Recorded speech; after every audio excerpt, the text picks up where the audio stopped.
Many of my clients ask me, how can I afford to buy my next home, but also make sure my current home sells? That's why who you work with matters. Together with HomeLight, we've helped clients win the home of their dreams every time. This is the story of the one who knows well-prepared workdays take off smoothly and land right on time.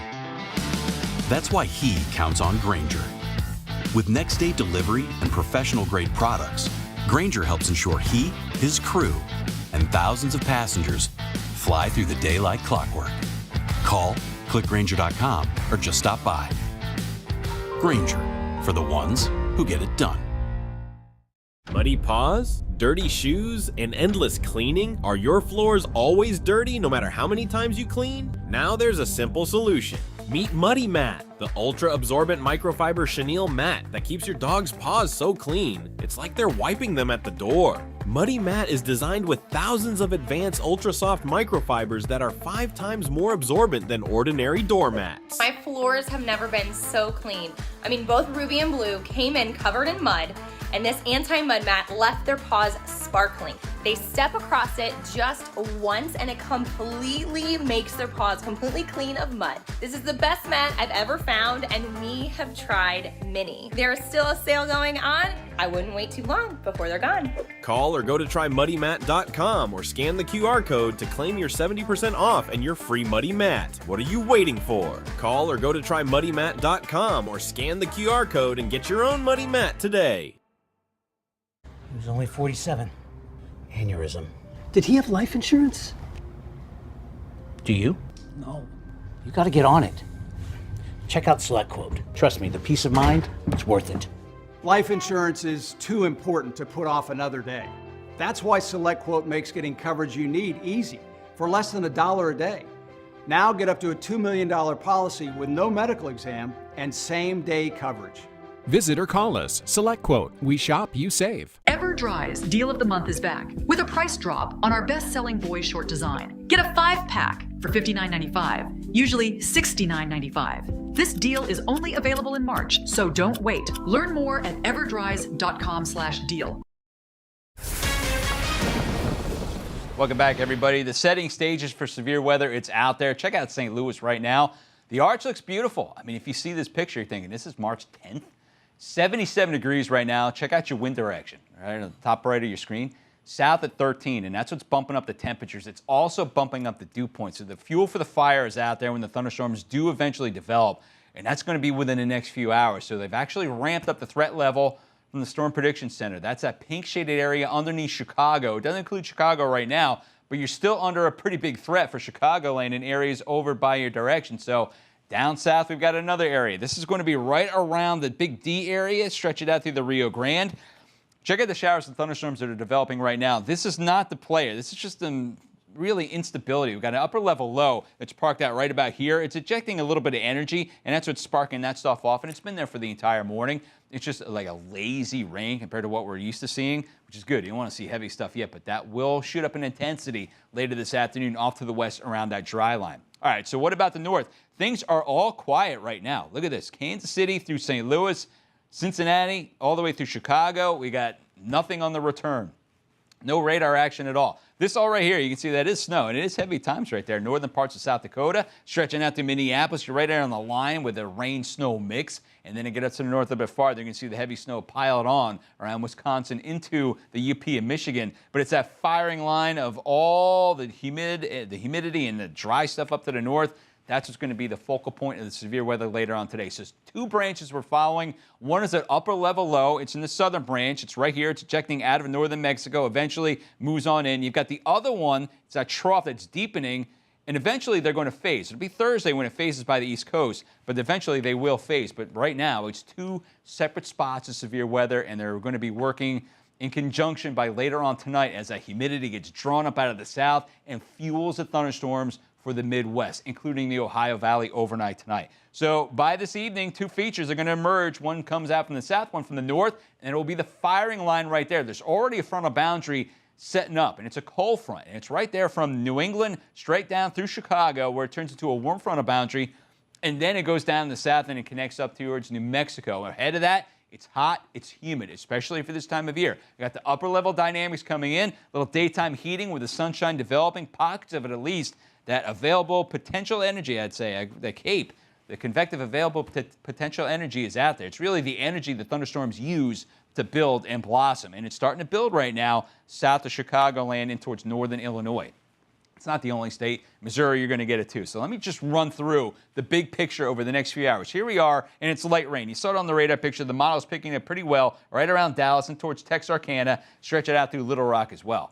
Daytime heating commences. Watch the first line develop. That is the dry line. Now you're starting to see these storms bubble up around 5, 6 o'clock this afternoon in Texas.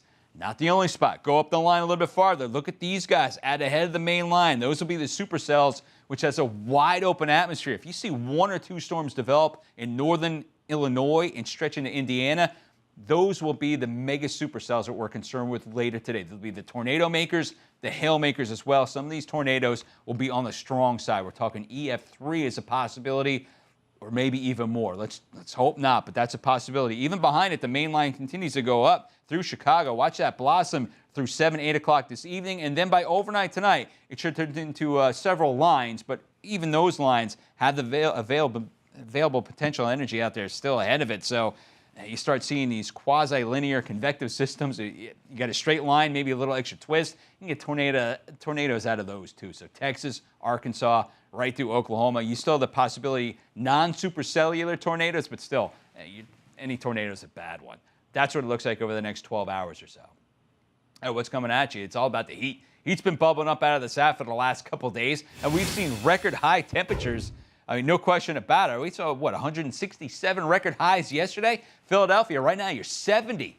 Your winds are out of the southwest at 5 miles per hour. The average high in Philly is supposed to be in the upper 40s. You're well above that to close to 50. You're 20 degrees above that. So where do we go from here? We're going to tap out today with 285 million people above the average heat-wise. By tomorrow, about 195. And then the heat starts to build back to the west. So we get a little weather pattern change. Well, that means we're going to start seeing a trough develop again over the Great Lakes Friday through Saturday and Sunday, which brings in the cooler air again for the Northeast for the weekend, but the heat builds for the Southwest for the weekend too.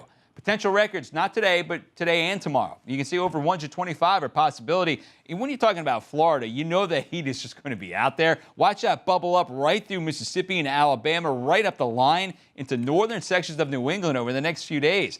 Right now, your temperature's up to 74 degrees in New York City. The record high is 79. We're 5 degrees away, but we still have about 4 or 5 more hours worth of sunshine to heat things up. We'll see if we get there.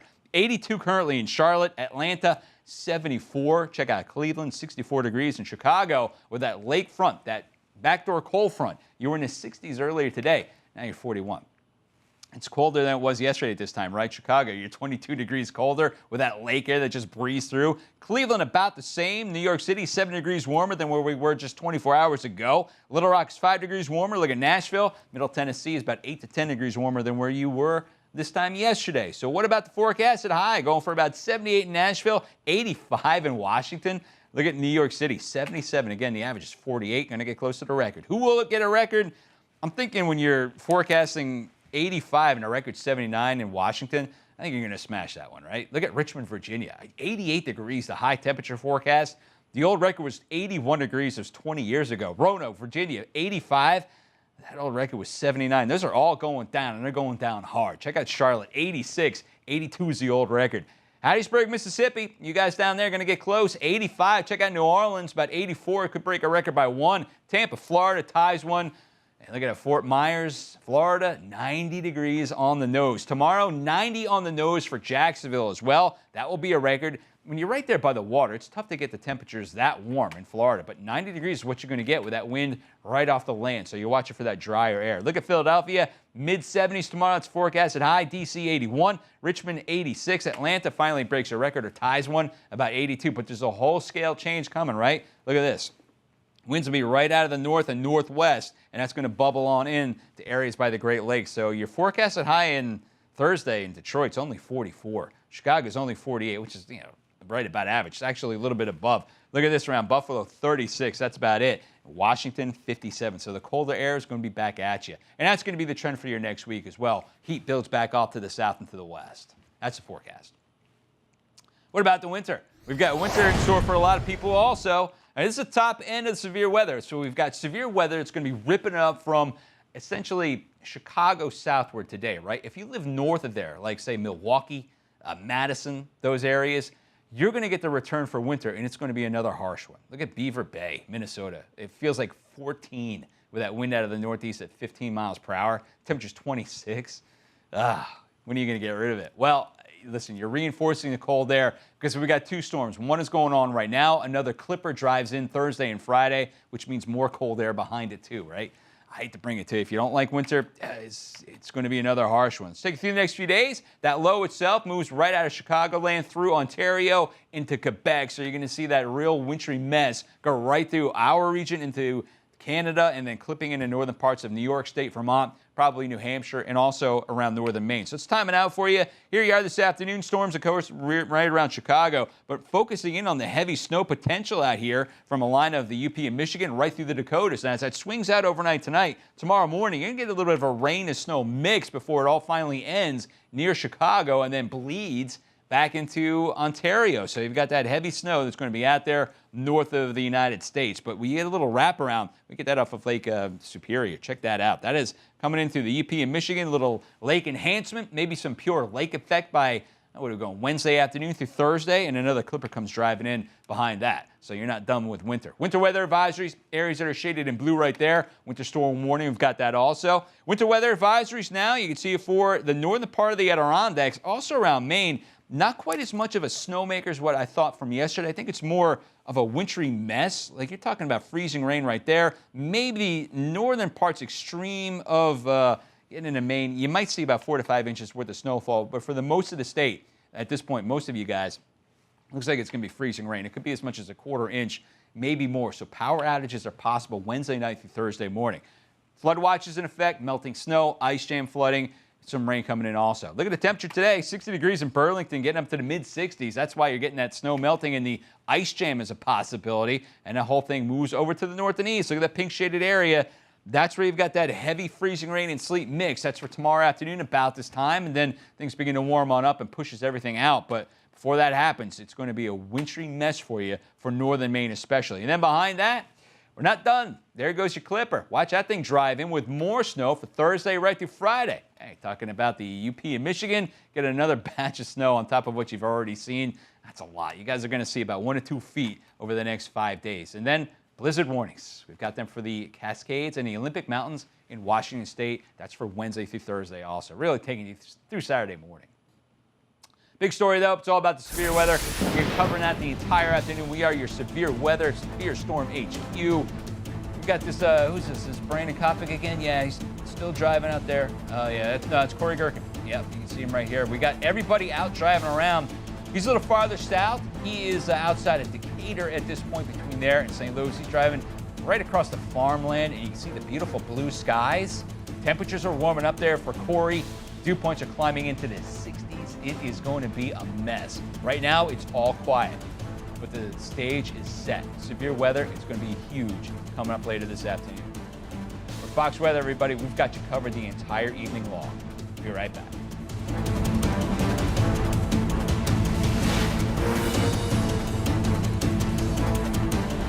Stay tuned to get this muddy mat up to a $20 value, free. Are you tired of muddy paw prints all over your floors? Wet, dirty carpets? Constant mopping and cleaning every time your pet comes inside? Introducing Muddy Mat, the ultra-absorbent chenille mat that traps mud, dirt, and water instantly, keeping your floors spotless. The secret? Super absorbent chenille fibers that soak up to 5 times their weight in moisture. And watch, the mat does all the work. The dirt and water get trapped in thousands of soft chenille noodles, and the non-slip backing keeps it firmly in place. No sliding, no bunching, no mess. And Muddy Mat isn't just for the door. Use it in your car to protect your trunk and back seat. Perfect to catch spills in the kitchen. And if your dog is a messy eater, slip it under their food bowl to catch all the spills. And here's the best part. When it gets dirty, shake it out for a quick clean, and then just toss it in the washing machine. It comes out looking brand new, ready to use again and again. And Muddy Mat comes in multiple sizes and colors, so you can find the perfect one for any room in your home. But now, let's hear what Muddy Mat owners have to say. Y'all, this is the Muddy Mat. It protects my floor. It is non-slip. It won't move. It has saved me so many times. I am loving this. I keep this one by my back door. You can see it has those big 1-inch chenille loops with the non-skid backing. There's a ton of colors and several sizes to choose from. My floors have never been so clean.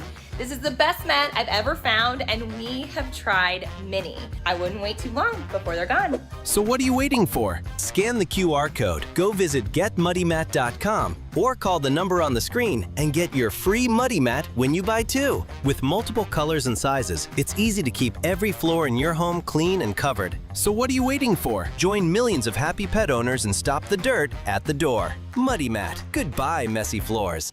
Is your shower trying to tell you something? Is getting in and out of the bathtub becoming a safety concern? Are you worried about the cost of a bathroom remodel that could go on for weeks and weeks? Well, now you can have a gorgeous new bath or shower with a 1-day jacuzzi bath remodel that's safer at a price you can afford. We're waiving all installation costs and postponing all payments for up to 1 year. Oh my gosh, it is beautiful. Oh. From soft closed shower doors and adjustable shower heads to features like grab bars and custom seats that combine safety and style, it's never been easier. Get your free design consultation, schedule your 1-day installation, and start loving your new bath or shower right away. Call or go online right now. We are waiving all installation costs and offering no interest and no payments for up to 1 year. Go to jacuzzibathremodel.com or call 800-384-4402. Call now.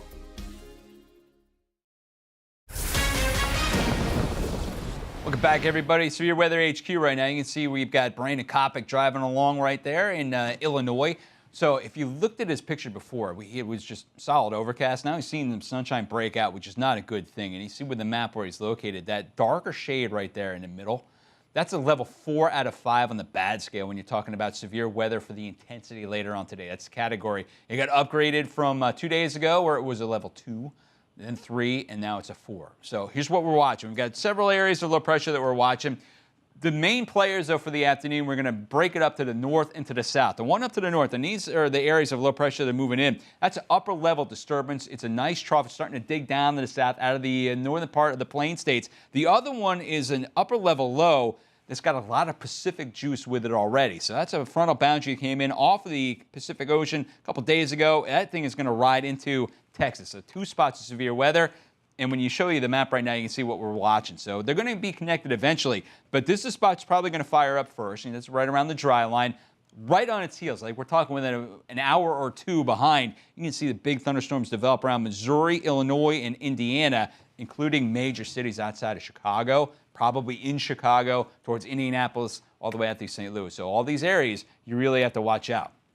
Let's zoom in this area. And again, this is that level upgrade right there, the pink shaded area. It's level 4. You don't see these very often. Last time we saw this was back last July. July 28th of last year was the last time we had a level 4 out of 5 on the severity scale. So it's been a long time, 225 days, right? So we're really in it for this afternoon. Let's hope it doesn't happen, but it's been upgraded due to the fact that the tornado activity most likely is going to be worse than what we thought it would be tomorrow. And that's not what we want to hear, but that's Peoria. That is near Fort Wayne, and unfortunately, it looks like it's going to head right to the areas that got smashed last Friday.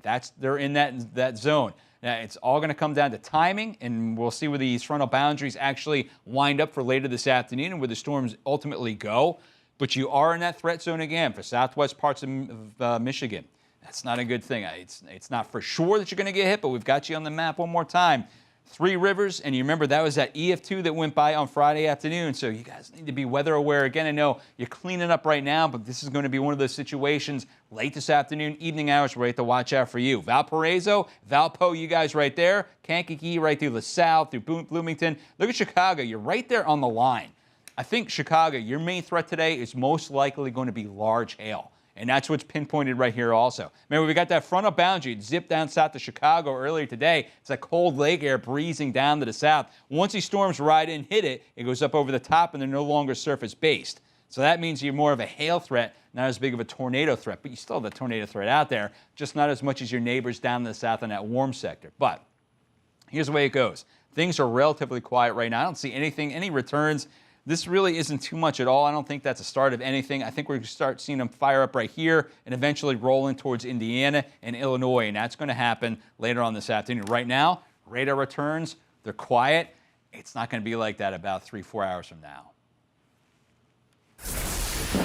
Now residents of Three Rivers, Michigan, are trying to find themselves dig out from all the destruction that they had. I'm looking at the video right there. It's just some of the new video we see with the stuff wrapped around trees. Very scary stuff. This is Friday afternoon through Saturday morning. One family of 7 found their home uninhabitable after the twister tore through. But during the storm, they were on the road. So let's speak with one of them right now. Amber Larkin from Three Rivers, Michigan. Amber, thank you so much for joining me this afternoon and telling us about your story. You guys were on the road when this tornado was happening. Yes, we were on our way south from Portage to run back home to grab some money for dinner. And we were just south of Schoolcraft when my mom let us know that there was a tornado warning and she was already in shelter, but nothing was happening for us. So we decided to keep going. We live with my grandma and we wanted to make sure she was okay, but we also had kids. So we were trying to make choices and we kept going south, and we decided to turn around about 5 minutes from home when we saw the tornado coming. And we dodged as fast as we could to M60 where it was right behind us. And then about 30 minutes later, it cleared up and we started calling family and we found out that Grandma was safe. Thank gosh, she was right inside the back door in the house where that garage blew off. Wow. So Amber, tell me about your family. Who is with you, standing with you right now? This is my husband, JD Henderson. Gotcha. And we have 4 children, and we just moved in with my grandma to be caretakers. Gotcha. What was the morning like? Did you know that the tornado threat was actually there for the afternoon? No, I had absolutely no idea. Oh, man. So you're driving along, and did you see the tornado in your rearview mirror? How did that happen? I actually saw it in my windshield off to the right, and at first we just thought it was a wall cloud coming in until I looked up one more time and I started seeing swirly bits off the top corner, and that's when we decided to turn and run as fast as we could and just pray that Nana was safe where she needed to be here, and thankfully she was, and our other 2 children were safe at daycare in Vicksburg, thankfully. Oh, goodness. But it was the scariest thing I think I've ever driven from. Oh my gosh. And Amber, all right, so you're dodging this tornado. Tell me what happened when you pulled up to your house, what you're standing in front of right now. Well, we had to get all of our kids in a secure place first, and at first my mom was in Three Rivers still, and she was trying to make her way here, and she tried this way and that way, and she couldn't get down here for a while. She got here first and let me know that the garage was gone and the roof was gone, and to brace myself when I walked up, and I don't think that I braced enough because it was bad. And then I was reminded of our pets who we have been able to find. We had 2 cats that were missing for probably over 24 hours before we found the first one. And now we have them both and they're safe as well. That's great. But it was nothing I could have ever pictured for myself. No. Ever. Amber, where did you find the cats? Did they run away? Did they find shelter themselves? How did you get reunited? They were still in the house. One of them was under our bed and one of them was tucked underneath the dresser. But they're safe. No kidding. So what about the weekend? They're safe. That's great. Do you guys have a place to stay right now, or what's the situation? For right now, while we're waiting for insurance, we have friends that we're able to stay with, and they have kids our kids' age, so that's been a great help with the blow to the kids. They do know now that they're not coming to their home, and my grandma is staying with my mom until we're able to get housing from insurance. So are you and JD, are you guys from Michigan? Yeah, I'm from Three Rivers and he's from Vicksburg. This house has been in our family since the 80s. That's what I was going to ask you. Have you ever seen any storms like this before in the history in your Southwest Michigan area? There's probably been 2 tornadoes in my lifetime, and in Three Rivers, And I'd say most of the damage was tree damage. I don't recall there ever being huge damage like today. I'm sure shingles and, maybe a couple pieces of siding here and there, but not the devastation we're looking at right now. Understood. I haven't even made it into half of it. I've only been on our road and seen what I've been able to see online, and it's sad. Oh my gosh, I'm so glad that you and your family are okay. Family of 7 survived this tornado right there. Amber, real quickly, how can people help you? We have a GoFundMe page set up, and that would be really helpful as we find places to put ourselves and put our stuff while we're waiting to find more permanents. Terrific. Terrific. Amber, you and JD, I'm glad you guys are safe. Thanks for joining us and telling us your story. It's harrowing. I can't believe you dodged it with your car and then you got back home and your house was the way it is right now. Amber, God bless you. Thank you so much for joining me this afternoon. I appreciate it. Tell JD hello as well. Thank you so much. Absolutely. Thank you. Thank you. Yeah, you got it. All right, coming up, you know who that is? We've got Adam Klotz, meteorologist, doing the extremes. He hiked up Mount Washington over the summertime. Now he's doing it over the winter. And conditions are going to start getting bad by tomorrow. We're talking about winds gusting to 50 miles per hour. We will chat with Adam coming up right after the break, everybody.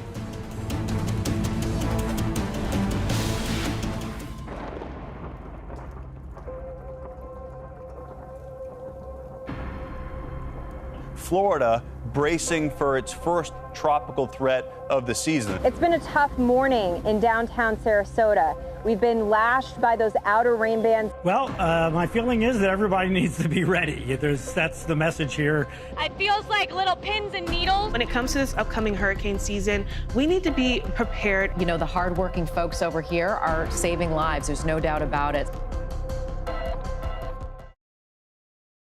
Trying to figure out what lowers your A1C can feel endless. It's not you, it's type 2. Type 2 diabetes is complicated, and it's different for everyone. Using a CGM like Dexcom G7 15-day can help patients see what works. I just didn't understand how my body reacted to different foods. When I heard that A1C jumped from like 6.2 to 9.8, oh my goodness, I really gotta get my life together. Dexcom G7 sends your glucose numbers right to your smartphone. See where your glucose is, where it's headed, and where it's been. With Dexcom G7, I think I can enjoy anything I want because I get the real-time feedback. I reached my A1C goal. I feel good about my future. Most Medicare patients pay $0 a month. Call now to get started with Dexcom G7 15-day and receive a free cookbook. Don't wait. Get started today. Muddy paws, dirty shoes, endless cleaning? Your floors never seem to stay clean. Now there's a simple solution. Meet Muddy Mat, the ultra-absorbent microfiber mat that traps dirt instantly. Engineered with thousands of advanced ultra-soft microfibers that are 5 times more absorbent than ordinary doormats. Muddy Mat doesn't just catch dirt, it locks it in. Whether it's mud, snow, sand, or water, every step on your new Muddy Mat leaves your floors spotless. And its reinforced rubber backing keeps it firmly in place. No more slipping or sliding. Perfect for your entryway, kitchen, bathroom, or even under your pet's food bowl, Muddy Mat absorbs up to 5 times more water. And when it's time for a cleanup, just toss it in the washing machine and it comes out looking as good as new. Dog parents, this is a must-have. My floors have never been so clean. I mean, both Ruby and Blue came in covered in mud, and this anti-mud mat left their paws sparkling. I've got muddy mats all over the house. I even use one as a bath mat. It feels so good under my feet. It's so soft. Non-slip backing makes it safe too.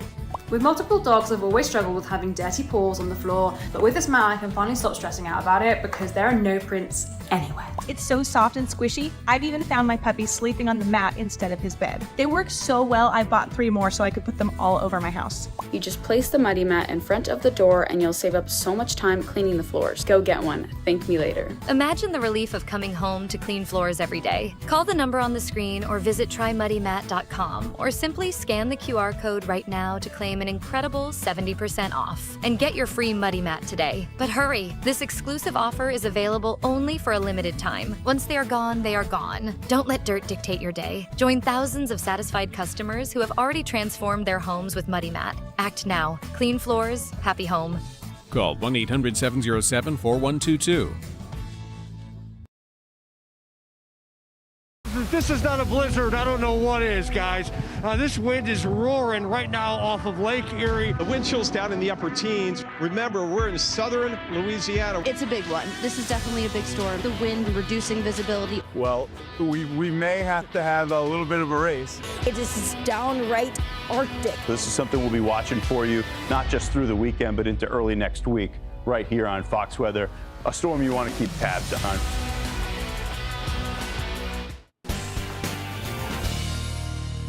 Welcome back to America's Weather Center. Great to see you here on a Tuesday afternoon, and we've got some active weather ready to pop up. It's going to happen within the next few hours. So joining me now, Bane Froney. What's up, Bane? Tuesday. I like how you said that.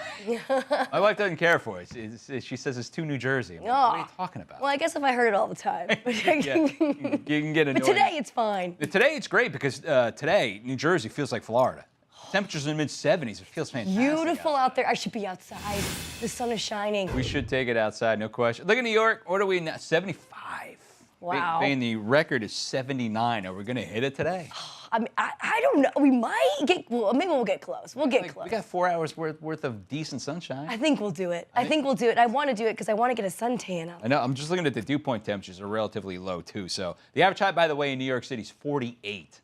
So you see people run around outside when taking lunch outside. That's why. Doesn't happen very often. And that warm air is going to be anchored in place for at least one more day before the cold front goes by and kind of wrecks it. Don't talk about the cold front, I know. Bob. I know. I know. But the fact that we're going to see temperatures back in the 40s by Friday makes me sick. But I'm going to enjoy the sun while we have it. And, I mean, 125 possible records as we get through the rest of today. By the way, we've already broken some today. Oh, today? Yeah, this is brand new. We just put this in there. Christopher Tate put this in there for me because we've already got 24 records that were broken so far. And we still had, like I said, another 3-4 hours of solid sunshine coming at you. Oh, my gosh. Look at that. We got some. Burlington, Vermont, crushing that record. That was 63 back in 2002. Smash. 70. That's a smash there, right there. Scranton. 1955. These are some old records. What else do we have? We got other ones that are out there, too. New York's going to get close. Again, we're 74, 75, depending on where we're getting our reading from. 77 already in Washington. Oh, my. Yeah, that's pretty impressive. I will say this is a nice heat wave. I mean, the fact that we're getting some records, or at least close to some records in the South, is saying something. But this part is, obviously, this is what's scaring us right now. It's that collision. So we got the severe weather that's going to break out. More on that in a second. There's no warnings for severe weather right now. It's going to change. We'll have that for you again. 80 degrees, a high temperature in Atlanta. Montgomery, 85. Ooh, I bet you want to be in Atlanta right now. It was nice. Oh, you know what, though? I got to tell you that the allergies, they started peaking out Saturday and Sunday. And I'm starting to get some allergies now. This is the one thing about the spring and the seasons changing. As much as I love Atlanta, you get every single allergy imaginable because you've got stuff coming off the coastal plain, you got the stuff bleeding in off the mountains, you got Alabama, you got the Carolinas, everything zeroes in on Atlanta. And I got a catcher's mitt for a nose, so I take every pollen and hold on to it for like weeks. Poor Bob. Then, okay, you're better up in Jersey then. You still get a little bit of the Jersey this time of year, no question. Potential records for this afternoon, 86 in Washington. That would be a crushing. That's 7 degrees. Yeah, that's no competition. We're definitely going to be breaking that as we get into the next couple hours. Charlotte, 86. Go down south a bit farther. We were just here. You were not, but we were just here, Marissa and I. Way to rub it in again, Bob. 89 degrees the forecast.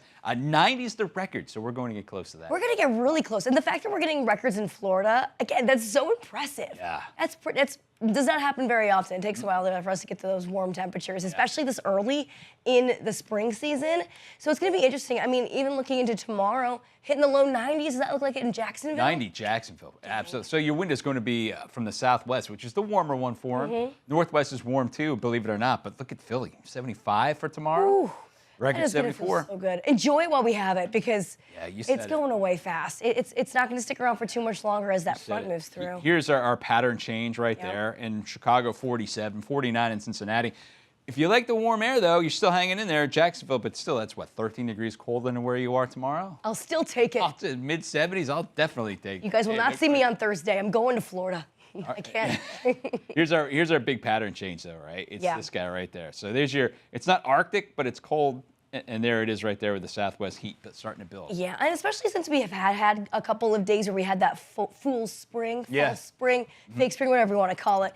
It's going to feel It's going to feel chilly. It's not going to feel great. Yeah, it's like a tease. Yes. You can smell spring, but you can't taste it. That's what a it's good way like. to put it. That's a great way to put it. Pizza delivery guy. Yeah, you smell it, but you can't taste it. We're smelling it and we're sneezing it out, too. That's All right. for sure. Hey, you know who's going to be just socked with horrible weather tomorrow? It's going to be New Hampshire, Mount Washington. Right? You seen this? It's known as the home of the world's worst weather. And we sent a meteorologist out there just to prove it. So for the next 2 days, Fox Weather meteorologist Adam Klotz is going to be climbing and taking on Mount Washington. The weather keeps on changing no matter where he is. Adam, great to see you. And I keep on saying, you were here during the summertime. It looked like almost summertime earlier this morning. We're down at the base of the mountain. Now you're climbing up, and it's a different atmosphere. You're absolutely right, Bob. The winds have certainly picked up as we've gotten a little bit higher. You notice just even the shrubbery and the trees down to, at this point, just small shrubs, because as you get higher, that tree growth certainly begins to thin out as you get above the tree line, and that's where the weather typically gets a little bit nastier. We really, really have lucked out today, but that does not mean it hasn't been a really hard day. It's been brutal. We've been struggling up here, especially the last couple of hours. You can kind of tell I'm standing on a rock here, but this is a grade of about 35%. So there is a lot of on your feet, kind of touching on your hands. We've got our ice picks. It has been a crawl getting up this, and now you see that entire view that we've been working to see. We are about 2,400 feet up from where we began. We've climbed 2,400. I would love to say that was close to the end. We still have 1,800 feet to go, Bob. So that means we're getting closer, but there's still a lot of work to do. We still have a really steep bit ahead of us a little bit. We're going to run over some flat ground and then the big push to the end. And Bob, my hope is that happens today. You mentioned that there's going to be some bad weather moving in tomorrow. Yeah. That is what we're trying to beat because it has been slow and steady out here. Well, listen, slow and steady. It wins the race, there's no question. But you want to get that up there, I would imagine, before the sun goes down, right? No, we absolutely do. Nickel, do you have how long do you think it's going to take us? This is our guide up there. How long do you think it'll take us? Probably 3 more hours. Okay, another 3 hours, Bob. So perfect. Time that out for me. Maybe we'll make it. You guys come on through. Come on through. We're doing a little interview, but we're not the only ones out here. These guys moving a lot faster than us. Oh, they're going downhill. That's why. Fun up there? Yes. They're racing down. They're going to go home. That looks so nice, doesn't it? Skiing down. Oh, my gosh. So, hey, talk to me about what you're going to find up to the top. I've never actually gone to the observatory, but you guys are going to spend the night there tonight? Yeah, we're spending the night up there. There's meteorologists on staff who are up there doing weather observations all the time. Because there is some of the wickedest weather out there. The strongest gusts ever, over 200 miles an hour. And we are expecting a big weather system tomorrow. So we get to enjoy the hike in this warm weather, this sunshine today. And then fortunately, there's an observatory. So we're going to be in and out of doors, but the weather should be nasty tomorrow. We're looking forward to it. You guys can keep walking. We don't slow down your hike. I'm telling you, we haven't seen anybody in a while. Now we're like standing on the intersection as we're talking to y'all. Oh my gosh. Adam, I was saying, I was watching you earlier this morning and folks were climbing up the mountain in t-shirts. How has it changed as you've been moving up? So that's a good question. We had climbers who were really more of downhill skiers. So they had their skis with them. They were climbing. There was a point where there was a break in the path. And at this point, it's all just hikers and climbers. We're probably above where the folks were skiing at, right? It's over the docks, yeah. So I don't know if you can we turn this around? I know if any skiers, I mean, we're not really showing the slopes here, but that's a big bowl. Oh. And those skiers, those people you saw earlier, they were climbing up a different route and they're getting in that bowl and they were shooting down, climb up, ski out. That seems like a fun way to do it. That sounds cool. Adam, are you guys bringing your own food up there? I mean, what's the story? Is there something waiting for you up top? Well, I just had maybe the best turkey sandwich of my entire life. Otherwise, yeah, you work up an appetite. Yeah, there's food up there waiting for us. They're going to cook. We have no idea what to expect. It has been a constant topic of conversation here on this hike. What are we going to eat tonight? I know. And when can we go to bed? These are the things we're talking about. I know. Listen, Chris, he's your camera guy right now. Ask him how he's feeling right now because I know he just turned 50. Also tell him he looks good, no offense, but make sure you do the no offense with the finger. I mean, we can throw it. Chris, how are you feeling right now? And happy birthday, and you're turning 50. He wanted to blow up that you're turning 50. I'm doing all right. I've been better. Been worse. He's been better. He's been worse. I think that sums it up for pretty much all of us. Actually, he looks pretty good considering what he usually looks like. I think he looks pretty good. Seriously, tell him no offense and see what happens. He says no offense. You're gonna get in trouble when he gets back here, Bob. It's good. Bob, it's good the camera wasn't on him when I said that to him. That's all I got to say to you.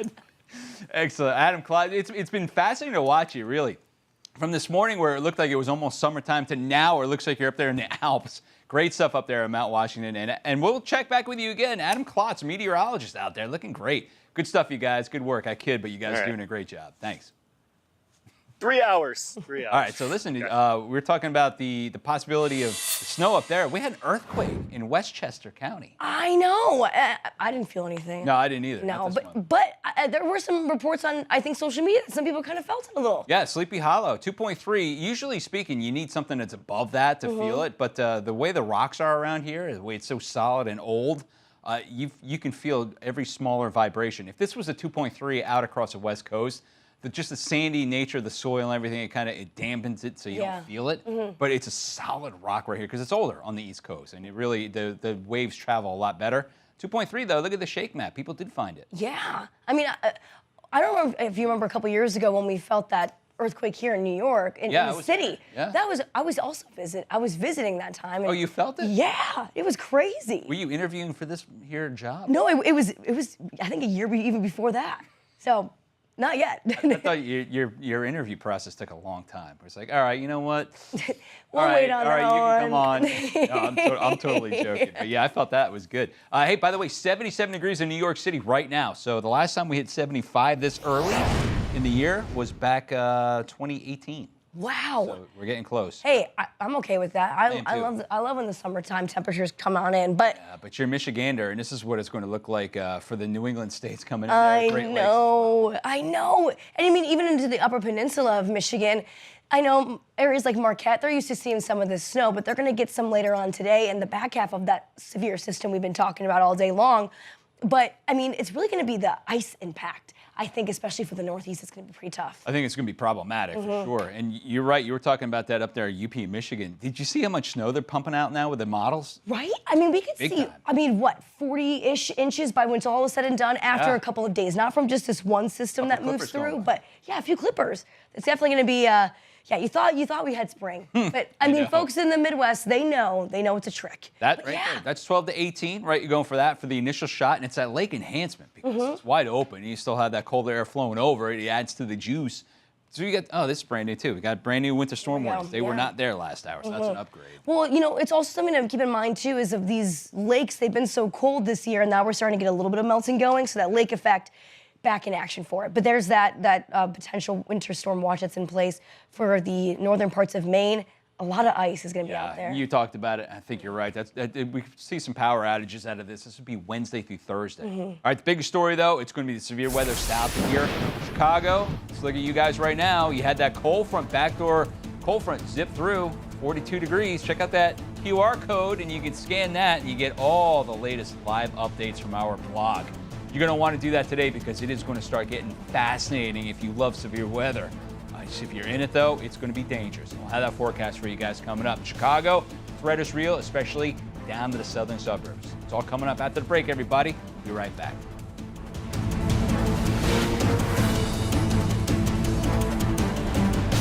Let me show you how to take your outdated, unsafe bathroom from this to this in as little as one day. Hey there, I'm Art Edmonds, jacuzzi bath remodel expert here to answer your burning questions on how you can get the bathroom of your dreams. First up, why should I upgrade my bath or shower? That's a good one. You can't stand the outdated look, the color, the cracked tiles, and the mold. Or maybe you're upgrading for safety. Stepping over a tub can be dangerous. Jacuzzi Bath Remodel makes it simple to get a beautiful new bath or shower that's also safer thanks to easy entry design, perfectly placed grab bars, a custom seat, and adjustable shower head. It's awesome. It massively exceeded the expectations. Is Jacuzzi Bath Remodel affordable? Yes. We have styles and options to fit every budget. And right now is one of our best offers ever. Get started today, and Jacuzzi Bath Remodel will waive installation costs with no interest and no payments for up to a year. How long does getting a new bath or shower take? With other companies, it can take weeks or months. But with Jacuzzi Bath Remodel, installation takes place in as little as 1 day. It's done in 1 day. Oh my God. It's beautiful work. Flawless. How do I pick the style I want? A designer helps you select from a variety of beautiful shower walls, rich textures, designer colors, elegant accessories, and premium features like Jacuzzi's soft closed doors. Why is Jacuzzi the best company to choose? That's an easy one, with thousands of happy customers. I could not be happier. Love it. You can trust Jacuzzi to get the bathroom of your dreams. It exceeded all my expectations. When is the best time for a deal? Right now. Call or go online now to jacuzzibathremodel.com for a limited time offer. We're waiving all installation costs, plus 0 interest and 0 payments for up to 1 year. Call 800-417-4504. That's 800-417-4504. Call now.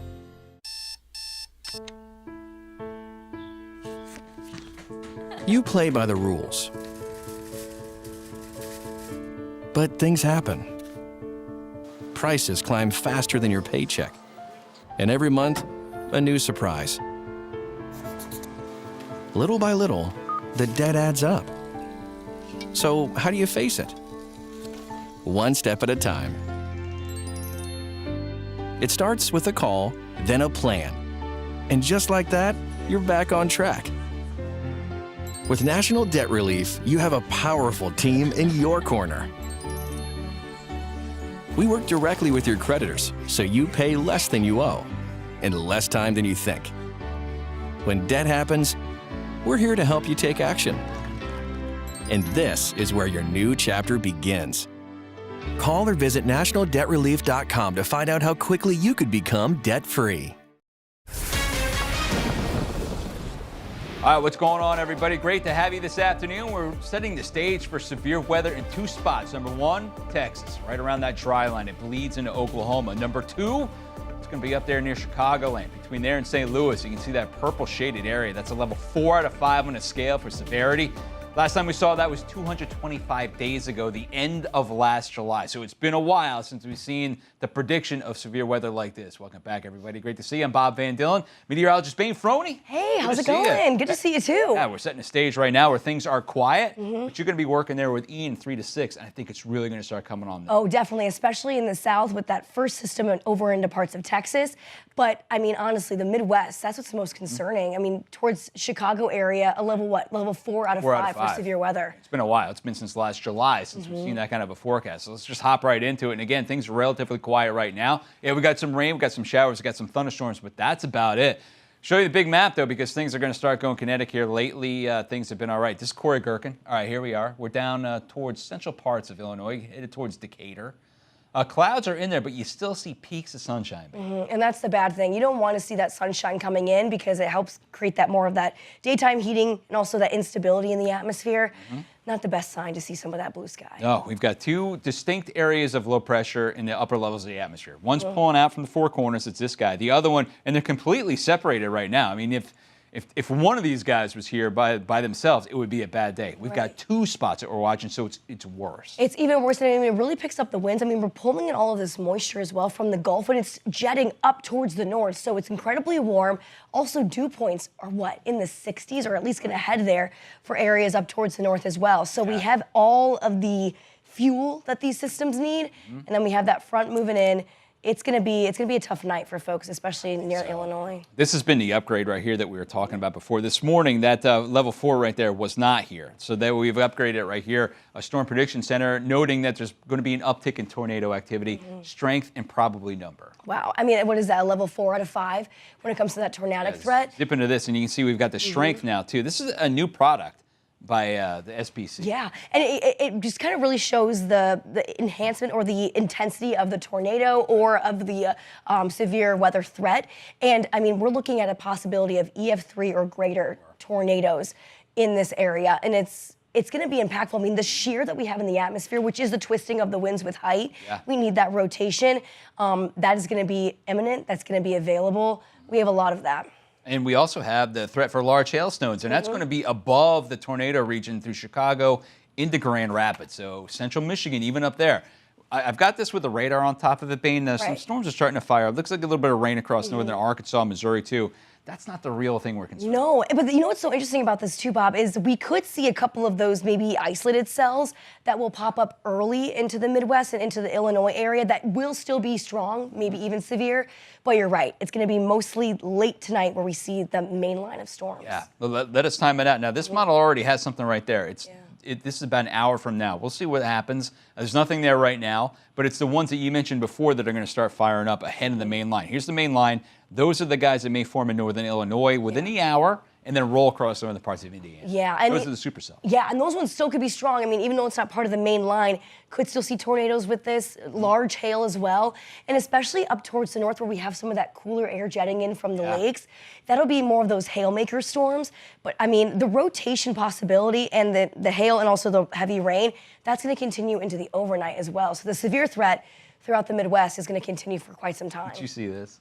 Oh my gosh, To me, this yeah. is absolutely fascinating. So It's crazy. The water temperature's right here. You're talking like 30s, right? 38 degrees or so. The air temperature heated up real quickly into the 60s. So that colder air is going to race down to the south. The leading edge of that boundary, you can see it, and it's still moving. That's it right there near Mars. Look at the temperature, starting out in the 60s, down to the 40s. Going all the way to the 40s so quickly. I mean, it's such a powerful system, and then the fact that we have that cool air coming off of the water, it's going to be very beneficial for those hailmaker storms, especially when we get into later on this afternoon and evening. So the surface-based storms are going to be in that warm sector. Yeah. That's where the tornado threat's going to be the biggest. But now you talk about hail, as it hits the air, hits that, it's warm air, humid air. It can't budge the cold, dry stuff, so it goes up and over the top of it. Like, I'm going to try to draw a 3D for you. Here we go. And, that's where the hailmakers are going to be located. Yeah, no, as soon as it kind of jumps into that cold air boundary, the only way it can go is up. It has to jet set up, and that's where we can get those really major, again, hailmakers, but those updrafts can be very, very strong. So, I mean, yeah, maybe you're a little bit farther up to the north and you're feeling the cold air. Watch out for those systems because, I mean, we're talking, what, egg-sized hail that's going to be possible? Probably, it could be even bigger. Yeah. I'm looking at Bloomington's dew point. Anything above 55, you get supercells. It's a possibility. You're 65 in Bloomington. You're only 36 in Chicago. So that's that sharp gradient. Yeah, and the dew points, the heat, it's crazy to see that on that map, too, because of that sharp gradient. But here's the sunshine breaking out. all that daytime heating is still going on. And that's what's concerning, is it's this available storm energy. I'm glad you brought that up. It's massive. It's huge. Starting to get stronger, and you can see the shear is already out there in play. It's not just directional shear, so we've got the winds at the surface that are coming up almost out of the due south. You get a little higher up there. You're talking about the mid-levels now, right? 700 millibar level or so. Now you're starting to tilt it back, and you're getting them out of the southwest, directional shear. Yeah, it's going to be a scary night, I think, for a lot of folks. Make sure you have a way to get those notifications because, again, this is going to be late in the evening and also potentially overnight, too. So Fox Weather app, that's free. You can get those notifications right there on your phone. But Lois, we got Copic, too. Right? Yes, Copic, so yeah, he's yeah. driving around. I mean, yeah, even looking at what he's seeing currently. Look at all that blue sky. Pretty amazing. Very Illinois. Okay, got it. All right, so that's a northern branch. That's going to start popping here within the next few hours. Set down to the south. How about Killeen, Texas? The winds are out there pretty strong, too. South at 16. Ooh, wow. 74 degrees right now. Oh, yeah. I used to work in Waco, so I've been to Killeen quite a bit. Okay. Nice town. But, I mean, look at these temperatures. Mid-70s. The dew points are up there. This is also going to be, obviously, later on this afternoon, but these will be the first storms that fire up throughout central Texas. And, I mean, obviously, the tornado threat is major here, but it's also the hail. I mean, what are we talking? Potentially baseball-size hail there? Yeah, I think they had a softball size. That's what it was. Softball size. Yes. Here it is, right here, right? Yeah, this area, this hatched area, white. Look at that. That goes up to 3.5. Yeah, you own a car dealership in Wichita, Abilene, Del Rio, Fort Stockton. Good luck. Good luck. And also, you know, I was looking this up earlier. When hail is that large, falling from the sky, it can fall at 100 miles per hour. Yeah, you don't want to be outside when this hail is falling, when these storms are coming in. And there's a tornado threat here also. I think that's going to be later on in a period, like basically around sunset when you start getting that low-level jet coming in, get a little extra shear. And then when the storm's getting a little farther up to the north, you start getting to the westerly a little bit more. With the northern branch, you get shear up there also. Yeah, exactly. I mean, this is the timing of these systems. You can see that. Wow. Yeah. We don't like to see the sunshine when we have a severe weather day at all. That instability is on fire. I mean, it's so evident there. But, you know, also this is going to be timing-wise when folks are trying to head home from work. Yeah. on the highways, heading Right. home from school after school activities, try and find a safe spot around 5 o'clock, 6 o'clock Central Time. That's when they're really going to be firing up. And Bain, this has been going on for the entire morning into the early afternoon, so that's not severe. It hasn't been. It's some instability with some energy getting ejected out of the main low. The main low is still yet to make it over to the east. It's Yeah. still in northern Mexico. It's going to take a little bit longer for it to track over, but you're so right. I mean, looking at the dew points too. And you picture this cooler pocket of air. It's like right here. I'll fill it in right there. When that advances and goes over the top of that dry line later this afternoon, that's when it gets real unstable. You have warm air below cold air. Yeah. Boom, explosive development. I was going to say, especially when we have storms in the south, they fire up so quickly and they can become very severe, dangerous just as fast. So once you start to see some of those darker clouds, find a safe place to be. These are not messing around. You used to work down there. Yeah, down in Waco, Texas. Oh, So, you've seen this stuff. oh yeah, those storms in Texas, they mean trouble. Everything is bigger in Texas. That's what it feels That's right. Got the large hail potential building. The tornado threat is building also. You can see the wind shear coming in right now. We've got, it looks like speed shear to me, but we've got that bait. You put that on top of the surface flow and you can see just a lot of wind. There's evident rotation too. I mean, that's just going to help those really strong storms start to rotate. And when we have the rotation, a tornado can spin up very fast, very quickly. And there's a lot of available flat ground in Texas. Yeah. So these things could just go and go. That's what's scary about this too. You can see it nicely. You can see it for miles, for sure. So that's today. What about tomorrow? These storms are going to fire up. They're going to go over midnight tonight. They're going to continue to chug along through tomorrow. And that brings in big cities a little farther east. This is Middle Tennessee. Look at Nashville. Beautiful temperatures, too, by the way. Perfect. 72. Gorgeous out there. Just watch out for tomorrow, especially. I mean, those storms will fire up quickly. And, this is just kind of almost like a copy and paste. Oh, kind of, but just a little bit farther to the east. And so. Perfect. Yes, exactly. We've got a big stretch of severe weather tomorrow afternoon, too. Gulf to the Great Lakes. Yeah. A big chunk of real estate, once again, under line of fire. I mean, Kentucky right in the middle of it, going all the way down into Louisiana.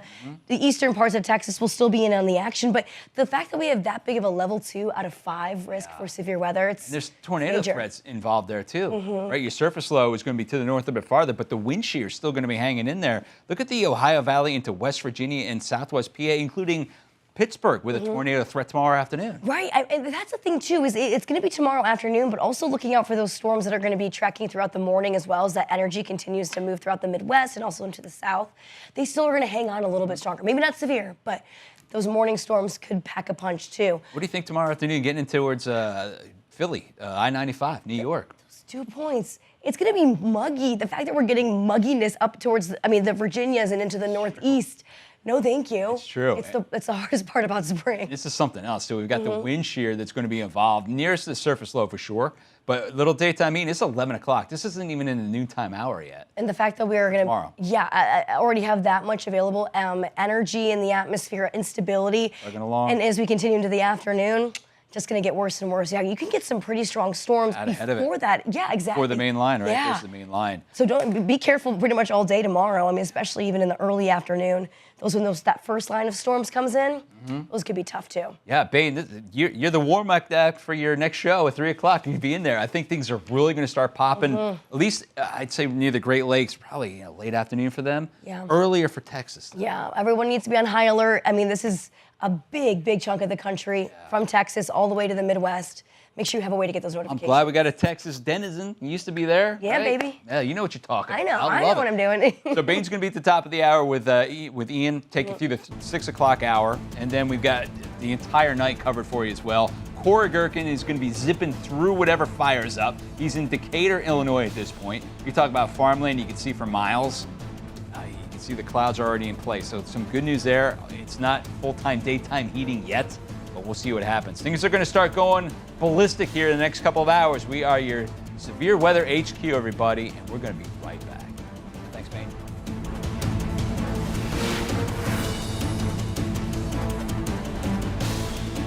Vehicle breakdowns are costly. If your check engine light comes on tomorrow, the repair could easily cost thousands. It was like almost a $6,000 job. But with Endurance, you could never pay out of pocket for a costly repair again. Plus, your rate stays the same no matter how many claims you file. I've had 5 claims for over $12,000. Who's going to pay for your next car repair? You or endurance? Call right now to get $300 off any plan. Stay tuned to get this muddy mat up to a $20 value, free. Are you tired of muddy paw prints all over your floors? Wet, dirty carpets? Constant mopping and cleaning every time your pet comes inside? Introducing Muddy Mat, the ultra-absorbent chenille mat that traps mud, dirt, and water instantly, keeping your floors spotless. The secret? Super absorbent chenille fibers that soak up to 5 times their weight in moisture. And watch, the mat does all the work. The dirt and water get trapped in thousands of soft chenille noodles, and the non-slip backing keeps it firmly in place. No sliding, no bunching, no mess. And Muddy Mat isn't just for the door. Use it in your car to protect your trunk and back seat. Perfect to catch spills in the kitchen. And if your dog is a messy eater, slip it under their food bowl to catch all the spills. And here's the best part. When it gets dirty, shake it out for a quick clean, and then just toss it in the washing machine. It comes out looking brand new, ready to use again and again. And Muddy Mat comes in multiple sizes and colors, so you can find the perfect one for any room in your home. But now, let's hear what Muddy Mat owners have to say. Y'all, this is the Muddy Mat. It protects my floor. It is non-slip. It won't move. It has saved me so many times. I am loving this. I keep this one by my back door. You can see it has those big 1-inch chenille loops with the non-skid backing. There's a ton of colors and several sizes to choose from. My floors have never been so clean. This is the best mat I've ever found, and we have tried many. I wouldn't wait too long before they're gone. So what are you waiting for? Scan the QR code, go visit getmuddymat.com, or call the number on the screen and get your free Muddy Mat when you buy 2. With multiple colors and sizes, it's easy to keep every floor in your home clean and covered. So what are you waiting for? Join millions of happy pet owners and stop the dirt at the door. Muddy Mat. Goodbye, messy floors. Marley drank 2 quarts of cooking oil. I called my vet and they were like, you need to bring him here immediately. I used to constantly avoid going to the vet because I knew that it was gonna cost me a bomb if it weren't for Fetch. So it's been the ultimate peace of mind, and the feeling that I get when my claims are reimbursed is like this winning moment. If you have health insurance for your kids, why wouldn't you for your pet? Get paid back up to 90% of vet bills with Fetch Pet Insurance. Get your free quote at fetchpet.com. Welcome back, everybody. The setting stages for severe weather, it's out there. Check out St. Louis right now. The arch looks beautiful. I mean, if you see this picture, you're thinking, this is March 10th? 77 degrees right now. Check out your wind direction, right on the top right of your screen. South at 13, and that's what's bumping up the temperatures. It's also bumping up the dew points. So the fuel for the fire is out there when the thunderstorms do eventually develop, and that's going to be within the next few hours. So they've actually ramped up the threat level from the Storm Prediction Center. That's that pink shaded area underneath Chicago. It doesn't include Chicago right now, but you're still under a pretty big threat for Chicagoland in areas over by your direction. So down south, we've got another area. This is going to be right around the big D area, stretch it out through the Rio Grande. Check out the showers and thunderstorms that are developing right now. This is not the player. This is just really instability. We've got an upper level low that's parked out right about here. It's ejecting a little bit of energy, and that's what's sparking that stuff off, and it's been there for the entire morning. It's just like a lazy rain compared to what we're used to seeing, which is good. You don't want to see heavy stuff yet, but that will shoot up in intensity later this afternoon off to the west around that dry line. All right, so what about the north? Things are all quiet right now. Look at this. Kansas City through St. Louis, Cincinnati, all the way through Chicago. We got nothing on the return. No radar action at all. This all right here, you can see that is snow, and it is heavy times right there. Northern parts of South Dakota, stretching out to Minneapolis. You're right there on the line with the rain-snow mix. And then it get up to the north a bit farther. You can see the heavy snow piled on around Wisconsin into the UP and Michigan. But it's that firing line of all the humidity and the dry stuff up to the north.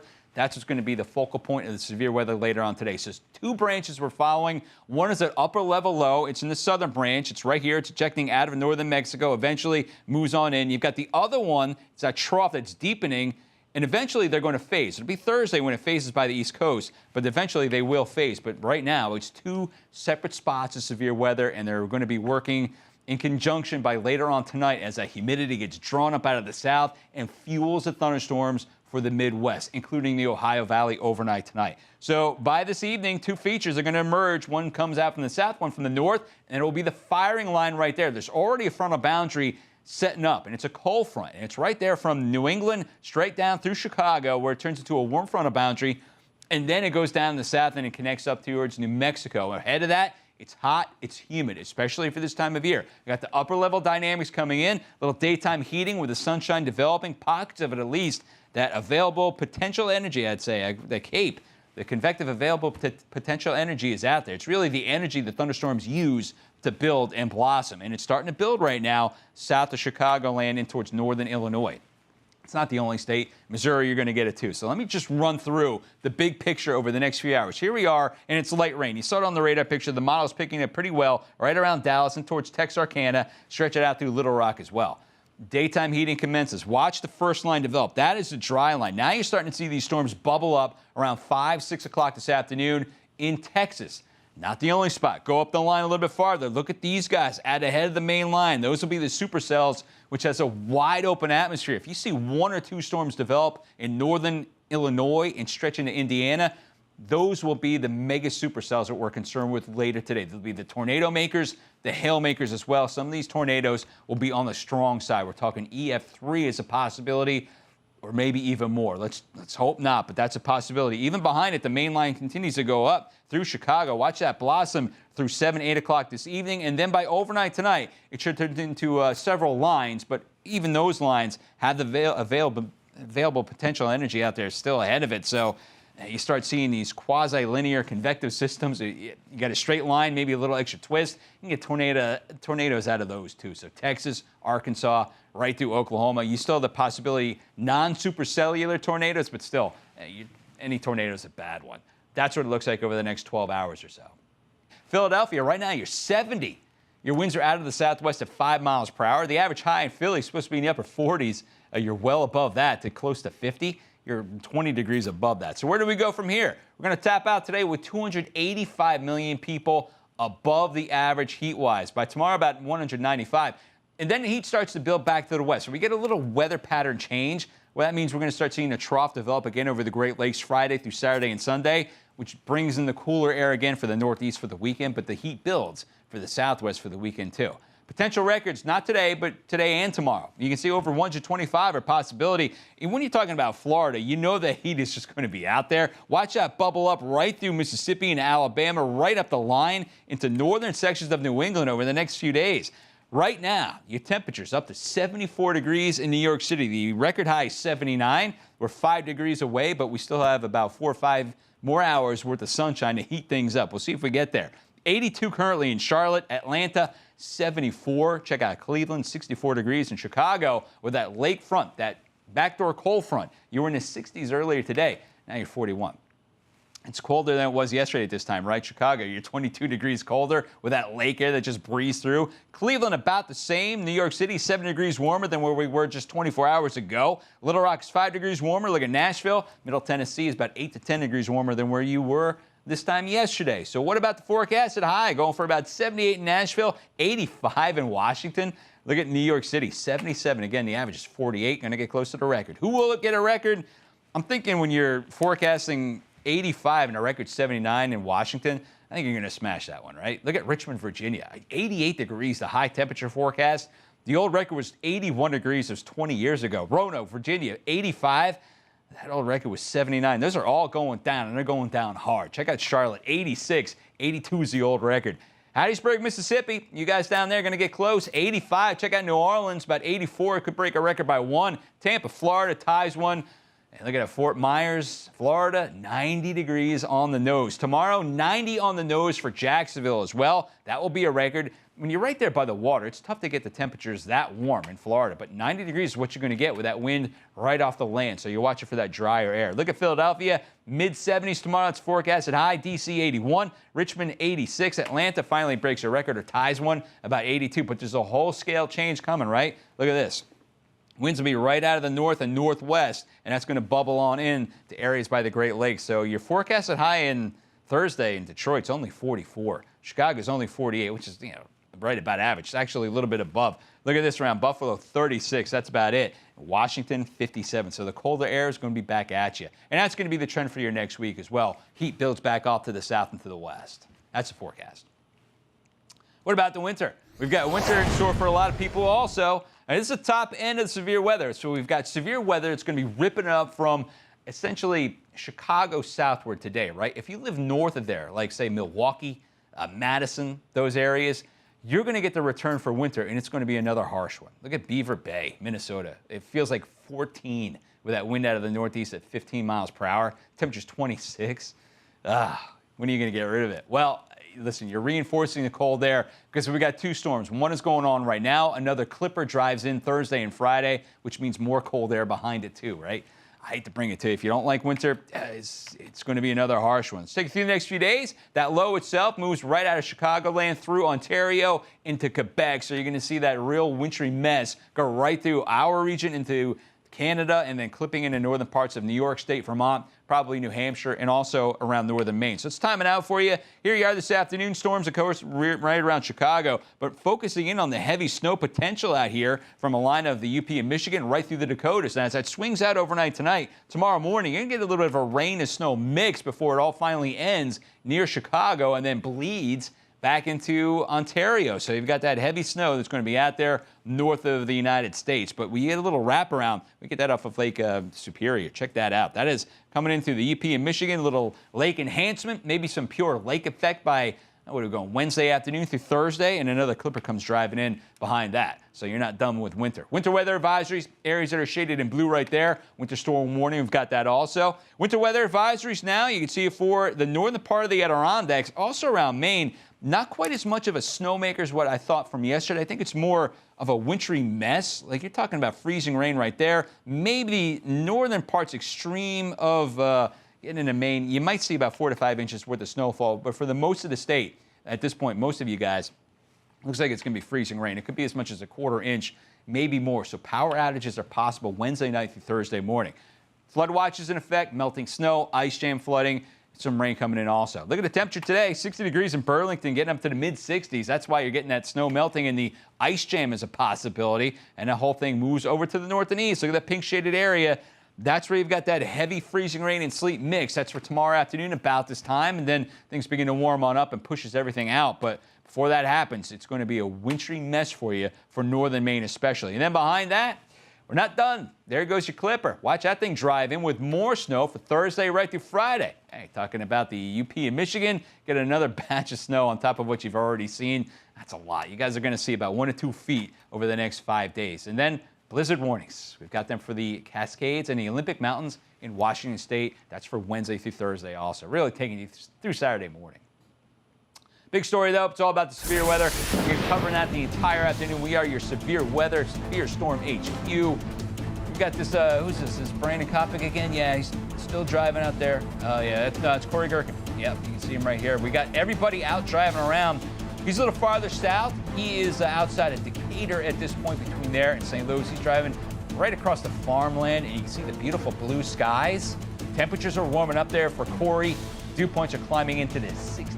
It is going to be a mess. Right now, it's all quiet, but the stage is set. Severe weather, it's going to be huge coming up later this afternoon.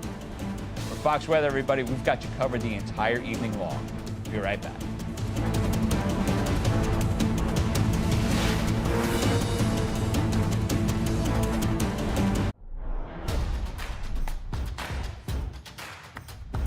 Where's your pain? Right here. Right here. Both knees. Take on the pain with CopperFit Mobilizer, the next generation in compression technology. Hyper advanced compression sleeves with built-in blue infrared fibers for even faster recovery and pain relief. You feel good, you play good. And this CopperFit Mobilizer, I guarantee you is going to be the reason why you see me on that field. You can book it, you can write the check, you can take it to the bank, and I guarantee you it'll cash. Powered by LumaCore, blue infrared fibers woven into compression fabric. Increase circulation to reduce inflammation for faster recovery and pain relief. 2 powerful technologies combined to create the next generation in compression technology. The CopperFit Mobilizer works. It's perfect. It's giving you mobility. Literally, mobility is in the name. Breathable comfort compression. Available with HyperFlex side stabilizers for more power and control. It's more than just a compression sleeve. Having the compression and the LumaCore technology, which sounds so futuristic, but yet it's here, and it's really cool that Copperfit was the one to create it. I would definitely recommend it to anybody to give it a try who has pain. Unleash your inner power to do more,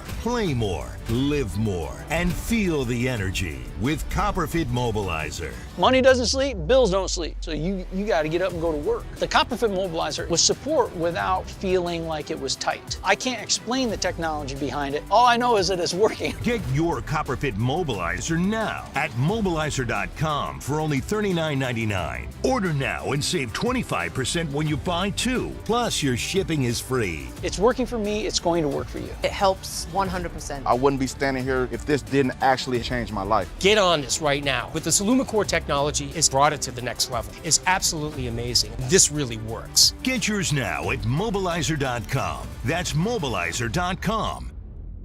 Behind this curtain is an outdated bath and shower. Imagine transforming this eyesore into a beautiful jacuzzi bath remodel in as little as one day. Are there a lot of design options? Yes, Jacuzzi has stylish shower walls, designer colors, and premium features like soft closed doors. Call right now and Jacuzzi will waive installation costs with no interest and no payments for up to a year. Just step right into your easy entry shower by Jacuzzi. We have durable grab bars, grab shelves. This is a great safety feature. I love this. It's really beautiful. The quality of it, I'm blown away. Best of all, it's from Jacuzzi, the most trusted name in water for over 70 years. Call or go online now to jacuzzibathremodel.com. We're waiving all installation costs, plus zero interest and zero payments for up to 1 year. Go to jacuzzibathremodel.com or call 800-760-4654.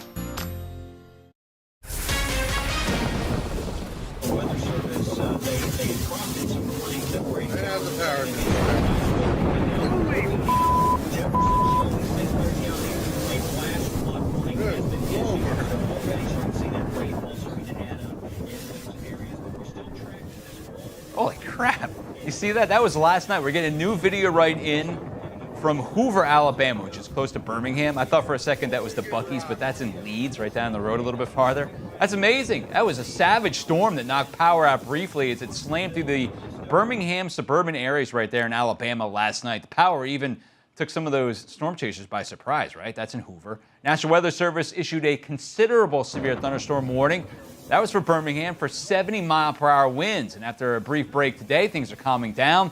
Thunderstorms are back in the forecast for central Alabama starting tomorrow evening and in the overnight hours. I'll show you that in a second. But first, I want to show you what's going on across the board because we have two distinct areas of severe weather that's going to form later today, and they're from two different upper-level disturbances. One across the deep south, and that's the one that's pinpointed right here as it moves in towards San Angelo, ultimately through Dallas and Big D, getting into areas by Oklahoma City. So that region right there later on today. The other shot is going to be worse. It's going to be later on. That's right south of Chicago in northern Illinois into Indiana. More on that in a second. But we'll start with the southern branch first. Tornado threat, damaging wind threat, large hail threat especially. That's what we're dealing with later today through the evening hours. Now, the hail threat, look at the size of these suckers. You're talking about that white shaded area.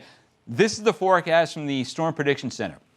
That equates to about a 3.5-inch hailstone, which is softball size or bigger. And that's going to start forming late this afternoon through the evening hours. It's going to be basically an after dark event as it slams in north of Dallas and towards Wichita Falls too. So something we're watching. Tornado threat still out there as well. Talking about EF2 or so. That's a strong tornado. That's going to go right through the northern parts of Texas and Oklahoma, also down to the Rio Grande. That's where the section of land that we're concerned with is going to start developing. Now, this is what we're watching. Look at the clouds that are being scoured out right now. Pure daytime heating. Now, we've got a dry line that's right there. What's a dry line? It's basically a frontal boundary that separates the real humid atmosphere off the Gulf of America from the real dry air that's out across the west. That separation, it's an actual front. When that upper level low peels over the dry line later today, it's warm with cold air on top of it, explosive development with all that juice coming off the dew point action off the Gulf. You got plenty of fuel for the fire. So there's a dry line itself, and these are the actual dew point temperature readings. You're in the 40s around Amarillo. You can see right here, you guys are Abilene, what are you, 64? You were 70 before in Austin, but now you're about 69. Shreveport, your dew point is 70. That's pretty good. That's real juicy, real humid. And again, skies are clearing out. Not what you want to see. Our upper level disturbance, look at that thing swirling around. Now that's the nice little shot of cooler air. That rides over to the east, and that goes right over the dry land and the heat that's already in play. We're already seeing that convective available potential energy develop. So that's a storm energy. Hail-making capability, that's climbing as well. So is the tornado threat capability. That's outside from Dallas all the way through the Rio Grande, and it's going to be with the wind shear that we're watching. Low levels, upper levels, speed shear is out there right now. Let's just time it out. Showers, thunderstorms develop, and then they blossom big time 4 to 5 o'clock this afternoon. That's when we anticipate it being game time for Abilene all the way down through Del Rio. We'll be all over the top of this. All right, what about the northern branch? Corey Gerken is out there right now. He is in Illinois at this point, in Paxton, Illinois. Oh, boy. Corey, got you on the line right now. Great to talk to you, my friend. Haven't talked to you for the severe weather season yet. Looks like skies are cleared out, and as we know, that's not a good thing. Yeah, it's definitely not what you want to see, especially up here in northern Illinois in more populated areas. Just looking at the sky, I mean, it's just screaming tornado days. Got the puffy clouds, and the bases are getting pretty low on them already. Wow, I was going to ask you, can you feel it when you step outside? I think your dew point's in the mid-60s. It does not feel like a March 10th day, right? Oh, no, you definitely feel outside. It's getting that sticky feeling. You know, I've got 75 degrees right now, and it's just crazy for this early in March up here. You've been chasing forever, Corey. Is this one of those days where you can just automatically feel it? You can sense there's something afoot when you step outside? Yeah, pretty much. I had a bad feeling pretty much as soon as I woke up. You just have that feeling that bad stuff is going to happen today, and you just can't shake it. Just felt like that since I woke up this morning. Oh, man. Corey, I hate to hear it. I know it's just a fact of life out there this time of year, and it's a little bit early. What's the game plan for the rest of the day, my friend? Oh, just going to wait and see where we have to get storms firing. I'm thinking we want to get probably north of Bloomington here in the next hour or two. See that lake breeze boundary coming off the lake, and there was another boundary coming out of the southwest. I feel like once those two boundaries collide, we might get a storm to fire off of that. So just kind of waiting to see what happens with that, and then just see how the day goes from there. Hey, what's your plan? Are you going to stick around the warm sector the whole day? Because that lake breeze, I know you saw the temperatures drop by 20 degrees in a short period of time around Chicago. You think you're going to get close to that lake breeze? I think we're just going to try to stay just south of the warm front, because today is definitely a warm front play. The warm sector could, if we get a renegade supercell anywhere in the warm sector, it's potential for all hazards. But along the warm front, that warm front creates more shear. It just enhances the environment. And we already have, within the next few hours, SRH just really ramps up out here. So it's going to stay just south of that warm front, and you have the storms that ride it. Gotcha. You got a pristine atmosphere out ahead of you right now with the blue skies. What happens? Do you first look for one return on the radar, like a pixel where the rain is starting to form? Do you make a beeline for that, or are you trying to go where the puck goes, like go out ahead of it? My plan, I try to, especially days like today, because storm motion could be fast, could be slow. So I just like to get a little bit east, so you'd watch the beams pop up on radar, and it gives you time to watch how it develops. And if you need to get on it, you just got to shoot west. Rather than, if you go too far west and you have to play catch-up, that becomes very difficult. So I like to stage east of everything. Plus, there's a lot of chaser convergence out here, too. It kind of keeps it in the open. Oh, boy. Yeah, I was going to ask you, how do you like to approach a storm? Which direction? Oh, I like the hook slice. It just kind of depends on the setup. From time to time, I like to find myself in the worst spot. I always come in on the south end of the tornado, and that's not where you want to be because the collar cloud could drop, satellite tornadoes. And plus, on the south side, if the tornado expands, it'll expand to the south. So yeah, definitely prefer the hook slice. You do? I was going to say, and you like to stay out of the hail core, I imagine. Well, see, me and Brandon are different in that department. We like the hail, too. You guys are nuts. All right, so have you dented up anything yet this year, or is this like the first bona fide chase that you've been in? You know what? We got hail in Texas the other day. I don't know how I always do this, but I have dents. I got a new vehicle. I got dents on my roof, but I did not get dents on my hood. I don't know how, but there's some pretty heavy dents on my roof. I guess it hit or miss. I mean, you're just getting you're getting your noggin gonged, but your hood is not getting it. It's pretty amazing. So, Corey, I'm watching the skies again. It's blue sky right now. You've got the feeling something's going on. You're going to be with us the entire afternoon, right? Oh, yeah. We'll be out here until Probably, I think I have the feeling it's going to be a long day. It'll be pretty late. I know we're going to chase. I'd imagine, populated area, we might see some damage and might shut down for like search and rescue type stuff later, but kind of have to see how it goes with that. Got it. Corey, it's always a pleasure, my friend. I'm going to let you drive. I know you got some cones on your left. Let you concentrate on the road a little bit more. But Corey Gerken, our exclusive storm tracker. Corey, good luck today, man. Good stuff. All right, let's show you where it looks like. We've got several areas of low pressure, right? One is going to be in the upper levels in the northern plain states. The other one is ejecting out of the four corners across the deep southwest.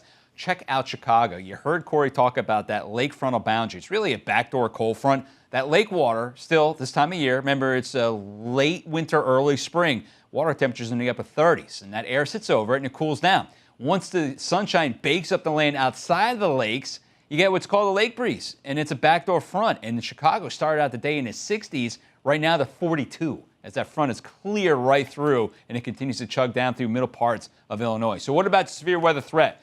It's really gone up since we talked to you last yesterday. And it includes areas near Chicago, but really south of the downtown area, Peoria, northwestern parts of Indiana. You need to be on high alert later this afternoon. That pink shaded area is a 4 out of 5 on the bad scale, and it's been upgraded since earlier this morning. So why has it been upgraded? Unfortunately, it looks like the number and the power of the tornadoes, the strength of it, it's possibly gone up. So now you're looking at northern Illinois, the northern half of Indiana, and then bleeding in to southwest Michigan. Same spots that got clobbered on Friday. You're in the crosshairs again today. Now, it's all going to come down to where these supercells form, who gets the biggest shot, but it's that area that's shaded in dark red. You talk about this maroon shaded area. That equates to EF3 or stronger tornadoes on the scale. So obviously, you're not going to know how strong it is until you go out with the survey crews to see a couple days later. But that's just the power that is forecasted right now. So that's northern sections of Indiana, Illinois, and the southwest Indiana. Large hail makers, too. Now, you saw where that frontal boundary was out there for the lakefront. It's right about here. These storms hit it and go up over the top. This will be your biggest hail core activity, I'm thinking, and that includes Chicago and Grand Rapids. So right now, nothing's really firing up. A little pockets of rain around central parts of Missouri. It's the stuff that shoots up here and here and here later on this afternoon that we have to watch. In fact, now you can start seeing a few returns right about there, right? This literally just popped up in the last 5 minutes. So that could be the beginning stages. We'll see. I mean, it's only about 1:39, 1:40 their local time, so it's probably not quite yet where it's really going to fire up, but they will blossom into something bigger. And when that happens, it's game on. And that is about 4 or 5 o'clock this afternoon. Wow. All right, not the only thing we're following. We're following the heat. We're following the big cool down, too. And we're following Adam Klotz as he tracks right up New Hampshire's biggest mountain, Mount Washington. It's home of the world's worst weather, and he's going to climb right into it. We're going to talk to him about it coming up after the break, everybody. Stick around. Glad to see you. Happy to see you on a Tuesday afternoon. Be right back.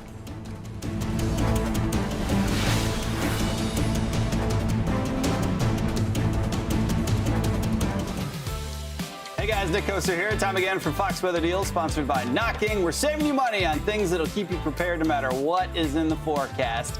To start shopping, go to foxweatherdeals.com. Joining me is lifestyle expert Courtney Case, and what do we have here? Is this a charging dock? Okay, they look a little like tablets, but it's actually Minolta's smart photo frame. So they're an optics company through and through. So you're still gonna get all of these HD photos and videos. But over the weekend, I redid the photos in our living room. We have 7 frames, and I was like, the pressure of picking the most perfect 7 photos of my family. Now you don't have to, because when you get this home, you basically, through a free app, can select photos and videos, up to thousands of them, to scroll through in crystal clarity, which is so much fun.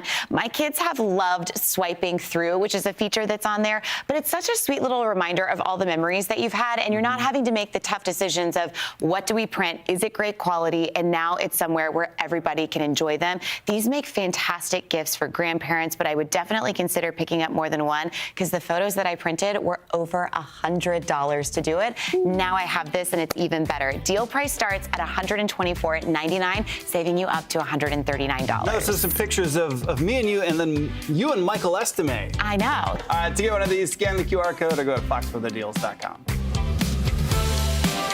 Whether because of discomfort, lack of mobility, your lifestyle, or occupation, you sit inactively way too many hours a day. Introducing Ellipse, the premium quality automatic seated exerciser that strengthens legs, increases mobility, and boosts circulation without physical strain or impact. It is so quiet that none of my coworkers even know I'm using it. Strengthen and tone your legs, increase your mobility, flexibility, and balance. Plus, stimulate healthy circulation. My joints feel better, my knees feel better, my back feels better. It makes me feel stronger too. Perfect for home therapy. Whisper quiet to use while you work. My circulation is moving, I'm burning calories, and it makes me feel energetic. Call now and order Ellipse, the seated exerciser that strengthens legs, increases mobility, and boosts circulation. Call and get upgraded to the Deluxe Bundle. Get the faster motor or 5 miles of steps per hour, the step counter, the sport mat, and wireless remote. Call now.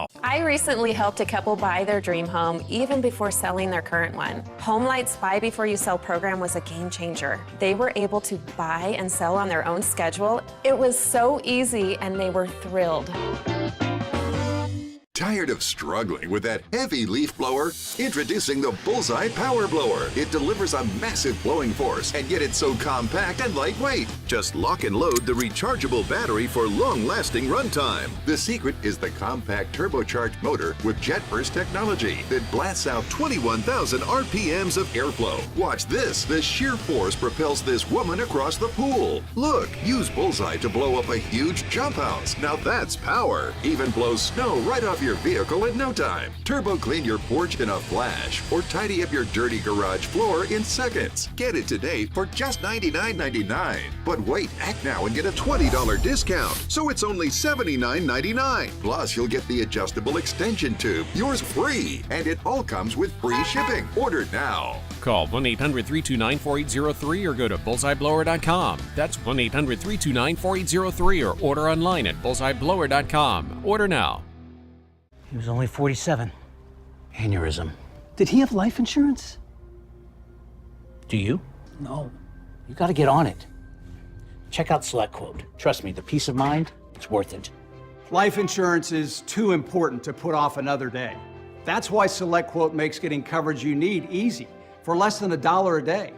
Now get up to a $2 million policy with no medical exam and same-day coverage.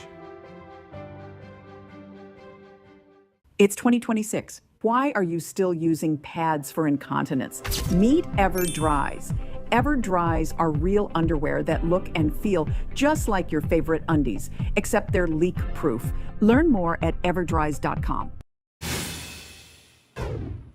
And look at New York City right now. Temperatures in the low 70s. We should be 48. That's the average high for this day for NYC at the Central Park location. I can see the Hudson on your right. You can see the East River on your left. You can see downtown. You see Midtown, Lower Manhattan, Jersey City on the right over there. It looks really nice. It does not feel like a March 10th day. In fact, the record for the date, I just looked up, 79 degrees set back 10 years ago. We're going to get close. I mean, we're talking about 79. We're only, 7 degrees away at this point? Will we reach there? Possibly. But we had record high temperatures yesterday. They were all peppered across the upper Midwest, the Midwest, Great Lakes, all the way down through the deep south. That heat is actually driving to severe weather later on today as that southwesterly breeze continues to steer not just the heat, but the humidity up out of the south, and it's going to be the fuel for the fire for the massive thunderstorms developing late today. Look at Caribou, Maine. You broke a record too. 54 degrees. That was a smashing. The old record was 47. Cedar Rapids, you guys at 74. All those records from yesterday. But what about today? The heat is going to continue to expand over to the north and to the east. So if you like the warm temperatures, you have it for another day today from New York through lower parts of New England, down through the mid-Atlantic, even northern Florida. So some potential records for the afternoon and Wednesday. You could see over 125 new heat records developing around Charlotte, Atlanta, Cincinnati, Middle Tennessee, Nashville, Murfreesboro. All those areas are going to be smoking hot for this time of the year. 79 degrees already in Charlotte, so you're getting close to record territory. 73 in Atlanta, 71 at Washington. New York City currently 72 degrees. It's warmer than where we were 24 hours ago by a good 9 degrees in St. Louis. Same with Cincinnati. Chicago, with that frontal boundary, it's just dropped through there about 3 hours ago. You're 19 degrees colder So you've got that lake air right overhead. So that's that cold stuff coming off the Great Lakes. Forecast side for today, 81 in Atlanta, 85 in Washington. Check out New York City going for 77, which would be 2 degrees shy of a record. We're getting a record 79. But D.C., that's a smash. Also, 85 degrees to forecast for the afternoon. The old record in Washington, 79. I mean, you're smoking one from 10 years ago. Look at Richmond, Virginia, 88 degrees. That's hot. Roanoke, 85. Look at Charlotte, 86. You're going to break a record from 1974. Down the south just a little bit farther, look at New Orleans. You're going to break a record also, 84. The old record's 83. Gainesville's going to get close. Tampa, you probably tie one. Fort Myers, Florida, I was just there last week at this time. Temperatures in the mid-80s when I was out there by Sanibel Island going up towards Captiva out of Fort Myers. I got to tell you, it was just lovely. 90 degrees, though, is a little bit warm for this time of year. You're talking tying a record if you hit that from 1997. So where do we go from here? Tomorrow, the cold front's going to edge a little farther over to the east. So now Buffalo back down into the low 60s, which is still warmer than the average. New York City about 64, Cincinnati 71, but still warm, hanging on to the heat around Montgomery. 85 degrees right there. Check out Atlanta, 82. Houston, 75. Jacksonville, look at this. Winds coming up out of the south, so you're not really off the water. That's a drier wind for you, at least for a little bit. 90 degrees tomorrow in Jacksonville, Florida. Potential records for tomorrow afternoon. Here's where we're going. Philadelphia, you probably break the record tomorrow. 76. 74 is the old record. D.C., we're going to break another record, 81. Check out Charlotte, even warmer tomorrow than what you're going to see today, or real close to it. 87 degrees. Atlanta, 82. You're going to tie one from back in 1990. Forecasted highs for Thursday. You can see that big dip in the temperatures, though, right? You got that cold front that's going to zip through right there. Little pocket of high pressure, but that's a colder air mass. So as that sits overhead, temperatures are going to follow suit. Your temperature, only 36 when you get the Buffalo. So there you go. Hope you didn't enjoy the warmth because it's not going to last too much longer. All right, where's it warm this time of year? Usually not in the mountains, but it's known as the world's worst weather, the home of the world's worst weather. That's Mount Washington. That's the observatory right now. We sent a meteorologist there just to prove it. For the next 2 days, Fox Weather meteorologist Adam Klotz is taking on Mount Washington. He's facing biting cold and fierce winds before he makes it to the legendary Mount Washington Observatory. He's out there now. He did it back there in the summertime, but right now he's in knee-deep snow. Adam, looking good, my friend. How has the climb been? It's gotten kinetically worse. It has gotten so much worse, Bob. I don't know if you saw any of our shots earlier this morning, but what we had was a much more flat type of surface. Just in the last hour, the climbing has become extreme. We've got our pickaxe. We've been looking at like a 35-degree angle for a good 45 minutes, and it's been hands and knees, ice axe, working our way up the mountain. Now, 2,000 feet have been done since we began this in the morning. We still have 2,000 more feet to go. It is a long ways of crawling, but we finally got to that point where the trees are starting to get a little bit smaller and we can look out and we can see the scene. This is what it looks like across New Hampshire right now. Beautiful. So there's been a lot of work getting up to this point, Bob, but it is paying off. You were talking about that forecast. This place is known for really, really wicked weather. We have lucked out today. Every person we've been seeing on the mountain has said, boy, you could have picked a better day. The thing is, we're going up to the top. As I said, another 2,000 feet, a lot more work ahead of us. We're going to spend the night at the Mount Washington Observatory. Tomorrow, the forecast looks horrible. Good news is we're not going to be climbing. We've got observatory, but we're going to be popping out and we're going to be experiencing that wicked, wicked weather. I don't know how I feel about it, Bob. I'm just glad when this part is over because we have been busting it here for the last hour or so. Crawling, hands and knees, to get up this mountain. I do kind of hope that you have a beer for me or something later. Yeah, yeah, you know I will. And you know they have a road that goes up there, right?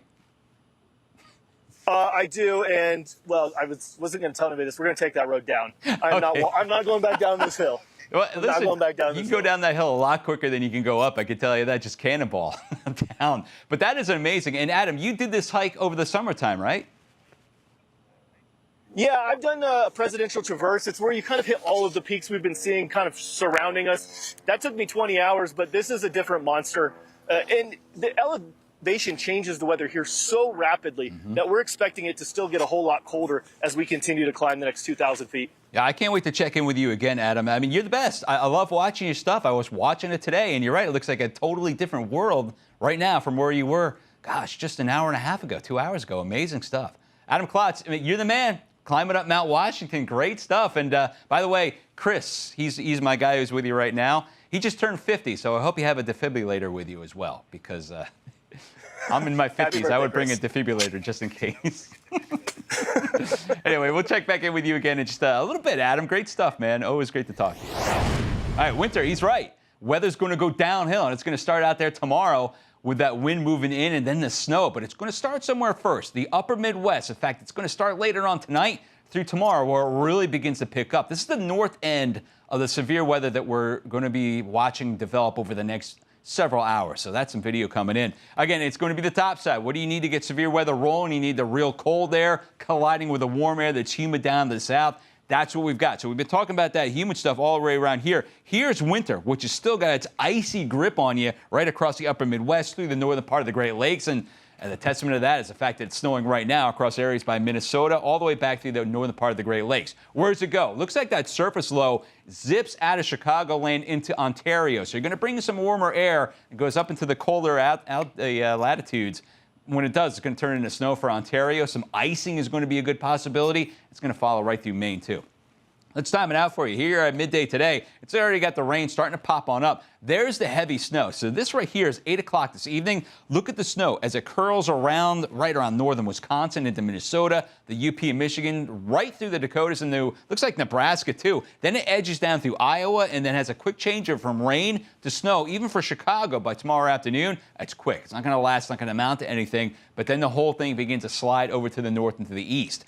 Check out that snow. That's a lot. You're talking about some lake enhancement right off of Lake Superior into Marquette. That darker shade of purple, that wasn't there with the computer models yesterday. It is today. That is 1.5 feet worth of snowfall on the forecast map right here, and it's no better for you around northern Wisconsin. If you want to see the snow, and you've got that. You're talking about 5 to 8, 8 to 12, depending on where you're located. You can see that snow line is just about the I-90 corridor with the heavy stuff. Sioux Falls going in towards Madison, Wisconsin. You're going to see basically just light flurries. But that's going to be very heavy for northern Wisconsin through Michigan. Then it slides over to the east. So we've got the winter storm warnings in effect for Marquette area in the UP, going for 1 foot to maybe 18 inches worth of snowfall. Winter weather advisories for the rest of the areas that are shaded in blue all the way down south to Saginaw. So you've got that. Then it picks up, moves through Ontario, but you still get skipped in there for the northern sections of the Adirondacks. So winter weather advisories out there, the mountains right there. Also freezing rain, sleet. You're going to find that across northern sections of Maine. That starts out there by Millinocket. I'm thinking Aroostook County up there, farthest north. Probably get a good 4 to 5 inches worth of snow, but even you guys will probably switch over to sleet and freezing rain before it's all over with. But this is going to be bad for our neighbors up in Canada. That's going to be a lot of icing, a lot of freezing rain, Montreal area up towards Quebec. But you can see right for Maine, you guys also have the risk of getting maybe some power outages out here Wednesday night through Thursday as that icing continues to go on through. By the way, Mount Washington right there, you're going to get the whole mix. You're going to get the snow on the top of the mountain, freezing rain, sleet, everything. We've got the flood watches in effect also. Warm temperatures right now, right? We've got temperatures into the 60s, melting snow. We've got the ice jam flooding also across the rivers, northern Vermont, northern parts of New York State too. We've got that. Look at the temperature right now in Burlington, 60. It's pretty warm. That's where we're getting that melting of the snow. So we'll have that for you as well. All right, coming up, we are your Severe Weather HQ, everybody. We got severe weather threat. Looks like it's going to be ramping on up. This is Brandon Kopic. He is driving right now towards the worst of it. He's in Mason, Illinois. We've got a level 4 out of 5 on the bad scale. The threat level has just been upgraded. We'll show you when and we'll time it out. Coming up after the break, everybody.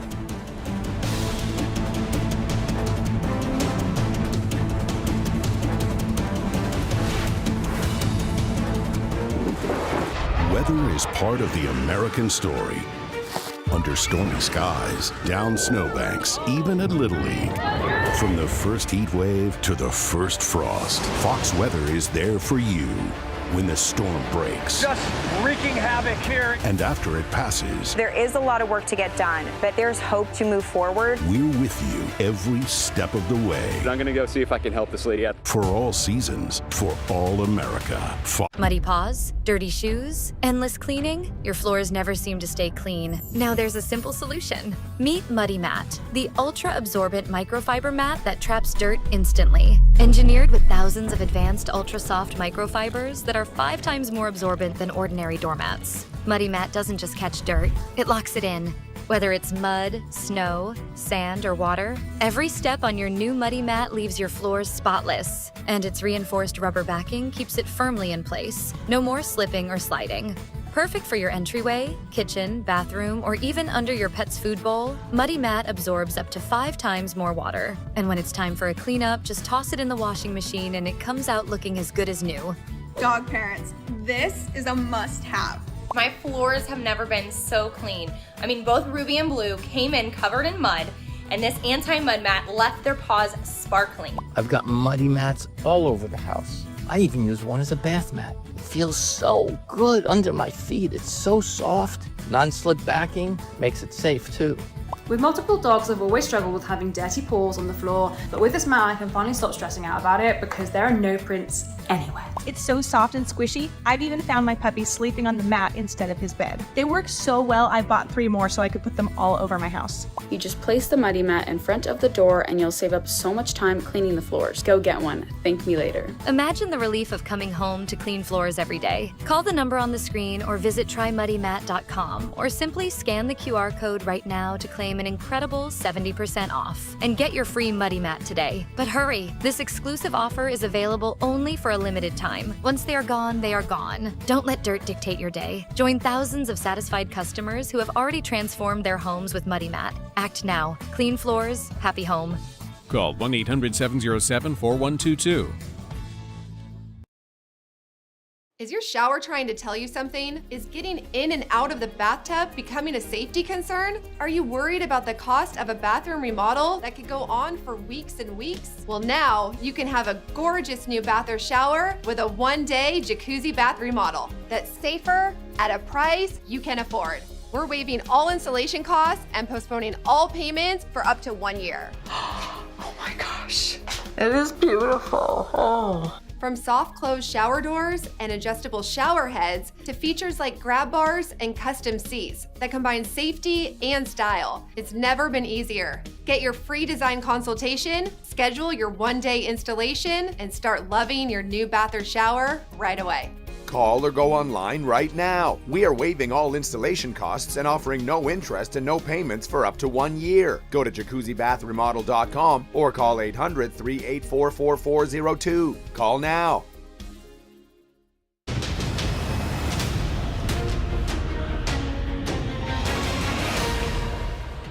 Yeah, this is a Fox Weather Alert. Good Tuesday afternoon, everybody. Thank you for being here with us on Fox Weather.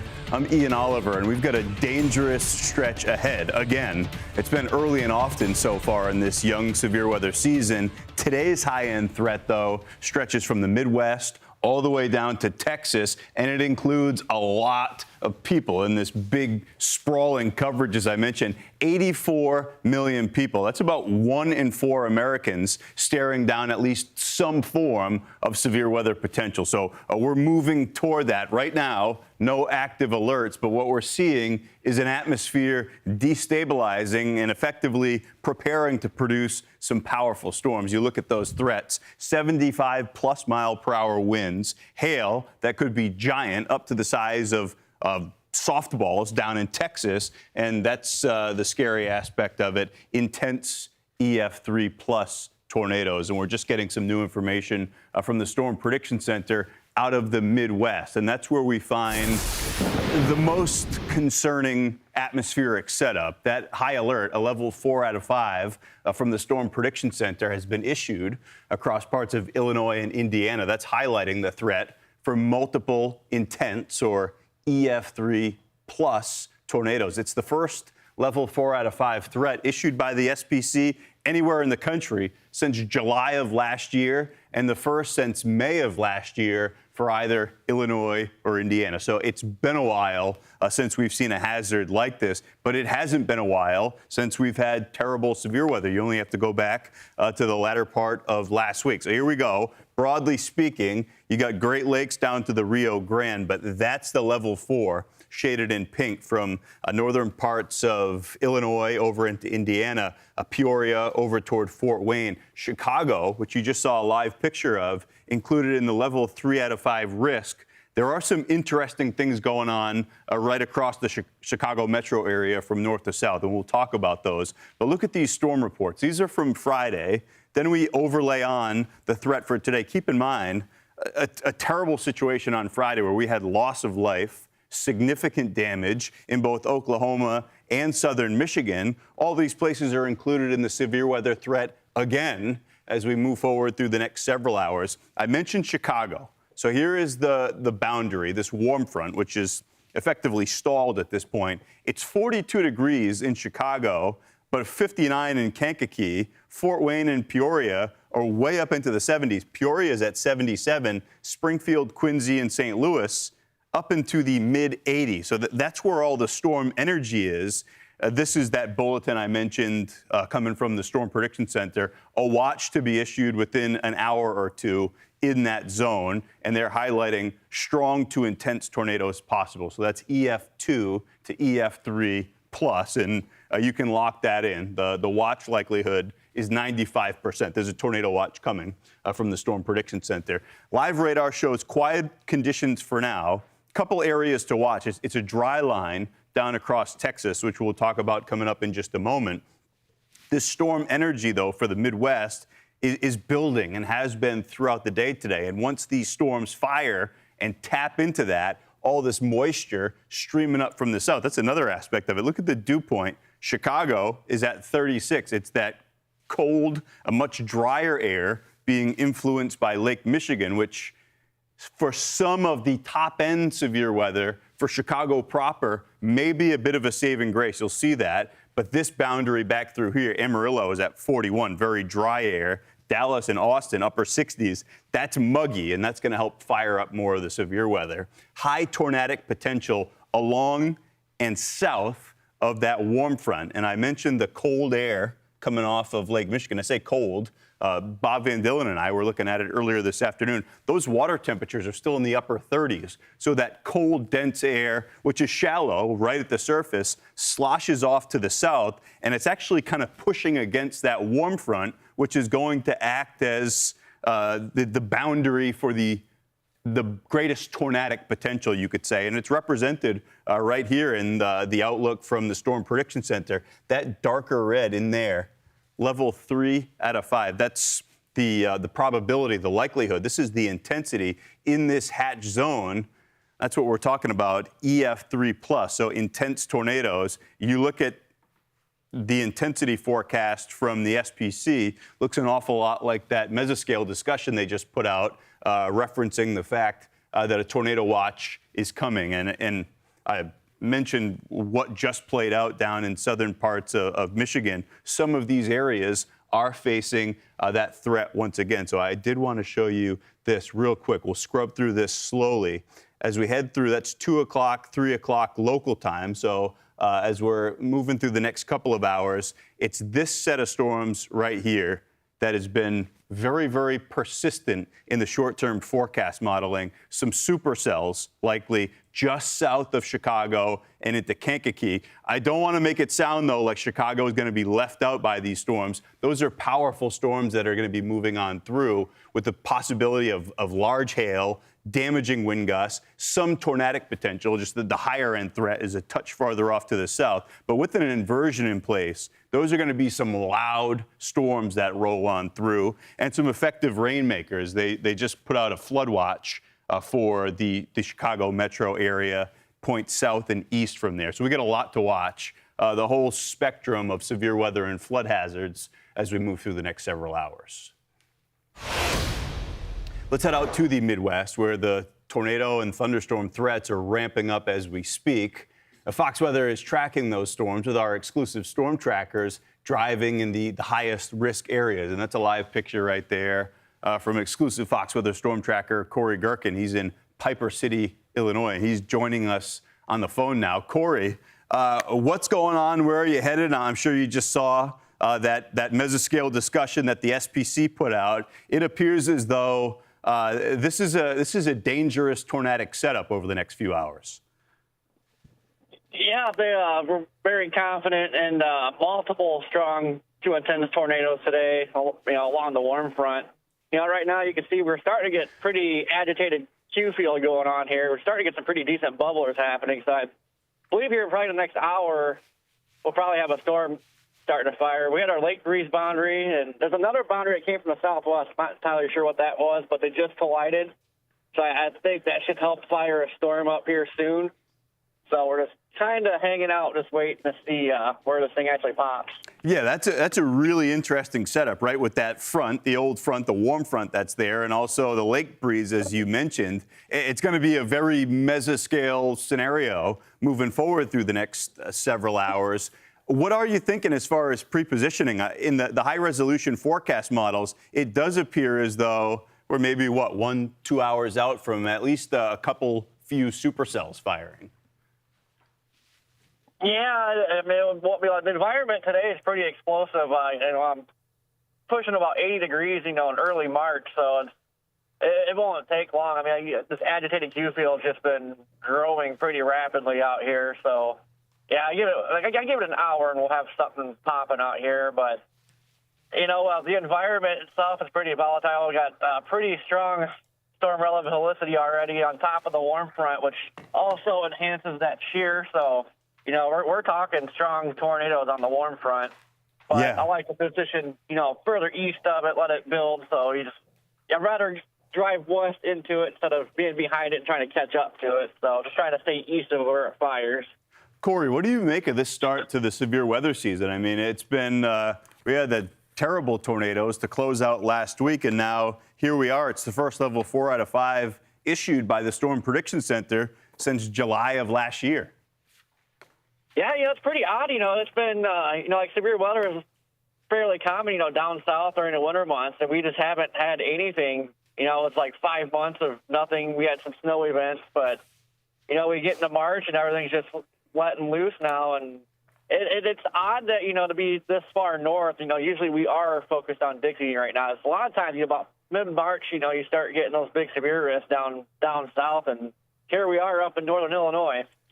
Yeah, and we're waiting on a tornado watch that we think will be out within an hour or two, and Corey will be keeping an eye on your feed to see how all of these storms evolve. What appears to be a high-intensity setup over the next several hours. That's exclusive storm tracker Corey Gherkin. Corey, as always, be safe. We'll be checking back with you in a little bit.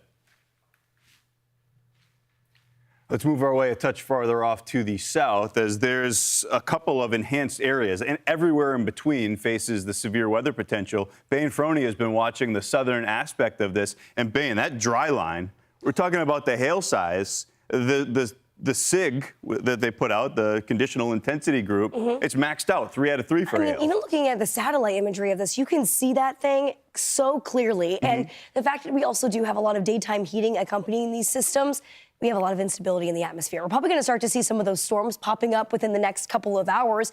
So we'll probably watch for that severe threat impacting the south first before we see those storms firing up into the Midwest. But again, a level 3 out of 5 when it comes to that severe threat for a good central western part of Texas. This is going to be a big chunk of the state of Texas that's going to need to be on high alert. I mean, all modes of severe weather are on the table. Tornadoes, damaging wind, and also that hail threat is going to be massive as well. We are expecting very large hail out of this system. More on that in just a minute. Now, we are monitoring this situation because we're potentially going to see a watch being issued around 4 o'clock Central Time. So in the next couple of hours or so, 95% chance of seeing that watch being updated. So we'll keep you posted as we continue throughout the next few hours. But, I mean, looking into the potential tornado intensity, we are expecting to see EF2 or greater tornadoes if we end up seeing some of those storms rotating and spinning up here. I mean, pretty much all of the central part of Texas will be dealing with that potential intensity when it comes to tornado threat, as well as up towards Oklahoma as well later on this afternoon and into the evening. Now, the hail potential. We could see up to softball-sized hail in this hatched area that you see highlighted in that gray striped color there. This is going to be massive. I mean, when we're talking about hail this size, when it falls from the atmosphere, it's going to be going at 100 miles per hour. I mean, this is a dangerous situation for folks in a storm like that. I mean, these updrafts are going to be incredibly intense and strong. Now, here's looking to our water vapor satellite. This is kind of giving a better idea of where that dry line is. You can see where there's hardly any moisture. That's where we have the reddish, orangish color. And we'll start to see more of that dry line moving on in. But, I mean, you can also really see it here on satellite. Look at all of this open sky, this sunshine that's helping create some more of that instability into the western part of Texas. So not only do we have the instability, I mean, obviously we have the heat as well and the moisture. So something we have to watch out for. I mean, you can see it right here as well.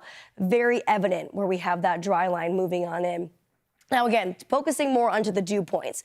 Upper 60s right now throughout parts of Texas. We're going to see that over into parts of Dallas right now. 68 is our dew point there.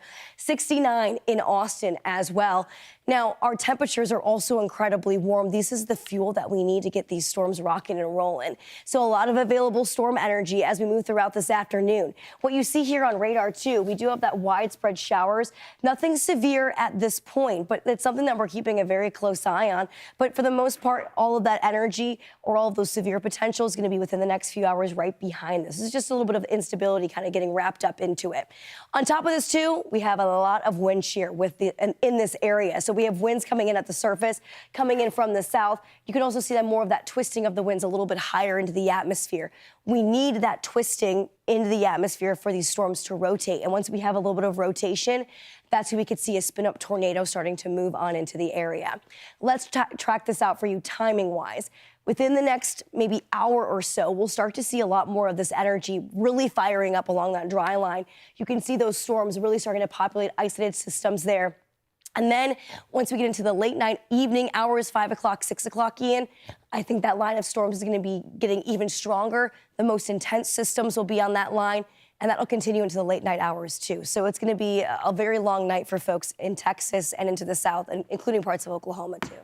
Yeah, we got a dangerous stretch ahead, and then beyond all that, we're going to be dealing with a situation that takes us into tomorrow, which we'll get you updated on. Chicago, you're looking at it, bracing for severe weather tonight. Areas displaced just off to the south under the potential for intense tornadoes. Most of the focus today is going to be on the tornado and hail risk in this part of the country. Flood watch has been issued for the Chicago metro as the storms threaten to bring some very heavy rain. And with the inversion overhead, there's warmer air above that 44 degrees you're seeing on that sensor. It's going to be some loud thunderstorms rolling on through. We're tracking them. Stay with us. More Fox weather straight ahead.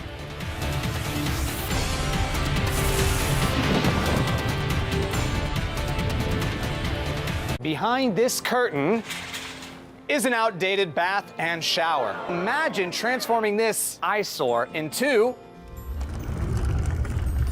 a beautiful jacuzzi bath remodel in as little as one day. Are there a lot of design options?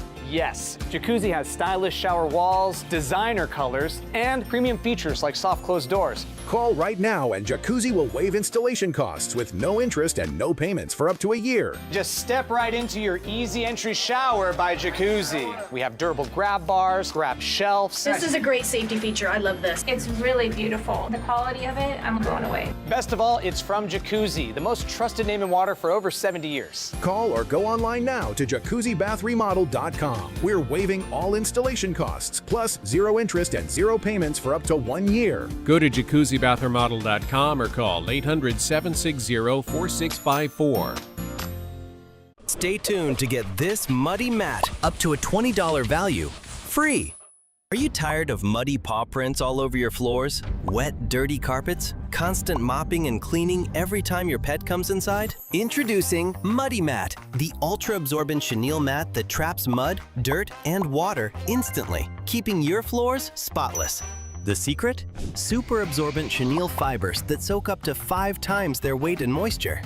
And watch, the mat does all the work. The dirt and water get trapped in thousands of soft chenille noodles, and the non-slip backing keeps it firmly in place. No sliding, no bunching, no mess. And Muddy Mat isn't just for the door. Use it in your car to protect your trunk and back seat. Perfect to catch spills in the kitchen. And if your dog is a messy eater, slip it under their food bowl to catch all the spills. And here's the best part. When it gets dirty, shake it out for a quick clean. and then just toss it in the washing machine. It comes out looking brand new, ready to use again and again. And Muddy Mat comes in multiple sizes and colors, so you can find the perfect one for any room in your home.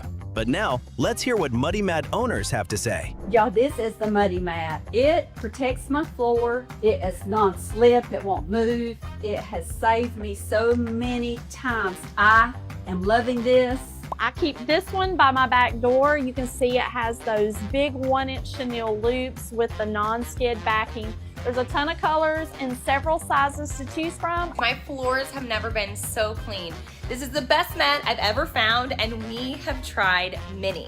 I wouldn't wait too long before they're gone. So what are you waiting for? Scan the QR code, go visit getmuddymat.com, or call the number on the screen and get your free Muddy Mat when you buy 2. With multiple colors and sizes, it's easy to keep every floor in your home clean and covered. So what are you waiting for? Join millions of happy pet owners and stop the dirt at the door. Muddy Mat. Goodbye, messy floors. Hey, welcome back to Fox Weather Now, as we're watching 2 distinct bullseyes where severe weather ingredients are there for violent severe weather, the Midwest and down in Texas, with severe weather potential everywhere in between. This is going to be a dangerous setup as we move forward through the next several hours. I mentioned that warm front, that old boundary up closer to Chicago, and why we talked about the greatest severe weather or tornadic potential being displaced just south of Chicago. You're looking at the visible satellite. Keep in mind, areas down here have warmed up into the 70s, up close to 80 in spots. You've got the lake temperature, which is 38, 39 degrees, and you see that boundary right there. That's the lake breeze sloshing down a very shallow but stable layer of air, which is pushing back against the warm front. So at different levels of the atmosphere, there are some complex things going on here. And you see with the available storm energy, that's more or less the northern periphery of it. Once you get into that air that's down into the 40s, dew points are in the 30s, it's a whole different thing. But there is overrunning warmth going over that very shallow, cool and dry a layer of air at the surface. Part of the reason why we're still expecting strong thunderstorms in Chicago. The flood watch is up, and we do have the severe weather threat. You move south and you get into the juicy atmosphere, unfortunately, which is going to fuel the top-end severe potential. Look at Dallas and Austin. Got dew points in the upper 60s to about 70. Just north of the area that I was just looking at, you've got the high tornado potential. Level 3 out of 5 threat as indicated by the Storm Prediction Center. But even more concerning in through here, all of those spots we were just talking about, extreme southern parts of Michigan, again, after a terrible tornado, a supercell that moved on through end of last week, northern Indiana and into Illinois. That's where intense or EF3 or greater tornadoes are possible. The severe weather threat is considerable, no question. We haven't had a chance yet to talk about the cold side of this storm, which is bringing winter weather across the northern tier. That's a delightful spot right there, Jackson Hole, Wyoming. Kiana, it's the spot that if I won Powerball, nobody would know.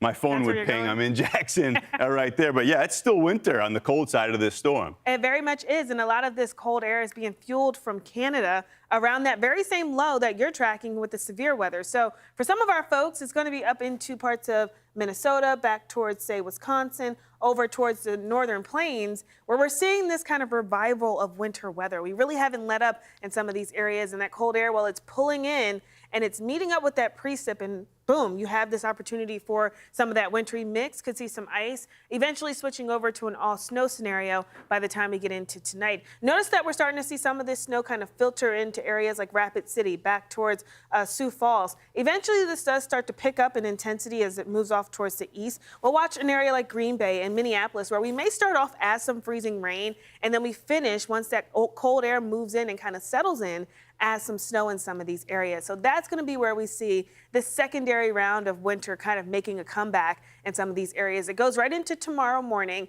really starts to wrap up by the time we get into tomorrow evening, and it continues to move a little farther to the east. We'll talk about who sees that in the East Coast. I do have some bad news for the Big Apple for areas along the I-95 corridor, but we'll keep it here for now.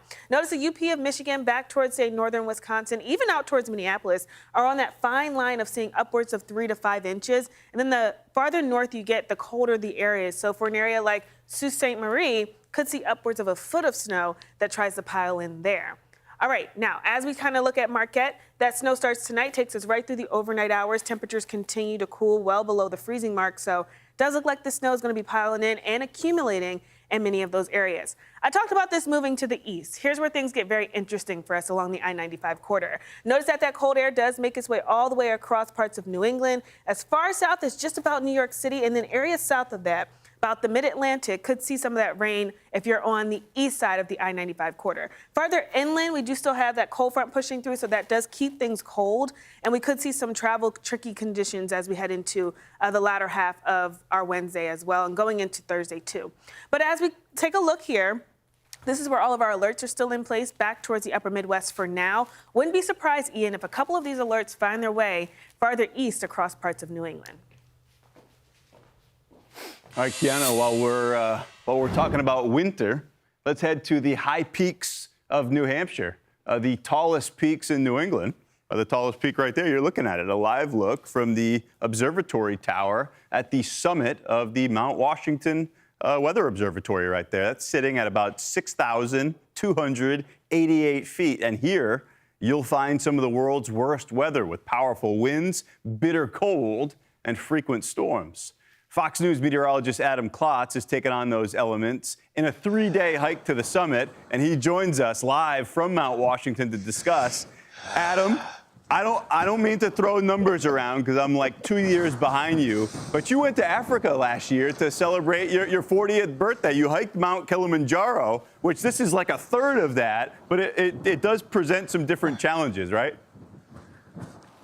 I swear this is harder than that was. I mean, that was something I stretched over 5 days. This has been a grueling day, Ian. We're now up to 5,000 feet. You talked about the tower that's actually, you can kind of see it just over my shoulder. So we have another 1,200 feet to go. That's up at 6,200 feet. It has been a long, grueling day. And yes, unfortunately, there is more on the way. We're on the top of Lion's Head. It's this feature on the mountain that all the climbers know. Once you hit it, you're going to know what the wind is like. And boy, has the wind really changed and picked up. You can kind of tell that ridge just behind me. All these north winds are whipping over top of it. What makes Mount Washington such a wicked place as far as the weather goes is the topography is fairly low, really, across the Northeast compared to out west. So you've got this one mountain that sticks up high into the jet stream, and then you're hitting those jet stream winds. That is what we're dealing with out here. And unfortunately, because we really just got into these winds, we're going to be dealing with for the next 1,200 feet, which our guide over there, shout out, buddy, our guide over there, he's telling us on the long end, we have not been fast. Probably another 3 hours to get up there. So there's a lot of work ahead of us. And again, that basically what you're looking at right behind me, we have to go straight up that. In the wind that we were estimating is gusting up over 50 miles an hour. Yeah. So, Adam, the top gust that was the world record for decades, 231 miles per hour at the summit in 1934. People get all hot and bothered about this because the record that broke it was a little bit dubious. But you actually had to move up the hike, right? Because tomorrow it wasn't going to happen. Yeah, can you believe this? This is the good weather. This is like the best weather you could ever imagine for this climb.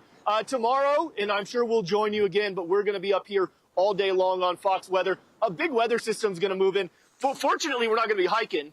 We're just going to be at the observatory, but we'll be popping out in it, and we'll just see how gnarly it can get up here. Adam, I have summited Mount Washington, but I did it in the back of my mom's minivan.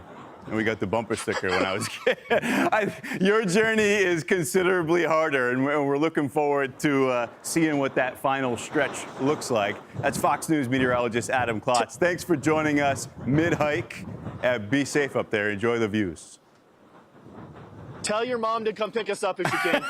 Not a problem. She's on her way. I'm putting the call in. Adam, see you. Thanks, guys.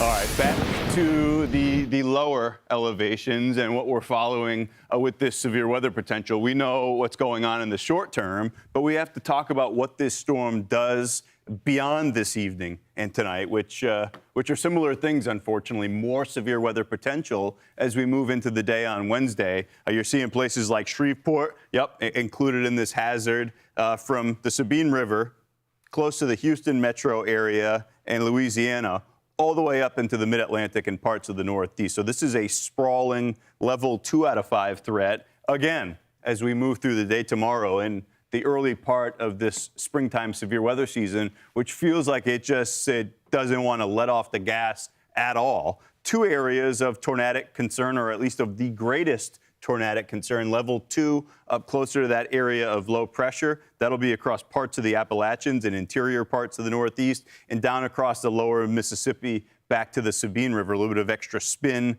down that way. And we do have the potential in these zones for strong tornadoes, EF2 plus. So here we go. This is 11 a.m. tomorrow. There's the area of low pressure that I mentioned. You've got many of these same ingredients. A dew point in the bluegrass up into the mid-60s. Same story in Pittsburgh. So this is seasonally soupy air, you could call it. That's high humidity for the very early part or the first third of the month of March still. And then you look at the amount of wind shear, the orange wind particles, that's what's going on at the surface. So that's south, pumping up more of that moisture from the south. And you look at what's going on aloft, a couple miles up, wind is screaming, and it's generally more out of the west-southwest. So the winds are turning with height, and they're also accelerating. That's what allows the storm to corkscrew and twist as it grows taller and potentially produce some of those strong tornadoes. The storm energy tomorrow is not what we have today, but there's enough there to produce some powerful storms. So it's one more reason to be alert in all of these places. Tomorrow is going to be another day filled with severe weather. In between now and then, we continue to track the growing tornado and hail threat in 2 separate areas and everywhere in between. Follow along with our forecast by checking out the new Fox Weather blog.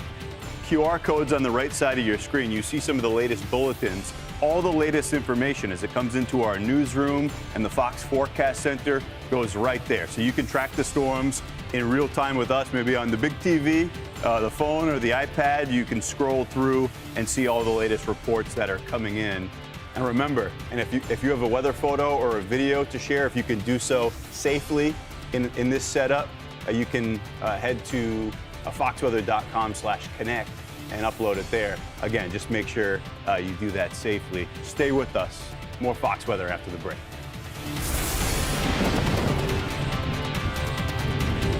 Muddy paws, dirty shoes, endless cleaning? Your floors never seem to stay clean. Now there's a simple solution. Meet Muddy Mat, the ultra-absorbent microfiber mat that traps dirt instantly. Engineered with thousands of advanced ultra-soft microfibers that are 5 times more absorbent than ordinary doormats. Muddy Mat doesn't just catch dirt, it locks it in. Whether it's mud, snow, sand, or water, every step on your new Muddy Mat leaves your floors spotless. And its reinforced rubber backing keeps it firmly in place. No more slipping or sliding. Perfect for your entryway, kitchen, bathroom, or even under your pet's food bowl, Muddy Mat absorbs up to 5 times more water. And when it's time for a cleanup, just toss it in the washing machine and it comes out looking as good as new. Dog parents, this is a must-have. My floors have never been so clean. I mean, both Ruby and Blue came in covered in mud, and this anti-mud mat left their paws sparkling. I've got muddy mats all over the house. I even use one as a bath mat. It feels so good under my feet. It's so soft. Non-slip backing makes it safe too. With multiple dogs, I've always struggled with having dirty paws on the floor, but with this mat, I can finally stop stressing out about it because there are no prints anywhere. It's so soft and squishy. I've even found my puppy sleeping on the mat instead of his bed. They work so well, I bought 3 more so I could put them all over my house. You just place the Muddy Mat in front of the door and you'll save up so much time cleaning the floors. Go get one. Thank me later. Imagine the relief of coming home to clean floors every day. Call the number on the screen or visit trymuddymat.com or simply scan the QR code right now to claim an incredible 70% off and get your free Muddy Mat today. But hurry, this exclusive offer is available only for a limited time. Once they are gone, they are gone. Don't let dirt dictate your day. Join thousands of satisfied customers who have already transformed their homes with Muddy Mat. Act now. Clean floors, happy home. Call 1-800-707-4122. Is your shower trying to tell you something? Is getting in and out of the bathtub becoming a safety concern? Are you worried about the cost of a bathroom remodel that could go on for weeks and weeks? Well, now you can have a gorgeous new bath or shower with a one-day jacuzzi bath remodel that's safer at a price you can afford. We're waiving all installation costs and postponing all payments for up to 1 year. Oh my gosh, it is beautiful. Oh. From soft closed shower doors and adjustable shower heads to features like grab bars and custom seats that combine safety and style, it's never been easier. Get your free design consultation, schedule your one-day installation, and start loving your new bath or shower right away. Call or go online right now. We are waiving all installation costs and offering no interest and no payments for up to 1 year. Go to jacuzzibathremodel.com or call 800-384-4402. Call now.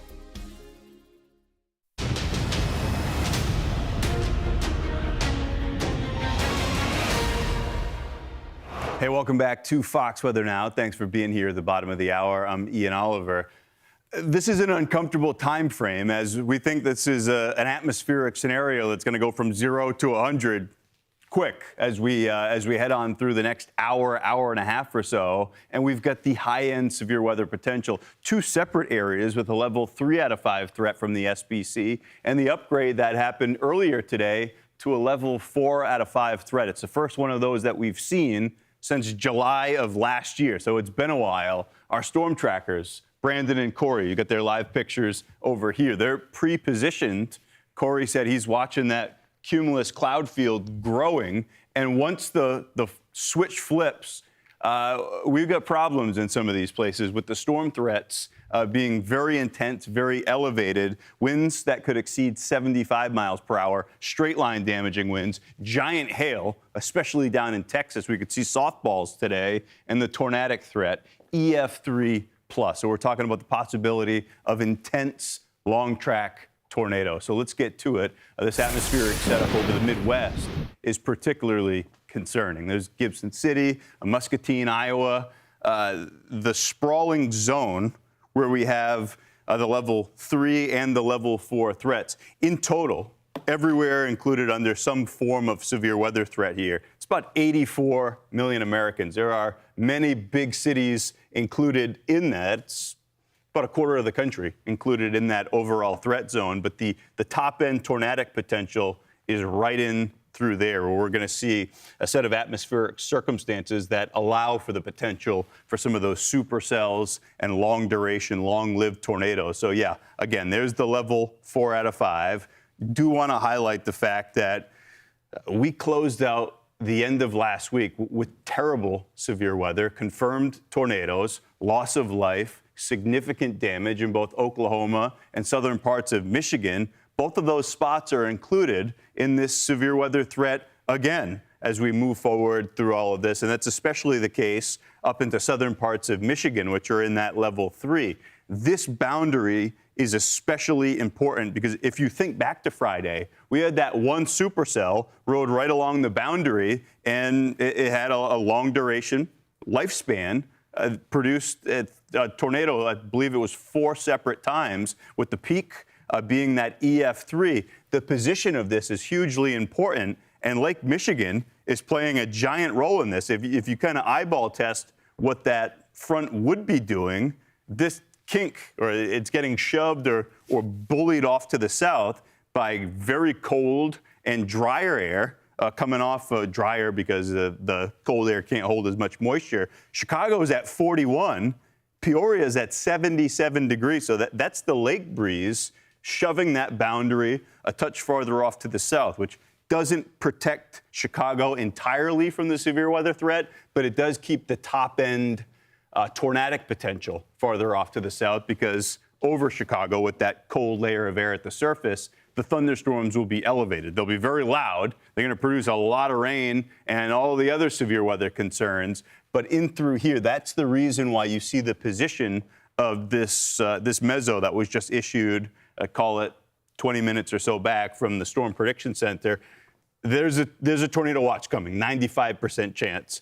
And they're including strong to intense tornadoes. So strong is EF2+, and intense is EF3+. So that's very significant, very dangerous severe weather that we're talking about here, fueled by a lot of available storm energy. You've got what's been record warmth, or at a minimum, temperatures trending 15 to 25 degrees above average out ahead of that boundary, and the moisture to go along with it. 68, the dew point in Little Rock. Dallas, Austin's almost 70. 70 is about that mark for the dew point where you step outside and you can just feel the mugginess. Like it feels like it should thunderstorm, and it is in many of these places. The highest tornadic potential along and just south of that boundary, as I mentioned. So as we get zoomed in through here, did want to show you this hatch zone for the potential tornado intensity. This is one of the new products from the Storm Prediction Center. It just came out last week. I don't think they expected to be using a graphic that looked like this early in the season. Southern Michigan down into Indiana, out west into Illinois. That's where we're watching for the potential for EF3+. This segment is brought to you by Blue Eddy, a trusted name in backup power for 13 years, delivering clean, indoor-safe energy to keep your home powered during severe storms. The overall severe weather threat, it stretches from the Midwest down to Texas, but it is the southern aspect of this where we see the largest hail potential right on that dry line. Bain's been following that, and just like the boundary south of Lake Michigan, that dry line's the spot for the huge hail. Exactly. I mean, this dry line's going to act kind of like as a catapult for all of this air to just go shoot right up. And that's when we end up having those really strong updrafts. And we're talking, I mean, baseball, softball sized hail. These are going to be massive. You don't want to be seeing that falling from the sky. You're going to want to make sure you're in a safe place as you move throughout the next few hours here. I mean, looking into timing, probably right around when folks are trying to head home from work, head home from those after-school activities, is when we're watching for that potential severe weather rolling on through and moving into especially the central part of Texas. That's where we have that level 3 out of 5 risk for severe weather later on this evening.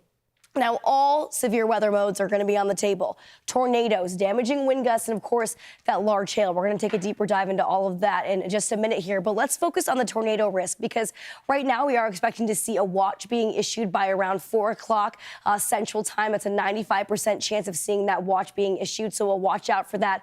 This is going to be extending from Del Rio all the way up to north of San Angelo as well. So a big chunk of southwestern parts of Texas will be under that watch in the next few hours. And speaking of the potential tornado intensity, expected to hit EF2 or greater when it comes to that intensity of those tornadoes that could possibly be forming with these storm systems. Now, the hail is also going to be a very large threat when it comes to these storms moving in later on this evening. I mean, we are looking at, again, softball-sized hail. That's going to be 3.5 inches in diameter in this hatched area that you can see highlighted in that gray-colored stripe there.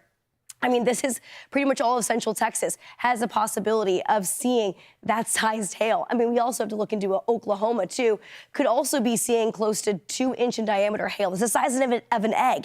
Imagine that coming down. I mean, this is going to cause some serious damage to cars, to windows, all of that nature. So if you can, please try and put your car into the garage for today, because the hail is going to be no joke. Now, Ian was mentioning this earlier, that dry line. You can see it very evident right here where all of that dry air, what's the color, orangish red that you see there on your screen, that's going to be that drier air that's moving through.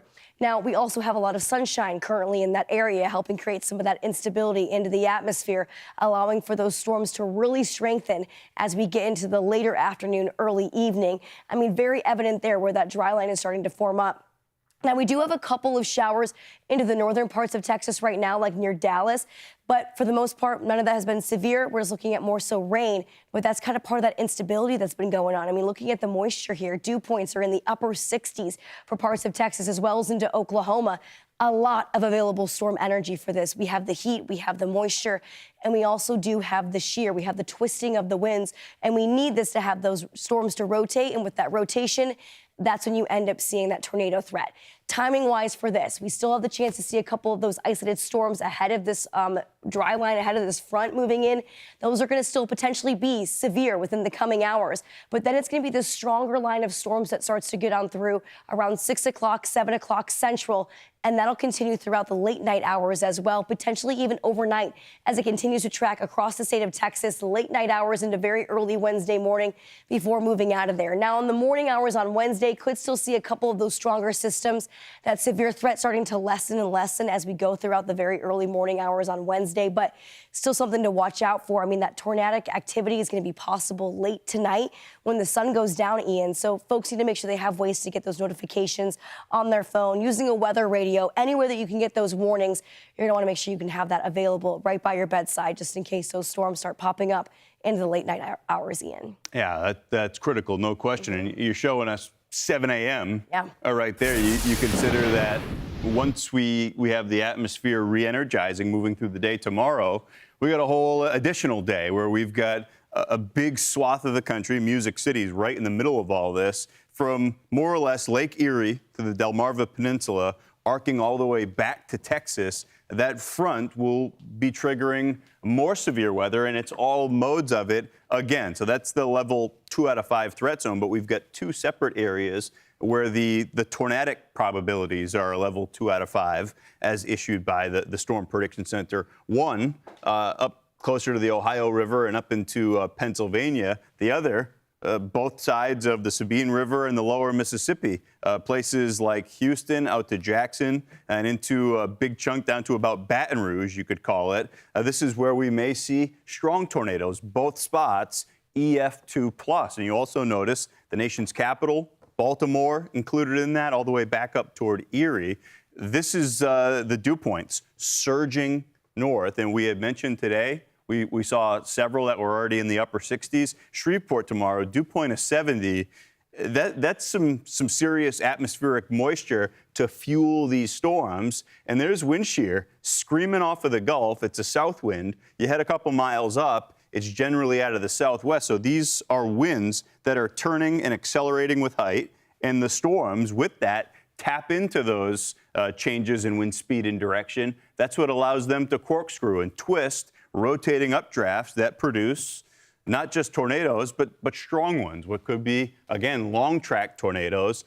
The tornadic potential for tomorrow, you're looking at it in through here, another area of low pressure developing. That adds a little bit of extra spin, something like this. And the supercells that develop out ahead of that cold front, the discrete ones, the individual storms, those will be the ones of greatest concern as we're moving on through the day on Wednesday. So we look for those with the exclusive Fox weather model. Broadly speaking, you've got the front line of storms producing those, but some of the discrete activity out ahead, out in through there, those are the ones we'll watch most closely for the tornadoes. Still ahead as we head into the evening hours, the primary concern shifts to all modes of severe weather, of course, but the nighttime aspect of this continues beyond sunset. Nighttime tornadoes are statistically twice as deadly as those that occur during daylight. Keep your Fox Weather app handy to get all the alerts in your area. We'll be right here with you on the air tracking these storms live. More Fox Weather straight ahead.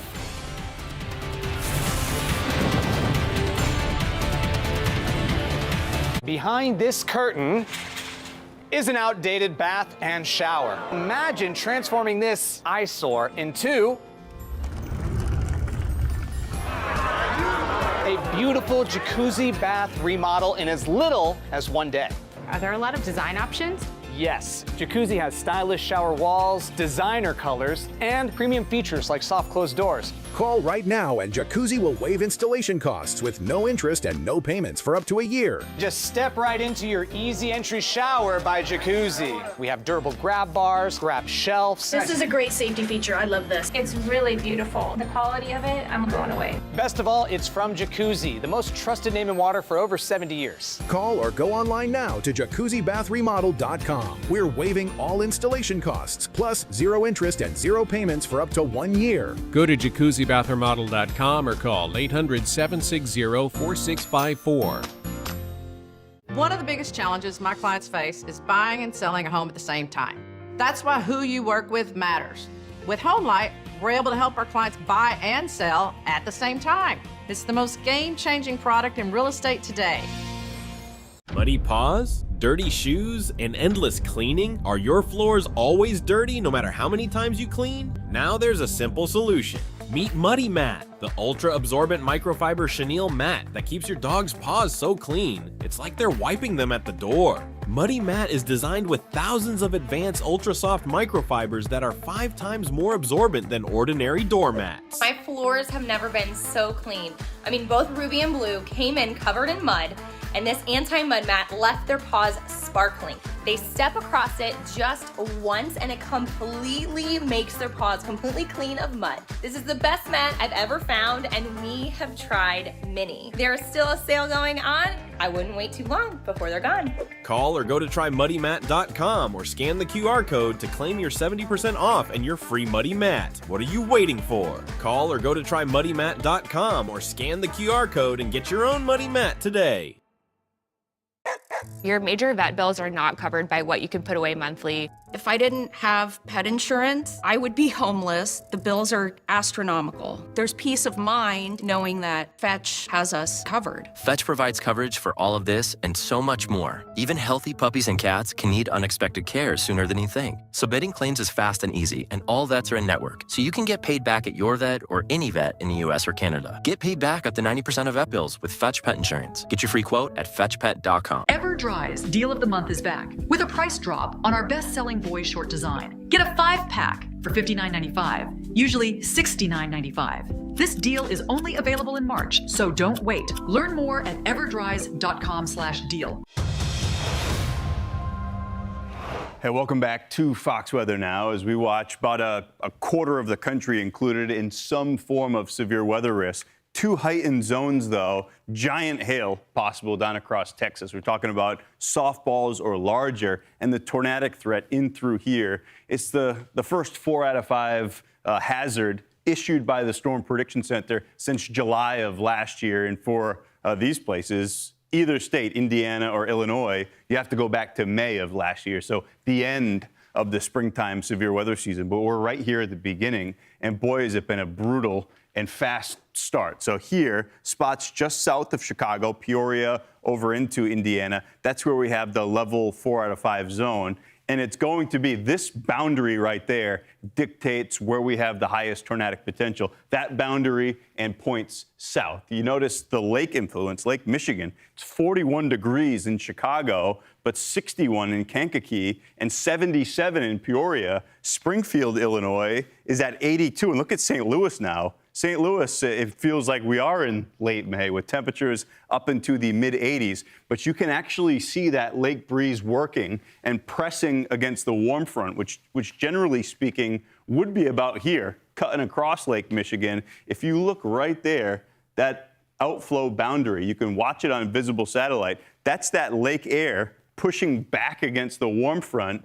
At the surface, there's that cold, drier air, which is more stable. We're still going to get thunderstorms developing up and over the top of that, but the base of the storms will be elevated, which throttles back the overall tornadic potential, not the severe weather potential and the flooding, too. We got a flood watch up for Metro Chicago, but just small-scale details that will dictate where we see the worst of these storms over the next several hours. Storm Prediction Center highlighting zones just south of Chicago. All the spots we were just talking about. We have a tornado watch coming, strong to intense tornadoes possible. Severe weather firing up across the country today with the potential, as we were just talking about, strong to intense tornadoes in the Midwest and explosive storms down across the southern plains. But even areas outside of the highest risk zone, of which there are many, should expect to see some dangerous weather. We talked about that. It's Texas all the way up to the Midwest. Arkansas Weather Network meteorologist James Bryant joins us now. James, great to have you with us. Arkansas saw its first tornado of the season this past weekend, an EF2. What are your thoughts on this overall setup and the start we've seen to this springtime severe weather season?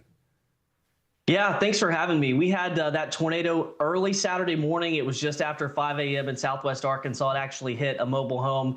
And that was another one of those, like Arkansas was not in the highest risk area, but I describe it to people as being a needle in a haystack type event for us. It's very well within the realm of possibility that we see a tornado over the next day or so, whether that's tonight or tomorrow with the storms moving through Arkansas. But that doesn't mean that there's no risk. In fact, I think it's even more important that people pay attention because your first impression when you hear that you're in a low severe weather risk is to not pay attention. So we ask that people, no matter how that is, have a way to get warnings, because when that tornado warning happens for you in the middle of the night, your phone and those alerts that you get could save your life. You know, this fast start to the severe weather season, right on schedule for Arkansas. You know, we just went through our longest drought of the last 30 years without a severe weather report. We did not have a severe weather report from mid-October until early or late February and early March. It was almost 6 straight months with 0 severe weather reports. Very rare for us to do that here. It had to come back eventually, and here we're doing about a week of it. Yeah, unfortunately, roaring back now, right? You mentioned right on schedule for you, a little bit ahead of schedule with what we're seeing farther off to the north. What are your thoughts on that? Very much like what you were describing there in Arkansas is like what we saw play out Friday in southern parts of Michigan, where the overall probability wasn't that high, but the ceiling was quite high, and that's what ended up playing out. What are your thoughts as we move through this latest event now?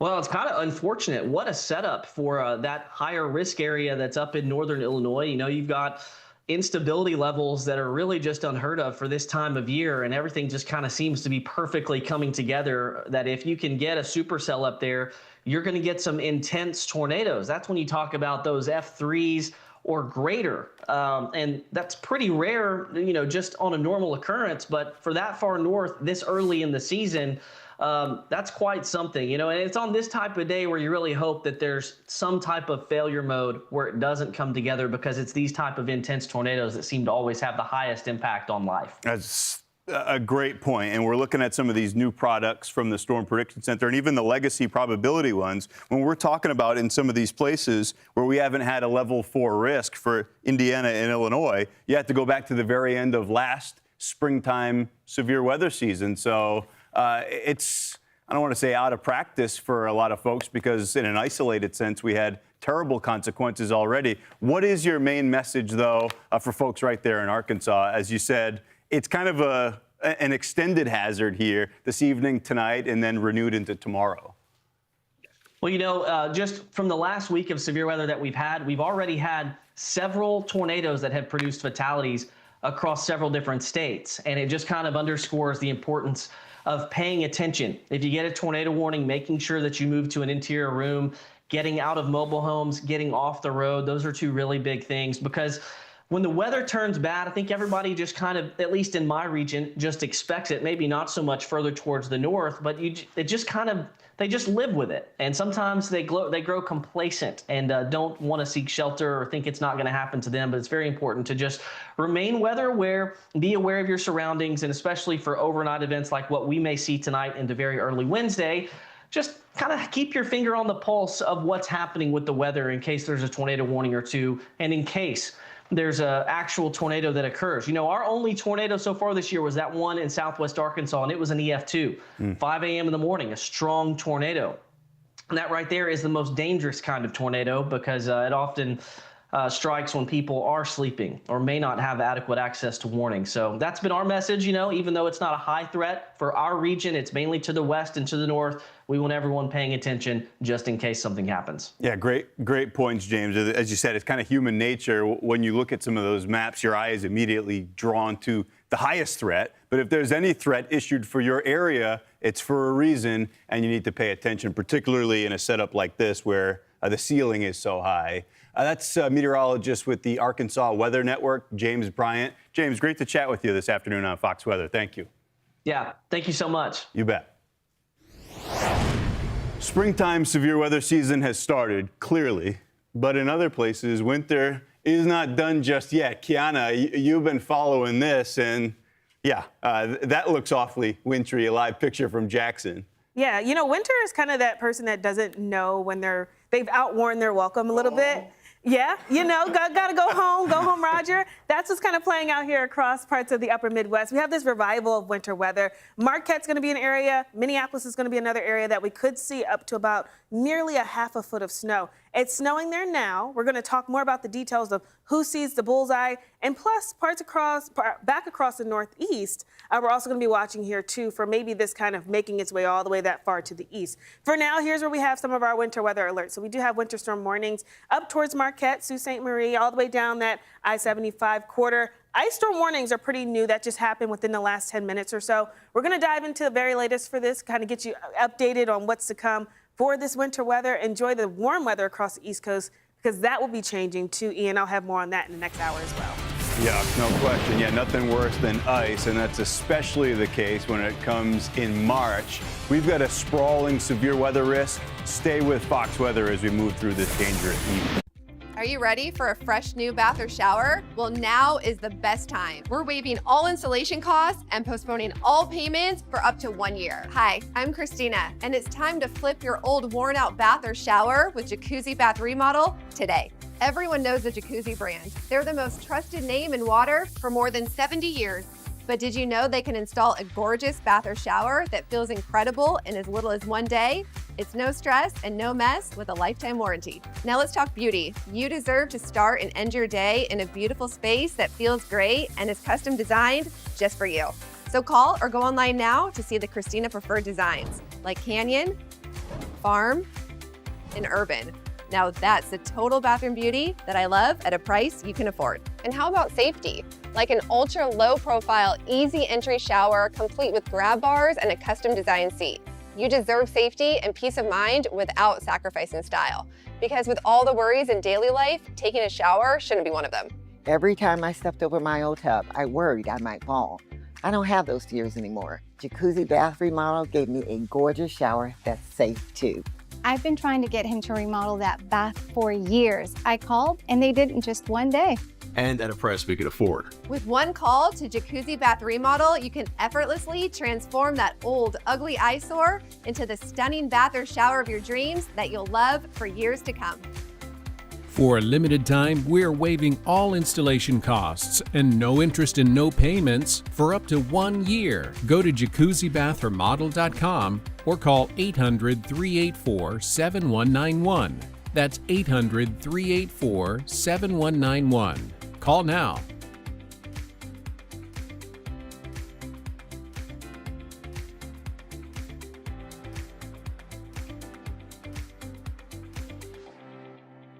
Buying or selling a home has gotten hard. That's why who you work with matters. I partner with HomeLight to help our clients win in any situation.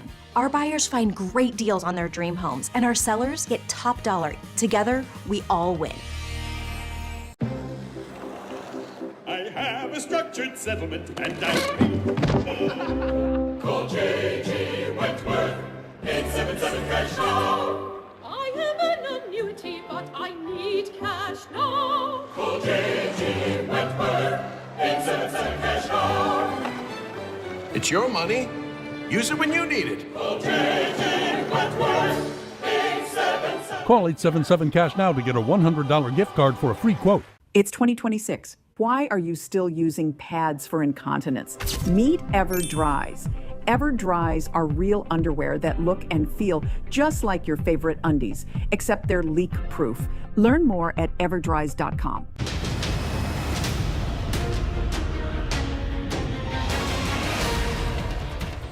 Hey, this is a Fox Weather Alert. Good Tuesday afternoon, everybody. Thank you, as always, for being here with us on Fox Weather. I'm Ian Oliver. We've got a dangerous stretch ahead, another one, early and often so far in this young severe weather season. Today's high-end threat, you're looking at it, it stretches from Texas all the way up through the Midwest. This includes 84 million people. That's 1 out of 4 Americans included under some form of severe weather risk. The issue is that we've got 2 areas embedded within this wide zone where all modes of severe weather are possible. Down south, we're talking about giant hail, and up across the Midwest, EF3 plus tornadoes possible, intense tornadoes. Right now, no active warnings, but we're thinking that once this kicks off, it's going to get active quick. And yeah, the storm threats are all high end. Straight line winds, 75 plus miles per hour. Hail that could be softball size or greater.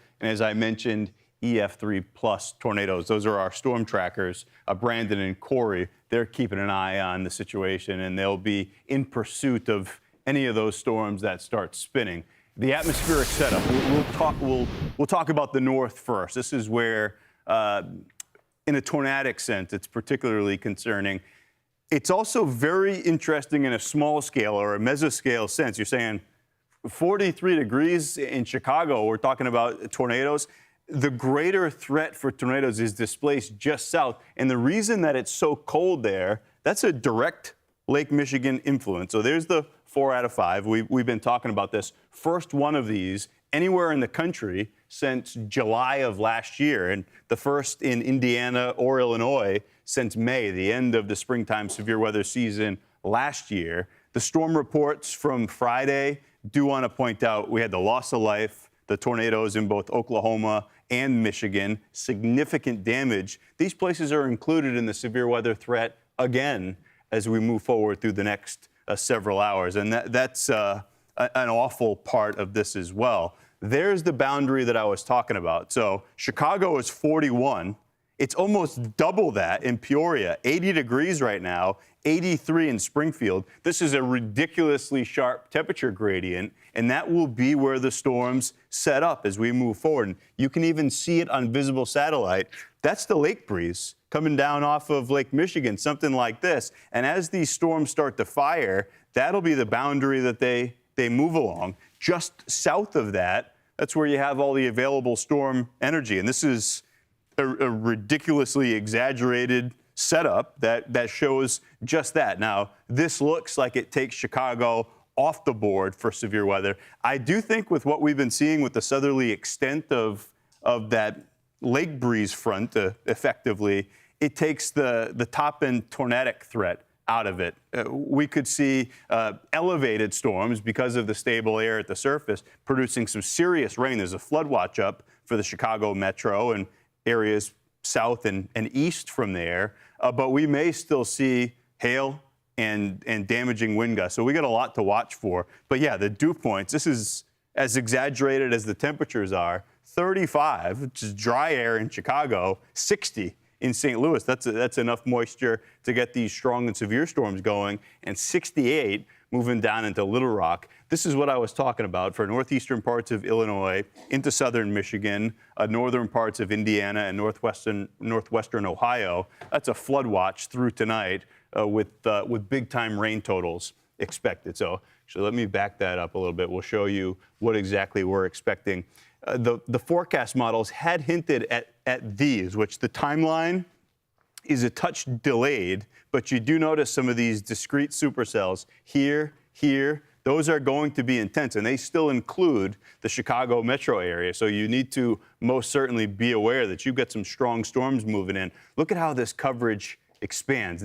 That stable air at the surface may act as a lifting mechanism and a big-time squeeze to get the intensity of these storms up. But that flooding threat, to me, with them putting the watch out, makes perfect sense. This is into the late evening hours. More of those storms are producing all modes of severe weather potential, including, as we said, into the overnight hours. It becomes more of a line of storms, damaging wind. That'll still be possible. Some localized areas of spin along the front, but it's going to be more of the discrete storms that are the greatest concern for the big tornadoes. There's the flash flood threat from now until tomorrow morning. All the places we were just talking about, also down south, where we'll go coming up in just a moment. Places like Bloomington, Illinois. Rain moves in, storms in the forecast. You got the wind to go along with this. Peoria, same idea. Be aware, you've got the potential for very intense thunderstorms moving in. That's what's going on across the northern part of all this. But down into the Texas plains, they're under the risk for very large hail. Bain's been following that. Bain, we say very large hail, we're talking about softballs plus. Softball-sized hail. Imagine that falling from the sky. Scary and no fun. And this could be a dangerous situation when it comes to the hail threat, but also we have all modes of severe weather. I wonder on the what's table. a sharper boundary, that lake breeze front or the dry line in Texas? Right? I mean, we're going to take a look at that in just a second here. I mean, looking into the widespread range that we have of the severe storm threat here, I mean, expanding all the way from southern Texas all the way up into the north, like Ian was just talking about, that level 3 out of 5 mostly impacting central Texas and parts of Oklahoma as well. Like I mentioned before, All modes of severe weather are going to be on the table. Tornadoes, damaging winds, and of course that very, very large hail. Let's start with the tornadoes though, because we do have the potential to see a watch being issued around 4 o'clock Central Time, 95% chance of seeing that. So we're going to keep an eye on it. That's going to be extending from parts of San Angelo and up even farther into the northern parts of central Texas. But when we do see that spin up coming on with some of these storms, we are expecting to see EF2 or greater. At least we have the potential to see that kind of intensity when it comes to these tornadoes making a comeback into this area, a part of Texas. Now into the hail threat. We do potentially could see softball-sized hail. That's 3.5 inches in diameter or greater when it comes to the hail falling from the sky. That's going to be extending all the way into central Texas. And even looking into parts of Oklahoma, they could see egg-sized hail in the coming hours when these storms move through. You'll see here into our water vapor, this is what we've been talking about, this dry line impacting part of the state as of right now. We have drier conditions. We have sunshine throughout this area just ahead of the dry line. And that is not good. You don't want to be seeing sunshine on a severe weather day. It helps get the atmosphere a little bit more unstable, helps with that daytime heating as well. And you could start to see a couple of these storms bubbling up just ahead of that dry line. You'll see that here through the I-35 corridor. We're starting to watch for those storms. They're going to try and bubble up within the coming hours. You can see that dry line is just sitting just behind it. And all of that sunshine as well, those clear skies. You can see that throughout central Texas right now and up towards southern Oklahoma. That is where that energy is going to be starting to get impacted within the coming hours. You'll notice, too, our dew points, they're on the higher end, mid-upper 60s. We have the humidity. We have the heat in the south as well. So we have all the fuel that these systems need to get rocking and rolling once we get into the early evening and heading into the late night hours as well. You'll notice this, as of right now, we do have a couple of showers that are impacting the northern parts of Texas. None of that is severe at this moment, just a little bit of that instability kind of taking advantage of some of that. You'll also notice here, we have that shear in the atmosphere. This is when we talk about the twisting of the winds with height. Now, in order to see more of those rotating storms, we need to have that wind shear. We have plenty of it, especially into the parts of the south and into Texas. And when we have those rotating storms, that's when we could see that tornado threat. Timing with this, we'll start to see some isolated systems popping up, but behind this dry line, you can see those storms are going to start to bubble up by the time we get into the early evening hours. So right around when folks are trying to head home from work, heading home from after school activities, the worst time to be on the roads is going to be around 5 o'clock, 6 o'clock, and that'll continue into the evening hours as well. 7 o'clock, 8 o'clock, we'll start to see those storms, that line of storms getting a little bit stronger and moving across the state.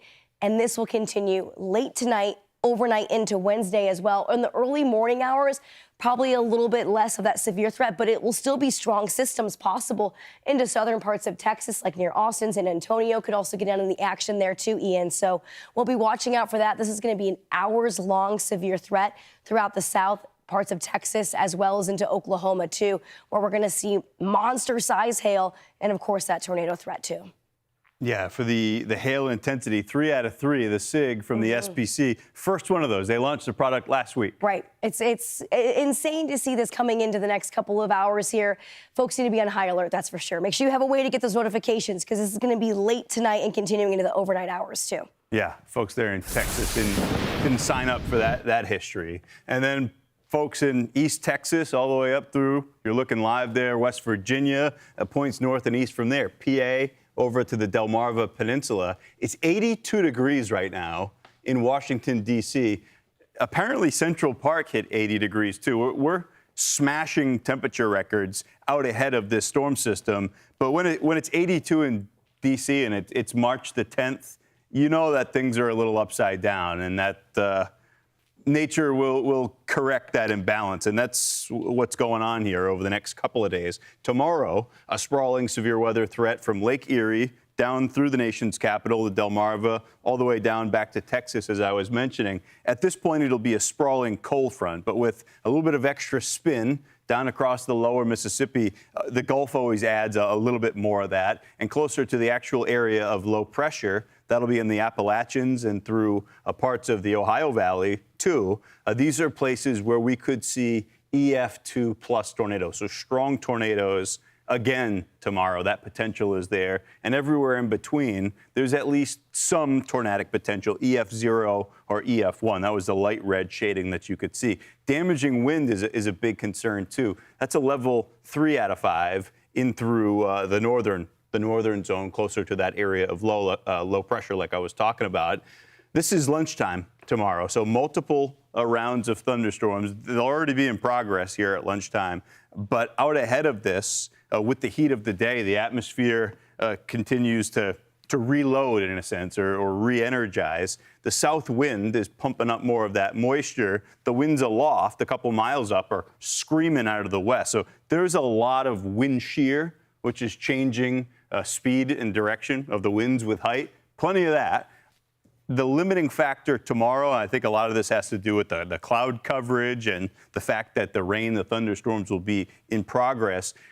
The available storm energy is much lower tomorrow as compared to today. So that would be a limiting factor to tomorrow. But we're thinking there's enough to generate some of those strong storms clearly. And the Storm Prediction Center following suit with some of those alerts, those bulletins that they've issued for tomorrow. Fox weather model, tomorrow afternoon and evening, you had one round moving through. That's the actual cold front later in the evening. Still some strong storms expected along that boundary. And then we'll watch all of this as it moves closer to the eastern seaboard into the late evening, the overnight, first part of the day on Thursday. We're talking a lot about Chicago, bracing for some of that heavy rain and severe weather moving in. While most of the focus today is on the tornado and the hail risk, flood watch has been issued for the Chicago metro area as storms threaten to inundate the city. We're watching for that as well, some big-time rain totals in places that get stuck under some of these strong thunderstorms. We've got more Fox weather straight ahead. Stay with us.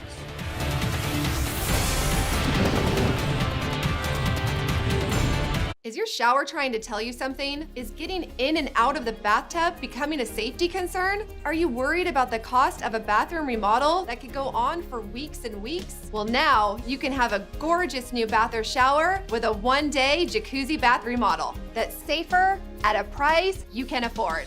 We're waiving all installation costs and postponing all payments for up to 1 year. Oh my gosh, it is beautiful. Oh. From soft close shower doors and adjustable shower heads to features like grab bars and custom seats that combine safety and style, it's never been easier. Get your free design consultation, schedule your one-day installation, and start loving your new bath or shower right away. Call or go online right now. We are waiving all installation costs and offering no interest and no payments for up to 1 year. Go to jacuzzibathremodel.com or call 800-384-4402. Call now.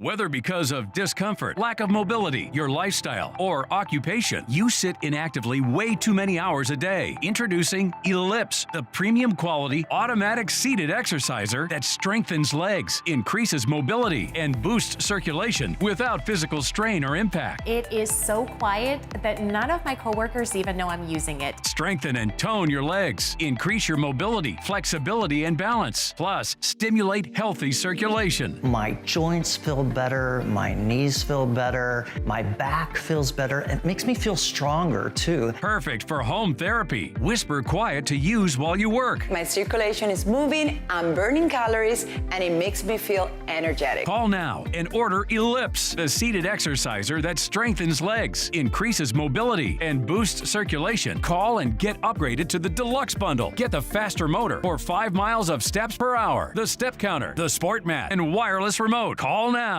Tired of struggling with that heavy leaf blower? Introducing the Bullseye Power Blower. It delivers a massive blowing force, and yet it's so compact and lightweight. Just lock and load the rechargeable battery for long-lasting runtime. The secret is the compact turbocharged motor with jet burst technology that blasts out 21,000 RPMs of airflow. Watch this. The sheer force propels this woman across the pool. Look, use Bullseye to blow up a huge jump house. Now that's power. Even blows snow right Get off your vehicle in no time. Turbo clean your porch in a flash or tidy up your dirty garage floor in seconds. Get it today for just $99.99. But wait, act now and get a $20 discount. So it's only $79.99. Plus, you'll get the adjustable extension tube, yours free. And it all comes with free shipping. Order now. Call 1-800-329-4803 or go to bullseyeblower.com. That's 1-800-329-4803 or order online at bullseyeblower.com. Order now. Hey, welcome back to Fox Weather Now. You're seeing in real time Steph with us today in Weather Command right behind me. This just came out from the National Weather Service. A tornado watch down in Texas runs until 10 o'clock local time. So this is West Texas from the Rio Grande all the way up north of I-20 across I-10, San Angelo included in that. So this is for all modes of severe weather, tornadoes included. I know down south, because of the size of the hail, we've been talking about softball-sized hail or greater. A lot of the discussion has been going in that direction, but just know there are some strong tornadoes possible down south in Texas, too. The live radar shows us we are right at the beginning of this. Some of these new thunderstorms just starting to initiate in all of those places, the western part of that a newly issued tornado watch. And yeah, some of these are producing lightning now, and these will be ones to watch as we move through the next 20 to 30 minutes or so to see what these become, what they evolve into. As we know, and now that's locked in with the tornado watch. This is an atmosphere capable of producing some very intense weather and high-end severe weather with the strong tornadoes and the super large hail. The dew points in through here, it's not May, but it's quite healthy, plenty healthy enough to produce severe weather. Upper 60s in Dallas, you can feel some of that mugginess, and then the dry line nudges into that. That air is dry and dense, and it undercuts some of that buoyant, moist air across areas farther off to the east in Texas. That's helping to initiate these thunderstorms, and with all the other parameters in place, these are going to be strong storms moving forward through the next several hours. So again, the new alert, a tornado watch issued for West Texas, runs until 10 o'clock local time. We do think that there will be more severe weather alerts in the form of tornado watches and eventually warnings as we move through the next several hours, points east. And of course, we're waiting on that tornado watch up across the Midwest. There are other alerts too, Kiana. These are of the wintry variety. Kiana's been tracking the cold side of this storm, and they're significant. Yeah, we have an ice warning that's up across the board for parts of Michigan. So we're not yet loosening our grip here with winter. It's sticking around just a little bit longer, but it is that sprawling low that's going to bring in some cold Canadian air on the backside, and it does bring in snow showers across parts of the upper Midwest. So we're starting to see that kind of come into play now, funneling through as some mixed precip at this point, and eventually this will likely change over to some snow. Looking at how things are kind of taking shape, you'll notice that Minneapolis, you're right on that line, starting as some rain, but you do have some of that colder air back towards the north and west of you, so that's going to start switching over to snow pretty quickly. We also have some snow also falling back towards, say, Rapid City into Casper, all the way out towards Montana, where we've been watching these snow showers kind of take shape. It's the very beginning, but we do have a chance of seeing a lot of this snow accumulate, and we're talking totals up to about 5 inches in some areas. Where it's not accumulating, we do have that ice storm warning that I talked about, central and eastern parts of Michigan, about east of the I-75 corridor. Could see a good chance of some wintry mix that maybe falls as some freezing rain, sticks on contact, freezes on contact, and keeps things kind of slick. East Coast, you're not out of this either. We do have some winter alerts up for you, too. We have those winter storm warnings where we could see up to about a ½ an inch of ice way up into parts of Maine. Also looking at western New York and upstate New York, where we have a couple of winter weather advisories. But we'll keep it here for now. This is where we have the accumulating snow that's really taking shape. Areas about north of that I-94 corridor, we're talking Michigan, back towards Wisconsin. That's where we could see our best chance of some heavier snow that really takes off. And we look at the timing going into this evening. Green Bay, you'll be in that battleground zone where we have that freezing rain first. Rain to the south, snow to the north. The areas that are getting in on all snow see the heaviest of the totals. But if you're in between, you may see some of these totals kind of shaved off a bit, maybe 2 to 3 inches at best because of that freezing rain that takes shape. By the time we get into tomorrow evening, this is moving to the east of you. We are clearing out pretty nicely. East Coast, as I mentioned, as this pushes into you, we are going to watch several different things kind of play out. That significant icing to the north, where that warm front is taking more of the majority of the atmospheric conditions there. Cold front here, if you're west of that, you have that snow wrapping around. So that's going to come in as some snow for you. If you're east of the cold front, mainly ahead of it, you're seeing more of that rain that takes shape too. And Ian, even I'm not happy about the rain simply because it's been such a nice day here across parts of the East Coast.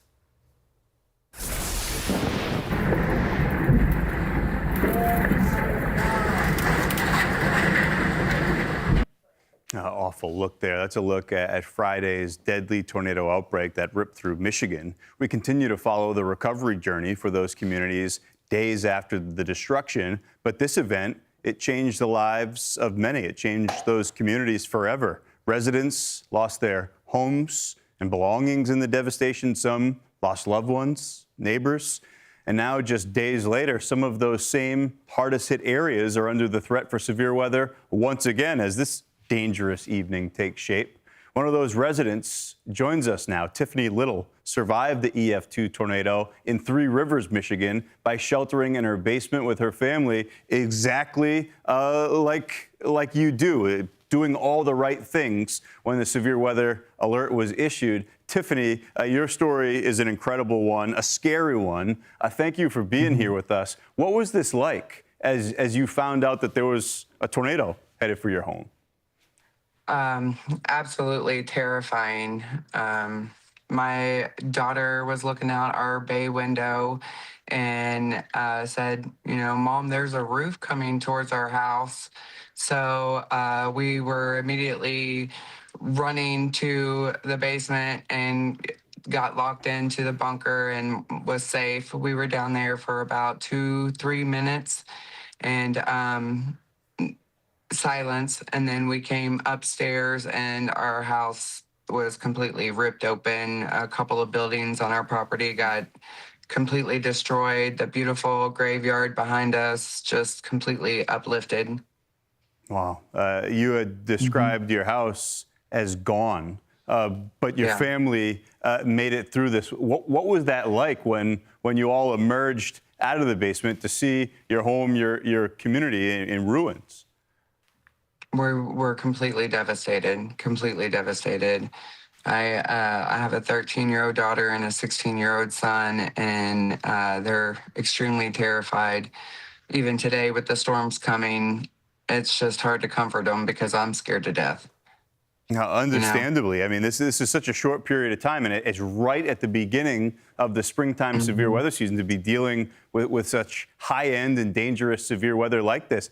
Have you talked to your kids about this evening? Where are you guys now, as we're only just a few days removed from what was a traumatic end to last week?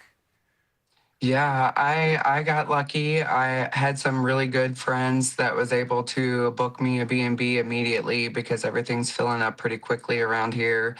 And everybody is working with us. They're being patient with us. They're offering all the help they can. We don't even know where to begin to ask for help at this point. It's just it's just destroyed. Everything's gone. Yeah, it's overwhelming. And I wanted to ask you, what are the next steps in your recovery? I know in the short term, it's monitoring the severe weather potential through this evening, but what are you planning moving forward in the days and weeks ahead? And what does your family need right now? Moving forward, we wait for insurance assessments. They come in, and so we're really not even allowed to touch anything until they come in, which is really scary. We wait for the assessments to come back, and then we're able to make our move, whether we're able to rebuild on our land or maybe go somewhere else. There's so many options, I guess. Yeah, I know in the early stages of this is a lot of frustration, so many questions that need answers. Tiffany, just want to say we're so glad you and your family made it through that. What a scary scene. And again, credit to you for doing all the right things, getting your family to a safe spot. we wish all you guys a fast recovery. Yeah, thank you. Yeah, Tiffany Little, thank you.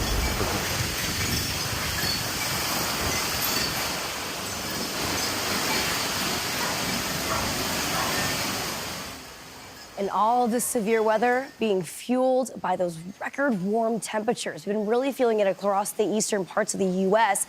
I mean, temperatures are exceeding 20, 30 degrees above normal temperatures throughout the Northeast as well as into the South. I mean, here in New York City, hitting a new record just a little bit ago, 80 degrees in Central Park. But the last record time we saw temperatures that warm on this day, 79 degrees. That was back in 2016. So beating that record by about 1 degree, but 61 new records throughout the entirety of the eastern seaboard as well. And the heat continues on. We're going to be seeing this warmth for a little bit longer here before the cool down returns. But we're going to focus on the warmth for right now. I mean, looking into what we have currently, we're in the low 80s throughout the South, 80 degrees right now in Atlanta, Georgia.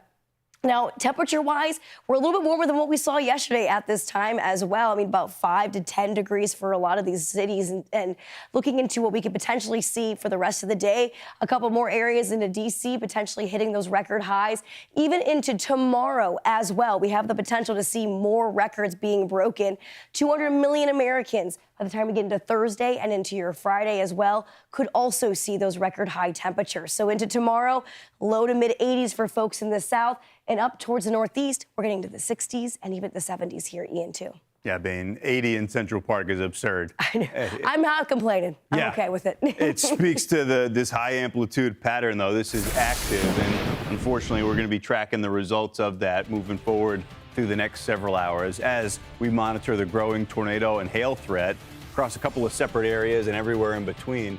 Follow along our forecast. You can check out the new Fox Weather blog. This is a great resource. You can see a snippet of it on the right side of your screen. If you scan the QR code, all the latest information coming into the Fox Forecast Center in our newsroom, you can find it right there. And of course, follow along with us live on the air as we track these storms. Stay with us. Fox Weather Now will be right back.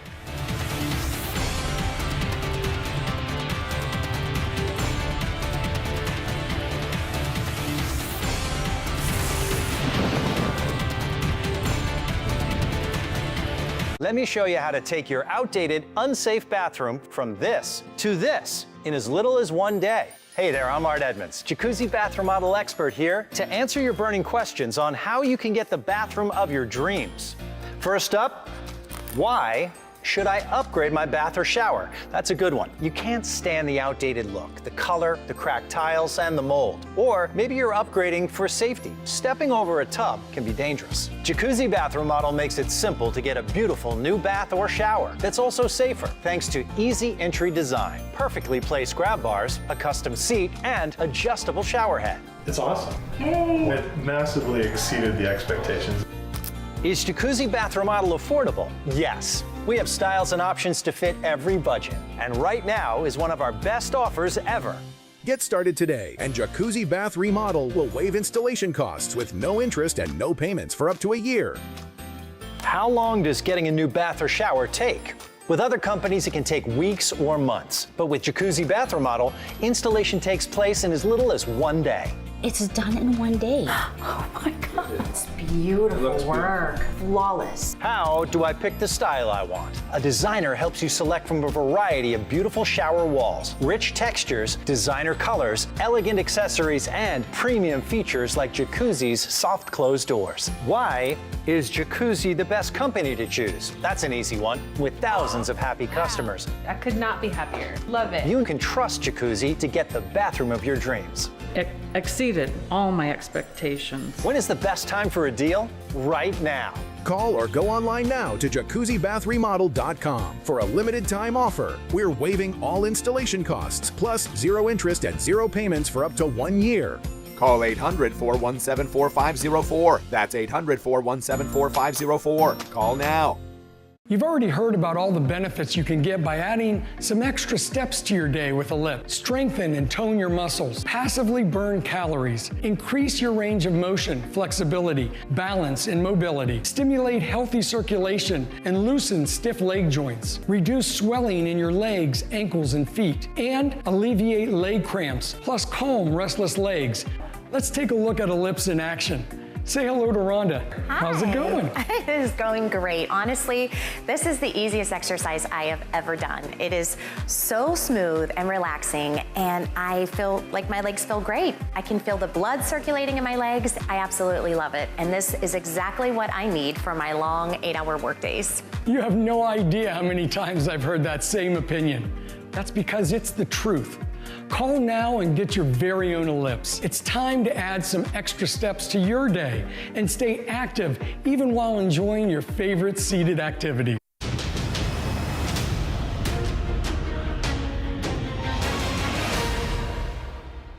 Hey, welcome back to Fox Weather Now. Thanks for being here at the bottom of the hour. I'm Ian Oliver. We're right at the beginning of the springtime severe weather season. We know it's been a fast start, and we've got a heightened threat today. First level 4 out of 5 threat as issued by the Storm Prediction Center since July of last year, and the first in this place, Indiana and over into Illinois, since May of last year. That's for the tornadic potential. Everywhere in between, we've got all modes of severe weather. Down in Texas, we could see some serious hail, talking about softballs or greater. So let's get to it. We'll start up north. That atmospheric setup in the Midwest, particularly concerning and nuanced. The interesting things going on. You're saying severe weather, Chicago, it's 43 degrees. Yeah, you got a breeze out of the northeast, 8 miles per hour. That northeast breeze is pushing down some of that air off of Lake Michigan. Lake Michigan's 39 degrees. It's only 10 days into March, and that's playing a very important part in where the worst of the tornadic potential sets up. You'll see that coming up in just a moment. But this whole sprawling zone, Texas through the Midwest, everybody included in that. It's 84 million Americans, but 1 out of 4 Americans are included in some form of severe weather risk today. No more dangerous than that zone right there. Not to minimize what's happening elsewhere. Everybody needs to be paying attention. We saw examples of that going back to Friday of last week. Some of the zones where the likelihood of severe weather was lower, but the ceiling was high. Talking about places like southern Michigan, that played out with terrible consequences. Deadly tornadoes in both Oklahoma and Michigan. Those are the storm reports from the end of last week. We've got the threat for today overlaid on top of that. So I mentioned it's been early and often kind of relentless with the severe weather in the first third of March. And today, we've got top-end hazards again. You want to talk about a gradient that can help produce severe weather? Davenport, Iowa is 49. Peoria is 80. So that's 30-plus degree temperature switch up on opposite sides of that boundary. Chicago's at 40, and you can visualize that blob of cooler Lake Michigan-influenced air, that lake breeze pushing back against the warm front. And you can actually, on visible satellite, watch that playing out in real time. If there wasn't a Great Lake there, the warm front would look something like this, but there's a big dent in it, and you can actually see the boundary, something like this, and you could see it right here. That's that outflow right there, which it does appear like we're starting to see some of that warmth trying to nudge back off to the north. In this zone, though, which would be along the boundary and displaced just south, that's where we have the greatest tornadic potential. We're waiting on a tornado watch. We're thinking this will be issued probably within the next 30 to 45 minutes based on when this mesoscale discussion came out. 95% likelihood that they were going to do this. So we're expecting the tornado watch with strong to intense tornadoes possible. When we say intense, we're talking about EF3 or greater. And just like we could visualize that outflow on the visible satellite, the computer's analysis of where the storm energy is, it's that boundary and point south. And you get into all that available storm energy, there's a ton of it, especially by first half of March standards. And with that, the high tornadic potential in all of these zones. This hatched area, this product, level 3 out of 4, EF3+, the Storm Prediction Center only launched this, their SIGs, or conditional intensity groups. They only launched this last week. I don't think they were expecting this far north to be issuing a level 3 out of 4, but here we are. So let's get out into some of these areas and find out what's happening out on the ground. We'll head to the Midwest, where the tornado and thunderstorm threats are ramping up. Fox Weather is tracking those storms with our exclusive storm trackers. They're moving around some of the highest risk areas. And joining us now on the phone is Corey Gherkin. Corey, we had talked with you last hour, and you had said that the cumulus field was growing. What are you seeing? It looks like the maybe beginnings of the first couple of cells are trying to get going. Yeah, it's storm's firing just northwest of Bloomington right now. It's right on cue. Got a view of the base of it right now off to the southwest. It's just rapidly developing right now. What do you make of that boundary? The temperature gradient on opposite sides of that front, it's more than 30 degrees. Does that tell you more or less exactly where you need to be?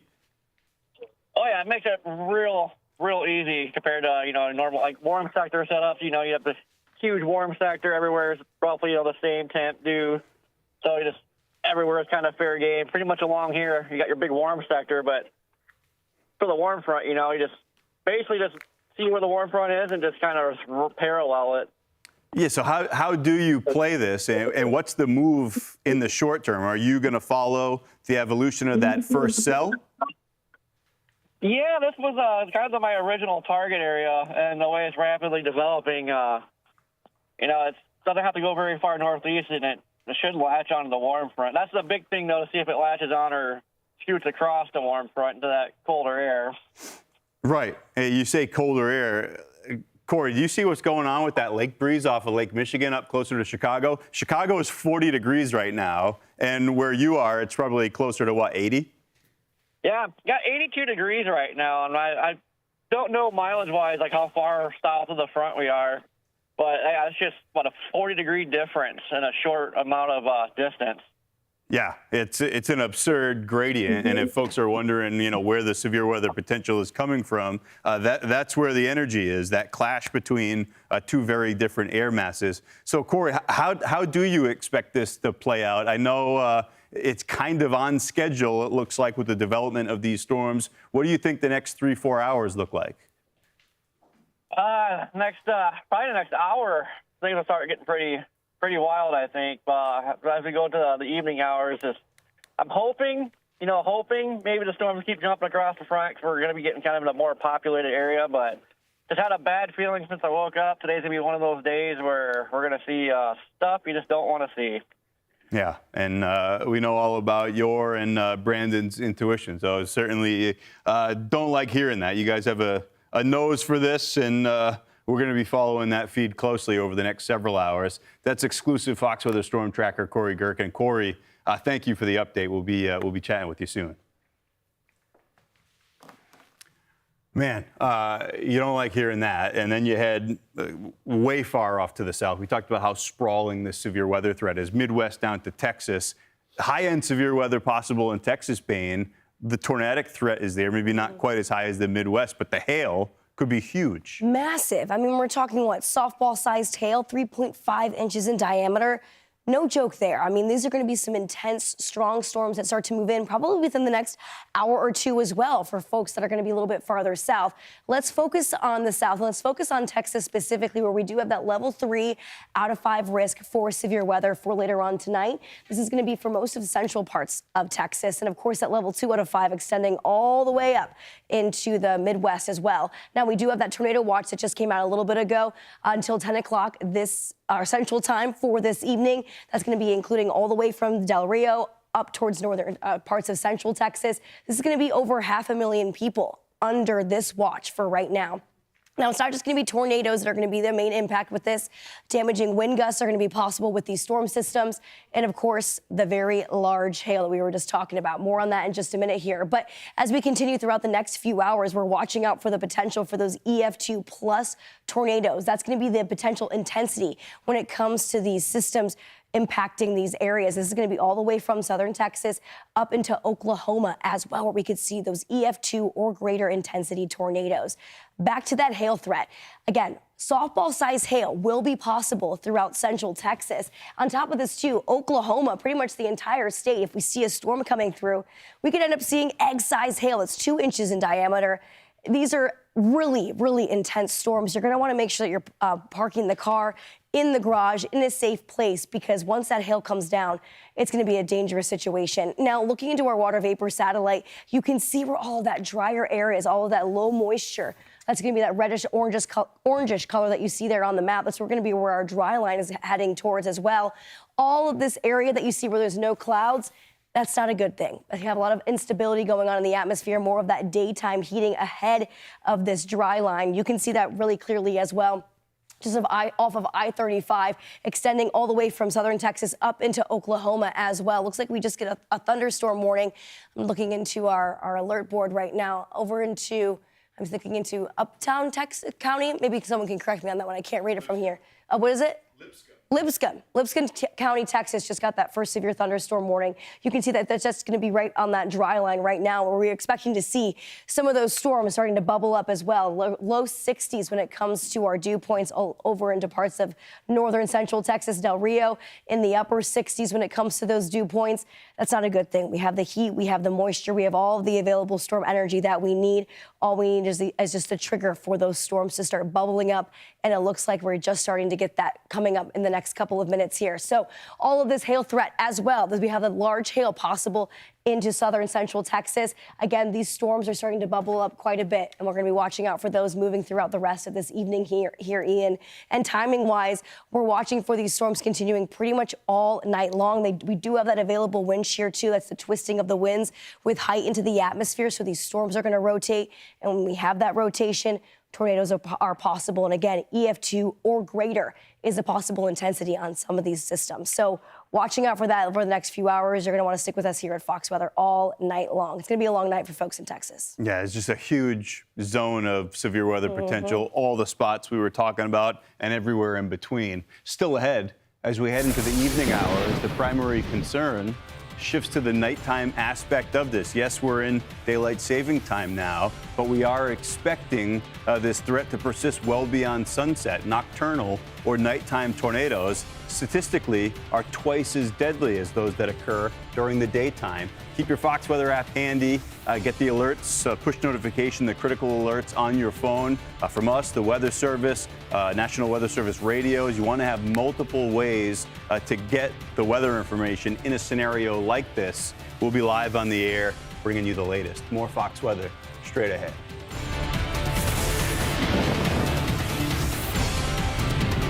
Back pain. When you've got it, you know it.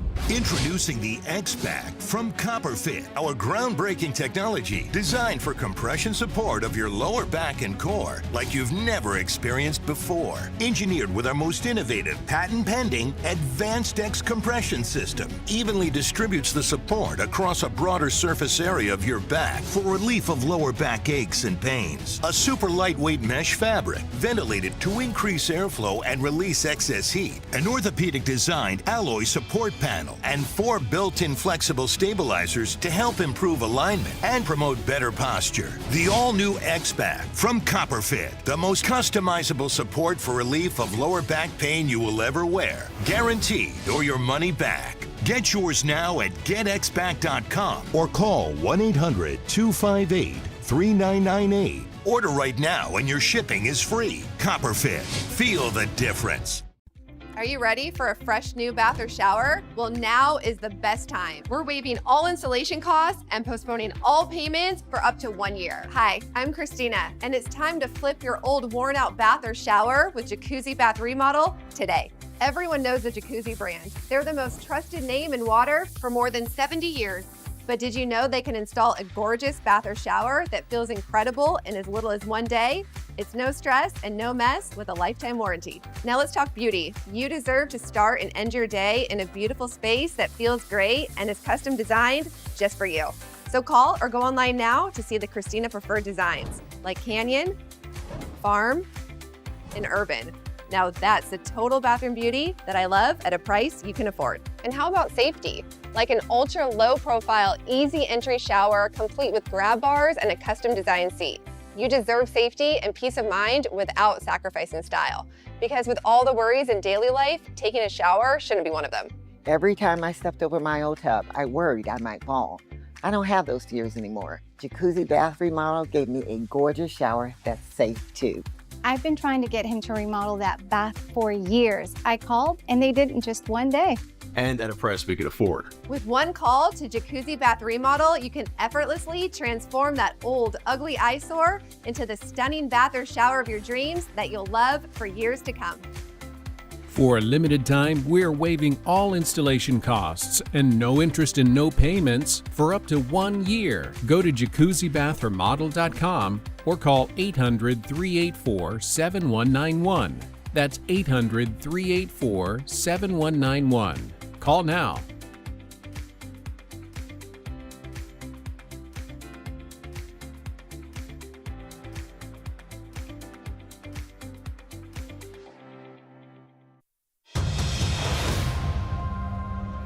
Hey, welcome back to Fox Weather Now as we watch a dangerous setup from Texas all the way up to the Midwest as we've been talking about. One active severe thunderstorm warning now. This tornado watch up West Texas, Abilene, San Angelo, down across I-10 to the Rio Grande into the hill country. So we'll be watching all of these spots. It runs until 10 o'clock local time, and that's a problem. All of these are considerable hazards. EF2 plus tornadoes, but the greatest hail threat across the country is right there where we're talking about a softball is 3.5 inches in diameter. We may exceed 4 out of some of these storms. So the severe weather threats, it's all of them moving forward through the next several hours with this dig, this upper level low helping to fuel the southern aspect of this, the intensity. You got that dust storm warning. Keep in mind, there's drought across a big swath of the Lone Star State. That's actually a second severe weather alert now up in the extreme northeastern corner of the Texas Panhandle. So we're seeing the whole swath of concern just starting to light up. This is not a big coverage of storms yet, but the early aspect of this, the storms are behaving like the forecast models were suggesting, becoming intense quickly. So this one, along and just south of I-10, Terrell, Pecos, that's ping pong ball size hail. So first alert we get, it's already above a baseline severe thunderstorm warning. That's a serious hail core already. So hail up to 1.5 inches in diameter. Winds to 60. There's the live hail tracker. So you can see the early evolution of this storm. It develops. It's not producing much of anything. All of a sudden, the radar is estimating hail up to the size of ping pong balls. And it's the very first of the bunch. So just know that there's absolutely no reason to believe that all of these next thunderstorms just starting to develop won't behave in the exact same way. Severe weather firing up across the country today with the potential, as we were just talking about, strong to intense tornadoes in the Midwest and explosive storms down across the southern plains. But even areas outside of the highest risk zone, of which there are many, should expect to see some dangerous weather. We talked about that. It's Texas all the way up to the Midwest. Arkansas Weather Network meteorologist James Bryant joins us now. James, great to have you with us. Arkansas saw its first tornado of the season this past weekend, an EF2. What are your thoughts on this overall setup and the start we've seen to this springtime severe weather season? Yeah, thanks for having me. We had that tornado early Saturday morning. It was just after 5 a.m. in southwest Arkansas. It actually hit a mobile home. And that was another one of those, like Arkansas was not in the highest risk area, but I describe it to people as being a needle in a haystack type event for us. It's very well within the realm of possibility that we see a tornado over the next day or so, whether that's tonight or tomorrow with the storms moving through Arkansas. But that doesn't mean that there's no risk. In fact, I think it's even more important that people pay attention because your first impression when you hear that you're in a low severe weather risk is to not pay attention. So we ask that people, no matter how that is, have a way to get warnings, because when that tornado warning happens for you in the middle of the night, your phone and those alerts that you get could save your life. You know, this fast start to the severe weather season, right on schedule for Arkansas. You know, we just went through our longest drought of the last 30 years without a severe weather report. We did not have a severe weather report from mid-October until early or late February and early March. It was almost 6 straight months with 0 severe weather reports. Very rare for us to do that here. It had to come back eventually, and here we're doing about a week of it. Yeah, unfortunately, roaring back now, right? You mentioned right on schedule for you, a little bit ahead of schedule with what we're seeing farther off to the north. What are your thoughts on that? Very much like what you were describing there in Arkansas is like what we saw play out Friday in southern parts of Michigan, where the overall probability wasn't that high, but the ceiling was quite high, and that's what ended up playing out. What are your thoughts as we move through this latest event now? Well, it's kind of unfortunate. What a setup for that higher risk area that's up in northern Illinois. You know, you've got instability levels that are really just unheard of for this time of year, and everything just kind of seems to be perfectly coming together, that if you can get a supercell up there, you're going to get some intense tornadoes. That's when you talk about those F3s or greater. And that's pretty rare, you know, just on a normal occurrence. But for that far north this early in the season, that's quite something, you know, and it's on this type of day where you really hope that there's some type of failure mode where it doesn't come together, because it's these type of intense tornadoes that seem to always have the highest impact on life. That's a great point. And we're looking at some of these new products from the Storm Prediction Center and even the legacy probability ones. When we're talking about in some of these places where we haven't had a level 4 risk for Indiana and Illinois, you have to go back to the very end of last springtime severe weather season. So it's, I don't want to say out of practice for a lot of folks, because in an isolated sense, we had terrible consequences already. What is your main message, though, for folks right there in Arkansas? As you said, it's kind of an extended hazard here this evening, tonight, and then renewed into tomorrow. Well, you know, just from the last week of severe weather that we've already had several tornadoes that have produced fatalities across several different states. And it just kind of underscores the importance of paying attention. If you get a tornado warning, making sure that you move to an interior room, getting out of mobile homes, getting off the road. Those are 2 really big things, because when the weather turns bad, I think everybody just kind of, at least in my region, just expects it. Maybe not so much further towards the north, but they just live with it. And sometimes they grow complacent and don't want to seek shelter or think it's not going to happen to them. But it's very important to just remain weather aware, be aware of your surroundings, and especially for overnight events like what we may see tonight into very early Wednesday, just kind of keep your finger on the pulse of what's happening with the weather in case there's a tornado warning or 2, and in case there's an actual tornado that occurs. You know, our only tornado so far this year was that one in southwest Arkansas, and it was an EF2, 5 a.m. in the morning, a strong tornado. And that right there is the most dangerous kind of tornado, because it often strikes when people are sleeping or may not have adequate access to warning. So that's been our message, you know, even though it's not a high threat for our region, it's mainly to the west and to the north. We want everyone paying attention just in case something happens. Yeah, great points, James. As you said, it's kind of human nature. When you look at some of those maps, your eye is immediately drawn to the highest threat. But if there's any threat issued for your area, it's for a reason, and you need to pay attention, particularly in a setup like this where the ceiling is so high. That's meteorologist with the Arkansas Weather Network, James Bryant. James, great to chat with you this afternoon on Fox Weather. Thank you. Yeah, thank you so much. You bet. The cold side of this storm system brings some considerable impacts too. Snow, and even worse, ice. Wyoming is Jackson Hole, one of the best places in the country, Kiana.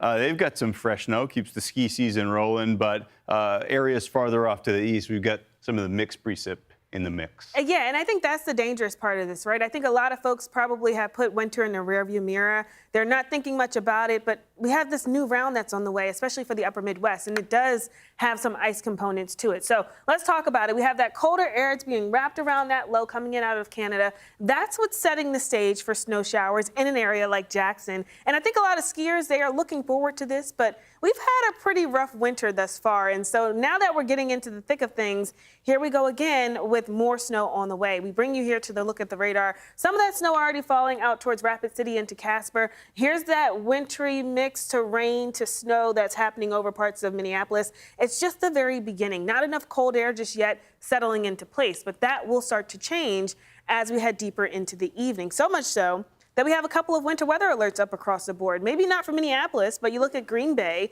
out towards an area like central and eastern parts of Michigan, where we have ice storm warnings that are up across the board. So we're getting ready for more of that icy, wintry mess that's going to come with this next system. Same could be said a little farther to the east. We have Maine back towards New York, New England that has to be on the watchful eye for more winter weather here too.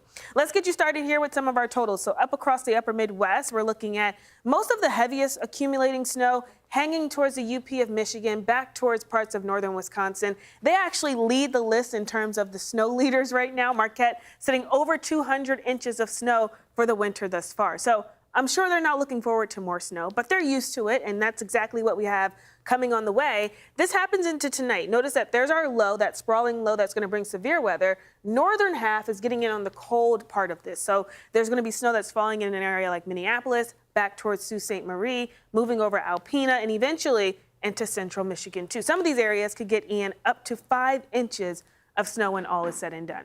Yeah, so clearly we've still got some winter left to go, but all the while, these transition seasons, spring, it's the springtime severe weather season. We're at the beginning of it. Well, we had an outbreak of severe weather on Friday, and this evening looks like this. We've got strong storms developing, a sprawling zone, almost 90 million Americans from Texas up through the Midwest included in some form of severe weather risk, but right there, level 4 out of 5. First one of these issued by the Storm Prediction Center since July of last year, and they're in Indiana and Illinois. It's the first one since May, so that's at the end of the springtime severe weather season last year. It's been a while, and we're prepared to watch and track some strong tornadoes moving across the region. Stay with us here on Fox Weather. Don't forget to download the Fox Weather app to get the latest alerts. Let me show you how to take your outdated, unsafe bathroom from this to this in as little as one day. Hey there, I'm Art Edmonds, jacuzzi bath remodel expert here to answer your burning questions on how you can get the bathroom of your dreams. First up, why should I upgrade my bath or shower? That's a good one. You can't stand the outdated look, the color, the cracked tiles, and the mold. Or maybe you're upgrading for safety. Stepping over a tub can be dangerous. Jacuzzi Bath Remodel makes it simple to get a beautiful new bath or shower that's also safer thanks to easy entry design, perfectly placed grab bars, a custom seat, and adjustable shower head. It's awesome. Hey. It massively exceeded the expectations. Is Jacuzzi Bath Remodel affordable? Yes. We have styles and options to fit every budget. And right now is one of our best offers ever. Get started today, and Jacuzzi Bath Remodel will waive installation costs with no interest and no payments for up to a year. How long does getting a new bath or shower take? With other companies, it can take weeks or months. But with Jacuzzi Bath Remodel, installation takes place in as little as one day.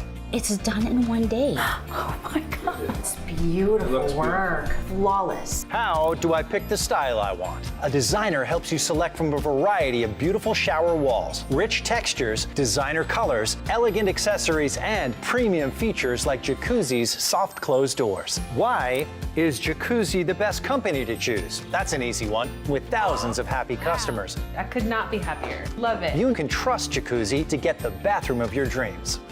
Exceeded all my expectations. When is the best time for a deal? Right now. Call or go online now to jacuzzibathremodel.com for a limited time offer. We're waiving all installation costs, plus 0 interest and 0 payments for up to 1 year. Call 800-417-4504. That's 800-417-4504. Call now.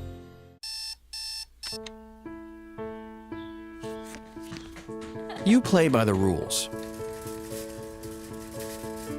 But things happen. Prices climb faster than your paycheck. And every month, a new surprise. Little by little, the debt adds up. So how do you face it? One step at a time. It starts with a call, then a plan. And just like that, you're back on track. With National Debt Relief, you have a powerful team in your corner. We work directly with your creditors, so you pay less than you owe, in less time than you think. When debt happens, we're here to help you take action. And this is where your new chapter begins. Call or visit GoNDR.com to find out how quickly you could become debt-free.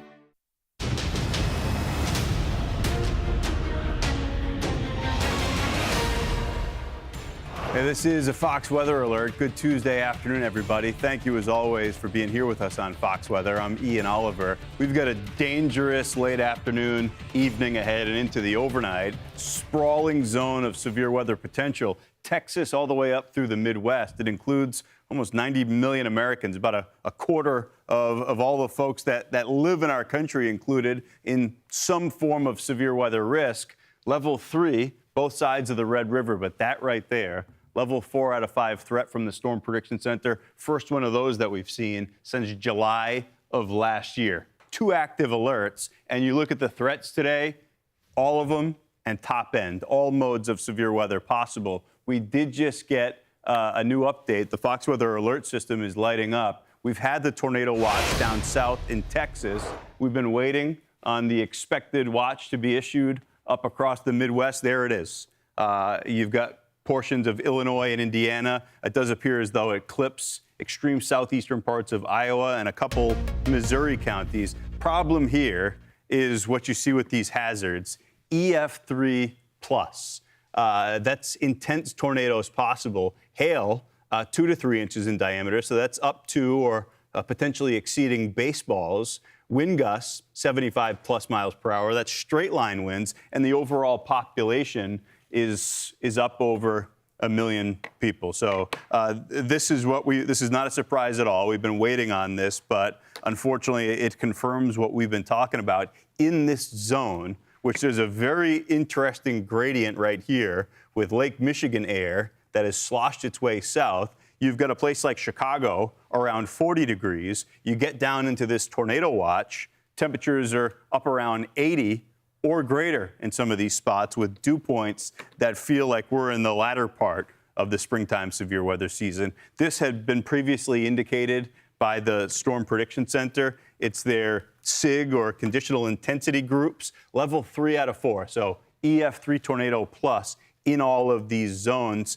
A little bit of a tweak, maybe just a touch farther off to the south with that new tornado watch that was issued. And that makes complete sense based on what we've seen happening over southern parts of Lake Michigan. That lake air mass, which the lake temperature, the water is 39 degrees. The air temperature in Chicago now is 39 degrees. That's been pushing back against this warm front. If that Great Lake wasn't there, you would see that stationary boundary looking something like that. But it's literally asserting itself and pressing that boundary off to the south. This is what I was talking about, though. 39 Chicago. Peoria is 81. Springfield, Illinois is 84 degrees on the 10th day of March. So when you have a temperature gradient that sharp, that exaggerated in a short distance, that speaks to the severe weather potential. And we've been talking about this with our storm trackers. Corey Gerken was with us, and he's curious to see, do we see cells develop and then move right along that warm frontal boundary, or do they shoot across it and then become elevated, eliminating some of the tornadic potential for areas farther off to the north? That's still a question mark. Unfortunately, a terrible scene back on Friday. We had that one supercell right along a warm front into southern Michigan, and it spawned four tornadoes. And one of those was an EF3. We had all the damage and loss of life. This boundary represents a meteorological scenario like that. We just have to see with these first storms that are developing how they behave. And this is one of them.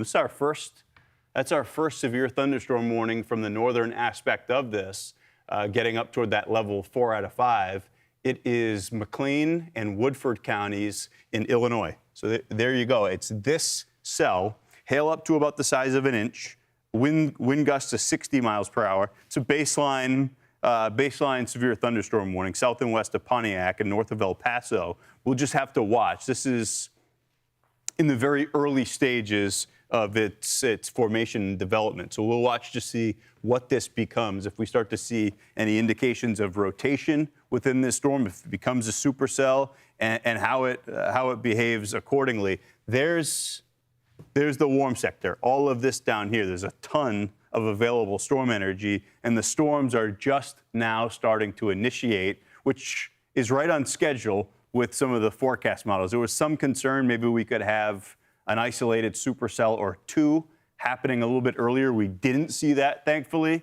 But as far as the greater coverage, the main event aspect to this, it's right on schedule with what we're watching develop. Now, we talked about the tornadic threat, Chicago being protected some in this setup. You could see in that small scale by that lake-influenced air mass points off to the south of the metro.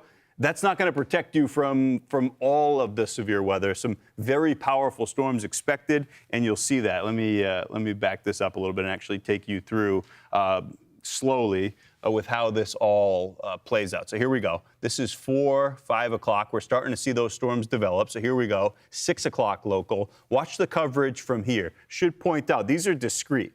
These are supercells expected at that point, and they're awfully close to where we've been tracking that warm front. Here we go into the latter part of the evening. There's 9 o'clock local time. Some nasty storms moving their way into the Chicago metro area, putting down a lot of rain. That continues through midnight local, drops off to the south and east some, but even through the balance of the overnight, you got 3, 4, 5 a.m., heavy rain, and that's part of the reason why we showed you the flood watch issued for that area. Several inches of rain and flooding possible as a result. We should also point out, with that temperature inversion, Chicago's at 39. There's warm air immediately above that. It's a shallow layer of cold air at the surface. It's dense and it's coming right off the lake. Those thunderstorms are going to be super loud as the inversion traps some of that sound. So something else to prepare for.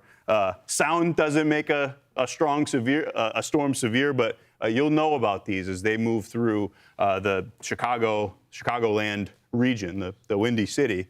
All modes of severe weather across the board here. But that tornadic potential in the watch that just got issued, we'll likely see that expanded in coverage a touch farther off to the south and east. It's all modes of severe weather that we need to be on alert for, and that possibility of flooding, we talked about that. That's not the only place. You look down in Texas, I-35, both sides of it, and into the hill country, that's something else we'll be watching in addition to the severe weather, a tornado watch in effect down in Texas. Let's head down that way. Actually, let's get out into these storms. It sounds like we got Corey Gerken right there. He's live feed. He's in Gridley, Illinois. He's looking out at some dark skies off in the distance. Corey, since we last spoke to you, tornado watch has been issued. We were waiting on that, and it looks like some of these storms are starting to get healthy. We got one severe thunderstorm warning now. Yeah, we're actually sitting just outside the base of it, just kind of paying the camera on. It looks like we're kind of getting a little bit of a mothership look to it, but it's just in the early stages of developing, so we'll see how she goes the next 20 minutes or so. We were just digging into that warm front and what's going on with the position of it as you get a little bit closer to Lake Michigan. How are you expecting this to play out? Because there was some concern with some of the high-res models that we would see some extra supercells early. We didn't, but now we're getting into the point where the main event appears as though it's getting started. Yeah, one thing I kind of noticed is that lake breeze or boundary is kind of sagging south on us again. So, I mean, that could kind of limit these things from getting too crazy. At least on the tornado threat, could see big hail if these get undercut by that lake breeze. But I would imagine, especially when we get established updrafts here, that breeze is just going to kind of back off, and then it's just a matter of seeing if these latch on to the warm front. So what are you looking for with that? As you kind of analyze the storm motion, we're just taking a look at your location with respect to that storm. What are you looking at in the early stages of this storm as far as its behavior in a concerning sense? Oh, just watching how the base evolves. Right now it's pretty elevated. It's kind of seeing if, which it does look like it's starting to, if the base starts lowering, becoming surface base. Then we're starting to get some hail, so signs that this thing is still intensifying. One thing we're lacking, I haven't really seen any lightning yet, but yeah, it's mainly just starting to watch that base and see if it just keeps lowering and lowering and becomes surface base. How concerned are you about the intensity of these storms right on through this evening, even beyond sunset? I mean, we know how the danger ramps up once the sun's down. Yeah, you know, we get the nighttime. For one, nighttime tornadoes are already bad enough. My biggest concern today is this: we're dealing with more highly populated area, and you know, most of these tornadoes, if they occur, are going to be damaging. So that's my biggest concern. We're just in a more populated area. Yeah, and they just extended that severe thunderstorm warning farther off to the north and east. And right like you said, Corey, the first one was a baseline severe. Now it's indicated for up to ping pong ball size hail. So that storm's getting stronger. We'll watch its evolution and see if that's representative of the many more storms to come moving through the next several hours. That's exclusive Fox Weather Storm Tracker Corey Gerken with eyes on the storm for us. Corey, thank you. Let's move our way a touch farther off to the south. We've got a tornado watch north. We've got a tornado watch south. That one features the possibility, Bain, for strong tornadoes too, but also hail of a whole different variety. We're talking monster-sized hail, softball-sized hail. This is 3.5 inches in diameter or more. And we're already starting to see some storms rocking and rolling in parts of Texas. Bouncing around in Pecos. I was going to say, take a look at this camera. I mean, the winds are howling. We're coming out of the southwest, 30 miles per hour. I mean, these gusts of wind are going to be impactful when these systems roll through, too. But, I mean, we do have this tornado watch that's going to be in place from Del Rio all the way up in the northern central parts of Texas. It's going to be in place until 10 o'clock Central Time, so local time in Texas. Now, all modes of severe weather are on the table. Of course, tornadoes are there, damaging wind gusts. We've already seen the wind starting to howl in some of these areas, and the large hail impact. Again, monster-sized hail, softball-sized hail will be possible with some of these systems. Now, the potential for the tornadic intensity, we could see EF2 or greater tornadoes with these storm systems extending all the way from southern Texas up into Oklahoma and Arkansas, as well as up into Kansas, too. Same goes for that hail size. I mean, we could see egg-sized hail in parts of Oklahoma, as well as up towards Kansas and parts of Arkansas. But this area that you're seeing highlighted in this gray stripe, that's where we could see the softball-sized hail, 3.5 inches in diameter. That is massive, massive hail. A dangerous situation when it comes to this severe threat. Now, looking into our water vapor satellite, you can see where that drier air is still filtering in along that dry line, where we have that lower lower moisture there. You can see it a little bit better here. A couple more of those storms starting to bubble up just along that dry line, too, as along I-35 is going to be the most impacted as we continue throughout the next couple of minutes here, next hour or so. We can start to see some more of those storms developing, and we do have a couple severe thunderstorm warnings that have started to pop up throughout parts of western Texas and southern Texas. So we also do have that severe threat that's starting to increase as well. This is going to be in parts of Oklahoma and also in parts of Kansas, too, where we do have that severe thunderstorm threat, possibility of a watch coming in, about 60% chance of that coming in. Now, severe thunderstorm warning, this is going to be into Crockett County, into parts of Texas. Considerable threat that's going to be attached with this severe thunderstorm warning until 5 o'clock Central Time. Hail size already looking into about 1.75 inches. This is what we have our live hail tracker radar indicated, already impacting or at least seeing close to that large hail size. Hail size as of right now looking to be around near 2 inches in diameter. Again, this is radar indicated, but a scary situation already developing with these storm systems, and we have a ways to go. I mean, these storms are starting to bubble up nicely. This purple highlighted area is where we can see that really large hail potential, and that's going to be the majority of central Texas and moving up towards northern Texas and into Oklahoma. Be on high alert. Put those cars in the garage. You don't want that to be impacted or damaged as we see these storms moving through. And speaking of, let's take a look at that timing. Already seeing those storms bubbling up already this evening. But as we get into the later half of the evening and into the overnight hours, we'll continue to see that stronger line of storms developing across Texas, central Texas, and moving up towards the eastern parts of the state as the night continues on. This will be continuing into our Wednesday early morning and overnight into the morning hours on your Wednesday. Now, once we get into Wednesday morning, Ian, a lot of that severe threat will probably be lessening, but still some strong storm systems. So even overnight and into tomorrow, still need to be on high alert. Have a way to get those notifications. This is going to be a late night system, an overnight system too. So it's going to be kind of during those vulnerable hours when folks are trying to sleep and these storms are going to still be howling. Yeah, you gotta be aware of that. From south to north through this sprawling zone. We talked about Chicago bracing for the severe weather tonight. Most of the focus up across the Midwest is for the tornadic potential. It shouldn't be. You got to be locked in on all of these hazards. EF3 plus tornadoes, though, a lot of the chatter there. That's the look in Chicago. You don't see much. It's 43 degrees. That lake air is dominating the warm front farther off to the south. This is an especially important aspect of the severe weather potential right there in the Chicago metro area. We'll dig into that and talk about the flood threat. There's a flood watch up for the city of Chicago. More Fox weather straight ahead.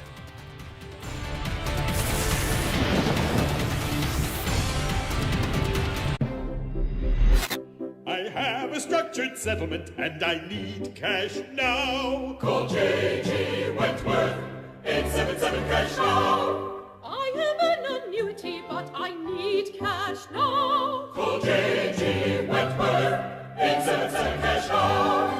It's your money. Use it when you need it. Call J.G. Wentworth, 877 cash now.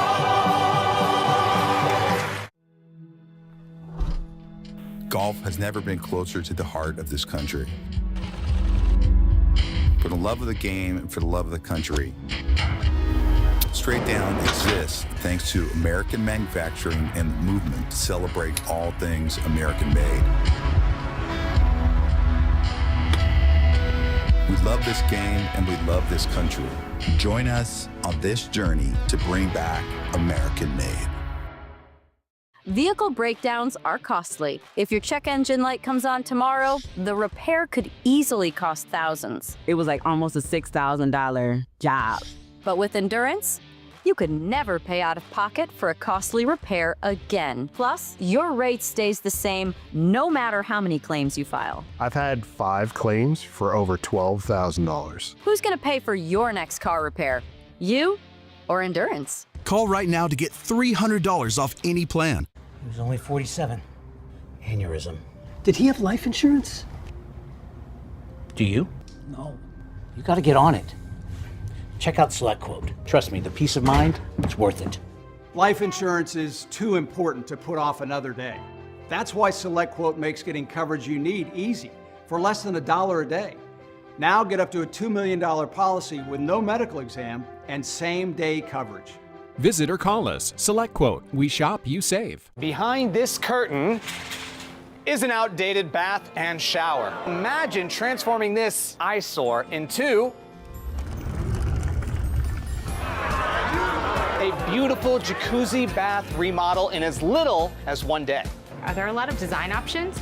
Yes, Jacuzzi has stylish shower walls, designer colors, and premium features like soft closed doors. Call right now and Jacuzzi will waive installation costs with no interest and no payments for up to a year. Just step right into your easy entry shower by Jacuzzi. We have durable grab bars, grab shelves. This is a great safety feature. I love this. It's really beautiful. The quality of it, I'm blown away. Best of all, it's from Jacuzzi, the most trusted name in water for over 70 years. Call or go online now to jacuzzibathremodel.com. We're waiving all installation costs, plus 0 interest and 0 payments for up to 1 year. Go to jacuzzibathremodel.com or call 800-760-4654. Hey, welcome back to Fox Weather Now. That is a live picture. Exclusive Fox Weather storm tracker Corey Gerken staring out at a severe thunderstorm off in the distance. It's the first one that developed. It got especially intense. It's got the warning on it, and we're watching to see how it behaves in the short term. If it develops some rotation, we know it's already producing a large hail. Let's get that look. So we've made it to the point of this event where we're looking north and we're looking south across this whole sprawling zone of severe weather potential. LaSalle and Livingston counties in Illinois under this severe thunderstorm warning. It runs for another 45 minutes or so. That's what I was talking about, though. The hail is indicated to ping pong ball size, 1.5 inches in diameter, so almost a golf ball there. It's loose, but we talked about how this is just in the early stages of its development. Right there close by to Nebraska, there's some broad rotation going on there. So we'll keep an eye on this as it's just west of Pontiac. And we also talked about that boundary, that front that's displaced off to the north. Does this cell latch onto that, or does it cross it and become more elevated, losing some of its tornadic threats, but still maintaining some serious severe weather potential overall, a large hail maker? We'll see. These are the types of things that the atmosphere is going to reveal as we move through the next, call it 15 to 30 minutes. That hail signature may have even gotten a little bit greater from when that alert was issued up to ping pong ball size hail. So that's what's going on up across the northern zone. We do have this tornado watch, EF3+, so intense tornadoes, long track, very dangerous tornadoes possible as we move through this evening. And an indicator that we're thinking that there's a long lifespan to that tornado watch runs until 11 o'clock local time. So we got several hours to go. Down south, panhandles of Texas up into Oklahoma, northwestern parts of the state. This one down over I-10, there's actually a new cell developing that's getting intense quickly south of I-10, but the one right over it, that's indicated for golf balls now, and it's got the considerable damage tag on it, 1.75 inches in diameter, wind gusts to 60. We're going to see a whole lot more of this. Look at the hail swath going right across I-10. These storms down in Texas could produce hail in excess of 4 inches in diameter. 3.5 is a softball. It looks likely like we'll see that this evening. There are other alerts too, Kiana. These are of the wintry variety. Kiana's been tracking the cold side of this storm, and they're significant. Yeah, we have an ice warning that's up across the board for parts of Michigan. So we're not yet loosening our grip here with winter. It's sticking around just a little bit longer, but it is that sprawling low that's going to bring in some cold Canadian air on the backside, and it does bring in snow showers across parts of the upper Midwest. So we're starting to see that kind of come into play now, funneling through as some mixed precip at this point, and eventually this will likely change over to some snow. Looking at how things are kind of taking shape, you'll notice that Minneapolis, you're right on that line, starting as some rain, but you do have some of that colder air back towards the north and west of you, so that's going to start switching over to snow pretty quickly. We also have some snow also falling back towards, say, Rapid City into Casper, all the way out towards Montana, where we've been watching these snow showers kind of take shape. It's the very beginning, but we do have a chance of seeing a lot of this snow accumulate, and we're talking totals up to about 5 inches in some areas. Where it's not accumulating, we do have that ice storm warning that I talked about, central and eastern parts of Michigan, about east of the I-75 corridor. Could see a good chance of some wintry mix that maybe falls as some freezing rain, sticks on contact, freezes on contact, and keeps things kind of slick. East Coast, you're not out of this either. We do have some winter alerts up for you too. We have those winter storm warnings where we could see up to about 1/2 inch of ice way up into parts of Maine. Also looking at western New York and upstate New York where we have a couple of winter weather advisories. But we'll keep it here for now. This is where we have the accumulating snow that's really taking shape. Areas about north of that I-94 corridor, we're talking Michigan, back towards Wisconsin. That's where we could see our best chance of some heavier snow that really takes off. And we look at the timing going into this evening. Green Bay, you'll be in that battleground zone where we have that freezing rain first, rain to the south, snow to the north. The areas that are getting in on all snow see the heaviest of the totals. But if you're in between, you may see some of these totals kind of shaved off a bit, maybe 2 to 3 inches at best because of that freezing rain that takes shape. By the time we get into tomorrow evening, this is moving to the east of you. We are clearing out pretty nicely. East Coast, as I mentioned, as this pushes into you, we are going to watch several different things kind of play out. That significant icing to the north, where that warm front is taking more of the majority of the atmospheric conditions there. Cold front here, if you're west of that, you have that snow wrapping around. So that's going to come in as some snow for you. If you're east of the cold front, mainly ahead of it, you're seeing more of that rain that takes shape too. And Ian, even I'm not happy about the rain simply because it's been such a nice day here across parts of the East Coast.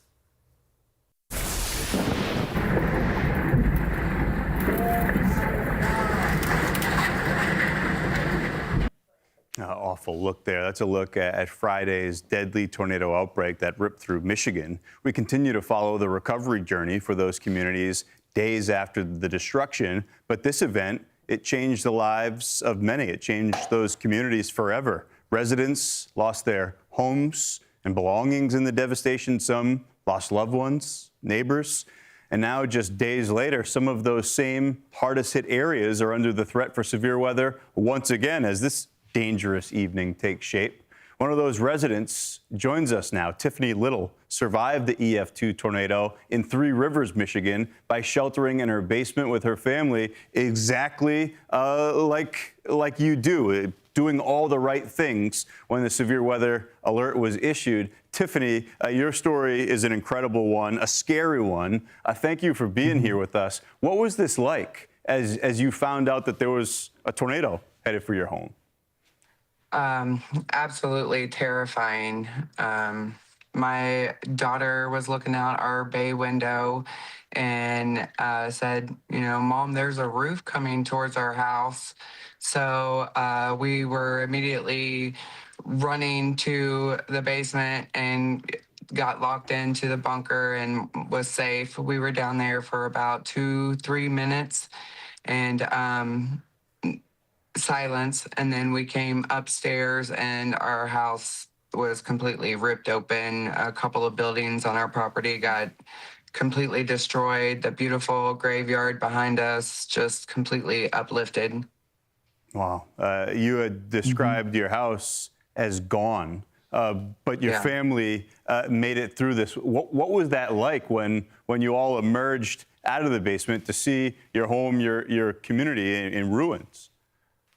We're completely devastated, I have a 13-year-old daughter and a 16-year-old son, and they're extremely terrified. Even today with the storms coming, it's just hard to comfort them because I'm scared to death. Now, understandably, I mean, this is such a short period of time, and it's right at the beginning of the springtime severe weather season to be dealing with such high-end and dangerous severe weather like this. Have you talked to your kids about this evening? Where are you guys now, as we're only just a few days removed from what was a traumatic end to last week? Yeah, I got lucky. I had some really good friends that was able to book me a B&B immediately because everything's filling up pretty quickly around here. And everybody is working with us. They're being patient with us. They're offering all the help they can. We don't even know where to begin to ask for help at this point. It's just it's just destroyed.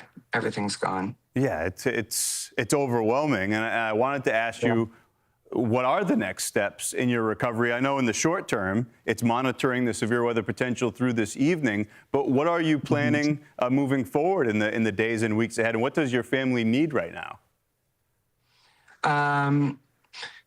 Moving forward, we wait for insurance assessments. They come in, and so we're really not even allowed to touch anything until they come in, which is really scary. We wait for the assessments to come back, and then we're able to make our move, whether we're able to rebuild on our land or maybe go somewhere else. There's so many options, I guess. Yeah, I know in the early stages of this is a lot of frustration, so many questions that need answers. Tiffany, just want to say we're so glad you and your family made it through that. What a scary scene. And again, credit to you for doing all the right things, getting your family to a safe spot. We wish all you guys a fast recovery. Yeah, thank you. We continue to track the growing tornado and hail threat across 2 separate areas and everywhere in between. That's a look out at that severe thunderstorm, courtesy of exclusive Fox Weather Storm Tracker, Brandon Kopic. We're working to get in touch with Brandon, see what the story is, what he's seeing with that particular storm. You also see on the right side of your screen that QR code. It takes you directly to our live Fox Weather blog. All the latest information that comes into our newsroom and the Fox Forecast Center, you can find it there. It's a great resource to follow in real time. We'll be right back with a complete check of the radar to show you where things stand from the Midwest down to Texas.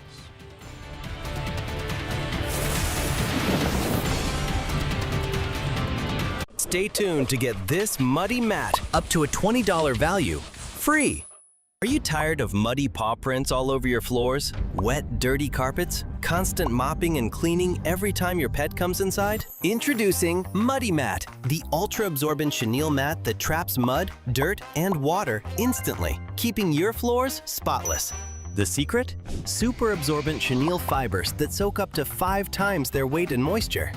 And watch, the mat does all the work. The dirt and water get trapped in thousands of soft chenille noodles, and the non-slip backing keeps it firmly in place. No sliding, no bunching, no mess. And Muddy Mat isn't just for the door. Use it in your car to protect your trunk and back seat. Perfect to catch spills in the kitchen. And if your dog is a messy eater, slip it under their food bowl to catch all the spills. And here's the best part. When it gets dirty, shake it out for a quick clean, and then just toss it in the washing machine. It comes out looking brand new, ready to use again and again. And Muddy Mat comes in multiple sizes and colors, so you can find the perfect one for any room in your home.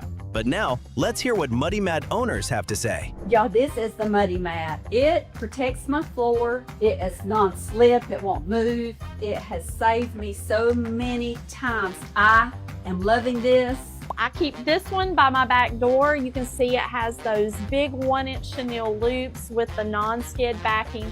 There's a ton of colors and several sizes to choose from. My floors have never been so clean.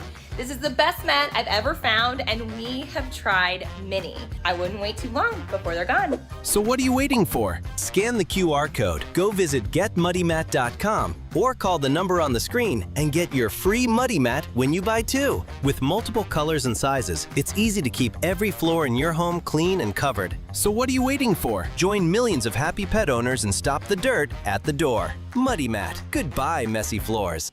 Is your shower trying to tell you something? Is getting in and out of the bathtub becoming a safety concern? Are you worried about the cost of a bathroom remodel that could go on for weeks and weeks? Well, now you can have a gorgeous new bath or shower with a 1-day jacuzzi bath remodel that's safer at a price you can afford. We're waiving all installation costs and postponing all payments for up to 1 year. Oh my gosh, it is beautiful. Oh. From soft closed shower doors and adjustable shower heads to features like grab bars and custom seats that combine safety and style, it's never been easier. Get your free design consultation, schedule your 1-day installation, and start loving your new bath or shower right away.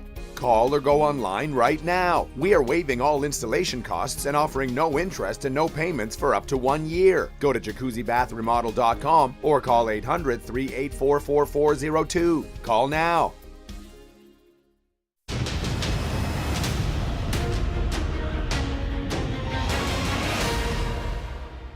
Hey, welcome back to Fox Weather Now. Thanks for being here at the bottom of the hour. I'm Ian Oliver. Moving into this evening, we've been talking about this. The coverage of the intense storms is ramping up, and the overall threat level is something we haven't seen since going back to July of last year. I'm talking about that right there. Level 4 out of 5 from the Storm Prediction Center. In those spots, Illinois and Indiana, it actually hasn't happened since May of last year, the end of the springtime severe weather season. But you look at the overall threat zone, it's Texas up to the Great Lakes. It includes 84 million Americans. That's 1 out of 4 people in this country indicated under some form of severe weather risk. And the southern part of it, we thought that this timeline would be a little accelerated as compared to that, starting to light up with some big hail makers. Those storms are only going to get stronger. Let's start, though, across the northern side of this, the Midwest. The atmospheric setup there is a concern. It's the reason why we've got that tornado-driven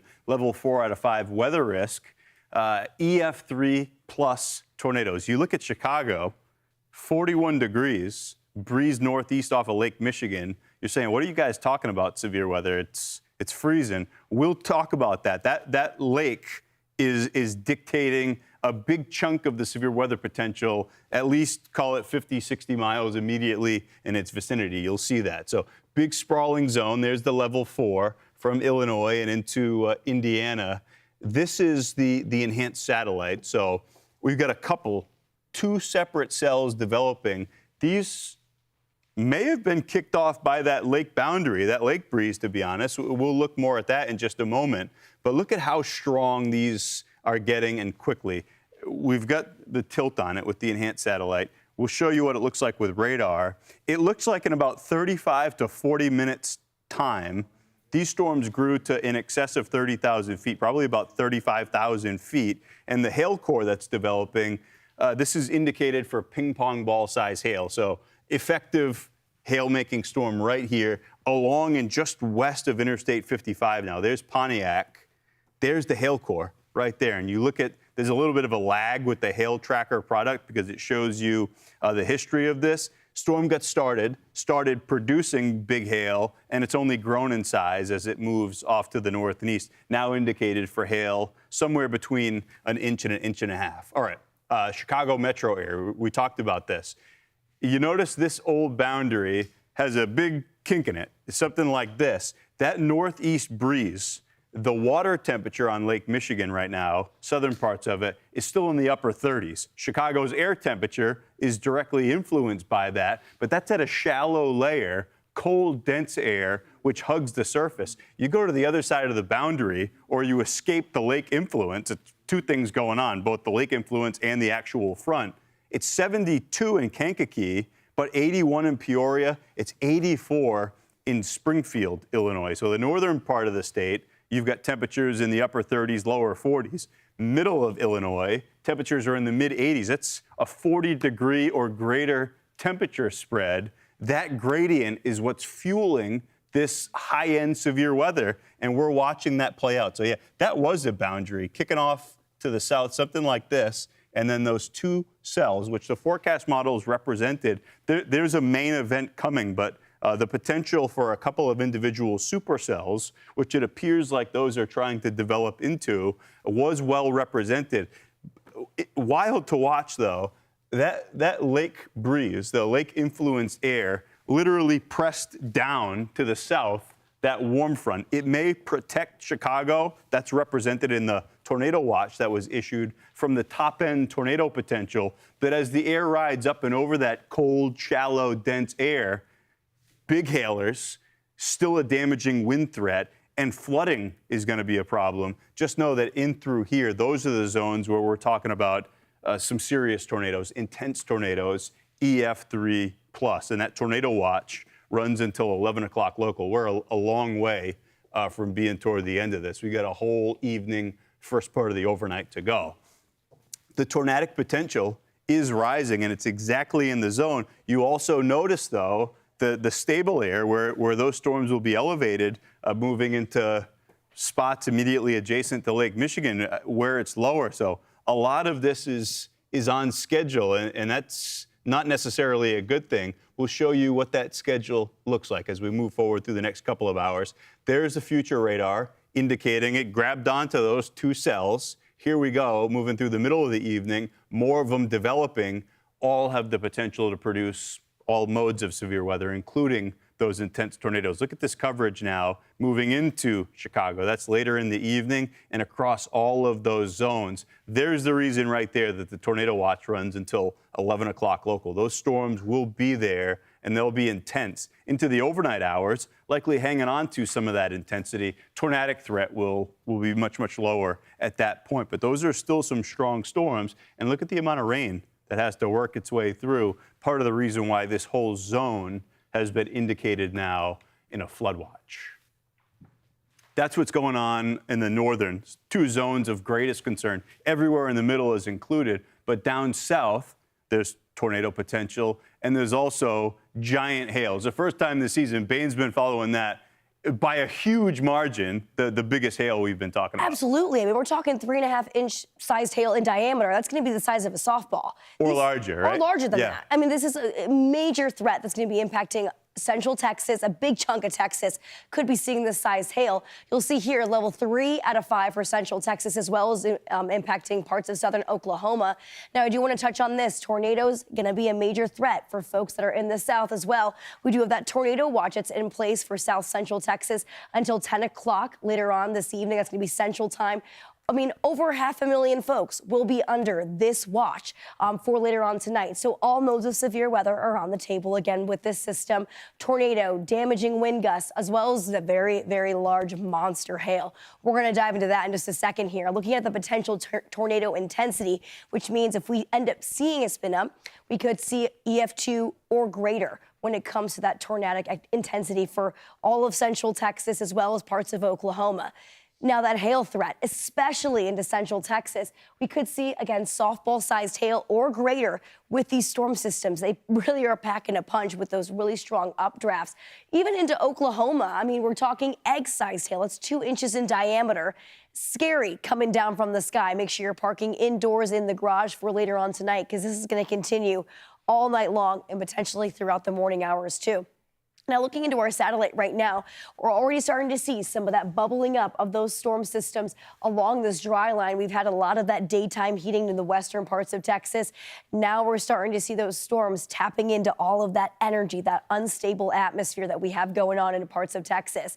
Again, looking into that bubbling up. I mean, you're also looking into parts of circled area. That's that level 3 out of 5 that we've been talking about from the SPC of that severe weather threat. On top of this, too, in parts of Oklahoma, now it looks like we have 2 areas where we're monitoring the potential for that severe thunderstorm watch popping up. Again, to Oklahoma and into parts of Kansas, we'll be watching out for that within the next few hours, a 60% chance of seeing that watch being enabled. Now, let's talk about those severe thunderstorm warnings that have been starting to pop up throughout the past couple of hours. We're looking over into Crockett County as well. You can also see into parts of Crockett and also into Schuyler counties in Texas. Radar indicated 60-mile-per-hour wind gusts coming in with these systems. On top of this, that hail, it is intense. This is from the hail course that we were looking at just a little bit ago. You can see some of that larger hail also being impacted. I mean, hail sizes getting close to 2 inches with some of these systems. And looking into this last severe storm, a little bit smaller hail indicated from that one, but we still have the potential to see some really large hail with these storms. We're just at the beginning. These are just the first couple ones ahead of that main line of storms. Looking into another severe thunderstorm warning, this is over impacting Callahan, Jones, Shackelford, and Taylor counties into Texas. This is going to be right by Abilene, Texas. 1.5-inch hail radar indicated there. Wow, this is a really intense storm systems. And again, those intense updrafts are able to support that larger hail. That just goes to show how strong these storms already are. Now, the hail potential, that's going to be highlighted in that purple color here. I mean, especially strong throughout central Texas. This bubbling up of these storms, we're just getting started as we continue throughout this evening. Now, the timing of these systems, not the best. I mean, this is right around 5 o'clock, 6 o'clock at night when folks are trying to come home from work, from after school activities. And so you don't want to be on the roadways. Try and be in a safe place early this evening. Already starting to see those storms bubbling up, especially as we get into the late night hours. We'll watch for that line of storms continuing to track across central Texas all night long. All modes of severe weather, again, are going to be on the table. Tornadoes, already seeing that large hail threat too. Wind gusts are going to be incredibly strong with these storm systems. This will continue overnight and into the early hours on your Wednesday. Once we get into Wednesday morning, that severe threat really dampens down, especially throughout Texas, but still could see some strong storms with some very heavy rain at times too here, Ian. We're looking out for the potential for some of that flooding too. So at times, we do have the potential to see a little bit more of those rain rates really picking up with these storm systems, Ian. So not only the hail, not only the tornadoes, but also looking out for that flooding threat too. Yeah, just looking at some of these hail reports. The one we were watching up in Illinois, already some reports of 1-inch hail, and those are brand new. Yep. The ones you've been watching, maybe a touch delayed, the onset of those? We kind of thought we were going to see these storms popping up maybe at the start of the show, around 3 o'clock Eastern. But it's, a couple hours delayed here. But, I mean, it gives them a little bit more extra time to get some of that instability going. Right. So all that storm energy is there. So it's going to be a bumpy evening ahead. Let's talk about beyond that, right? We move through the overnight hours, points farther off to the east. That cold front will take shape, catches up to the dry line that Bain was talking about, and it'll be a sprawling line more or less from the Gulf Coast up to about Lake Erie and points east. That does include the nation's capital. This is for tomorrow. Seen a lot of SPC maps today. So to be clear, this is a level 2 out of 5 for tomorrow. But there are a couple embedded zones here. The whole thing has at least some tornadic potential. But here, the Appalachians, interior parts of the Northeast, Mid-Atlantic, and down toward the Ohio River, that's a level 2 out of 5 tornadic threat. Same story for the lower Mississippi, back across the Sabine River and to just about the Houston metro area. And in those two upgraded zones for probability,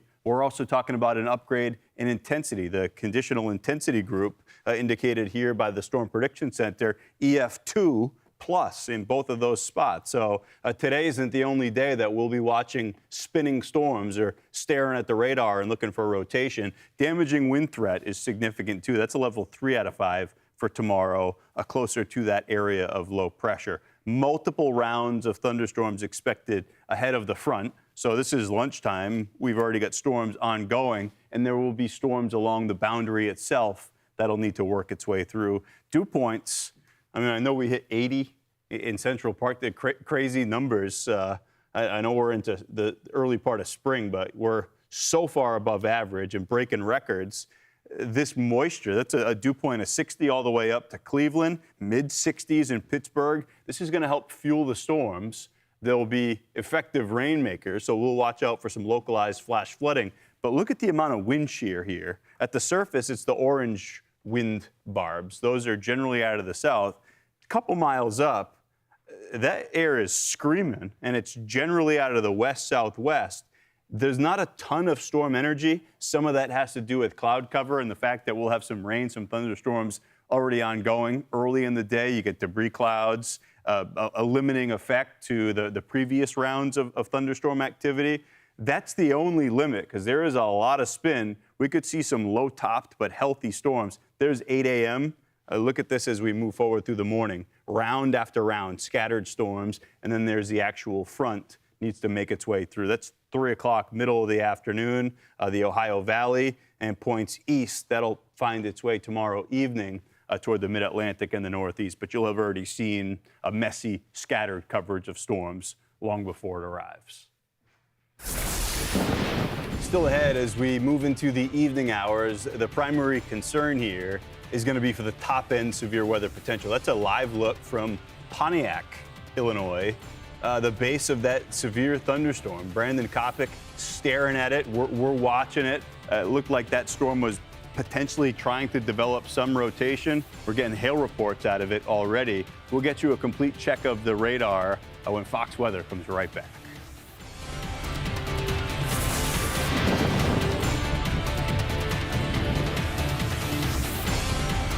Trying to figure out what lowers your A1C can feel endless. It's not you, it's type 2. Type 2 diabetes is complicated, and it's different for everyone. Using a CGM like Dexcom G7 15-day can help patients see what works. I just didn't understand how my body reacted to different foods. When I heard that A1C jump from like 6.2 to 9.8, oh my goodness, I really gotta get my life together. Dexcom G7 sends your glucose numbers right to your smartphone. See where your glucose is, where it's headed, and where it's been. With Dexcom G7, I think I can enjoy anything I want because I get the real-time feedback. I reached my A1C goal. I feel good about my future. Most Medicare patients pay $0 a month. Call now to get started with Dexcom G7 15-day and receive a free cookbook. Don't wait. Get started today. Muddy paws, dirty shoes, endless cleaning? Your floors never seem to stay clean. Now there's a simple solution. Meet Muddy Mat, the ultra-absorbent microfiber mat that traps dirt instantly. Engineered with thousands of advanced ultra-soft microfibers that are 5 times more absorbent than ordinary doormats. Muddy Mat doesn't just catch dirt, it locks it in. Whether it's mud, snow, sand, or water, every step on your new Muddy Mat leaves your floors spotless. And its reinforced rubber backing keeps it firmly in place. No more slipping or sliding. Perfect for your entryway, kitchen, bathroom, or even under your pet's food bowl, Muddy Mat absorbs up to 5 times more water. And when it's time for a cleanup, just toss it in the washing machine and it comes out looking as good as new. Dog parents, this is a must-have. My floors have never been so clean. I mean, both Ruby and Blue came in covered in mud, and this anti-mud mat left their paws sparkling. I've got muddy mats all over the house. I even use one as a bath mat. It feels so good under my feet. It's so soft. Non-slip backing makes it safe too. With multiple dogs, I've always struggled with having dirty paws on the floor, but with this mat, I can finally stop stressing out about it because there are no prints anywhere. It's so soft and squishy. I've even found my puppy sleeping on the mat instead of his bed. They work so well, I bought 3 more so I could put them all over my house. You just place the Muddy Mat in front of the door and you'll save up so much time cleaning the floors. Go get one. Thank me later. Imagine the relief of coming home to clean floors every day. Call the number on the screen or visit trymuddymat.com or simply scan the QR code right now to claim an incredible 70% off and get your free Muddy Mat today. But hurry, this exclusive offer is available only for a limited time. Once they are gone, they are gone. Don't let dirt dictate your day. Join thousands of satisfied customers who have already transformed their homes with Muddy Mat. Act now. Clean floors, happy home. Call 1-800-707-4122.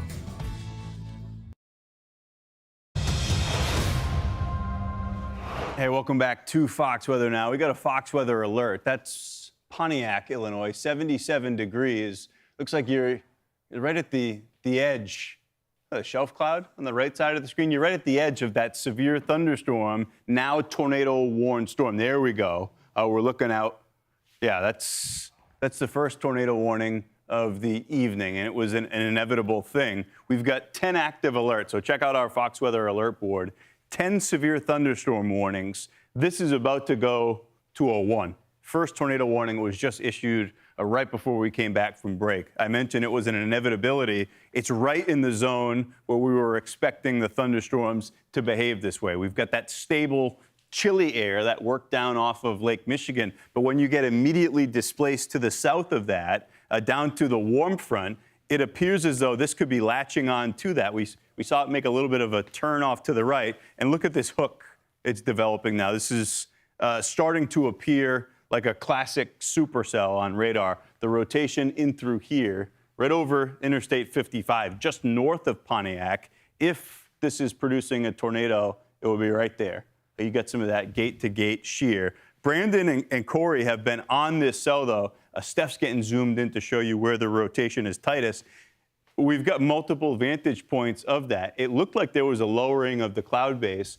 Brandon Kopic, our exclusive Fox Weather storm tracker, has been staring at that. It doesn't appear as though it's producing a tornado yet, but cloud base is lowered and it's rotating clearly. So that's a storm that could imminently produce one. And the fear here is that we've got more storms developing that are going to behave in the exact same way. Brandon's pulling over, so we'll keep an eye on that. He might be wanting to get a better look. It looks like there is some rotation in there, no question. Now he's pulling back onto the road. Corey's right there with them. We'll watch for that. There's the tornado warning. It's Livingston County, runs until 5:30. Also, not to be left out of this, it's indicated for hail up to the size of golf balls and 1 3/4 inches. There have been shouted out if they're greater at this point, but I've already seen some hail reports out of this that are up to 1 inch in diameter. And yeah, you've got a nasty look out of these storms from both Brandon and Corey. Let's pull Corey's shot if we could. He's driving right at that thing, and it looks as though there is at least some broad rotation in that, in the lowering of the cloud base. So yeah, this is what we were expecting to play out. Look at that now. That's Corey's shot. Yeah, okay. Yeah, that's got a funnel trying to get going. We got Fox Weather's Steve Bender finding his way into the studio. Steve, I know you've been watching this. Fascinating, the gradient that we've seen develop. It's like a 40-degree temperature spread. Is that a tornado? Yeah, it's trying to lower. And it's definitely getting there. You said mid-level rotation. There's the funnel. And as we're leaning into this, getting closer, that is getting closer and closer to the ground. There is that lowering that's happening. It is broad rotation, though. But we've watched how quickly an explosive this individual cell was. I know you were talking a little bit ago about 30-something thousand feet. It's now up to 50,000 feet. It's gaining that intensity. I think what's a struggle right now is it looked like it produced kind of multiple areas of rotation. Yeah. And I think it's trying to find that alignment in that one funnel that you see off on the edge, right? On the left-hand side of the windshield there with Corey. I mean, this one right here. I think also what stands out, though, is that you can literally just see how fast the winds are rotating at the mid-levels. Yeah, I don't know if that's Is that scary looking cloud, or is that a funnel? I'm trying to see. From the other vantage point, it looked like a funnel. Okay. But to your point, now it does look like it's kind of dispersed out. Yeah. And it's broad and almost like a wall cloud type of effect. Either way, though, this is one individual storm. Right. And look at how it changes the landscape. Yeah, and your broadcast coming up, I'd have to think you get the storm trackers on the horn early in this. We're right? going to be talking to Corey and Brandon early and often. We do have Tom Washington to join us midway through the show. He's out of Milwaukee, but he's all over what the environment's like. Because one of the big points of what you're talking about, the southern tip of Lake Michigan and its influence on what's happening miles inland. Yeah. It's wild to watch. And to your point, we were talking about this just a touch earlier. The high resolution forecast models were on these two cells developing, maybe a touch delayed as compared to what they were suggesting, but it's unfolding as expected, and that's a really bad thing when you consider it's a level 4 out of 5 threat. I mean, I think this speaks back to where there was that low potential of where the storms could start to form, but once they do, all the energy's in place. And you're going to start to see this play out. I think something that we need to highlight that you've been emphasizing, this is only the beginning. You have individual cells right now, but there is a main event that is brewing and it becomes more widespread. To what we're watching evolve right now, we're looking at Pontiac, Illinois, temperatures into the mid-70s right now. But this is what's wild. You go about an hour and a half north, and you get into Chicago, and it's a 40-degree drop. And so that just shows you the different battlegrounds for the air masses and what's allowing. You can see this that wall out broad. That wall cloud's rotated now. But to your point, I think that was a little piece, a little vortex that was on the periphery of it that spun out. But clearly, that broader lowering of the cloud base is a wall cloud. There's rotation in it. Yeah, it's cycling, right? So that's what we're seeing is at times there was that lowering, and it was impressive where you could see the well-defined funnel. Yeah. Now it's kind of broadening out a little bit.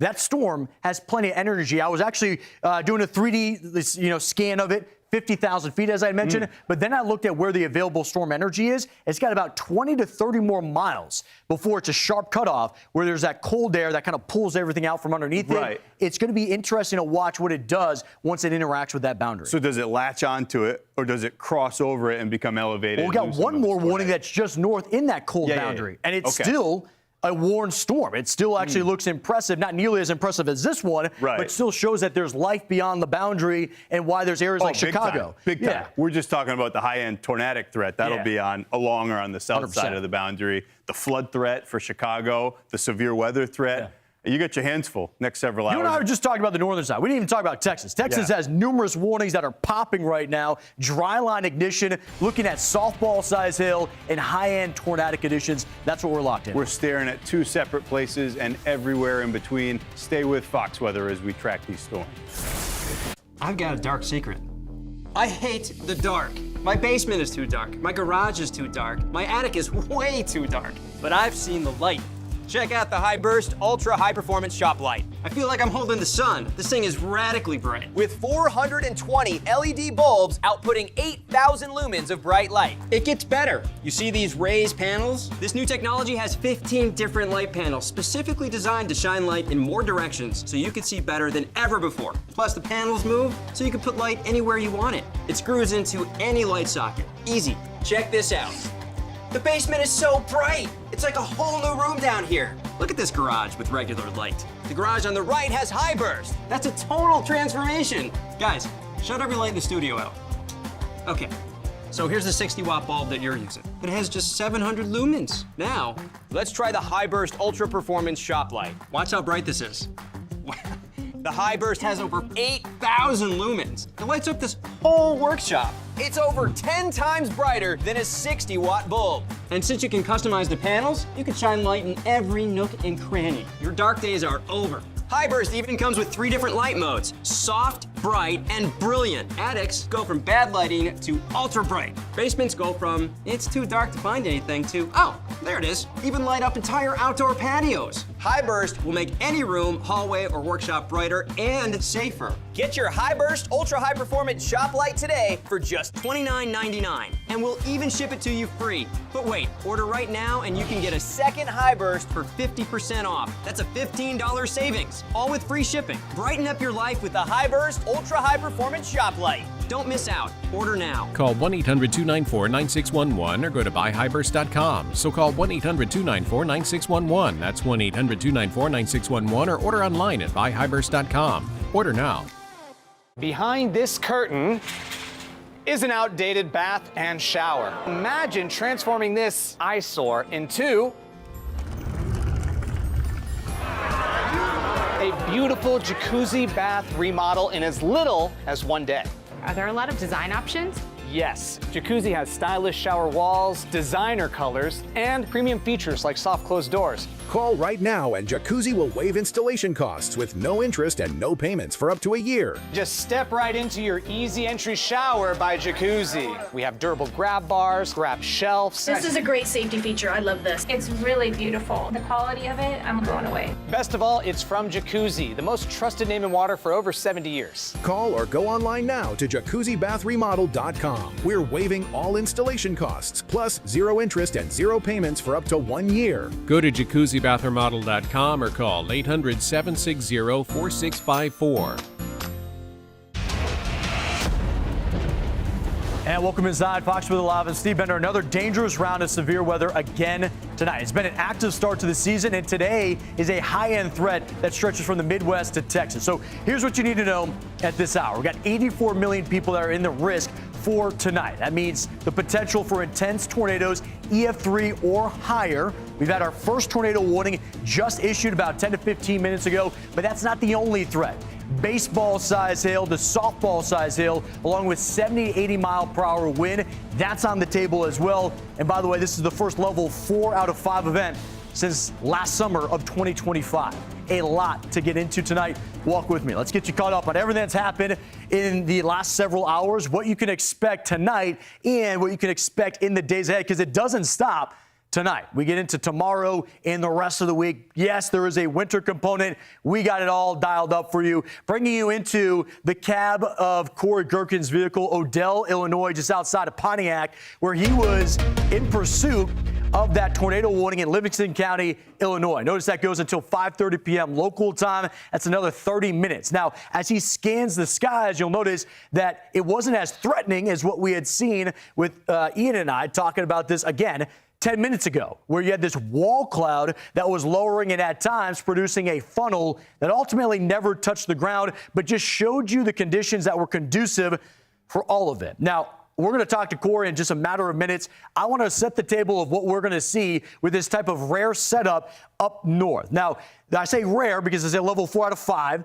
This is more of an explosive setup that you see deeper in the spring season, not in March. Now, let's get into what we are seeing ultimately with this stationary boundary. Record-setting warmth to the south. Look at the temperature gradient and the difference between Chicago and Peoria. I mean, you're looking at a over 40-degree temperature change. Why is that happening? The wind to the north is coming off of Lake Michigan. Water temperature there, shallow water into the upper 30s, lower 40s. That's cooling the surface temperature, a shallow layer there. By the way, with everything we're talking about, I know it can be overwhelming. Jump over to our live blog. You scan that QR code, and you can see that we update this by the minute. So we do have severe weather threats that are increasing in Texas and Oklahoma. We will show you that in a moment. What I want to show you is what visible satellite is picking up on with what we just showed you. Here is this boundary that has formed. You got this warm front in here, cold front comes through, and now you see the ignition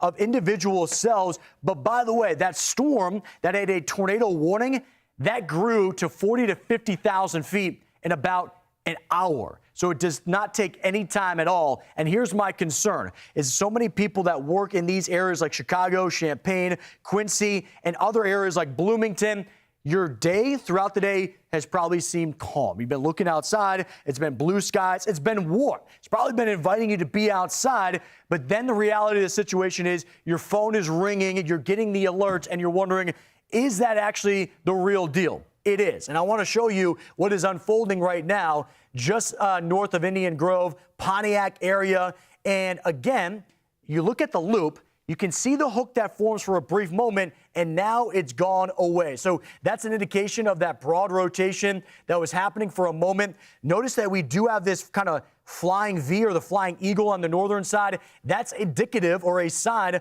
of a major hail maker. So we do the 3D rendering real quickly. What I'm going to do is I'm going to pull back out just a little bit so you can see the cloud tops, the very tips of that, floating with 50,000 feet. As you pull this scan around, though, you'll notice you're trying to find that hail core, and the hail core is roughly right around 25 to 35,000 feet at best, which is why we have golf ball size hail, but won't be surprised if that increases as well. Now, let's take this scan and kind of look at it from a different vantage point and change overall how we're looking down on this, because what I want to show you is the velocity couplet, because when we're looking at this, you're trying to look at that rotation. I've been talking about how it's been broad, but it's been cycling through. 15 minutes ago, it was producing a funnel that looked like it was lowering, and now you don't even see a wall cloud. So that's a hopeful sign that that aspect of it has fallen apart. Overall rotation is still being picked up on just outside of Sonneman or out towards the Highway 47 corridor. Notice this is south of Interstate 55 or east of there. So hopefully kind of limiting the potential to the different populations there. The other thing that we want to look at is the hail core, and the signature so far is what we thought it was, just about golf ball size hail. So that's one, right, on the northern side of all of this. As we pull back, it'll show you that there is a northern cell that's towards Chicago. Let me pull that up here for you right here, out towards Ottawa, moving towards Joliet.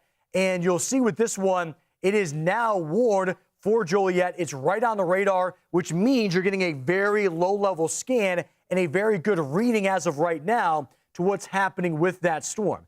This one does look like, again, it's going to be a hail maker, and we'll be watching that closely. But I just got word that Corey is ready to talk with us. He is on that storm that's to the south. So I'll bring it up here, show you. There's Corey and Brendan. Let's bring him in on the phone right now if we have that opportunity. Corey, hey, it's great talking with you. I mean, this cell and how quickly it cycled was really impressive. Can you walk us through what the last 20 minutes was like for you? Actually, we just had a brief tornado touchdown there just north of Pontiac. It was a multi-vortex, very weak, but we actually it didn't fully condense, but it did touch down. Okay, that's impressive, because I noticed when it was moving through Pontiac, it looked like the funnel and it was lowering quickly, but we couldn't see the ground. So you're talking about the confirmation of that. But something else, and I noticed this too, you said multiple vortices. It seemed like that's why it lifted so quickly, because the overall organization within that cell, it was like it was fighting itself. Yeah, you could tell by looking at the wall cloud of that thing. The whole meso was just huge. So if it would have fully condensed, that probably would have wedged out right away. So it's likely that it fills out as it did. Right now it's not looking so promising for tornadic activity. So dodged a bullet there for the locals. Yeah, I'm looking at it right now on the past rotation, and it looks like just outside of Rugby is where you had that extreme rotation, and it could have been where you had that funnel that came down. It wasn't condensed. I want to ask you, though, I mean, what's the rest of this look like? This seems like the beginning of this event for up north, where you got these two individual cells that are blossoming quickly, but we know the hours ahead are going to be active. Yeah, it could be a long evening, long night, depending on how these storms are with the warm front. I know we get a linear mode later on. That's probably going to be producing like QLCS-type spin-ups. And if you're north of that front, I believe that northern storm should be on the other side of the front. So up there, you could be looking at some big hail. But regardless, I've seen some baseballs floating around here on these roads, and I've chased Illinois a lot. I've never seen baseballs up here. So all the hazards are very dangerous today with these. Yeah, it's been impressive when you just look at the cloud height, right? The explosive nature, to your point, large hail that's already building. By the way, the storm you're on, you got about 10 more miles of that warm boundary estimate. The one north, yes, has already fallen off and has now turned into that large hail maker, kind of moving towards Joliet. But I want to get your sense of how quickly all of this evolved, because it seemed like for a while that it was, just kind of waiting and brewing. And this seems like as we've entered into this last hour, that's when the storms have really fired up. Yeah, you could tell. Like I was telling everybody earlier, it's like a classic tornado day. We haven't really seen it in a while. You just kind of had the Q field that's been floating around for hours, and they started getting agitated. It was like a slow progression to the Q field today, and then once it finally you started getting them updrafts going up, they just exploded. This storm that we've been on here started over by Bloomington, and you can just watch the updraft just explode on these. So the environment's just explosive today. So once you see an updraft going up, it's, a matter of 30 minutes, they could be producing a tornado today. Yeah, Corey, I think what's impressive is the difference between those two warnings that you have, where you and Brandon are 50 to 53,000 feet, the clouds exploding with that strong updraft you talked about, and then you get up towards the northern one, 25,000 feet. It's like half the height that builds into that. It just kind of talks about how much the surface influences so much of what we're seeing well above us and how these storms behave. Corey, thank you for talking with us. We're going to continue to talk with you through the evening time, of course, as well. By the way, this is only just the beginning. I do want to address one other thing. Those areas that are north of that boundary, you are not out of the overall threat. We talked about maybe the tornadic conditions, the supercell type of event, but we do have a flood watch that encompasses Chicago, South Bend, Battle Creek, Fort Wayne. A lot of these areas that were impacted last week, I should say, in the outbreak, and then major metro areas like Chicago. We will unpack it all, and that really sets me up to what you're going to be talking about, Kiana. I said Chicago, but even down south. I mean, big cities that maybe have been quiet, but that's about to change. It's about to change entirely. I mean, we have Dallas, Oklahoma City now in a tornado watch. So a number of big cities here that need to be on the watchful eye as these storms start to bubble up. Behind me is the stat board. We have a lot going on for numbers, a number of severe thunderstorm warnings right now, about 13. And we look at them mainly being severe thunderstorm warnings. That one tornado warning that Steve hit on is back across the north. But as we dive into what's happening across the south, notice that this takes us deep into the evening. We have this watch that stretches from Oklahoma City, central Oklahoma, all the way down to the border there, including central parts of Texas. Dallas on the leading edge of it, where we now have a couple of thunderstorms that have started to rumble up. This is a part of those severe thunderstorm warnings that have already started to move throughout this region. A lot of them likely warn for big hail. That's been the big issue down across the south. We look at some of our reports that are coming in. Big wind reports have been coming through, hail beyond the size of 1.5 inches, coming in at 1 3/4 inches. So that's what's just beginning down across the south, and this is just the very beginning of all modes on deck. We have this tornado risk, we have a damaging wind risk, and we have a big hail risk. And that big hail risk can come in softball size at times between Dallas and down through Del Rio, Abilene back towards Midland.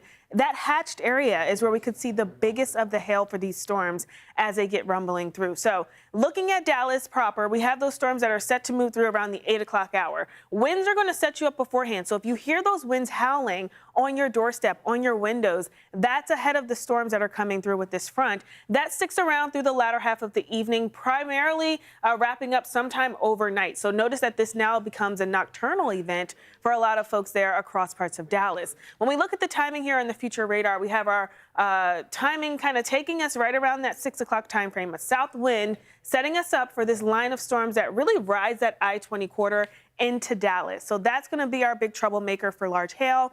Possibly could see a couple of supercells that try to spawn up some tornadoes where you have that watch in place too. And then as we head into the midnight hour, this becoming more of a rain event.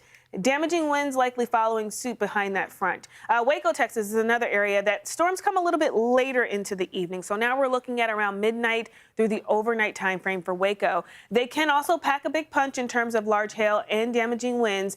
Houston's another place that we'll watch really into the start of tomorrow, where this will fire back up once again, starting as rain for the morning, following through as a couple of strong storms by the afternoon. So, Steve, I think we're in the long haul here. Severe weather season really kicking off strong, especially for our folks down in Oklahoma and Texas. Yeah, Kiana, we already have some reports of grapefruit-sized hail. And actually, we have reports, I should say, of 30 mile per hour or 30 miles from Chicago of a damaging storm that's underway. So the big cities preparing for that.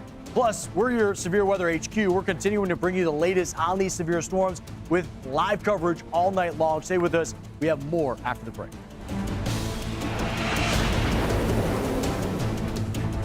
Is your shower trying to tell you something? Is getting in and out of the bathtub becoming a safety concern? Are you worried about the cost of a bathroom remodel that could go on for weeks and weeks? Well, now you can have a gorgeous new bath or shower with a one-day jacuzzi bath remodel that's safer at a price you can afford. We're waiving all installation costs and postponing all payments for up to 1 year. Oh my gosh, it is beautiful. Oh. From soft close shower doors and adjustable shower heads to features like grab bars and custom seats that combine safety and style, it's never been easier. Get your free design consultation, schedule your one-day installation, and start loving your new bath or shower right away.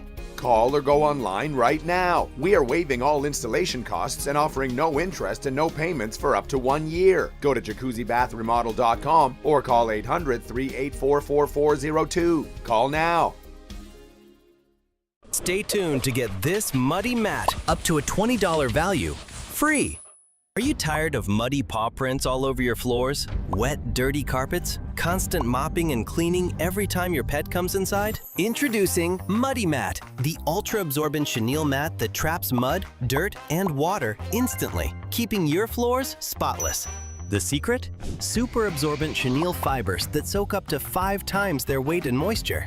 And watch, the mat does all the work. The dirt and water get trapped in thousands of soft chenille noodles, and the non-slip backing keeps it firmly in place. No sliding, no bunching, no mess. And Muddy Mat isn't just for the door. Use it in your car to protect your trunk and back seat. Perfect to catch spills in the kitchen. And if your dog is a messy eater, slip it under their food bowl to catch all the spills. And here's the best part. When it gets dirty, shake it out for a quick clean, and then just toss it in the washing machine. It comes out looking brand new, ready to use again and again. And Muddy Mat comes in multiple sizes and colors, so you can find the perfect one for any room in your home.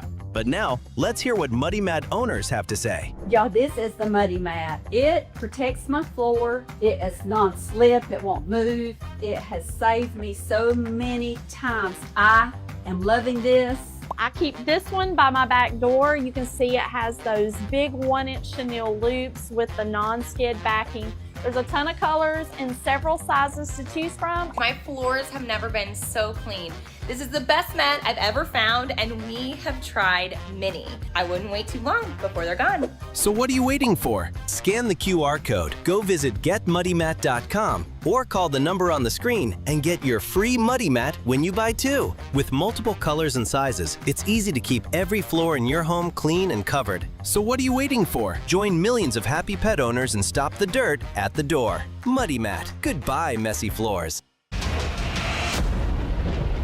Yeah, welcome back into Fox Weather Live, showing you the belly of the beast, right? This is Emmington, Illinois, where they've had this warm storm that cycled, but has produced a tornado. It's also produced grapefruit-sized hail, and it's now continuing to march to the east towards Kankakee, and then there's another storm north of there near Chicago. Look at Chicago right now. Here's the big thing. Yes, it's in the mist right now, but the temperatures are in the lower 40s.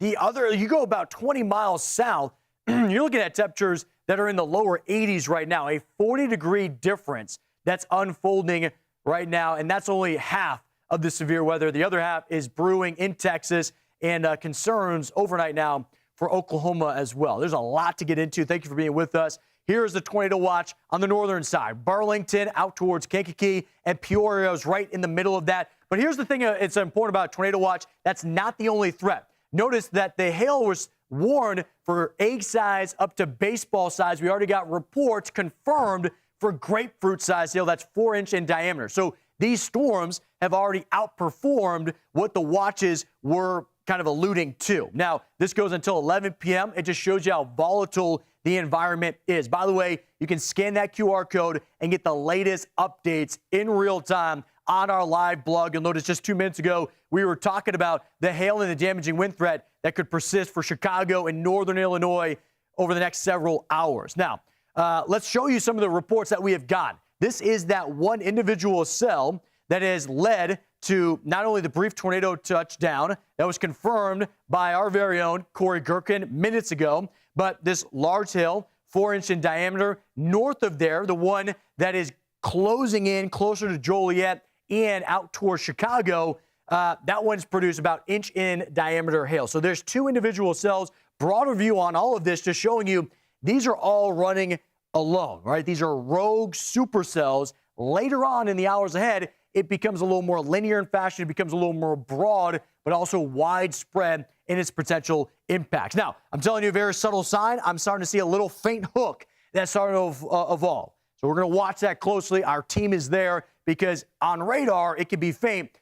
in person, it could actually be producing a wall cloud. The other type of, kind of vantage point that I have here is this. Whenever you have kind of that flying V, it's a spread eagle type of lineup from Salina to Pilot. That's indicative of a very towering storm, a strong updraft that concludes to a large hailmaker. And so that's already been confirmed because this one has produced grapefruit-sized hail. It's warned for 2.5-inch in diameter hail, I believe, still ongoing. So the concern would be, baseball-sized hail that could be ongoing. As of right now, the radar has not done a great job picking up on the velocity couplet, kind of the overall rotation. So I wouldn't trust that. I would trust our team that's out in the field. So that is the southern storm. I want you to notice this, though, as we measure it out. Chicago is just under 30 miles from this storm as it's coming in. Let me measure the pace or speed at which it's moving, 40 miles an hour.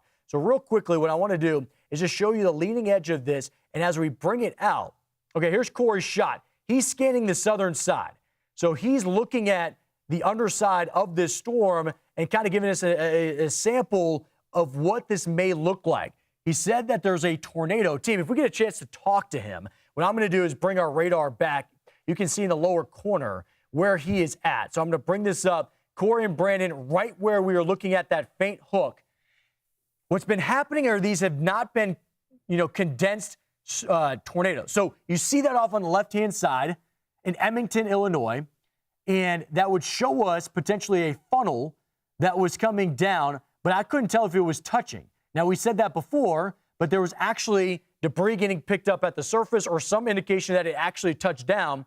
But if it's not fully condensed and it's not wrapped in rain, you can't tell that at times. It can look faint unless you're in person, which is why we're talking with our team. We're efforting to talk with Corey and Brandon. What I'm going to look at right now is just everything else. So our products, kind of CC here, nothing here. Okay, we got Brandon on the line, or you said Corey or Brandon?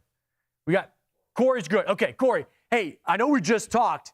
As we're looking at this on radar, it's tough to pick up that velocity couplet, but are you seeing a tornado right now? Oh, no. If you're the clip I was just showing was actually the brief tornado we had earlier.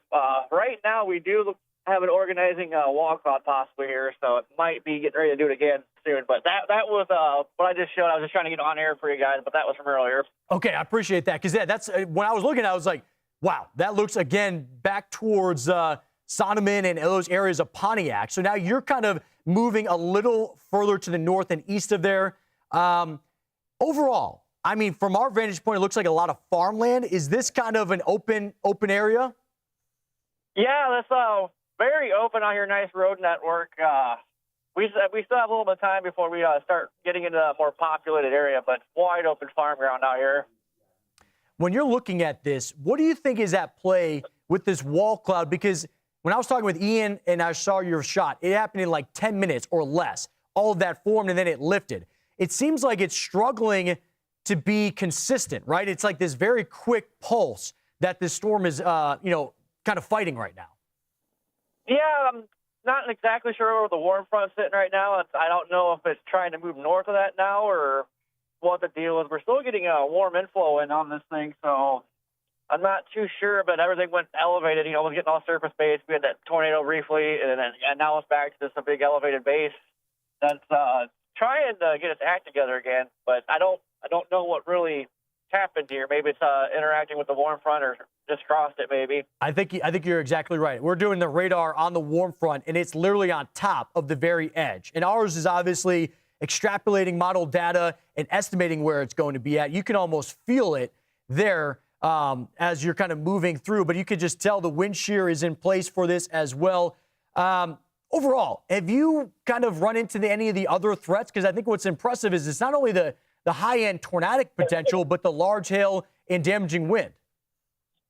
Yeah, I mean, earlier when the storm first developed, I got into some ping-pong-sized hail, and I noticed, especially about the time we had that tornado, and afterwards there were some baseballs sitting on the road. So, and I heard there was a softball report too. So they're definitely getting big hail. Yeah, in Pontiac, 4-inch in diameter. So there's that softball-size hail, grapefruit size that's underway. Corey, thank you for talking with us. Of course, I think we're going to be talking a lot tonight.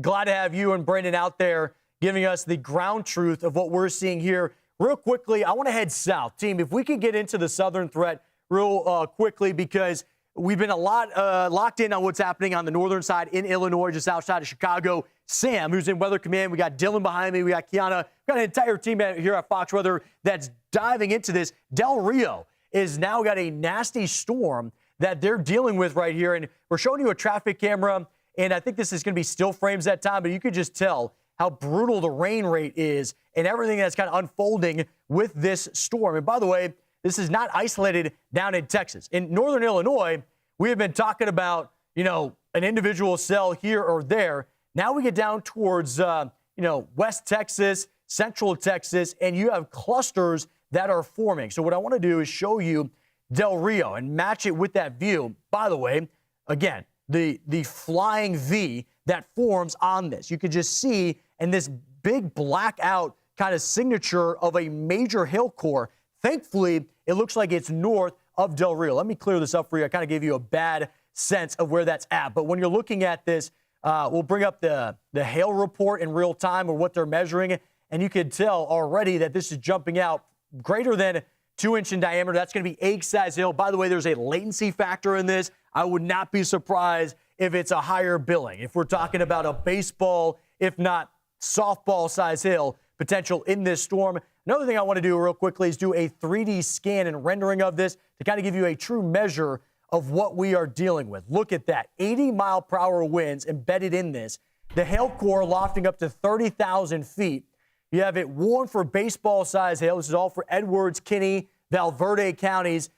All of this, though, playing just north of Del Rio. There was a 74-mile-an-hour wind at the airport. You said how much? 74-mile-an-hour wind. Okay, that's Sam. You can hear on air, 74-mile-per-hour wind registered at the airport there in Del Rio.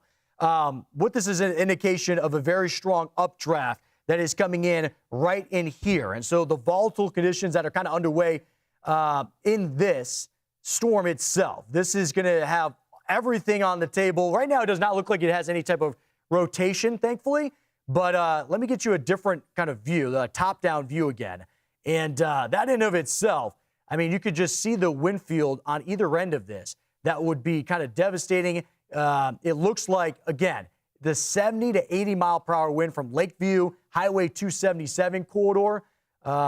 Let's back out real quickly and get you a quick scan of what the rest of Texas is like. We're going to take a short break after that, and then we'll bring you back in to what we could see here in the hours ahead. So as I slide to the north, notice we have areas just outside of Sonora, and then we get out towards Abilene, where they are also in the tornado watch, but they have a severe thunderstorm warning. A lot that is bubbling up right now here on Fox Weather Live, and we're going to continue to track these storms as we're committed to being your Severe Weather HQ. We're going to bring you the very latest with coverage all night long, so stay with us here on Fox Weather Live. More after the break.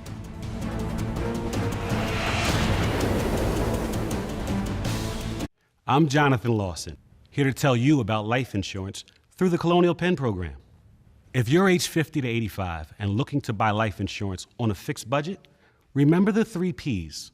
The 3 what? The 3 Ps. What are the 3 Ps? The 3 Ps of life insurance on a fixed budget are price, price, and price. A price you can afford, a price that can't increase, and a price that fits your budget.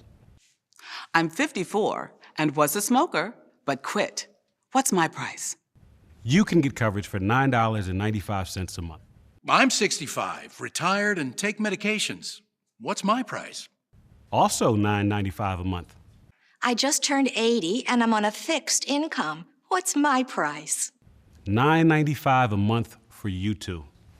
If you're age 50 to 85, call now about the #1 most popular whole life insurance plan available through the Colonial Penn program. Options start at $9.95 a month. That's less than 35 cents a day. You cannot be turned down because of your health. No medical exam, no health questions. Your acceptance is guaranteed. And this plan has a guaranteed lifetime rate lock, so your rate can never go up for any reason. Options start at $9.95 a month. Plus, you get a 30-day money-back guarantee. So call now for free information, and you'll also get this free beneficiary planner. Use this valuable guide to record your important information and give helpful direction to your loved ones with your final wishes. And it's yours free, just for calling. So call now for free information. Call 1-800-253-3903 for your free information and your free gift. That's 1-800-253-3903. There's no risk or obligation. That number again is 1-800-253-3903. Call now. Behind this curtain is an outdated bath and shower. Imagine transforming this eyesore into a beautiful jacuzzi bath remodel in as little as one day. Are there a lot of design options? Yes, Jacuzzi has stylish shower walls, designer colors, and premium features like soft closed doors. Call right now and Jacuzzi will waive installation costs with no interest and no payments for up to a year. Just step right into your easy entry shower by Jacuzzi. We have durable grab bars, grab shelves. This is a great safety feature. I love this. It's really beautiful. The quality of it, I'm blown away. Best of all, it's from Jacuzzi, the most trusted name in water for over 70 years. Call or go online now to jacuzzibathremodel.com. We're waiving all installation costs, plus zero interest and zero payments for up to 1 year. Go to jacuzzibathremodel.com or call 800-760-4654.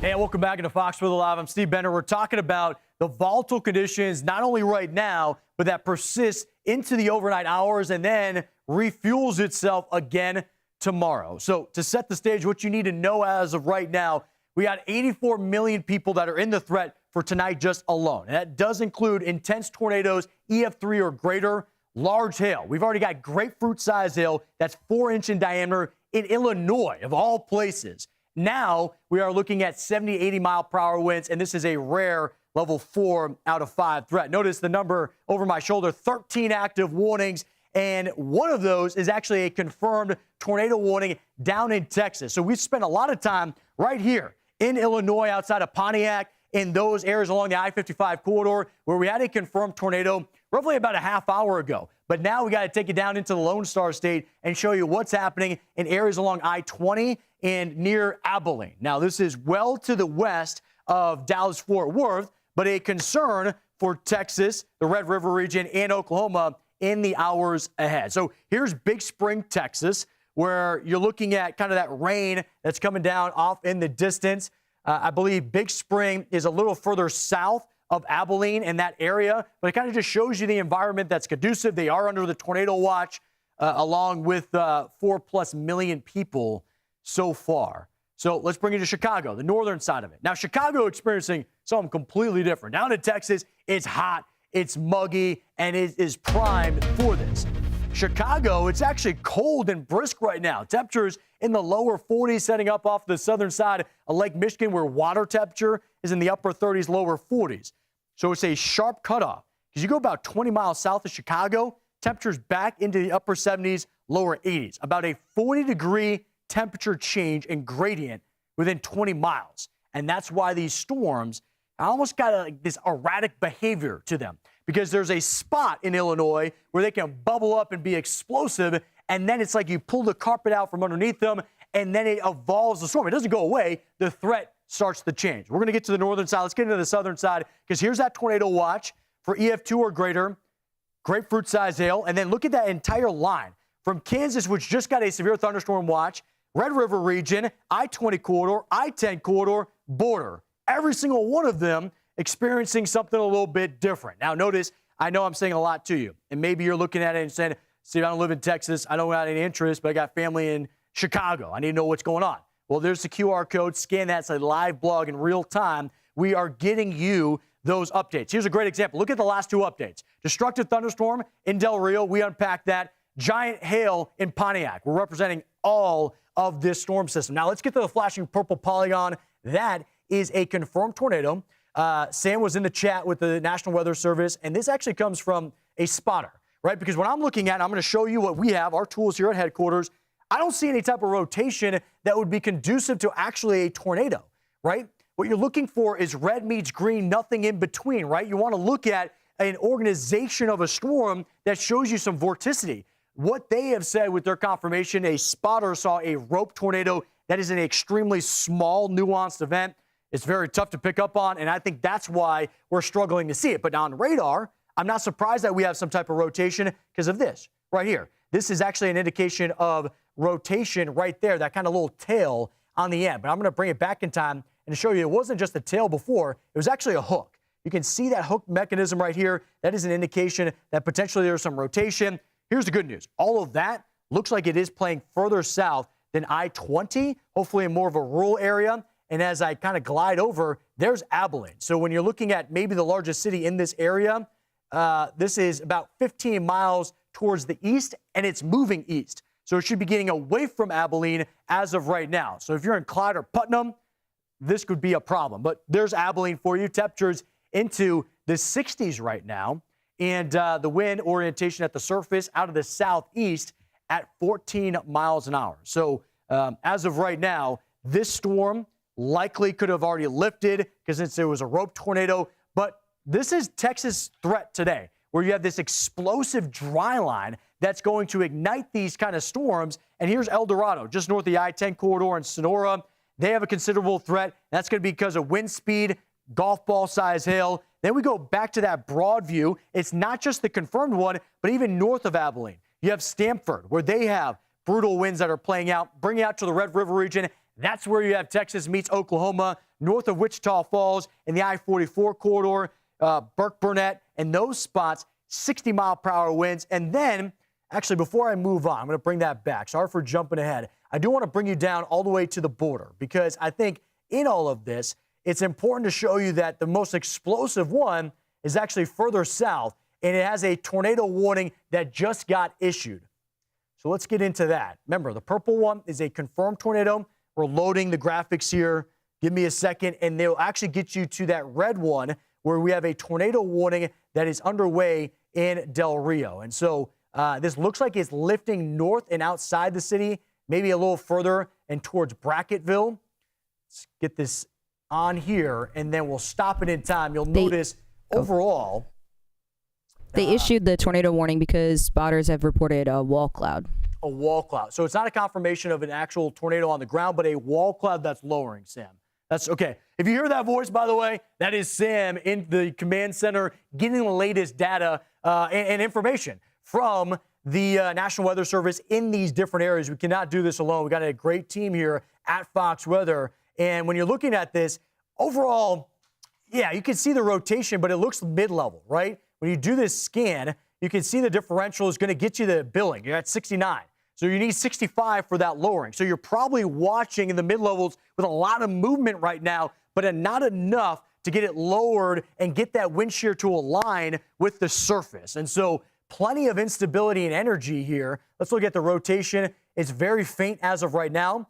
But what I'll tell you is when you look at this environment down here, this is a storm that is primed for explosive intensity. And that means it can really rapidly grow. What do I mean by all of this? Look at how high this storm is. We're talking about 60,000 feet. Take a moment to think about, you fly on a commercial airline, 30 to 35,000 feet is what you fly in. This thing, you'd be in the middle of this storm if you are on an airplane right now. I don't think there's enough oxygen on the top side of this storm for us to be even flying through. So it just shows you how quickly all of this can unfold for those areas on the southern side.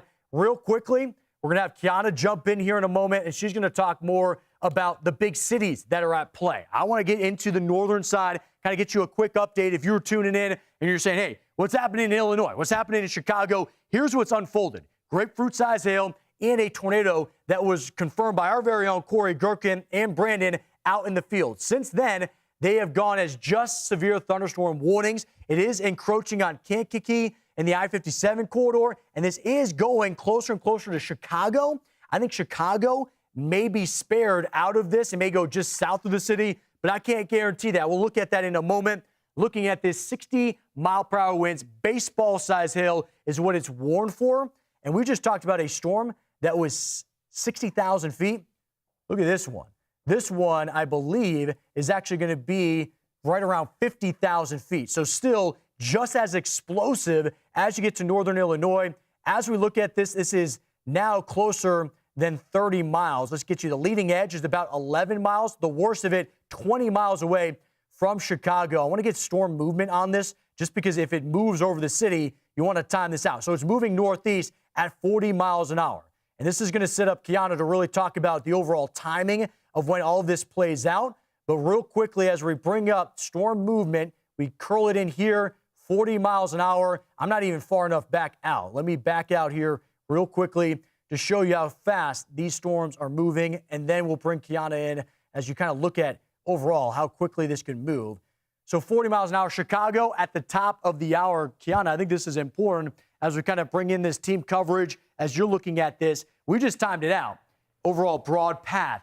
I mean, 20 minutes for Chicago right in the heart of their rush hour. Exactly. And Chicago's a big city. A lot of people live there, new people, natives who live there. This is one of the trouble zones that we've been watching. Central Illinois and Chicago right on the leading edge. We have about 16 warnings in place right now. Chicago is just shy of where we could see the most intense opportunities for severe storms in terms of rotating storms. You see that hatched region, that's where we could see upwards of 2+, 3+ EF tornadoes across the region. So it's Central Illinois, Chicago, not in there just yet, but to Steve's point, it's very close. And then moving into central parts of Indiana, South Bend, Fort Wayne on the leading edge. Three Rivers is another area that just last week had a deadly tornado that pushed through. Here we go again with another round of the potential for that to play out. Let's kind of time things out for you. So we have Bloomington, Peoria here, Springfield, where we have that south wind ahead of these storms that are moving through. Notice that as we get about deeper into the evening, maybe an hour or so from now, we do have storms that are riding along the I-74 corridor that have the potential to produce a tornado. So those could be rotating thunderstorms. We've already seen a couple of a fair share of tornado warnings across the region. And here we go with another round for tonight. Overnight, this is going to kind of move through a little farther south of Pontiac and Bloomington. We'll watch an area like Springfield where we could see some of those storms move right over you. Rumbles of thunder, the opportunity for some hail, but also watching for that big wind threat that could turn tornadic. And then as we head into the start of tomorrow morning, we're left with the rain behindhand as that front pushes off towards the east. So this is really, truly a late evening and overnight event that we're going to be watching very closely. Have a plan in place. We talk about having a tornado, plan where and your family knows where to go in your home or anything to that nature. This is the type of weather that I want you to kind of bring that front of mind to as we get into the late evening for tonight. Temperatures have been warm through and through for today. We actually got close to the mid-70s through this afternoon. So as we kind of round down the evening hours, we still have a lot of that instability in place that could fire up some of these stronger storms. Looking at Peoria right now, late in the evening, we could see those showers start us off. Scattered thunderstorms, I think this is where we could have that chance of some rotating storms and then following through with a lot of rain for the start of tomorrow. So a time frame that I think is very touchy because it is the overnight hours. It's a nocturnal event. By the time it makes its way over Indianapolis, this is going to be later into the night. So after it's moving through Illinois, we're watching Indianapolis and Indiana very closely for that front to come sweeping in. Notice that it's going to be likely about north of Indianapolis, but some of these rogue storms, Bloomington out towards, say, Richmond, could be the power makers, could be the tornado makers as we head into tonight. So the timing takes us through the overnight into the start of tomorrow once again. Indiana, Ohio, this is going to be an early Wednesday morning event, likely during the morning commute, and then taking us right around mid-morning. So, Steve, we're in this for the long haul. I think the next 12 hours are going to be interesting the farther east we get, but right now we're focusing in on an area like Indianapolis or Illinois very closely, where Chicago's right on that leading edge of that warning. Yeah, Kiana, what unfolds in Illinois likely could play out in Indiana, why so many are watching closely, especially through the lens of our team in the field. Look at this.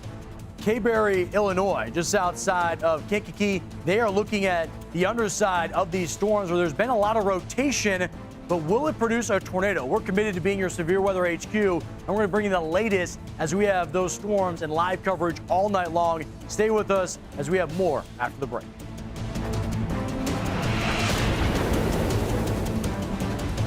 Is your shower trying to tell you something? Is getting in and out of the bathtub becoming a safety concern? Are you worried about the cost of a bathroom remodel that could go on for weeks and weeks? Well, now you can have a gorgeous new bath or shower with a one-day jacuzzi bath remodel that's safer at a price you can afford. We're waiving all installation costs and postponing all payments for up to 1 year. Oh my gosh, it is beautiful. Oh. From soft close shower doors and adjustable shower heads to features like grab bars and custom seats that combine safety and style, it's never been easier. Get your free design consultation, schedule your one-day installation, and start loving your new bath or shower right away. Call or go online right now. We are waiving all installation costs and offering no interest and no payments for up to 1 year. Go to jacuzzibathremodel.com or call 800-384-4402. Call now.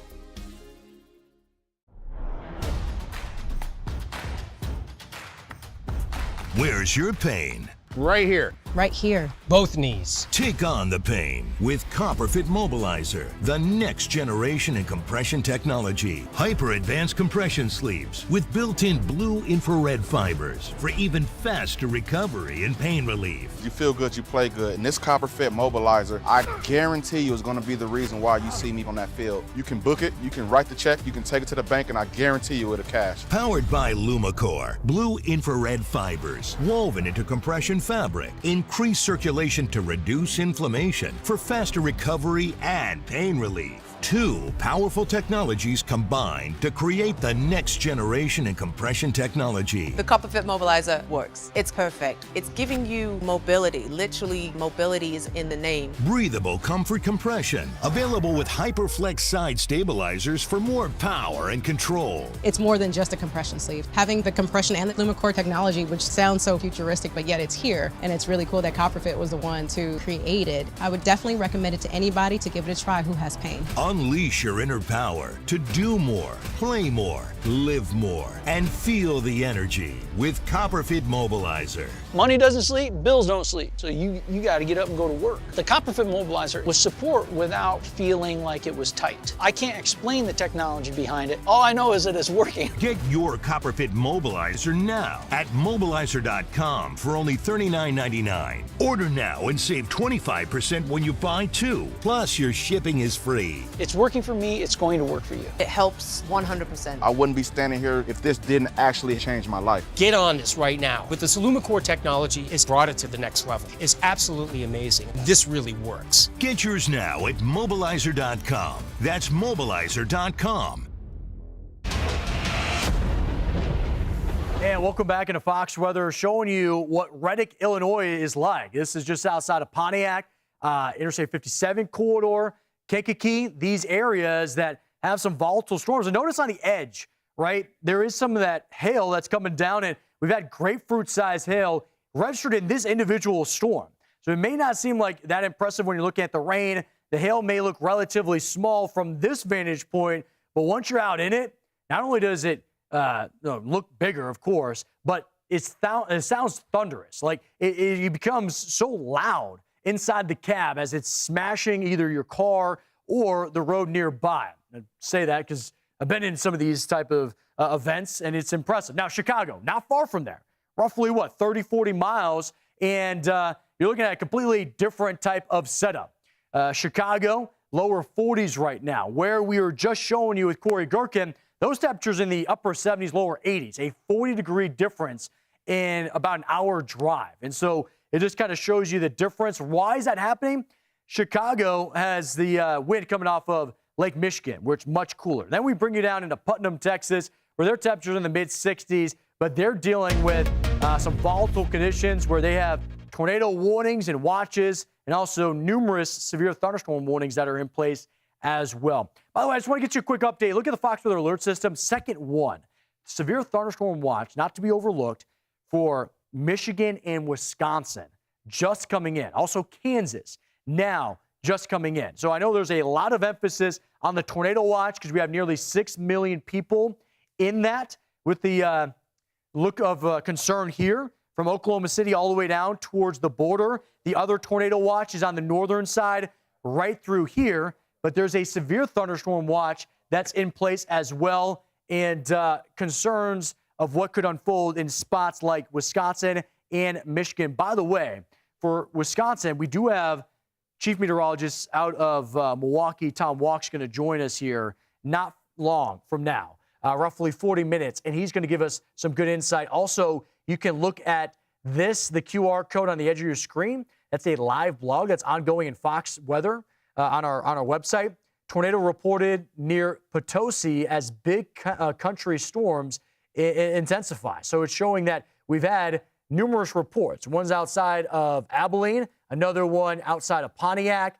Let's get you down all the way to the border, out towards Del Rio, as we unpack this event and we look at the tornado warnings that are in place as of right now. This was a spot where they had 70-plus mile-per-hour winds registered at the airport. When you look at this, actually the wind shear looks impressive. I mean, gate-to-gate shear, well, it looks impressive with just the colors, but I guess the intensity, you're a little better on the scan. I mean, I don't know if that's actually a true representation. That could be the RFD, the rear flank downdraft coming in at 71. Because with that differential, now you're looking at the billing of an EF3, where you're looking at 136 mile per hour, or no, 106, 16 mile per hour differential. So never mind, EF2 caliber type of intensity. Either way, let's look at the overall rotation, low end. Again, I think that's more indicative of a straight line wind and the RFD that's getting picked up on that. As we back out real quickly, I do want to show you that we do have a tornado warning north of here as we get into those areas outside of Abilene. And notice the overall progression is to the east. And so areas like Hill Country, North Texas has been quiet. That could change in the hours ahead. This is now along the I-10 or I-20 corridor.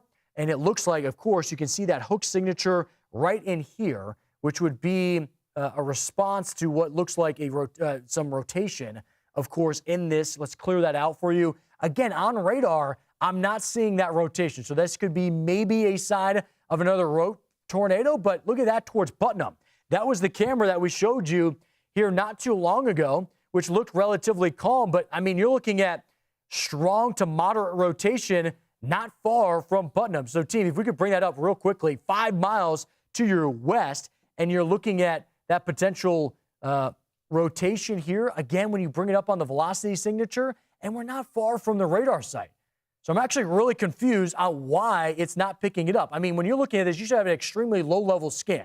So what does that tell me is that you have mid-level rotation, likely that's ongoing, but as the radar is so close and that beam gets closer to the ground, it's not picking up on the rotation, which means the wind shear is not present at the surface and why it's not aligning to seeing an actual tornado on the ground. Either way, the rotation overall is being picked up at some level of the atmosphere. And when we're looking at it from this vantage point on the traffic camera, again, 5 miles off to the west is where you have that volatile kind of environment. So that's the southern side. I do want to get real quickly, if we have an opportunity, to get to the northern side.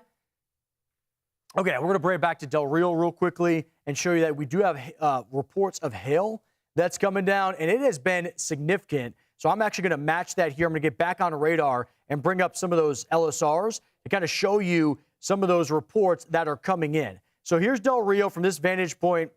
You can't tell too much, but here is what we're going to see with those reports that are coming in. So buck 25, buck 75 is golf ball size hail, but this is the one that truly stands out to me. 74 mile per hour winds. You're looking at nearly hurricane force instantaneous gust that was registered at the airport there. So that's what we saw in Del Rio. Team, if we can bring up now the northern side, if we have an opportunity, at the top of our show, Corey was able to give us the vantage point of the confirmed tornado. I have the storm report that can align with that if we have an opportunity to show that.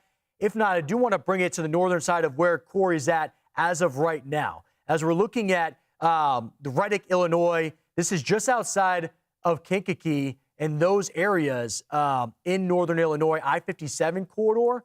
As we pause it here and we show it to you, sorry, I went a little further to the south. We'll bring it up. This is the storm that the team is on. So the trackers are just to the west and south of this storm. As we look at it, though, this has been one that's produced grapefruit-sized hail and has produced a tornado.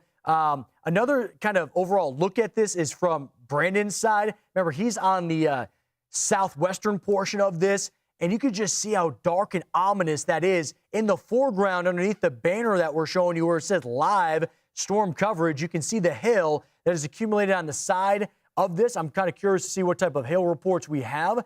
So let's bring that up. They're in Pilot, where you're looking about inch in diameter. It's not too bad. 3-inch in diameter hail coming in. That's going to be that baseball-size hail, a little bit greater. I think it's apple-size hail that's coming down. So let's clear that one out as we take a look at campus. Near the campus there, I don't know what school that would be. Town is called campus. It's near the campus. Good call, Sam. As we take a look, overall, I worry about not only Kankakee, but the I-57 corridor, the orientation of this storm and movement is going to have it blast right over the interstate, and that could be a concern for anybody that's driving. Notice tornado possible tag on that, and 60-mile-per-hour wind that is blowing towards the east as well.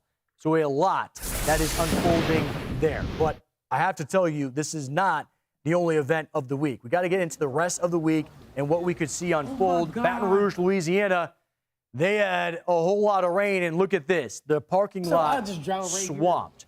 And here's the concern, is when you expand the length of an event like a storm, severe storms, you increase the potential for that, the flooding threat, to start to persist. So here's tonight's threat. It's over 1,000 miles long. It's in its intensity, and it goes all the way from the Great Lakes into what we are looking at down south. Now, as we zoom in, we do have a significant tornado threat. These areas are highlighted for EF3 or greater potential as it moves in overnight tonight. Ari is dialed in, locked in for his show tonight. He'll be showing you that in real time along with our storm trackers, Corey and Brandon.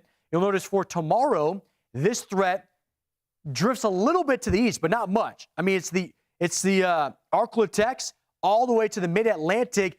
In D.C. and Baltimore, the northern side of this has actually been now kind of highlighted for EF2 or greater potential for tornadic conditions. Now, tomorrow does turn linear, so there is that damaging wind event, especially if you're in those mountainous areas like West Virginia or the Allegheny Range, those spots along Pittsburgh and western PA.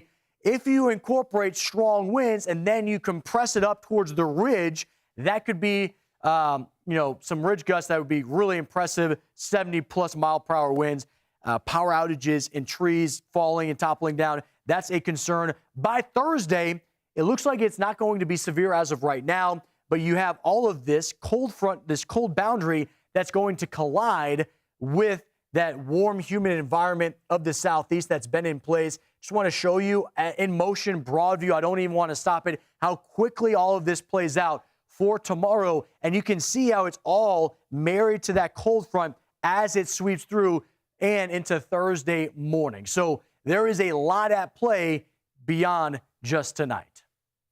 This segment is brought to you by Blue Eddy, a trusted name in backup power for 13 years, delivering clean, indoor safe energy to keep your home powered during severe storms. And as we take a look outside the windshield of Brandon's car, you notice Reddick, Illinois, and those areas just outside of Pontiac and I-57 corridor out towards Kankakee. There's a violent storm underway, mid-level rotation. Will it lower? We are going to dive deeper into this on the other side of the break. Stay with us. An important message for Americans ages 50 to 85. You seen that life insurance thing I got in the mail? From Colonial Penn? Yeah, that's it. It's over there. The recycle bin. I sent for this. You're buying life insurance now? Have you been to the grocery store lately? The last thing we need is another bill. That's exactly why we need life insurance. If something happens to either of us, those bills won't go away. Life insurance can help pay them. Funeral costs, too. Take a look at this. It costs pennies a day. That's right. Rates for Colonial Penn Life Insurance start at $9.95 a month. That's 35 cents a day. And this is one bill you know will never go up. A lifetime rate lock guarantees it. Your rate is guaranteed, and so is your acceptance. That makes applying quick and easy. There are no medical questions, no physical exam. Since you can't be turned down, we don't ask about your health. And this is lifetime coverage. It never expires. Just pay your bill, and it's yours to keep for as long as you'd like. This is the application. There's nothing to it. No health questions. What's this? Free beneficiary planner. When we fill it out, all our important information and final wishes will be in one place. The kids will appreciate that. Call for more information and your free gift today. Read how easy it is to get life insurance from Colonial Penn. Even if you have pre-existing conditions or a fixed income, it's easy and risk-free. Every policy we issue comes with a 30-day money-back guarantee. Call now to learn more. You have nothing to lose. Call 1-800-248-2839 for free information and a free beneficiary planner. That's 1-800-248-2839. There's no obligation. 1-800-248-2839. Call now. Behind this curtain is an outdated bath and shower. Imagine transforming this eyesore into a beautiful jacuzzi bath remodel in as little as one day. Are there a lot of design options?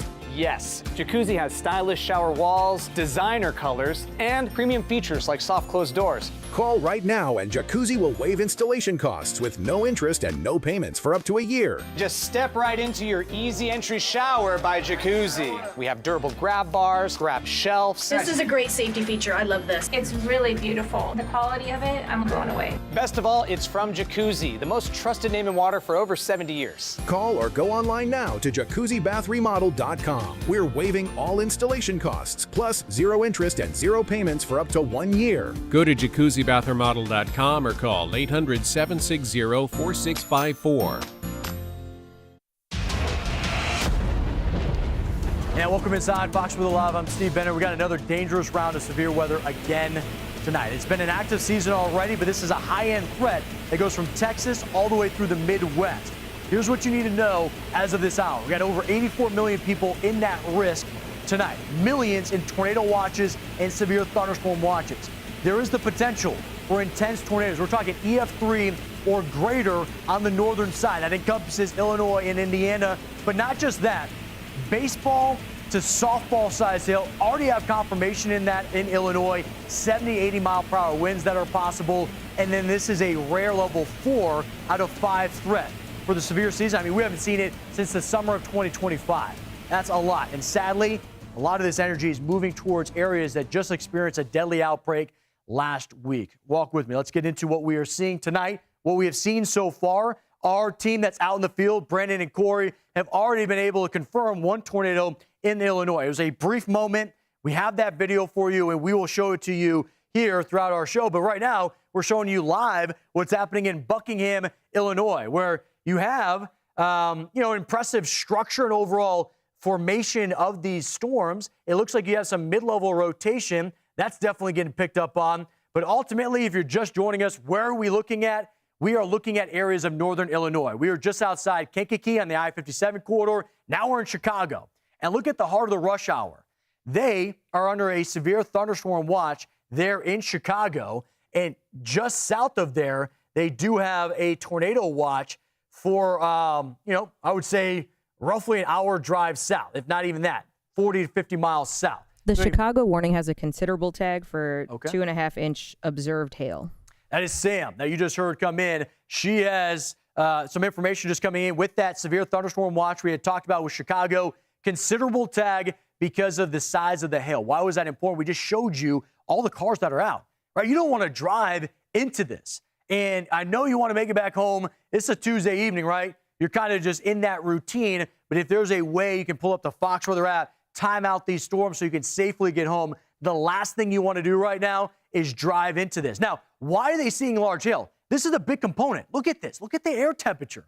I mean, you go, 20, 30 miles south, and you're talking about 70 to 80 degrees. Chicago feels like 36 right now. It's a 40 to 45 degree temperature gradient and differential, all because of the wind orientation. The wind is out of the northeast right now and setting up off of Lake Michigan. That lake breeze is cooling down the atmosphere. It's a shallow layer at the surface, but it's enough to interact with these storms and disrupt their behavior and make it a little bit more erratic, but it also allows them to become large hail makers and impressive rain makers. So they're under a flood watch in Chicago as well. I said a lot. We have Tom Walks that's going to join us in less than a half hour, and there's nobody better to ask. The man knows his stuff. and knows Lake Michigan. So make sure you stick around for that. Now, that was the northern side. I got to get to the southern side of all of this and show you what's happening in Abilene, Texas. They got blasted with storms not too long ago. They are under a tornado watch along with much of west and central Texas tonight. By the way, we have about 6 million people in that tornado watch. Putnam, they had a tornado warning about 5 miles to their west with some overall broad rotation. As we look at this camera here, does not look like I can see anything off in the distance except an impressive thunderstorm. So let's get in on some of the updates that we have for you. Thank you for being with us here at the top of the hour. 7 p.m. Eastern time, 6 p.m. Central time, where much of this is going down right now. A lot of those areas that we are showing you, obviously in Central time, and 6 p.m. is the evening rush. So here's the tornado watch. Look at all of this. I mean, you're going from Kansas to the border just outside of Del Rio, and you have the warnings that are picking up. I do want to go to this confirmed tornado down outside of Del Rio. This has been one that was confirmed from before, or it looked like they had potential confirmation, and now they're coming back and issuing it again. So as we look at it here, looking at their overall rotation on this, let's see. The northern side, impressive hailmaker. This does look like broad rotation, but relatively strong.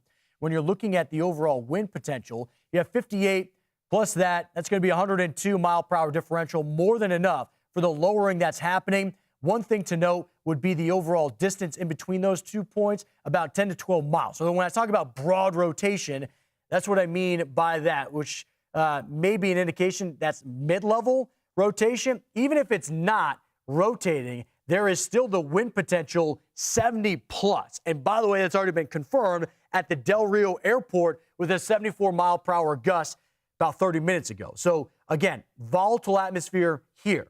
Now I'm going to take you north because we have Corey Gherkin. He's in pursuit. He's in Kankakee, Illinois. And before we talk to him, I do want to just give you a broad view. Here's what it looks like on radar. By the way, before we get into that, and I know I was just talking, I think Chicago's under a severe thunderstorm warning, and we got to get to this. So there's Chicago severe thunderstorm warning, a considerable tag. There is tennis ball size hail that is coming down in that, and we'll stop it in real time and kind of give you a better estimate on what's happening. I'm going to jump over to the edge here because I want to look at the population density on that warning because we're talking about Chicago and all the metro areas in this. So as it comes in, and I'm looking at it right now, I think there actually may be a delay in that unless this has been issued. If you guys know as well, because it looks like it's just loading in. Okay, nearly 3 million people in that one individual warning alone. Here's what one thing I want to show you is I've been tracking this cell ever since I've been talking with Ian. And we've had reports now of over 2-inch in diameter hail coming out of that one alone. So as we show you, Downers Grove, they had about 2.75, I believe. They had that report coming in earlier. Let's get that confirmation here. So here's 1 point. And I know there's a bunch of overlap with this, so bear with me as we kind of scan. There it is. Darien, that would be the baseball size hail as it's coming down southeast Downers Grove. Now, when we show that, let's see the distance between that and Chicago is not far, about less than 15 miles. So that is the overall threat for Chicago as that comes in. That's one component. Notice they do have a marine statement. I'm not really worried about people being out on the water. I think this is kind of the day where a lot of people had awareness ahead of time. Looking at this, I would be interested in seeing what the rain rate would be like because with that would be also a concern with everybody driving. You can look at the video where it looks like they're in the clouds. Rain rate could be anywhere estimated around, 4 inches plus. That could be because we're in the hail core, and that's just a high signature. Let me hit some of the other spots where you're looking at 1 to 2 inch plus rain rate. Now, that does align with why they have a flood watch. I'm going to bring that up here on the map, and then we're going to reset and we're going to go to Corey. But there's a reason why Chicago is underneath that flood alert, and it's because these storms, the way their movement is, the trajectory of these storms, they may be in this warm boundary down here, but the overall motion is going to bring it up towards Lake Michigan, and they're going to dump a whole lot of rain. Let's get back now with our storm trackers that are on the ground, and they'll be able to show us what's happening in Kankakee. If we have a chance, let's bring in Corey and talk more about what he's seeing unfold. Corey, thank you for getting with us here. I know you're under a severe thunderstorm warning, but this looks like a beast of a storm in a large hailmaker that you're fighting with. Yeah, we had a couple baseballs come down. I've been sitting here playing in the hail core for the last 10 to 15 minutes, and I just kind of noticed the storm was getting a hook on it again. And we had a pretty strong northeasterly wind surging into where that hook's at, so trying to get a visual back in that area. But, yeah, it's just been dumping hail here. Now, I want to ask you, Corey, because you've been riding on this thing for a couple hours now. There's a difference between that warm boundary and then that cool air, the stationary boundary at play. For you, I know you have a bunch of instruments in your vehicle. Do you feel like you've entered into that cooler environment, or are you still riding that warm boundary? It seems like, well, even on the warm side, like you've been out here, you get that warm, moist feeling with the southerlies. You have the warm air, but it just didn't have that warm, moist feel to it, like that boundary might have just dropped a little south of us here. Yeah, it looks like this was right on the edge. I mean, I'm watching it on radar for everybody at home. If you're looking at this, we're showing you in the bottom corner of that radar with Kankakee marrying to what Corey's showing us is the absolute edge of that boundary. But this is extrapolating data. It's estimating where that boundary is. What Corey's talking about is you could just feel it. And it's something that happens when you're out here and you're in the thick of it. Corey, overall, we know this is an area that was violence. There was violence last week on Friday, the tornado outbreak of northern Illinois, Indiana, southern Michigan, where a lot of these supercells form. What is your overall kind of estimate? And sorry, I'm looking at the driveways. Everybody at home, look at the driveways that Corey just panned to. I mean, yeah, it looks like, those are massive right now. See, we are actively losing the windshield right now. I was about to say, I think I just saw a part of your car come flying off. The side. The interceptors had those spotlights, and that thing just grenaded. Oh, man. Okay, that's what it was. I thought it was your side mirror. Okay, so the spotlight just got shredded by this. I mean, you're watching it slam down. By the way, everybody, the larger the hail is at home, the faster the velocity it comes down at. So this thing's screaming 70, 80 miles per hour, and then there's the windshield, 2 direct hits, and the spider web effect. Corey, can you kind of walk us through that moment? Because I don't think people understand just how loud and chaotic that can be when that starts to come down. Yeah, you might be able to hear it on the phone right now because this is just loud. But you're pretty much in a giant pop can here, and it just starts hitting with the hammer. That's what the large hail sounds like. Yeah, it's brutal. It's thunderous at times. To be honest with you, I've been out with you and Brandon and doing some of this tracking. It almost disorients you because it's so loud, and it kind of shakes the vehicle at times depending on the size of it. All right, I got to ask you now, what does this do to your overall event for tonight? You're going to push through and keep riding with this cell?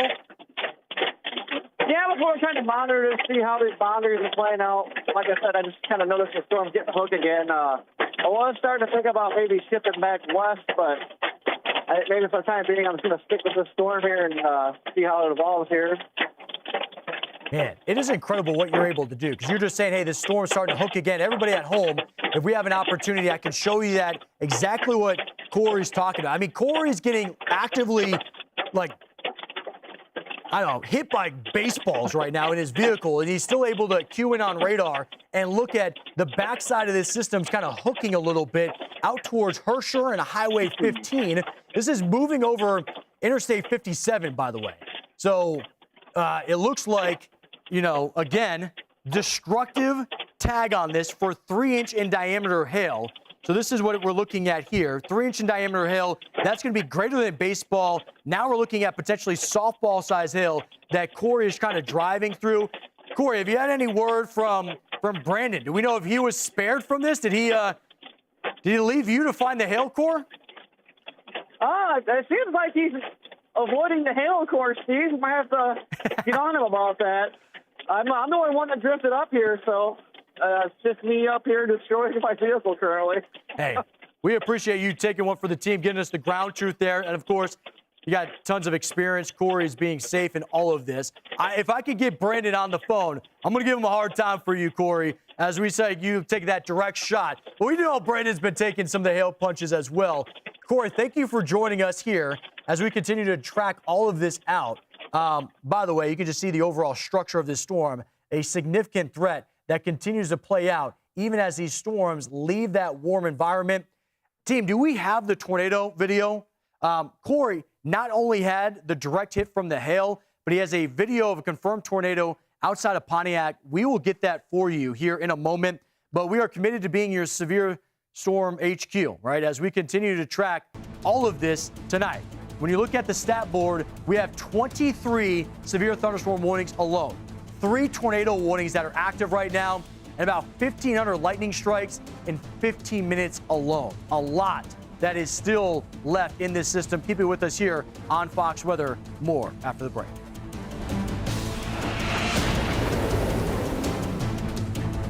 He was only 47. Aneurysm. Did he have life insurance? Do you? No. You got to get on it. Check out SelectQuote. Trust me, the peace of mind, it's worth it. Life insurance is too important to put off another day. That's why SelectQuote makes getting coverage you need easy for less than $1 a day. Now get up to a $2 million policy with no medical exam and same-day coverage. Visit or call us. SelectQuote. We shop, you save. The West is our canvas, the flag our guide. Golf belongs here. This game reminds us of who we are. Steadfast, grateful, free. Here's to the country we love and the game that brings us together. We are straight down.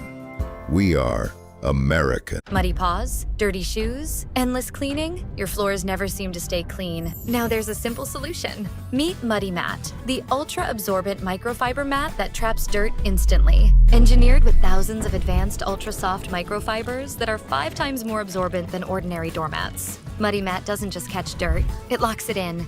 Whether it's mud, snow, sand, or water, every step on your new Muddy Mat leaves your floors spotless. And its reinforced rubber backing keeps it firmly in place. No more slipping or sliding. Perfect for your entryway, kitchen, bathroom, or even under your pet's food bowl, Muddy Mat absorbs up to 5 times more water. And when it's time for a cleanup, just toss it in the washing machine and it comes out looking as good as new. Dog parents, this is a must-have. My floors have never been so clean. I mean, both Ruby and Blue came in covered in mud, and this anti-mud mat left their paws sparkling. I've got muddy mats all over the house. I even use one as a bath mat. It feels so good under my feet. It's so soft. Non-slip backing makes it safe too. With multiple dogs, I've always struggled with having dirty paws on the floor, but with this mat, I can finally stop stressing out about it because there are no prints anywhere. It's so soft and squishy. I've even found my puppy sleeping on the mat instead of his bed. They work so well, I bought 3 more so I could put them all over my house. You just place the Muddy Mat in front of the door and you'll save up so much time cleaning the floors. Go get one. Thank me later. Imagine the relief of coming home to clean floors every day. Call the number on the screen or visit trymuddymat.com or simply scan the QR code right now to claim an incredible 70% off and get your free Muddy Mat today. But hurry, this exclusive offer is available only for a limited time. Once they are gone, they are gone. Don't let dirt dictate your day. Join thousands of satisfied customers who have already transformed their homes with Muddy Mat. Act now. Clean floors, happy home. Call 1-800-707-4122.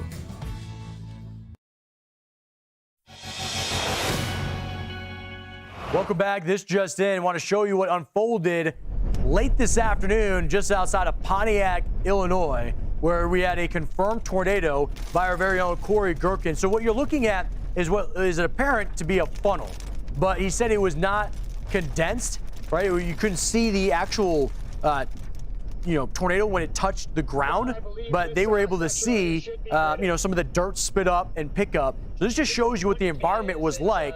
This was roughly about an hour and a half ago, right? So we have this video coming in.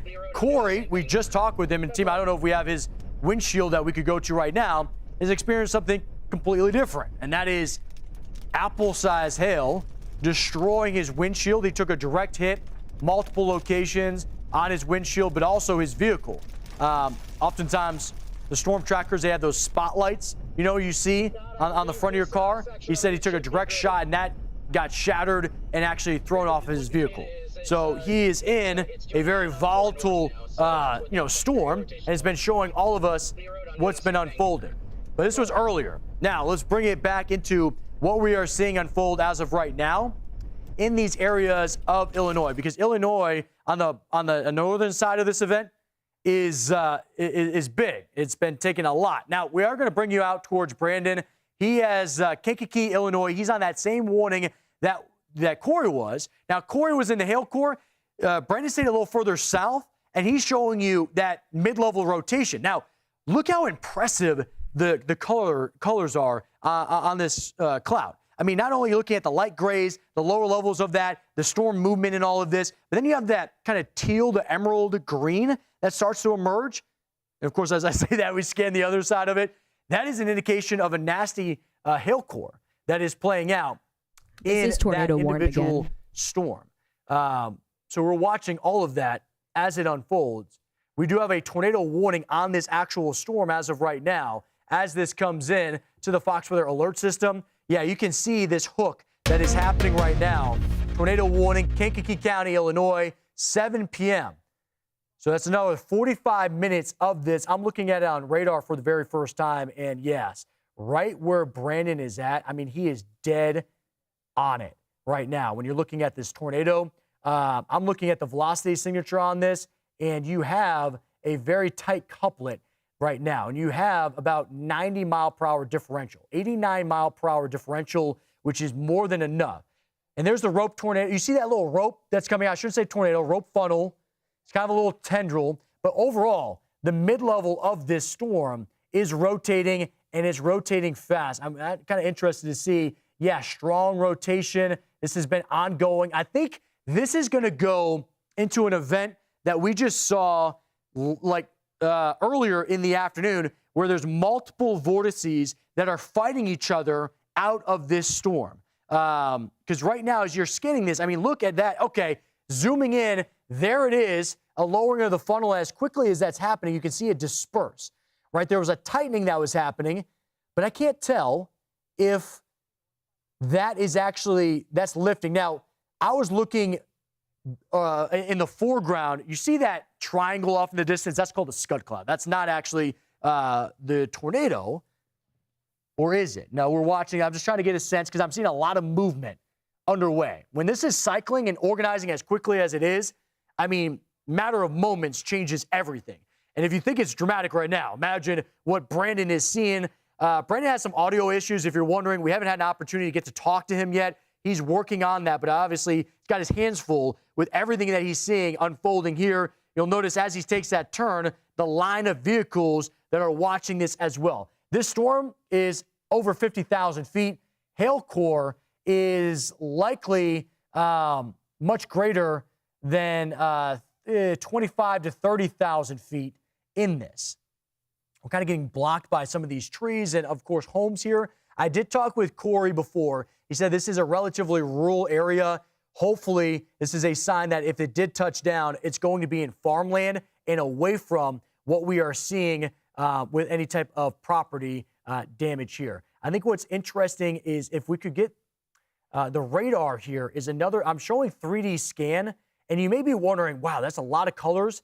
So I'm looking at the velocity signature, but I'm also doing it in a 3D landscape. So you can tell that there's a rotation. Remember, green is rotating away, yellow towards. So when you're seeing the bright green, the blue, roughly 30 to 40,000 feet, that's going to be at the mid-level, of course, and you're getting tons of rotation. Notice that it's struggling to rotate at the surface near Chibans, I believe this town is called. It's right in between Chibans and Kankakee along that Highway 57 corridor. I can just show you what it looks like for reflectivity in this area. You have the hook that is forming right there.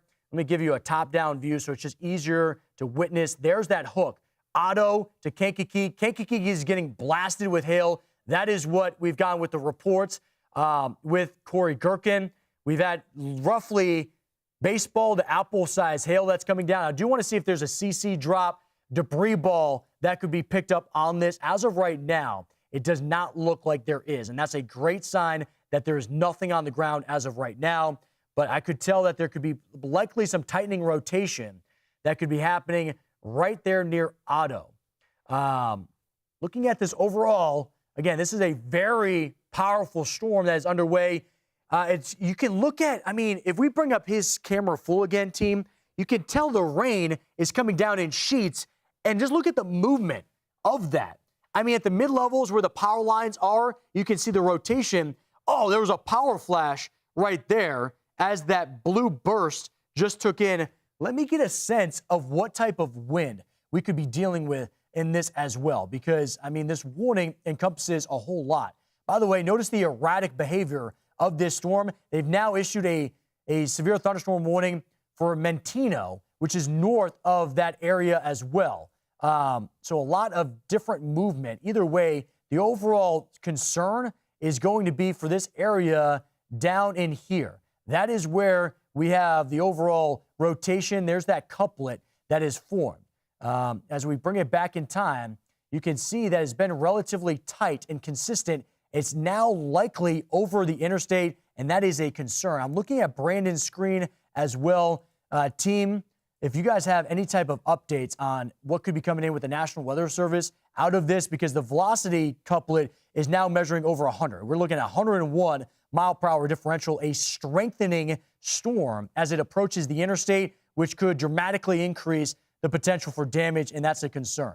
So looking at this, no type of debris that's getting lofted, that's a good sign, but this is a strong signal of rotation that is happening. What I'm going to do is do another 3D scan out of this storm, and I just want to get a good measurement of what's happening with this overall rotation. I know this can get messy, and it can look convoluted at times. Just bear with me at home as we kind of unpack what we are seeing with this, because this is likely a strengthening storm that could produce a tornado at any moment. Obviously, with the warning for all of those in Kankakee County, of course, this goes without saying, but a quick reminder, please get to the lowest level of your home, interior room, a basement if you have it, interior bathroom, and get something that could protect your head or neck, and proper footwear. If there's damage, you can get out safely. Looking at this, looking at storm reflectivity, again, I think at the mid-levels or even in the upper atmosphere, there is actually a good indication of rotation. That's a strong indication, I should say. But the low level, it just doesn't look. Oh, wait, is that one? You look at where the stoplight is up ahead. Sorry, I just took a quick glance, and it looked like it could have been crossing over the road there in real time. It does not look like it's going to be condensed where you'd see a dark gray, but go to Corey right now, team, if we have the opportunity, as we're looking, and we can bring that up full. I think in real time we saw it. Here's Corey's in Kankakee, broad rotation just on the other side of those buildings, and you can just see the dust that's swirling. Right over the blue building, you see that dark funnel, and now you have debris that's getting lofted.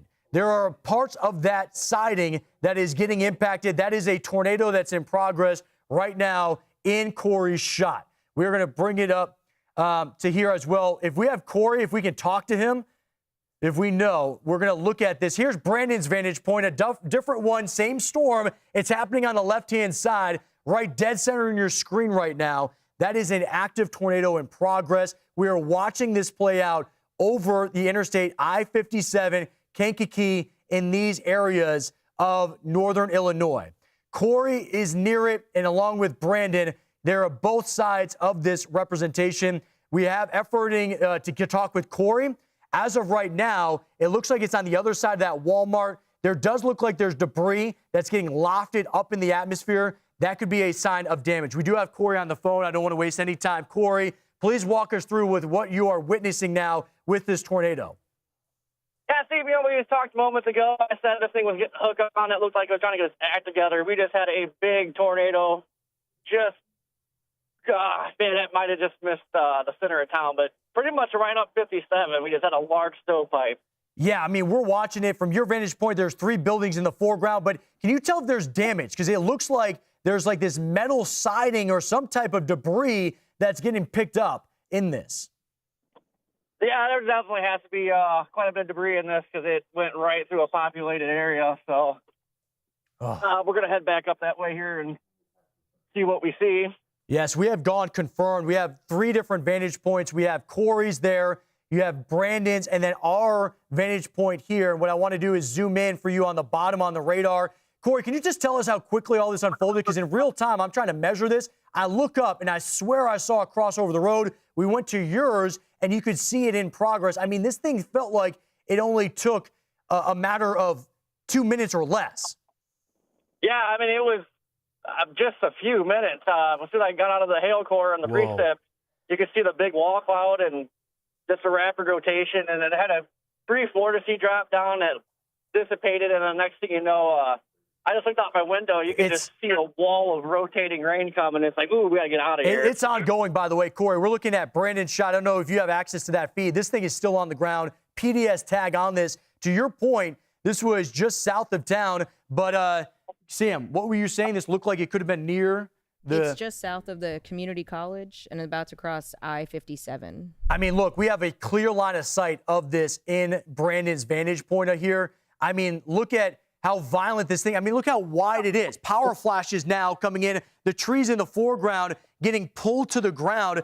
I mean, look how far he is from this, and it's getting pulled in. These trees are getting leaned over. You can tell that the hail that's falling is actually getting sucked into this tornado.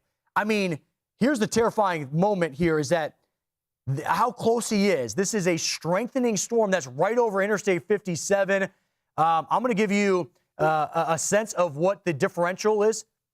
Broken windshield here right now. I mean, look at the violent nature. We have at least 90 to 100 mile per hour differential of this ongoing storm that is rotating on the ground. This roughly, let me measure this out, 2 miles wide of broad rotation that is happening. It's crossing over the road in real time. Those vehicles in front of them are a little too close for comfort. I mean, look at the damage. The baseball to apple-size hail is getting blasted on the ground and then sucked into this storm. And you're looking at the trees that are leaning and almost getting pulled out of the ground in all of this.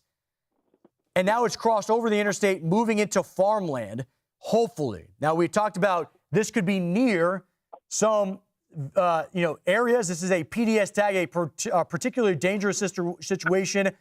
This looks like the city of Aroma along the river, Witchart, Sun River Terrace, St. Anne, all of these at a threat for this that's moving in. Here's the concern, too, is on the backside, you have the rear flank downdraft that is playing out RFD with vicious winds, more lightning embedded in this, and power flashes that are coming in with the power lines along the interstate there.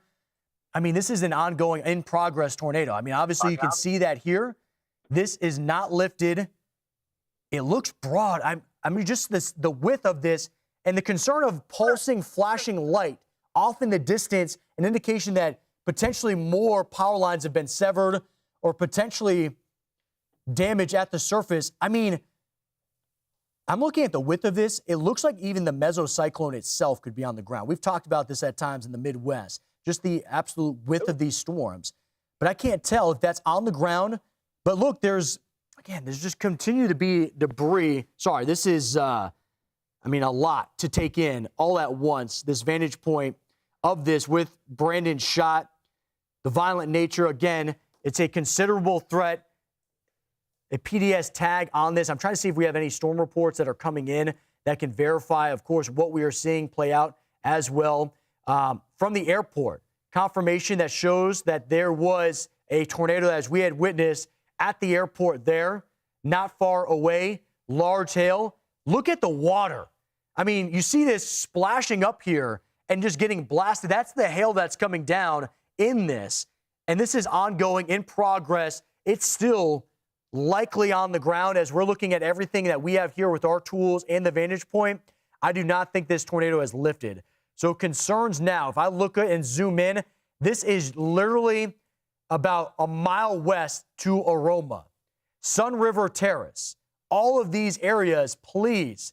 This is an area where, of course, you've already gotten the alerts and you need to be in and taking shelter right now. Aroma, 6:35, a matter of minutes. Hopkins Park, 6:54. We have to take a quick break, but we're going to bring it back up here on the other side of the break. We're going to time out this storm and the overall threat in the hours ahead. Stay with us here on Fox Weather Live. you ready for a fresh new bath or shower? Well, now is the best time. We're waiving all installation costs and postponing all payments for up to 1 year. Hi, I'm Christina, and it's time to flip your old worn out bath or shower with Jacuzzi Bath Remodel today. Everyone knows the Jacuzzi brand. They're the most trusted name in water for more than 70 years. But did you know they can install a gorgeous bath or shower that feels incredible in as little as 1 day? It's no stress and no mess with a lifetime warranty. Now let's talk beauty. You deserve to start and end your day in a beautiful space that feels great and is custom designed just for you. So call or go online now to see the Christina preferred designs like Canyon, Farm, and Urban. Now that's the total bathroom beauty that I love at a price you can afford. And how about safety? Like an ultra low profile, easy entry shower complete with grab bars and a custom design seat. You deserve safety and peace of mind without sacrificing style. Because with all the worries in daily life, taking a shower shouldn't be one of them. Every time I stepped over my old tub, I worried I might fall. I don't have those fears anymore. Jacuzzi Bath Remodel gave me a gorgeous shower that's safe too. I've been trying to get him to remodel that bath for years. I called and they did in just 1 day. And at a price we could afford. With one call to Jacuzzi Bath Remodel, you can effortlessly transform that old, ugly eyesore into the stunning bath or shower of your dreams that you'll love for years to come. For a limited time, we're waiving all installation costs and no interest and no payments for up to 1 year. Go to jacuzzibathremodel.com or call 800-384-7191. That's 800-384-7191. Call now.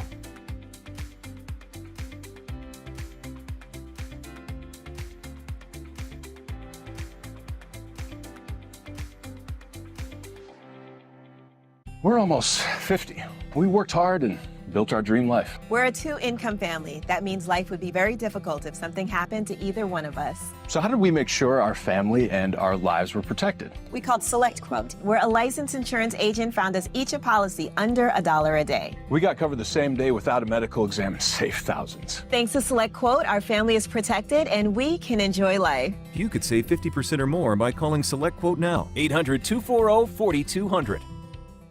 Marley drank 2 quarts of cooking oil. I called my vet and they were like, you need to bring him here immediately. I used to constantly avoid going to the vet because I knew that it was gonna cost me a bomb if it weren't for Fetch. So it's been the ultimate peace of mind, and the feeling that I get when my claims are reimbursed is like this winning moment. If you have health insurance for your kids, why wouldn't you for your pet? Get paid back up to 90% of vet bills with Fetch Pet Insurance. Get your free quote at fetchpet.com. Welcome back into Fox Weather Live. We are continuing to track violent storms that are playing out in the Midwest, bringing out towards Kankakee, Illinois, where we have a confirmed tornado as a PDS tag. So if you're joining us, that is a particularly dangerous situation. This has been on the ground and ongoing for miles and for a long duration. So before we tighten up and zoom in on this singular cell, I do want to let you know there's 84 million people at risk tonight, from Texas all the way towards these areas that we're seeing in northern Illinois. Yes, intense tornadoes, that's verified, sadly. We have one ongoing, literally you're looking at it in the middle of your screen, along with grapefruit-sized hail that's happened and 70 to 80 mile per hour winds. This is a rare level 4 out of 5 severe threat that is already verified and is already overproduced, which is a scary sight for many that we're talking about. The hours ahead will continue to look like this. Here's what I'm concerned with. You see this light gray in the foreground? That's like the mesocyclone, and it looks like it's lowering all the way to the ground. I mean, this entire farmland almost disappears under the veil of this rain and this intense wind. This is encompassing Moments and Pembroke, Illinois. It is now just to the east of Kankakee and the I-57 corridor, but this is still a violent storm. And if you are in this area, please, this is where you take shelter. This is where you take this seriously. And areas of northern Indiana, southern Michigan, if you're seeing this and watching this play out, why it's so important to stay vigilant, showing you what it looks like from now Corey's vantage point. We had a side-by-side view with our storm trackers that were out in the field. He got blasted with apple-sized hail. That's 3-inch in diameter hail earlier. And now he's using his roof camera to kind of give us a vantage point as we show you everything that's unfolding. So all of this underway. Now we bring you to Oklahoma City, where they have a tornado warning that is now just outside. And look at that wall cloud. The wall cloud, by the way, is underneath the the thunderstorm, right? And then you have the mid-levels. It starts lowering. You can see it rotate. Doesn't necessarily mean it's at the surface, of course, but at any moment, they can produce a tornado. It's the factory of the tornado. And so we're watching that, and it just shows you how alarming and how expansive this threat is. I mean, we have an ongoing in-progress tornado in Illinois, and then another one that is likely that could become, at any moment, produced in Oklahoma. We do have an affiliate in Oklahoma, so if there is something that plays out, we have maybe an opportunity to check in there as well. I mean, when you look at this is textbook. You'd have the inflow that's coming in here, and it is a concern because, again, this has been on the ground for a long time. You have red meets green, or even yellow now, but red meets green, nothing in between, tight vorticity and rotation. That means that it's likely continuing on. You're looking at the differential here between those two numbers, and of course, we just got a real-time update, which actually shows a minor gap, which would hopefully be a sign that this is cycling and lifting. But either way, we've got 76 mile per hour differential, enough for that to be ongoing in progress. I do want to look at a different product here to kind of look at what the potential is. I want to go back to see if there's a CC drop or a debris tracker, right? A debris ball. Because what this is an indication, you're looking at that deep blue. And if there is damage at the surface, it gets lofted. The radar beam scans this through, and it's going to pick up on oblong shapes. I saw a whole lot of debris, and it was a concern, but it did look like metal sidings. It did not look like anything took a direct hit from our vantage point, and that is a hopeful sign that this was minimal damage and more out in a rural farmland, but I can't tell, and it could just because the radar view is, it could be scattering, but this here could have been of some of that debris being dispersed out, or it could be at the other end of that storm. But we're looking at the overall rotation. I mean, when you're looking at it from here, I told you the mesocyclone looked like it was almost on the ground. Like the mid-level of the atmosphere, when you're looking at the broad rotation, looked like it almost had the ability to lower all the way to the surface. Now, that's on the northern side. Here is the southern side, where we have Oklahoma City. Confirmed tornado there. And they have a confirmed tornado. So give me a moment to now on radar get there myself, but we have you the vantage point. Here's the concern for everybody there. Where is it? Right? It's rain wrapped. And so that's why you can't trust line of sight, and why when you get the warning, you don't step outside and say, hey, where is it at? Because it could be barreling towards you real fast. Now, Oklahoma City, this is just to the south and west of you, about 20 miles. So you're looking about 20 miles off into the distance, or a little bit less from our camera point. Union City, Tuttle, Mustang, all of this, again, hook signature that's in place, inflow knots coming in here. Let's bring up the velocity signature and scan. Not seeing anything too impressive as of right now, but that could be something down here. If you match it with what radar was outside of Tuttle, that gives you 59 mile per hour differential. Let's look at the rotation lag time on that. Relatively low end rotation that's happening in here. Now, something interesting to watch is this kind of popped up on my radar real quick. So what I want to do is actually back out and see how quickly this storm evolved. Because as we bring it back in time, it's been warned since 7:15. All right, we bring it back. This was roughly about an hour ago, where it was just two storms that were starting to blossom, and then within an hour, you're starting to see that rotation that comes in, that explosive nature. Again, there's so many things that you can pass with the eyeball test. Here's Kansas City, Missouri, where you're looking at another area under severe thunderstorm warning for 3-inch hail. Okay, that was Sam jumping in.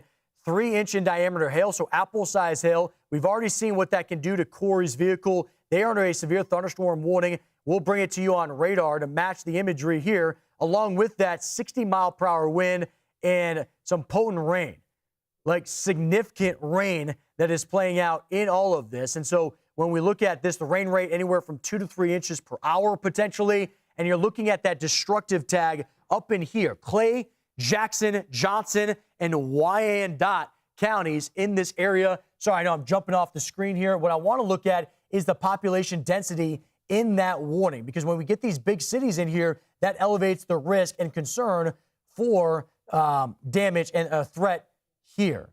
So looking at this and jumping around, there's a lot of warnings to unpack right now. This one has just under a million people, 800,000 plus in this individual warning as well. Let's bring in another team member, chief meteorologist out of Fox 6 Milwaukee. That is going to be, of course, Tom Walks. He's going to join us for a Tom Tuesday. Tom, if you've been able to listen to our coverage, I mean, what a chaotic afternoon and evening. I want to get your insight truly on what's happening in the Midwest and northern Illinois. If we can, I want to show you the video out of Kankakee, a violent tornado, sadly, that was on the ground there for a long time. Yeah, and I'll tell you, this is an incredible system that's happening right now. In fact, just got a report when that tornadic cell, Steve, was just southwest of Kankakee, 4-inch diameter hail to the size of softballs, which, again, usually you only get hail that size when you're talking about tornadoes, because that is how strong the winds are in the atmosphere. And you have been talking again, Steve, about what's going on in Illinois. And this is an incredible video here from Corey. And look at that tornado. Powerful, powerful tornado here.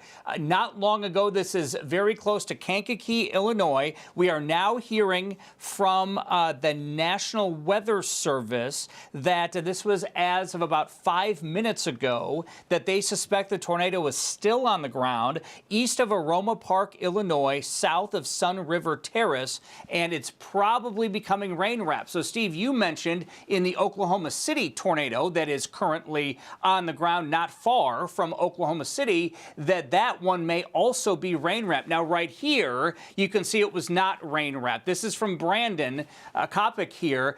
Just an incredible view of this tornado in Illinois. So it can go through phases, right, where you end up seeing a massive tornado. I mean, this is just an absolutely massive tornado that you're seeing in front of you here that Brandon had in Illinois, but then sometimes it can be wrapped in rain. And this is why you saw a power flash there too. This is why we always caution people, right? Do not go outside and try to look at this. Leave this to the trained storm spotters and storm chasers, because now with many of these tornadoes becoming rain wrapped, you're not going to be able to see them. Tom, I want to ask you about something, because just the atmosphere where you are at, and even just a little further south, how wild that seems to me. When you look at the stationary boundary, I mean, you go about 20, 30 miles and you could have a 40-degree temperature gradient, and that kind of sets the stage for this erratic behavior of these storms, where you could go from a violent supercell to a big flood event or a large hailmaker. We did have it just hit Chicago, but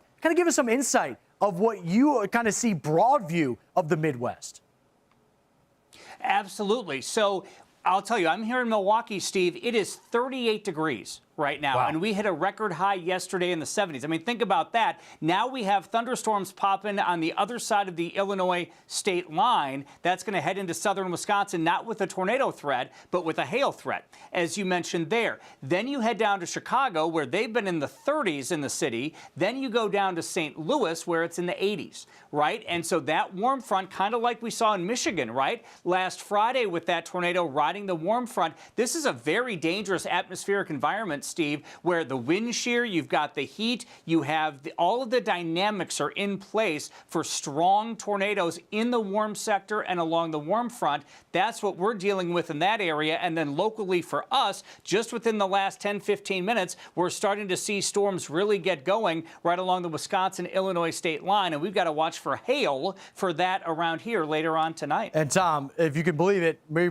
might be talking again tomorrow night, you and the team, as we look at a winter component. A lot to unpack. Tom, thank you so much for being with us tonight. We got to go because there's a lot of storms to track. Tom, you're great, my friend, and we appreciate your insight on these storms. By the way, we are your Severe Weather HQ. We're going to continue to track the storms, not only in Illinois, Kansas City, Oklahoma City, and down in Texas. A lot to unpack. Stay with us here on Fox Weather.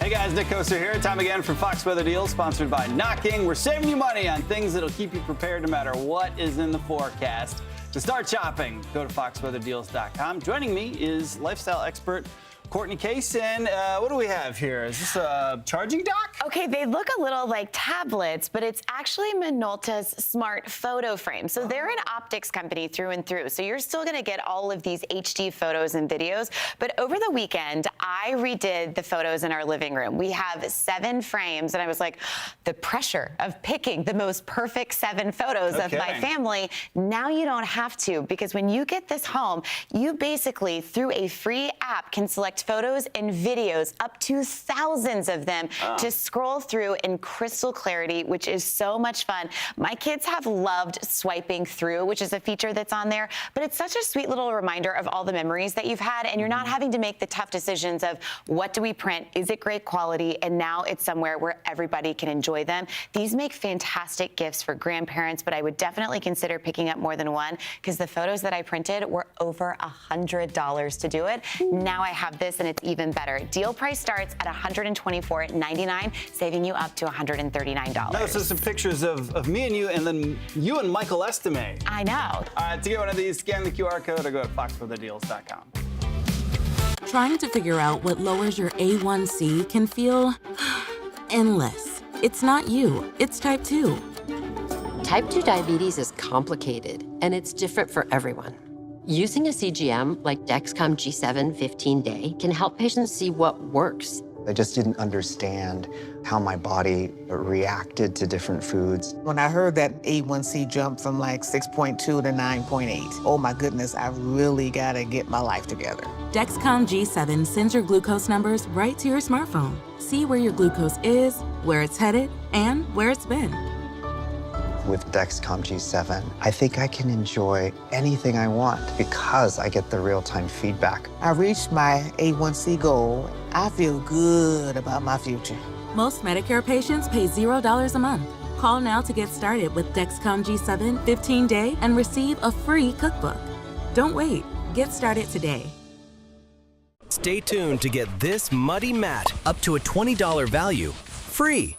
Are you tired of muddy paw prints all over your floors? Wet, dirty carpets? Constant mopping and cleaning every time your pet comes inside? Introducing Muddy Mat, the ultra-absorbent chenille mat that traps mud, dirt, and water instantly, keeping your floors spotless. The secret? Super absorbent chenille fibers that soak up to 5 times their weight in moisture.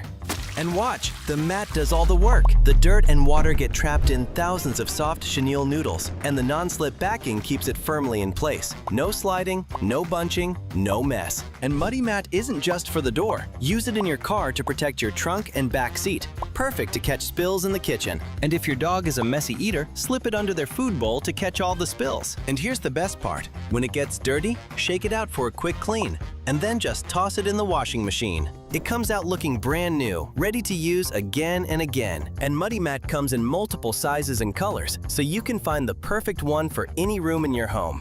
But now, let's hear what Muddy Mat owners have to say. Y'all, this is the Muddy Mat. It protects my floor. It is non-slip. It won't move. It has saved me so many times. I am loving this. I keep this one by my back door. You can see it has those big 1-inch chenille loops with the non-skid backing. There's a ton of colors and several sizes to choose from. My floors have never been so clean. This is the best mat I've ever found, and we have tried many. I wouldn't wait too long before they're gone. So what are you waiting for? Scan the QR code, go visit getmuddymat.com, or call the number on the screen and get your free Muddy Mat when you buy 2. With multiple colors and sizes, it's easy to keep every floor in your home clean and covered. So what are you waiting for? Join millions of happy pet owners and stop the dirt at the door. Muddy Mat. Goodbye, messy floors. And welcome back into Fox Weather, showing you the violent storms that are playing out in northern Illinois, I-57, Kankakee area. And you can see the debris. Look at this large, kind of look like a gas tank, an oil drum out there that you would see in some of the farmland there. And then, of course, the tornado itself, how massive that is as it's crossing over I-57. And giant hail. I'm trying to give you a chance to hear Brandon. Violent tornado. As it's coming through. Hail. This is gonna hurt. Power flashes playing out at times. And that hail, anywhere from 3 to 4 inch in diameter. We're looking at apple to softball size hail. This was moments before that, where we had 3 or 4 buildings. You're worried about the community college. There's that blue building in the foreground. And we're watching it take form. And then my eyes started noticing, okay, there's some debris that's getting lofted. And you can start seeing that darker gray really Big tighten cone, up. guys, big cone. And there it is, Corey. Turn it a wedge. Confirming big cone, looking like it could become a wedge. Violent stovepipe in progress. A stovepipe by Brandon, you can hear there. These are all descriptions of what a tornado can look like. Damaging tornado. A wedge is wider than it is tall, which is devastating because of the amount of it that's on the ground. At one time, it looked like it could be miles wide when we were watching it from Brandon's vantage point. I couldn't tell if it was like the entire thunderstorm was on the ground or if that was just rain wrapped. But it just shows you how violent things can be as it plays out. Now, here's another vantage point of what's unfolding as large hail's coming down, blasting the windshield of both of our storm trackers out in the field, Corey and Brandon. Holes in my windshield right now. He's got holes. Corey, we were on air with him talking. Part of his vehicle got torn apart. The spotlight that you would have on the front windshield got blasted off. So this was violent, and it continues to be tonight.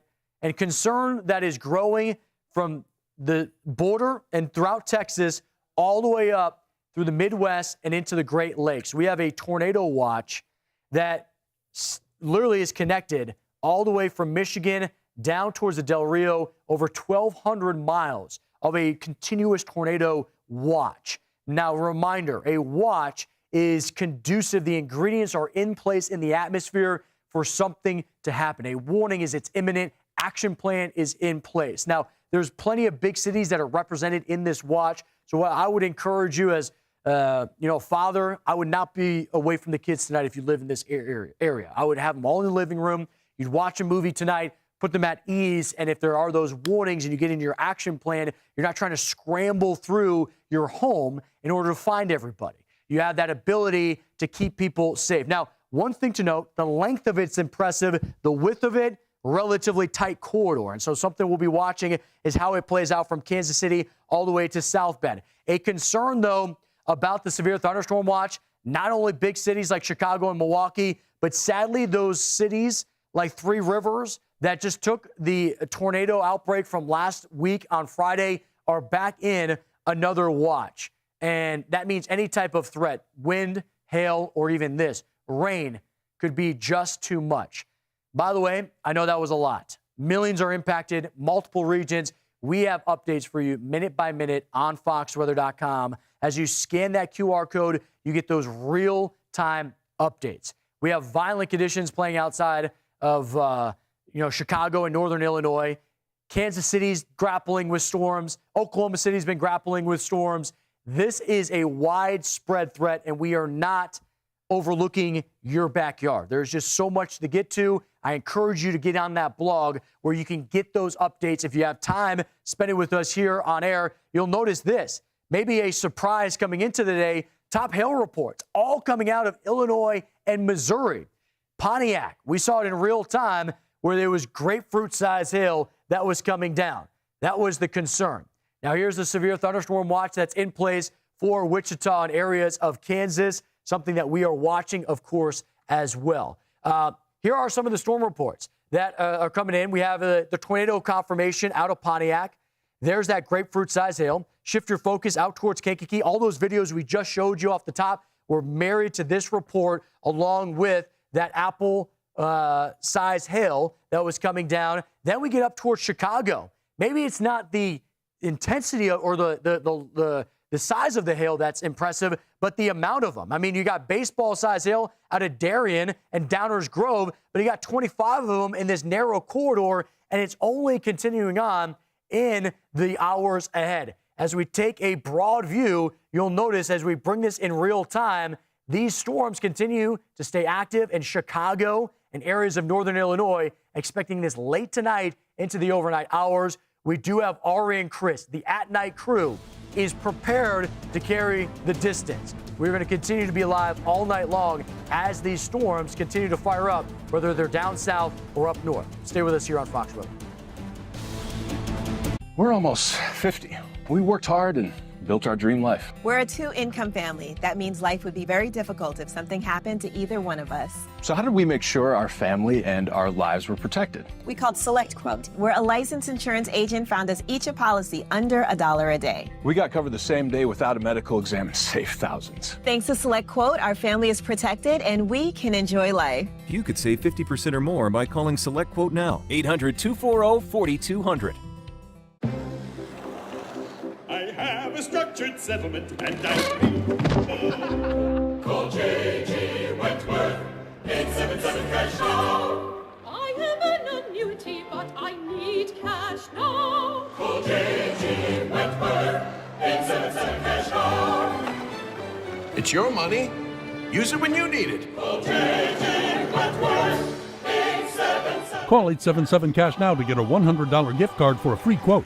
Back pain. When you've got it, you know it. Introducing the X-Back from CopperFit, our groundbreaking technology designed for compression support of your lower back and core like you've never experienced before. Engineered with our most innovative, patent-pending, Advanced X compression system. Evenly distributes the support across a broader surface area of your back for relief of lower back aches and pains. A super lightweight mesh fabric, ventilated to increase airflow and release excess heat. An orthopedic designed alloy support panel and 4 built-in flexible stabilizers to help improve alignment and promote better posture. The all-new X-Back from CopperFit, the most customizable support for relief of lower back pain you will ever wear. Guaranteed or your money back. Get yours now at getxback.com or call 1-800-258-3998. Order right now and your shipping is free. CopperFit. Feel the difference. Is your shower trying to tell you something? Is getting in and out of the bathtub becoming a safety concern?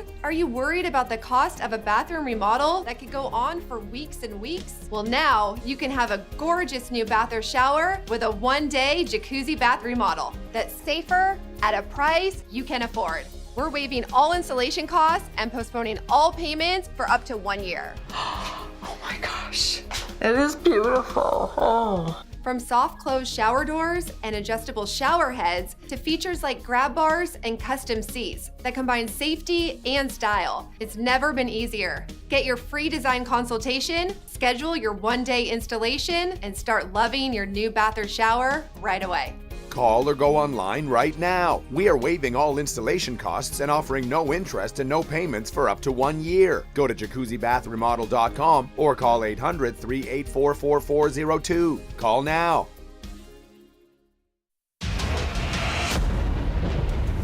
And welcome inside Fox Weather Live. I want to take you to a moment ago where we had a violent and confirmed tornado just outside of Kankakee, Illinois. I-57 corridor. The season's been high-end, it's been explosive, and it continues to live up to the billing.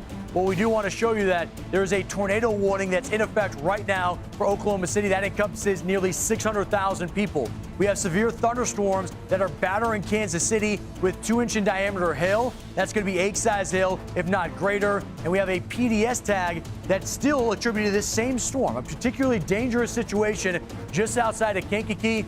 And it's had a history of producing a large and violent tornado. All of this continuing to enter into environments that are conducive for an explosive evening ahead. A lot that we just hit you with what's happened so far today. Let's get you updated on all of that, what you can expect for the remainder of tonight, and then in the days ahead as the severe season really unfolds. Here's Lake Village, Indiana now with, Brandon Kopic. This is an indication where these storms have not entered into Indiana yet until this moment. So that's a moment that you need to take some awareness of if you're in those areas of northern Indiana where you've been wondering, hey, where's it been at?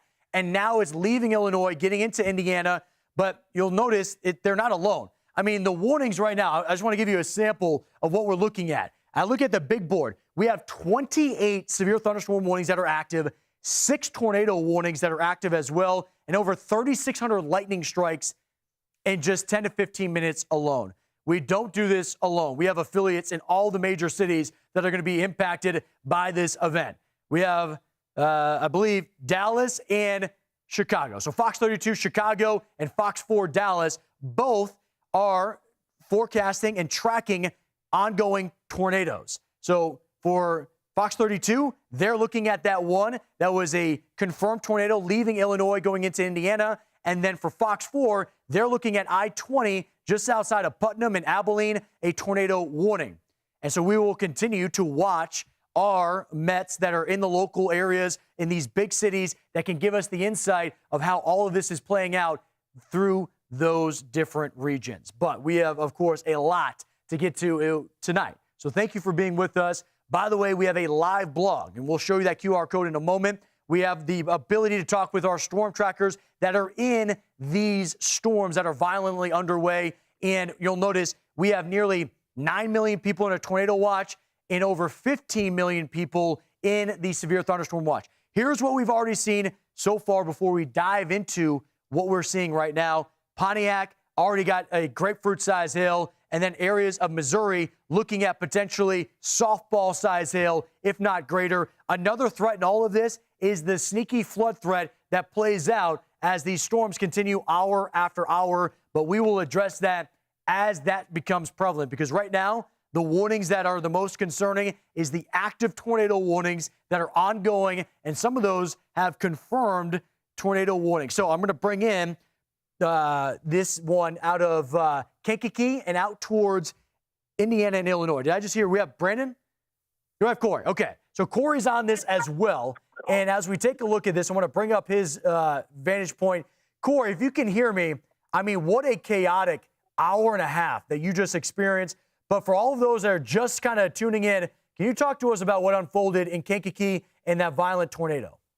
We just had a rapid change in the storm. We had a tornado earlier, then it kind of the storm was going cold, getting kind of stable.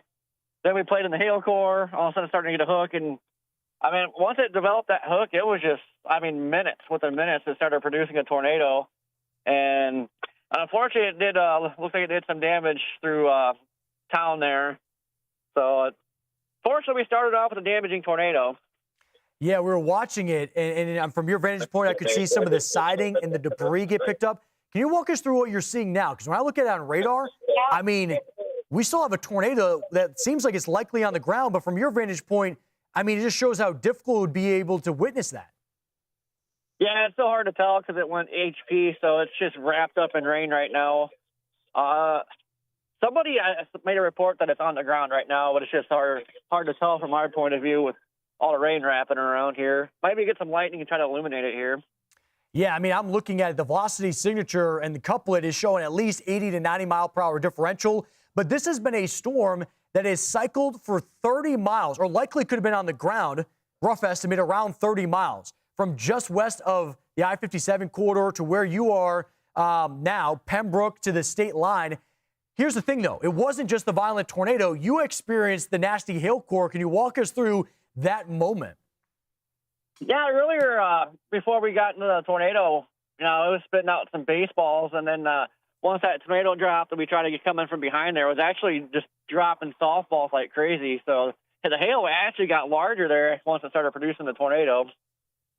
I think what's incredible about this, too, is that it was literally riding the warm boundary. You and I have been talking about that the entire time. It was like right on the edge of that warm boundary, and it still seems like that. Like, it looks like the storm looked like it had northeast movement, Corey, and then once it hit that edge of that boundary, this erratic motion where it said, no, I'm just going to continue east and ride that warm air, and why it's still, from your vantage point, ongoing with this violent tornado. Yeah, it seemed like it latched onto that boundary and just, started pulling it south-southeast. We lost internet in here and all the hail, but it kind of disoriented me a little bit because I was sitting there going east. It's like, I don't know if it's coming back up to my location or what's going on. And, it seems like it's got an easterly motion to it now, but, yeah, that warm boundary is pretty crazy how that works. It's being pulled to that warm air. And Corey, we haven't had an opportunity to talk with Brandon. I know he has some audio issues. Have you had a chance to check in with him and just talk with him and debrief? Because I know he witnessed that cross over the road. Both of you in tandem really got good vantage points of this as it unfolded. Yeah, he was. I pulled it, and there was a Loves right there just off 57. I was sitting there. I felt like that was a bad spot, which it sounds like Brandon was right there a little bit closer, and it sounded like it just missed that Loves right where I was sitting just a couple minutes before it touched down. Yeah, and what was fascinating to watch was the evolution. I could kind of hear you reacting to it. It initially was a stovepipe. Then you were saying, hey, this thing might be a wedge. And then, to be fairly honest with you, Corey, I felt like the entire thunderstorm itself was on the ground, like the mesocyclone, but I couldn't tell if it was because it was HP. And also, by the way, holy moly, with the amount of lightning, it seems like a strobing effect that you're getting right now out of this storm. Yeah, there is a ton of lightning. It doesn't seem like we're getting much CG, but we're starting to get hit with some RFD here now. But drop back south. Yeah, I'm looking at this on radar. I mean, just the amount of density of lightning in this in of itself, and the hail size is still measured for 4-inch in diameter. So I know that we've now shifted into the evening time, but this has lost none of its steam, and that's a concern about this, is the longevity of this storm. Can I ask you what your overall approach is? Are you going to follow this storm, or I can see it's backfilling in other areas like Ottawa, out towards the I-80 corridor, really starting to enhance here in the last hour or so too? For now, I'm going to try to stay with this one. Obviously, it's dark and rain wrapped, so it's going to be harder to chase. I'm going to try to see if I can come back in from the backside and maybe get that clear shot of it. But yeah, I really haven't paid attention to the other storms just yet because we've been so focused on this one. But yeah, if something else further west gets going, we might jump over there. A little bit better terrain back in Illinois than what we're in right now. Yeah, I mean, looking at this, by the way, the latest scan just came in, and you're looking at differential that is 133 miles per hour. So you're looking at the potential, if this is ringing true, of a high-end EF2, high-end EF3 type of caliber with that on the ground. And I think the amount of lightning that you're seeing out of your shot and what I've been seeing on radar, I mean, it's all compacted, is a major concern, of course, that there is still an ongoing violent tornado on the ground. Corey, thank you for your update. Of course, we're going to continue to talk. I'm going to let you kind of coordinate where you guys are going to head next, because we have to get to Oklahoma City now. We do have more warnings that are underway and what's playing out right now in Kansas City. So looking at this here, this is, of course, courtesy of KWTV, KOTV, and out of Oklahoma City. This is their chopper shot.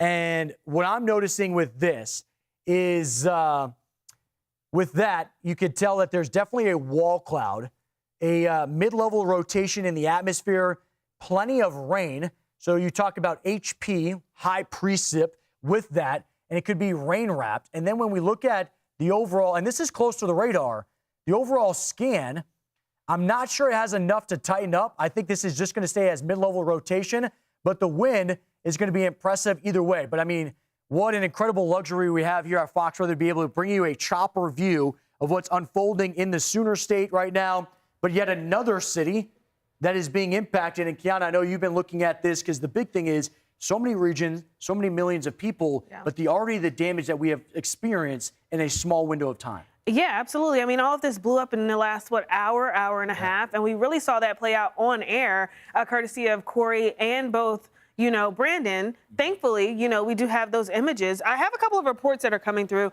The one that's top of mind now is that tornado report coming in out of Kankakee. We saw that play out on air for us with Brandon and both Corey on the scene there. Here's some of those reports and what they're showing. Kankakee Airport has video that shows that tornado on the ground near the airport. And then a couple of miles away, over state lines in parts of Indiana, an Indiana State Police officer reported that tornado on the ground there near Interstate 10 and 600 West Road. That's just one of the many different reports that we're getting in. But let's recap how this kind of played out just a mere maybe hour ago at 6:23 local time. There's a past radar, so you can see that hook that's just wrapped around Kankakee, moving up that Interstate 57, and all of that rain on the front end. That eventually pushed off across parts of 57. A lot of that debris ball kind of hanging on there, wrapping around with that tornado, and this is kind of the static ahead of that. So not really looking at a really wide tornado, was really tight knit right along that interstate as it moved in. Along with that, we did see some low to moderate rotation. So that's one of the other components that we have here with our tools at Fox Weather, the fact that we can get inside of this storm and see where the rotation is embedded within the storm. And you can see that here on velocity too. The winds kind of working against each other. You hear Steve talk about it, the green and the red all the time, the heaviest winds moving around, creating that rotation right along that bend there in 57. That's one of the many reports that we got in, and of course we saw that play out on air. We have another report coming in from Illinois here too. Pontiac, a brief tornado touchdown there north of Pontiac with a storm chaser confirming that. It wasn't just tornadoes though.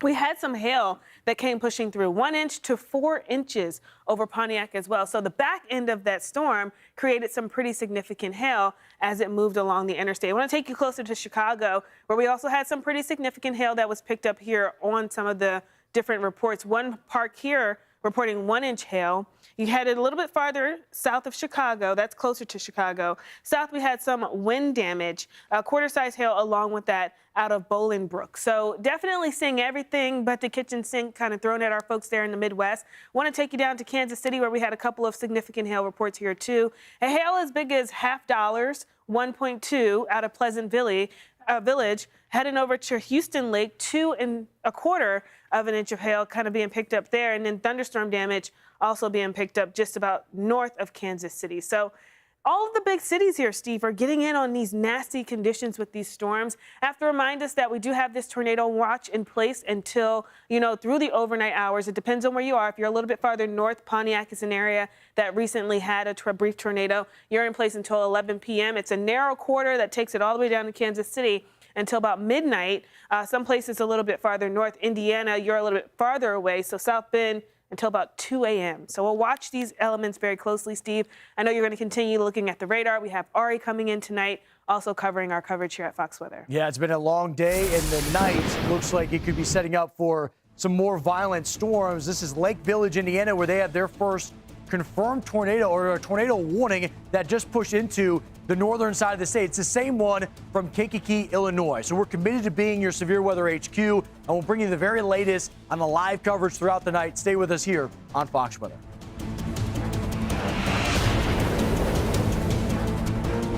When you're a child fighting a critical illness, the days can be dark and scary. A hospital room becomes your bedroom. Your family worries and waits. I'm always hoping, not another hospital visit, not another hospital visit. She does get sicker and stays sick longer, again, than like an average child. And when I go to the doctor's office, they just check on me and make sure everything's going well. They do breathing tests because my lungs are bad. But in the middle of these dark days, something extraordinary can happen. Your wish was granted? A wish granted by someone just like you.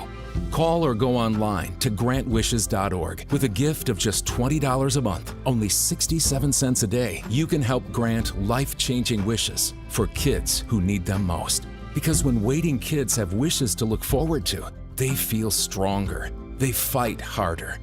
Make-A-Wish is life-changing. It is life-affirming. It brings hope and healing into the lives of children and families each and every day. But every 20 minutes, another child is diagnosed with a critical illness. Their treatment can't wait, and neither can their wishes. Call now or go to grantwishes.org today. Use your credit card, and you'll receive this exclusive t-shirt as a way to show you are helping grant wishes to waiting kids. Your generosity can help children be so much more than their illness. You'll transform them into train conductors, into dinosaurs, even bakers. And in a world that can seem scary, you can even help them heal. Right now, we know that there are wish kids that need you. Give now, because every one of these kids needs a wish to help them heal. Please, call or go online to grantwishes.org today. Muddy paws? Dirty shoes and endless cleaning? Are your floors always dirty no matter how many times you clean? Now there's a simple solution. Meet Muddy Mat, the ultra-absorbent microfiber chenille mat that keeps your dog's paws so clean, it's like they're wiping them at the door. Muddy Mat is designed with thousands of advanced ultra-soft microfibers that are 5 times more absorbent than ordinary doormats. My floors have never been so clean. I mean, both Ruby and Blue came in covered in mud, and this anti-mud mat left their paws sparkling. They step across it just once and it completely makes their paws completely clean of mud. This is the best mat I've ever found, and we have tried many. There is still a sale going on. I wouldn't wait too long before they're gone. Call or go to trymuddymat.com or scan the QR code to claim your 70% off and your free Muddy Mat. What are you waiting for? Call or go to trymuddymat.com or scan the QR code and get your own Muddy Mat today. This just in, showing you some of those moments not too long ago from Kankakee, Illinois, from Brandon Kopic. Look at this large hay bale, crosses over the road right there. By the way, those things weigh a lot. I can actually get down here and try to look how much they weigh, but you can see that massive tornado, and it was only strengthening as it crossed over I-57. And then you start looking at all the debris, scary concerns about how long this was on the ground. But you can listen to Brandon at time and really what it was like to be just a few hundred yards from this. Looking at another vantage point of that same one, you can tell this is how it all started. I mean, there's only about 2 to 3 minutes in between this moment that you saw and what we saw with Brandon. And that's a community college there in the foreground, I believe. Big cone, guys, could be. big cone. And you can hear, Turn a wedge. And now it's turning into a wedge. And you start looking at debris. Now, a wedge is a description wider than it is tall. That did look like it was starting to get a little wider as it came through. As you look at it here, now you have large hail that was reported, 3 to 4 inch in diameter hail, along with that violent tornado. So again, it speaks to the intensity of this storm. By the way, just an update coming in right now that I looked it up around Bay of Hail that we saw cross over the interstate like it was nothing, right? That got thrown, could weigh up to 1,500 pounds. And that was waterlogged. So again, I think it just speaks to how intense these storms can be, even from a distance. A trained professional has done this for a long time, and you can see the vantage point of what it was like. And at this point, by the way, it's so rain-wrapped, I could not tell if it was actually the storm itself on the ground, like the literal thunderstorm itself and not just the tornado, like the mesocyclone. Here's where we stand, 30 minutes later. As the sun starts to set, I'm talking with Corey. He's scanning this, and he says, it's so difficult because everything's telling you that likely there's a tornado on the ground, but I just can't see it because the rain rate is considered HP, right? It's high precip. And so it's this blinding rain that hides the actual tornado. But what has been present throughout it all is the lightning. And we are live now in Lake Village, Indiana. That's important to delineate. We are now in Indiana with these storms. And you can just see the constant pulsing of lightning. That is an indication of an unstable atmosphere and storm, of course, one that is plenty of energy, and why at last check, I had seen this at a strong level of rotation for 30 miles on the ground, west of I-57 through Kankakee all the way to the state line. That is the one individual cell that we have seen in northern Illinois, and it continues on. I'm going to bring it now into OKC, where we have new kind of outlooks that are coming in along that I-35 corridor, but this is live courtesy of KWTV and KOTV. That's in, this is a tornado warning that encompasses nearly 600,000 people.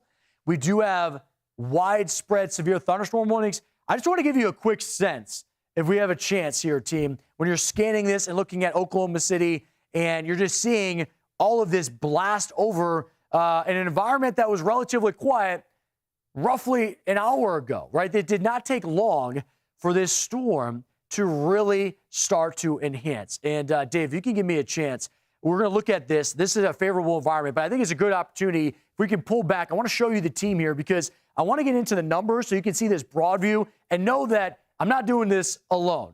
We have Dylan, we have Sam in command, we got Tony and Kiana that are also here gathering the latest information. Look at the numbers, though, if we have a chance, Dave, because this shows you how expansive this is. Over 30 severe thunderstorm warnings that are in place.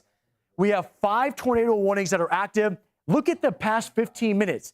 Nearly 4,000 lightning strikes. So it shows you how massive this storm is, how many millions of people in regions that are impacted, but also the volatility in each single storm.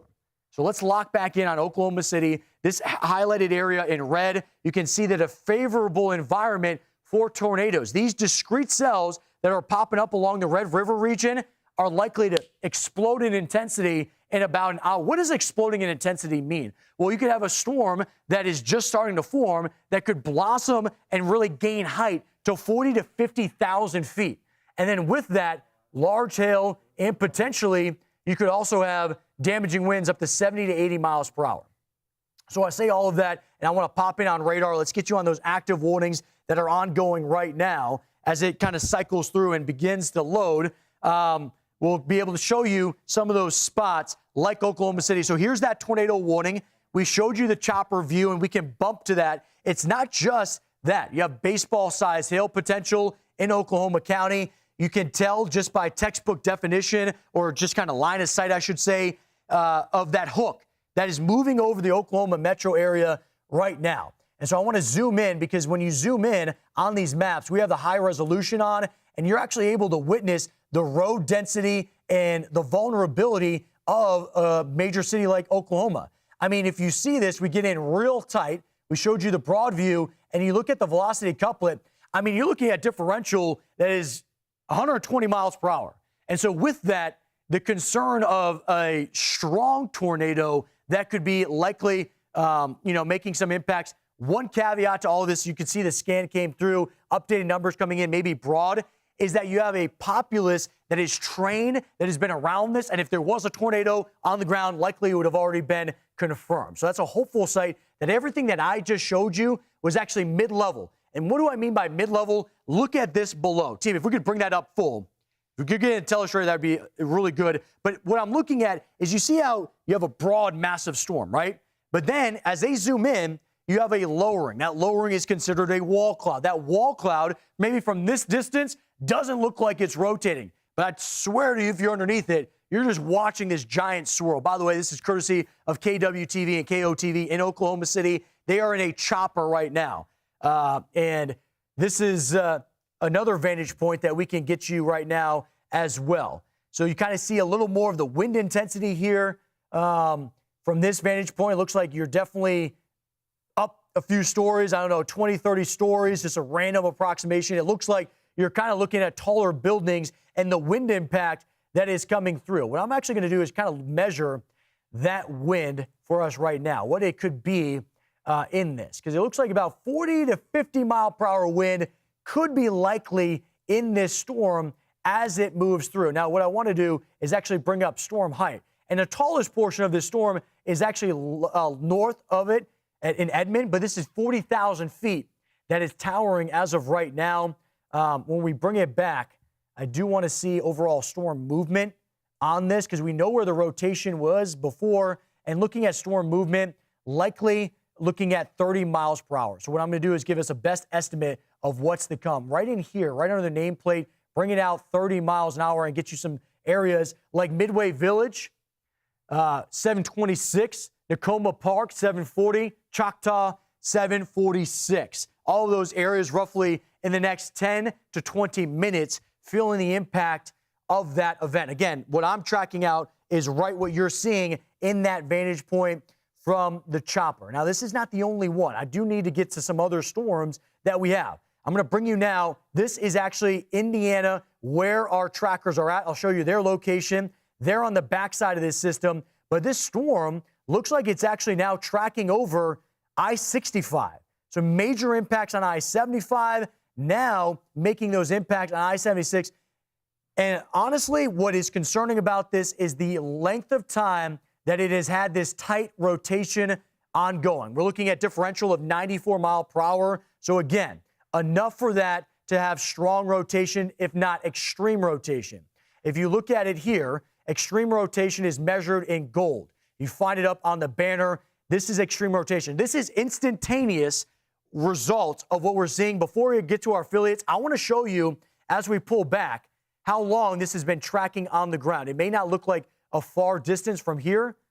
Look at this. Roughly 30 miles plus that it could have been on the ground, and at times, extreme rotation measured for the last 8 to 10 miles. When we look at these storm reports that are coming in, we have multiple reports of this where we have tornadoes that have been confirmed each step of the way.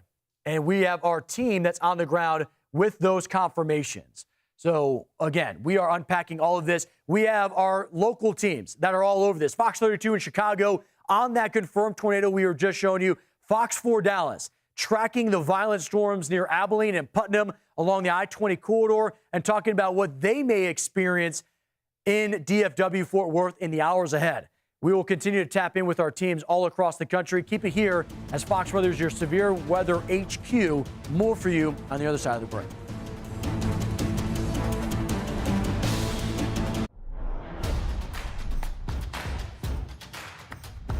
Where's your pain? Right here. Right here. Both knees. Take on the pain with CopperFit Mobilizer, the next generation in compression technology. Hyper advanced compression sleeves with built-in blue infrared fibers for even faster recovery and pain relief. You feel good, you play good. And this CopperFit Mobilizer, I guarantee you is going to be the reason why you see me on that field. You can book it, you can write the check, you can take it to the bank, and I guarantee you it'll cash. Powered by LumaCore, blue infrared fibers woven into compression fabric. Increase circulation to reduce inflammation for faster recovery and pain relief. Two powerful technologies combined to create the next generation in compression technology. The CopperFit Mobilizer works. It's perfect. It's giving you mobility. Literally, mobility is in the name. Breathable comfort compression. Available with HyperFlex side stabilizers for more power and control. It's more than just a compression sleeve. Having the compression and the LumaCore technology, which sounds so futuristic, but yet it's here. And it's really cool that CopperFit was the one to create it. I would definitely recommend it to anybody to give it a try who has pain.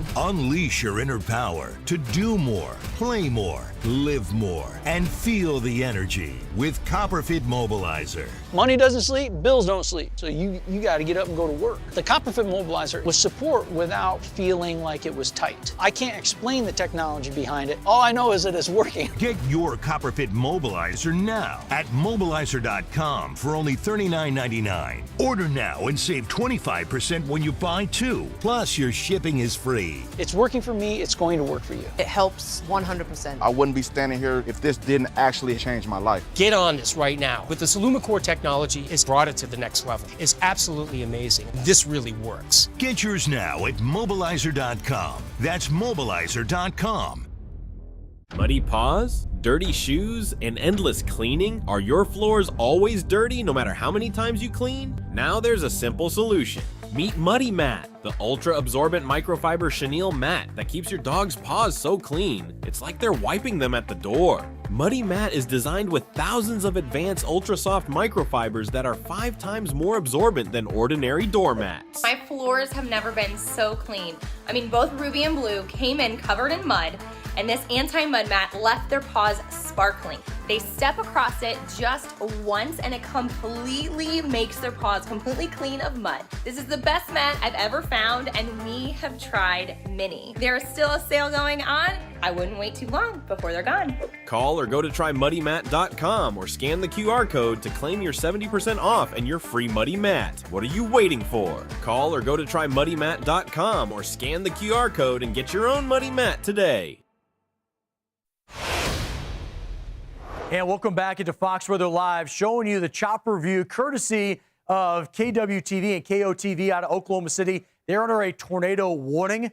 It is now moving past the metro area. It does look like it is right over the city, but it looks like a wall cloud and a whole lot of rain. Notice the lightning that's strobing in this. Fox Weather Alert System showing us not only the tornado warning, but the numerous severe thunderstorm warnings. We have 28 severe thunderstorm warnings active, 4 tornado warnings, and about 3,500 plus lightning strikes in just 15 minutes alone. Top wind reports today, Del Rio, Texas, 74-mile-per-hour wind. Top hail report, Camp Wood, Texas, 4.5-inch in diameter. But we've had Pontiac, Illinois, with 4-inch in diameter hail, and also a violent tornado, sadly, that played out. We're going to show you those videos from Brandon and Corey here throughout the next half hour. I will tell you that the next team, Chris and Ari, are setting up. They're going to continue our coverage tonight because I think many of these cities that we have talked about, one right now, Oklahoma City, Chicago, Kansas City. You start looking at northern Indiana, southern Michigan. Maybe you've had a quick spurt of activity, but there's going to be more in the hours ahead. And I think that's important when you look at the scope of this. The length of this is over 1,200 miles.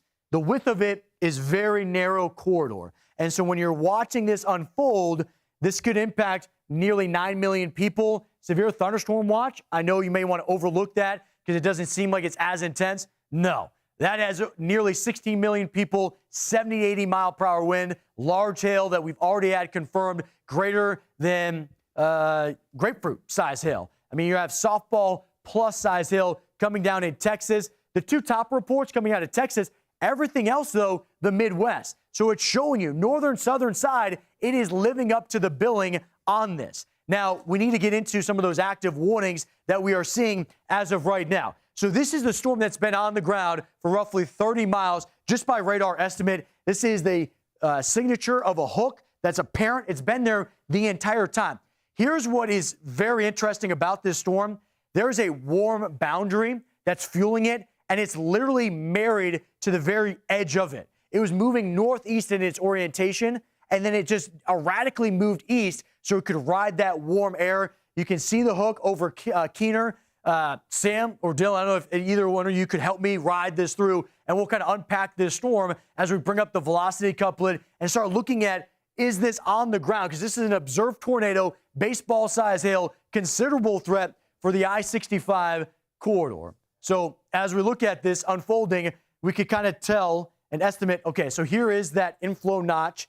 Notice how deep it is into the red, and then you still have that strong couplet on the other side. Red meets green, nothing in between, means tight vorticity, and it's an extreme rotation just over Roselawn. And notice this is still, now there's a minor delay, west of I-65. Storm movements east. This will cross over the interstate there. Sam, since we have a bullseye of where it's at, can we bring out storm path and kind of warn Keener, Deer Park, and those areas potentially of when this could be moving into their area? This storm, I think, has been moving anywhere from 25 to 30 miles an hour towards the east.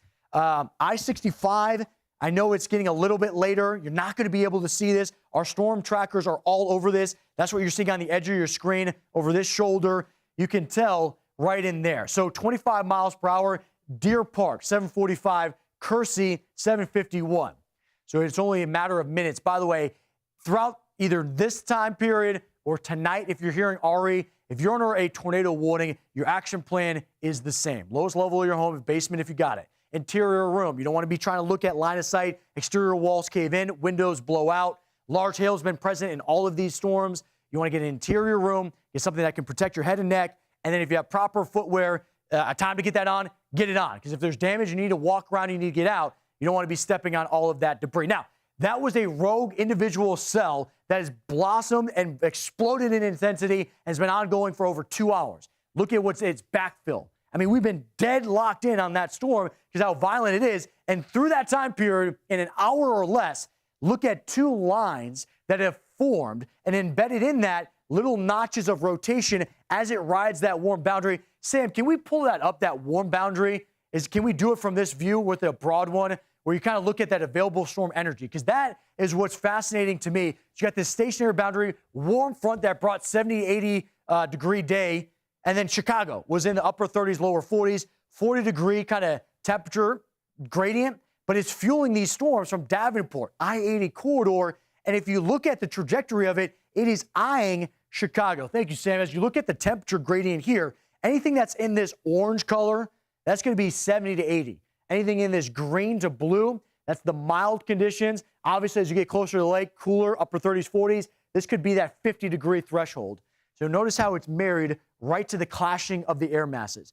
cold, dense air undercuts that warm, humid environment, destabilizes the atmosphere, and you get this popcorn type of effect. Kansas City, you had a storm that blasted you. Now it's moving towards the northeast, and you can see just outside of Richmond, tornado possible. This did have a tornado warning not too long ago. Since then, it's been lifted. But look at this stripe of hail reports. How many reports is that, Sam? Can we guys just, before we get into like the size, I mean, when you think about the northern metro area of when this hit, even in commute, 50 plus hail reports.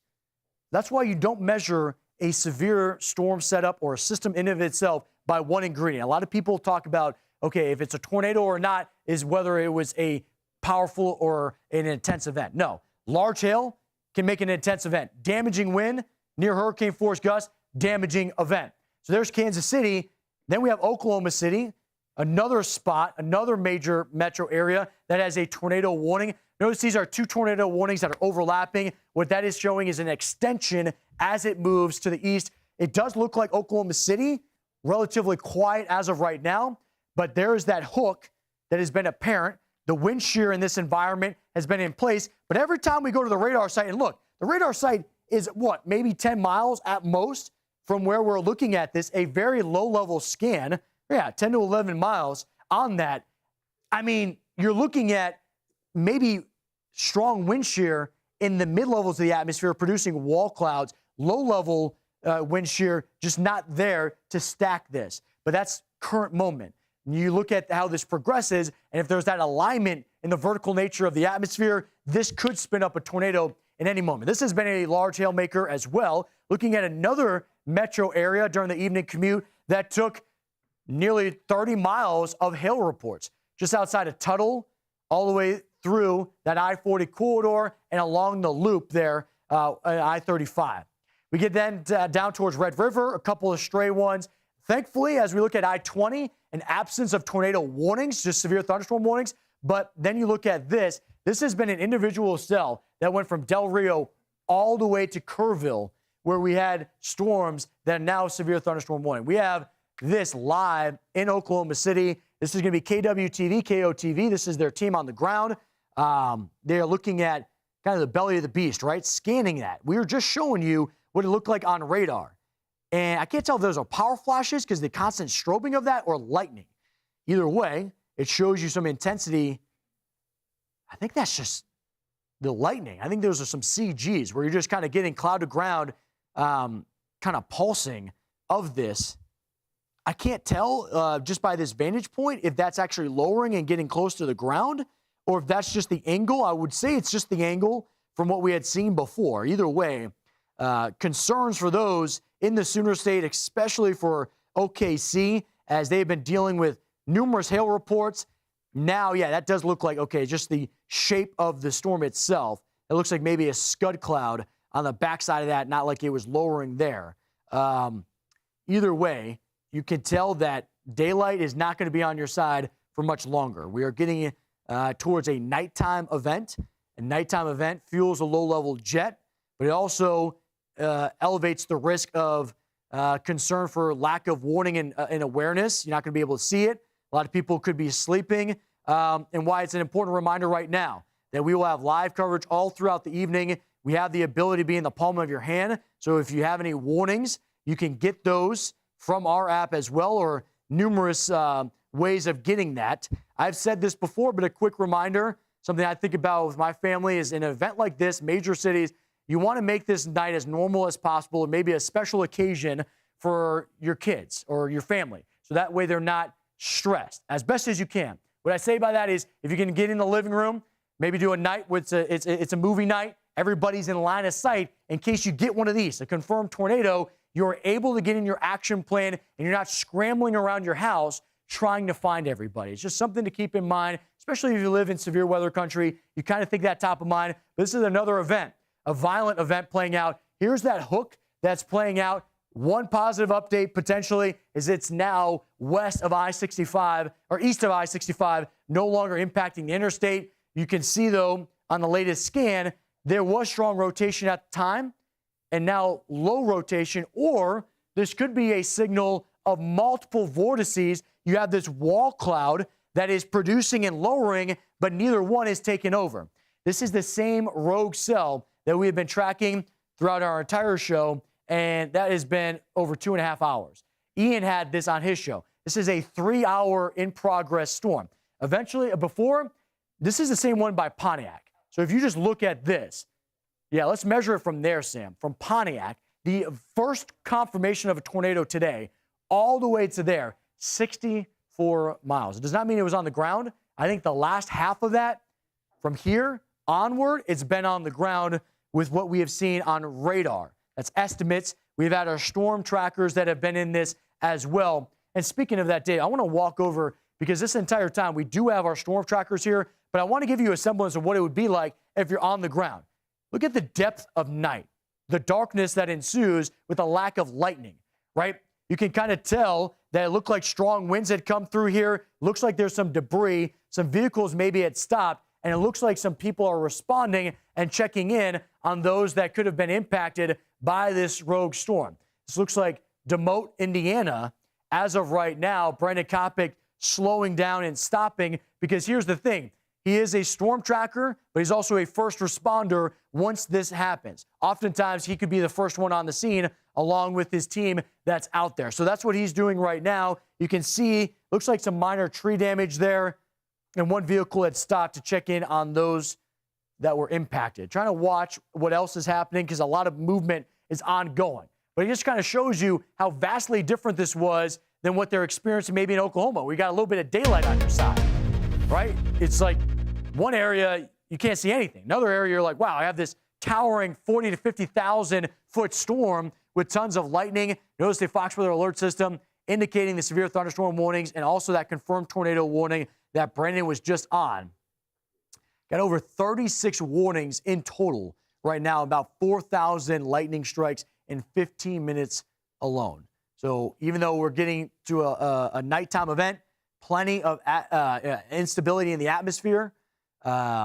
This is going to be out of Oklahoma City, KWTV, KOTV, showing us this has been a warm storm for the last 30 to 40 minutes.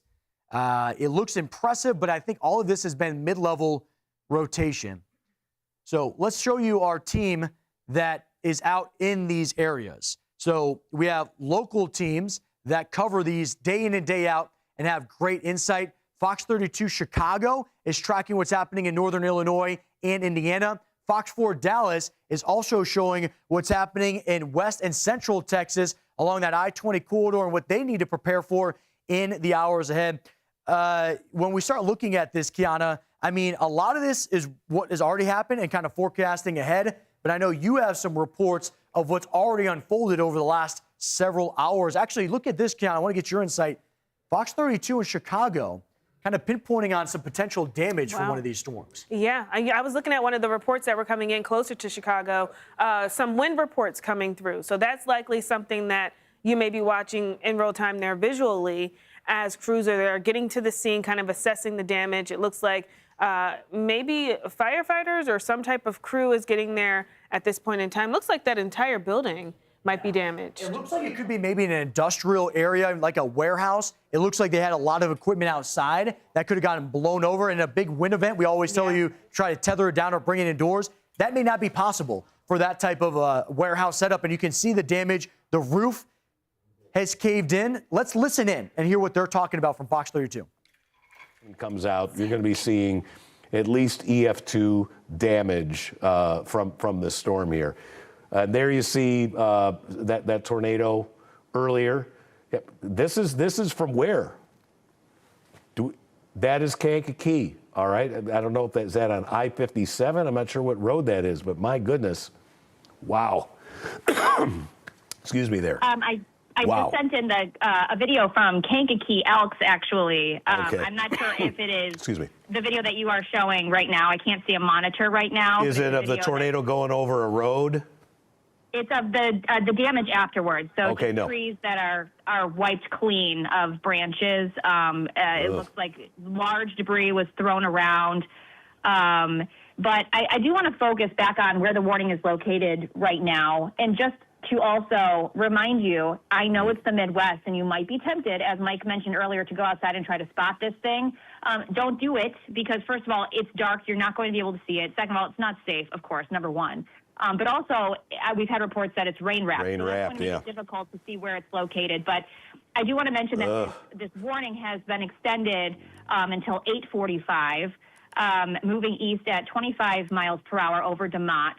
As far as who's in the path, it's going to be near Wheatfield by 7:50. So it's 7:46 right now. Momentarily here, this tornado is going to be moving over Wheatfield. And so for those of you who are in Wheatfield, take cover right now. Even further down the road, I'm talking about Teft, Dunn's Bridge.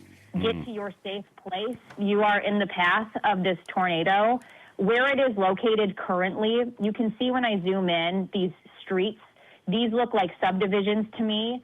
So that's Fox 32 out of Chicago. We go in the zone, kind of highlight some of what they are covering. But, Kiana, what they were showing us was some of the damage from prior storms. Yeah, we do have a couple of storm reports close to Chicago. This is thunderstorm wind damage coming in. Not sure if it's related to the same video we just saw, but just shows the extent along I-55 of all of these different elements that we saw. Large hail, damaging winds. We did have that tornado report down into Kankakee here, too, that you were watching on the air as well. That's where the video came from, was this report with Kankakee. What was impressive about Chicago's, that was one individual cell, and it created all of that mess. This is one individual cell on the ground for over 60 miles, or I should say active for 60 miles, producing these type of reports. Yeah, we had state reporters, or state police in Indiana. So this crossed state lines at one point, or at least, you know, they're in some port of Illinois kind of watching this play out. But you could see that hook echo. That was very pronounced on the radar. And we have just gotten reports. We will be live from Kankakee, Illinois, tomorrow at 5 a.m. Stay with us as we continue our coverage here. Muddy paws, dirty shoes, endless cleaning? Your floors never seem to stay clean. Now there's a simple solution. Meet Muddy Mat, the ultra-absorbent microfiber mat that traps dirt instantly. Engineered with thousands of advanced ultra-soft microfibers that are 5 times more absorbent than ordinary doormats. Muddy Mat doesn't just catch dirt, it locks it in. Whether it's mud, snow, sand, or water, every step on your new Muddy Mat leaves your floors spotless. And its reinforced rubber backing keeps it firmly in place. No more slipping or sliding. Perfect for your entryway, kitchen, bathroom, or even under your pet's food bowl, Muddy Mat absorbs up to 5 times more water. And when it's time for a cleanup, just toss it in the washing machine and it comes out looking as good as new. Dog parents, this is a must-have. My floors have never been so clean. I mean, both Ruby and Blue came in covered in mud, and this anti-mud mat left their paws sparkling. I've got muddy mats all over the house. I even use one as a bath mat. It feels so good under my feet. It's so soft. Non-slip backing makes it safe too. With multiple dogs, I've always struggled with having dirty paws on the floor, but with this mat, I can finally stop stressing out about it because there are no prints anywhere. It's so soft and squishy. I've even found my puppy sleeping on the mat instead of his bed. They work so well, I bought 3 more so I could put them all over my house. You just place the Muddy Mat in front of the door and you'll save up so much time cleaning the floors. Go get one. Thank me later. Imagine the relief of coming home to clean floors every day. Call the number on the screen or visit trymuddymat.com or simply scan the QR code right now to claim an incredible 70% off and get your free Muddy Mat today. But hurry, this exclusive offer is available only for a limited time. Once they are gone, they are gone. Don't let dirt dictate your day. Join thousands of satisfied customers who have already transformed their homes with Muddy Mat. Act now. Clean floors, happy home. Call 1-800-707-4122. Behind this curtain is an outdated bath and shower. Imagine transforming this eyesore into a beautiful jacuzzi bath remodel in as little as 1 day. Are there a lot of design options? Yes, Jacuzzi has stylish shower walls, designer colors, and premium features like soft closed doors. Call right now and Jacuzzi will waive installation costs with no interest and no payments for up to a year. Just step right into your easy entry shower by Jacuzzi. We have durable grab bars, grab shelves. This is a great safety feature. I love this. It's really beautiful. The quality of it, I'm blown away. Best of all, it's from Jacuzzi, the most trusted name in water for over 70 years. Call or go online now to jacuzzibathremodel.com. We're waiving all installation costs, plus 0 interest and 0 payments for up to 1 year. Go to jacuzzibathremodel.com or call 800-760-4654. welcome back into Fox Weather, showing you the violent storms that are playing out in northern Illinois, I-57, Kankakee area. And you can see the debris. Look at this large, kind of look like a gas tank, an oil drum out there that you would see in some of the farmland there. And then, of course, the tornado itself, yeah, it's crossing how 55 massive right now. that is as it's crossing over I-57. Freaking hail. And giant hail. I'm trying to give you a chance to hear Brandon. Violent tornado. This as is it's coming giant through. Hail. This is gonna hurt.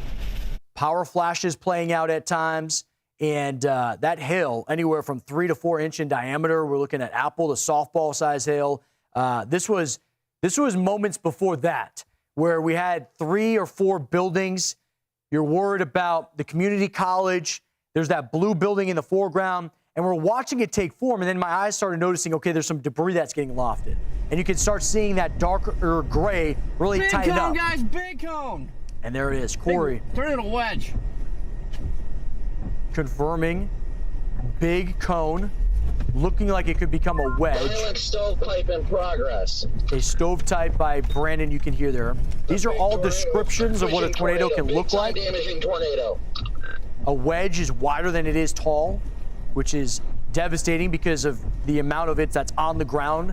At one time, it looked like it could be miles wide when we were watching it from Brandon's vantage point. I couldn't tell if it was like the entire thunderstorm was on the ground or if that was just rain wrapped. But it just shows you how violent things can be as it plays out. Now, here's another vantage point of what's unfolding as large hail's coming down, blasting the windshield of both of our storm trackers out in the field, Corey and Brandon. I have holes in my windshield right now. He's got holes.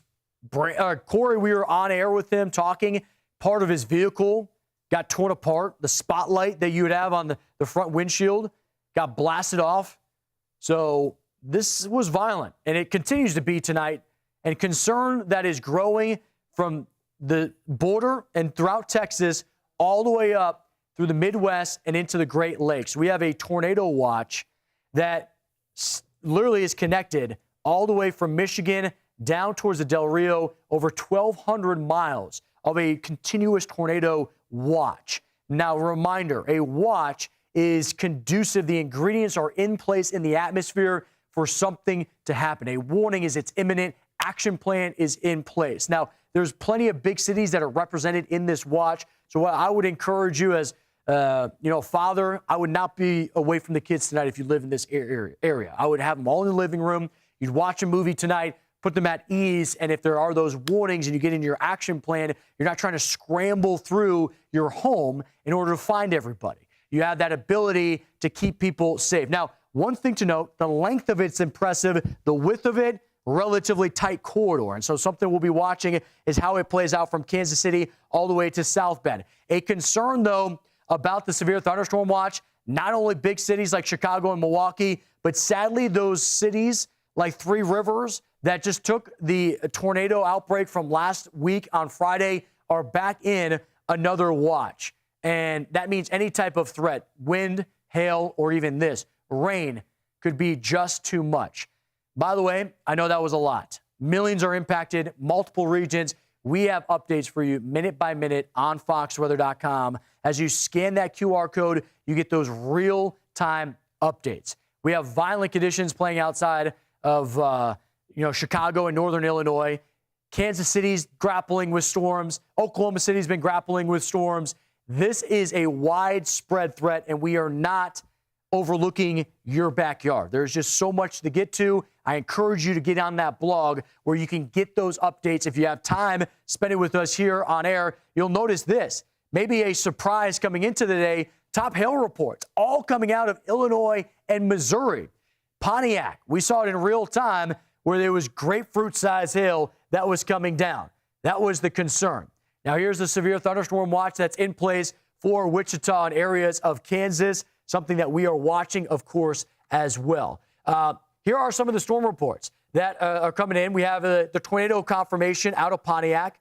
There's that grapefruit-sized hail. Shift your focus out towards Kankakee. All those videos we just showed you off the top were married to this report along with that apple size hail that was coming down. Then we get up towards Chicago. Maybe it's not the intensity or the size of the hail that's impressive, but the amount of them. I mean, you got baseball-size hail out of Darien and Downers Grove, but you got 25 of them in this narrow corridor, and it's only continuing on in the hours ahead. As we take a broad view, you'll notice as we bring this in real time, these storms continue to stay active in Chicago and areas of northern Illinois, expecting this late tonight into the overnight hours. We do have Ari and Chris. The at-night crew is prepared to carry the distance. We're going to continue to be live all night long as these storms continue to fire up, whether they're down south or up north. Stay with us here on Fox Weather.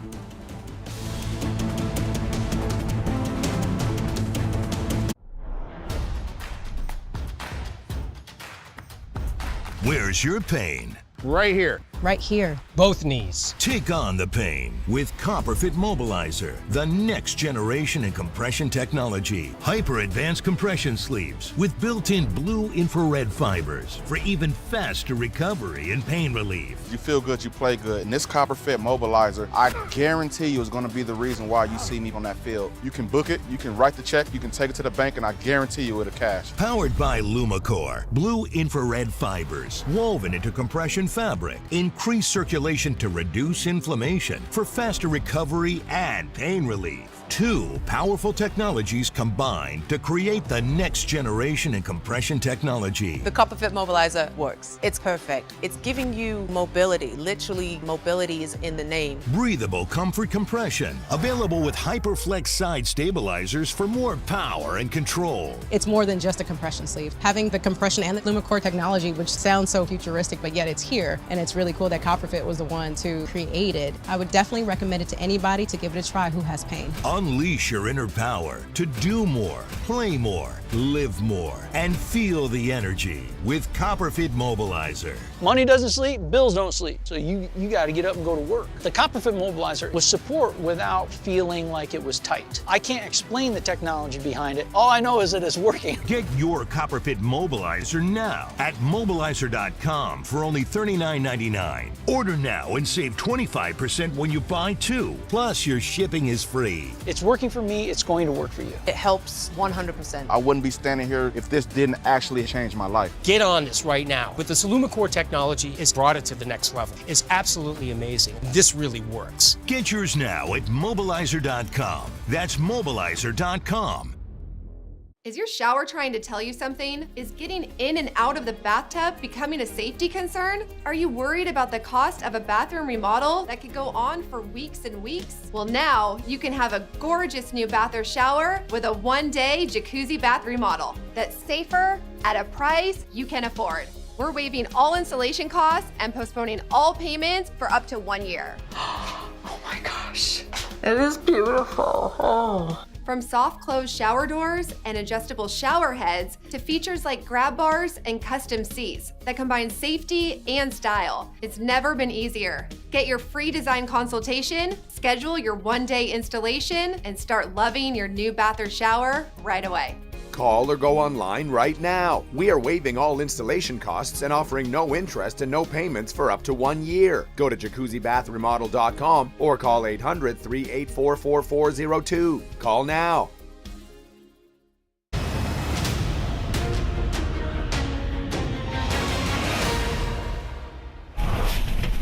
Big time debris, big time hay bale. Woo! Hay bale flying across the road in front of us. This is some video from a little bit earlier, not long ago, Kankakee, Illinois, where it looks like they took a pretty solid hit from a violent tornado. Starting to see some of the damage video come in, and we've got our news desk working on that, trying to get some of that video in so we can show it to you. But that is a violent tornado that our storm tracker, Brandon Kopic, documented a little bit earlier. If you're just joining us, we're in the middle of a severe weather outbreak. Our storm trackers have been up in Illinois, where some of the worst storms have been so far. We've had humongous hail. softball-sized hail, baseball-sized hail. We even had a report of grapefruit-sized hail that was, basically also associated with that storm where you saw the humongous tornado that was ongoing. So this is an ongoing situation that we have right now with still some storms that are still pretty violent in Illinois and Indiana. So the purple box that you see in northwestern Indiana, that's where we have a confirmed tornado. I'm going to zoom into that here in just a second. But what I want to do first is just give you the overall idea of what's going on. There's one very important meteorological thing that's in play up in this part of the country right now, and it's a boundary. We've been talking about this over the last couple of days. Call it a cold front, call it a warm front. I'm just going to draw it in white on here, and I've been painstakingly looking at the surface observations here so we can get kind of an accurate look at this. So let's say it starts like on the southeast side of Lake Michigan, comes down between Chicago and Kankakee, and then it's kind of like just south of Davenport, just northwest of Peoria right now. And so basically, any storms that end up on the south side of this boundary have a very good chance at producing tornadoes. And look at this storm that's been the big tornado producer of the day. It's been right on the south side of that boundary. And this is a huge contrast between the south and north side of it here. In Peoria, the temperature is almost 80 degrees, and in Chicago, we're in the upper 30s. Okay, so not only do we have a huge contrast in temperature, but there's also a tremendous amount of moisture here on the south side of the front, and not as much on the north side. You've got more of the dry air that's playing into some of these storms. So, long story short here, you've got the boundary, and if you're north of the boundary, storms are producing some very large hail, but not tornadoes. Now you notice there's the one storm that's pretty much right along the boundary, and it's a very tight squeeze there where there is a tornado warning. You can see another tornado warning here coming in out of southeastern Iowa, but that's going to be the line. Anything along or south of there is going to be tornado-producing storms, and anything north of there is going to be some very large hail-producing storms. This is a tremendous amount of severe thunderstorm warnings right now. I want to focus in on this storm. This has definitely been the storm of the night. The storm where you saw the video from a little bit earlier near Kankakee, Aroma Park, Illinois, and also Lake Village, Indiana. Those are two spots that also received some confirmed damage from this tornado. So, it was on the ground, maybe cycling a little bit for at least a solid 30 miles, if not more than that. At this point, it's probably been ongoing for almost 40 miles, and we've watched it cycle on the radar. This was the video from earlier, so a big old stovepipe tornado right there. You had the condensation funnel and everything. And so let me go to the high res on this. This has been a very interesting one to watch. We've got that classic hook echo look to it, where you can see the little, sometimes debris ball. We're still saying confirmed tornado on this. Let me pull up the velocities. Are still seeing it now, so it's still active. Yeah, you can clearly tell. I mean, this is a nasty rotation right here. And when I say cycling, here's what I mean. Look at this. Let me take this back. Look at this. You see, earlier on when it was out near Keener, there were almost two different areas of rotation. This was actually the original area of rotation. That was the original hook echo that went through Kankakee and Lake Village. You can see the violent kind of velocities on that. And then that one got kind of counterclockwise, sucked into the main part of the storm. This ends up dying down, and you get a new circulation that becomes the new main circulation. And that's exactly what's happening right now. We're starting to get a little bit closer to the radar site up in northwestern Indiana, so that will definitely be good so we can have a better look at this. But goodness, look at that. That's certainly a pretty nasty signature right there. So we know that there's a tornado on the ground. Listen, we knew that this atmosphere was going to support the idea of having some violent tornadoes and some long track tornadoes. Again, this is pretty well south of our warm front or our boundary, whatever you want to call it. And so anything in that environment was probably going to end up as a long track, like long lasting type of situation. Okay, so that's what we have going on right now. So I want to get you guys a couple of cities that are in the path of this tornado, and please take this seriously. This is a very conducive atmosphere for violence with some of these tornadoes here. Railroad, Indiana. Again, we're across the border now, so we're east of Illinois. We are in northwestern Indiana. Radioville, especially the north side of town. Railroad, Indiana. North Judson, Indiana. And then down the road here, we're going to be talking about places like California, the town in Indiana, and then Knox. I'm sure this will get extended at some point here. The Weather Service doing a really nice job here, actually shaving the tail end of it off so that only the areas that are under the immediate threat are going to be showing up in the warning here. But look at this. You go back in time a little bit. It looks like this probably went right over Wheatfield. Saint Pierre, also another spot that looks like it may have taken a direct hit from this. So this was a little bit ago. And yeah, so we're right near Dunn's Bridge right now, pretty much going over town as we speak. And again, this is up in northwestern Indiana. Now, the north side of this storm, lots of hail. Trying to look at some of the, not seeing a lot of hail reports coming out of this recently, but when the storms initially popped up, I mean, we had some massive hail. I mentioned like grapefruit-sized, softball-sized, etc. Get up into northern Illinois, and we actually still have a bunch of storms that are producing some very large hail here, starting to come over into Wisconsin too. So look, we knew the severe weather outbreak was going to happen, and you can clearly see where all these tornado warnings are. There are 3 active tornado warnings, and they are all south of our warm frontal boundary, whatever you want to call it there. Let me make sure that I've got this analyzed pretty darn close right there. So what you don't want to see is the storms that are riding the south side of the boundary. That's where you get your tornadoes. It'll be interesting to see what these do as they start to come in out of Iowa, but we may not be done with this for a little while here, guys.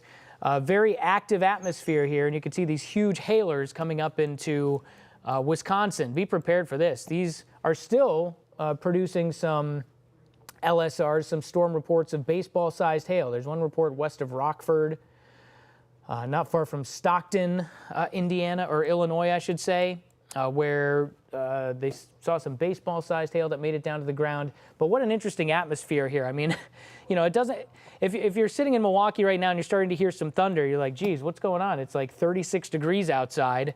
And then you get farther down toward the south. And I mentioned a place like Peoria, it's almost 80. So just an absolutely massive temperature contrast here. And that's what's playing into all the energy that's playing into these storms. All right, let's go farther down toward the south. Let me just show you the overall picture here. We've got a lot of action on the board tonight. This is a large system, and we're going to be going back and forth depending on exactly what's going on. Obviously, the confirmed tornado in northwest Indiana, that's our biggest story right now, so we're going to stick with that.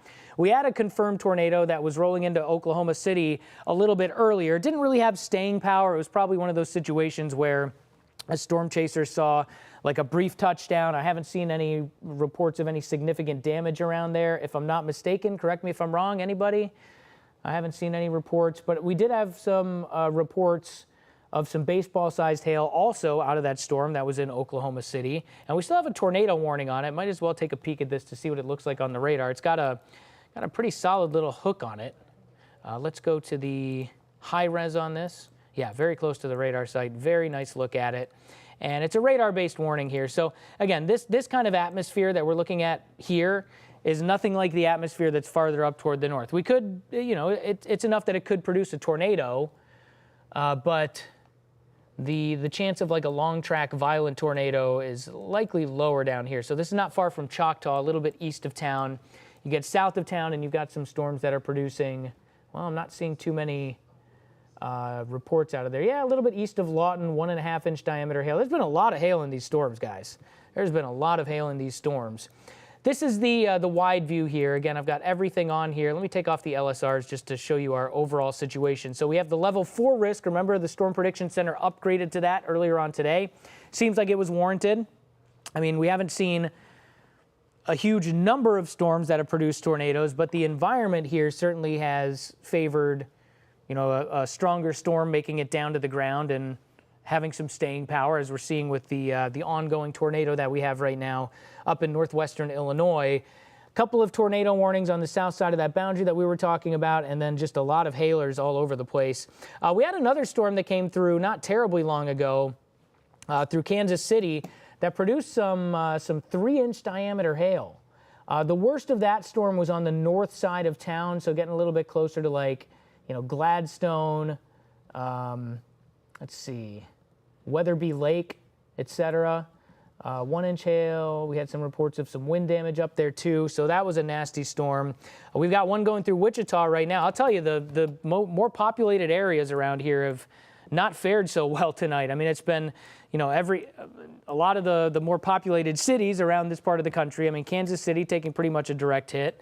Now Wichita is taking pretty much a direct hit from a severe storm. Not much spin in this one. Do we have this radar sight turned on, Sam? Totally fine if we don't. Okay. Okay, that's fine. No big deal. We've got the composite on it. 70-mile-per-hour wind with it, and they have a tornado possible tag on there. So, something to watch. We don't have a tornado warning on that right now, but you're going to see some big hail and some damaging straight-line wind. And then we get farther toward the south. We're starting to go linear in Texas. We still have a couple of supercells, though, so this is a little bit of an easier story to tell. We have these individual supercells that are moving southwest to northeast out ahead of the main line that's just east of San Angelo. And then within the main line, it's mostly going to be straight-line damaging wind and large hail, but you do see there is a tornado warning here north of I-20, a little bit west of Dallas. So these storms are rolling into Fort Worth pretty darn soon. We'll grab a quick break here. We're going to gather some of the cameras from down there. We're going to try to get you some eyes on the ground tonight, even though the sun is down. Lots more to come. Big severe weather outbreak across the country is ongoing. Stay close.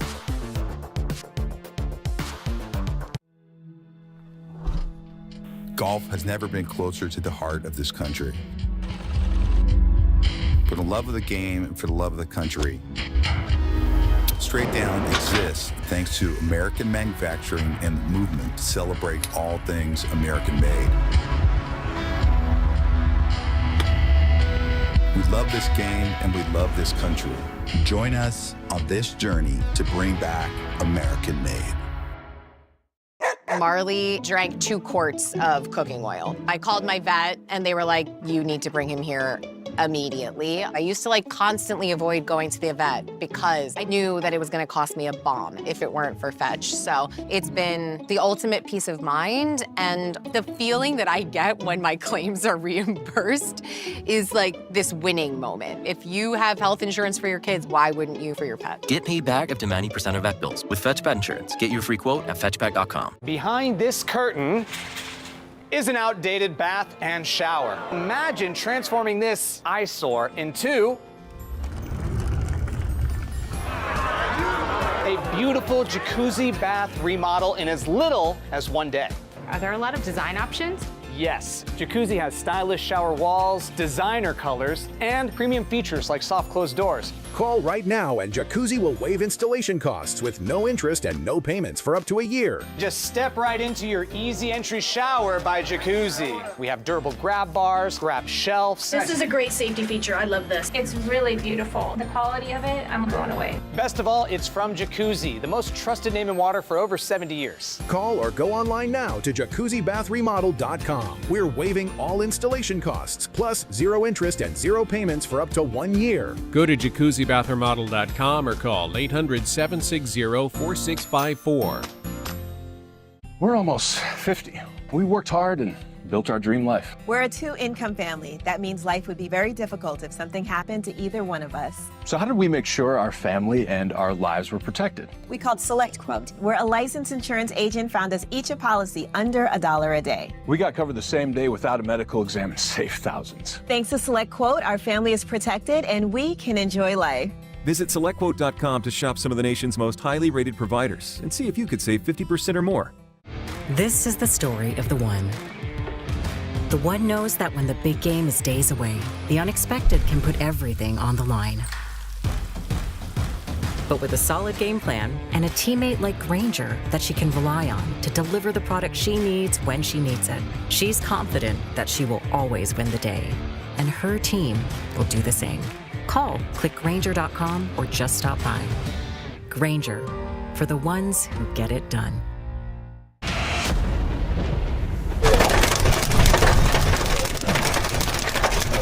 Windshield is gone.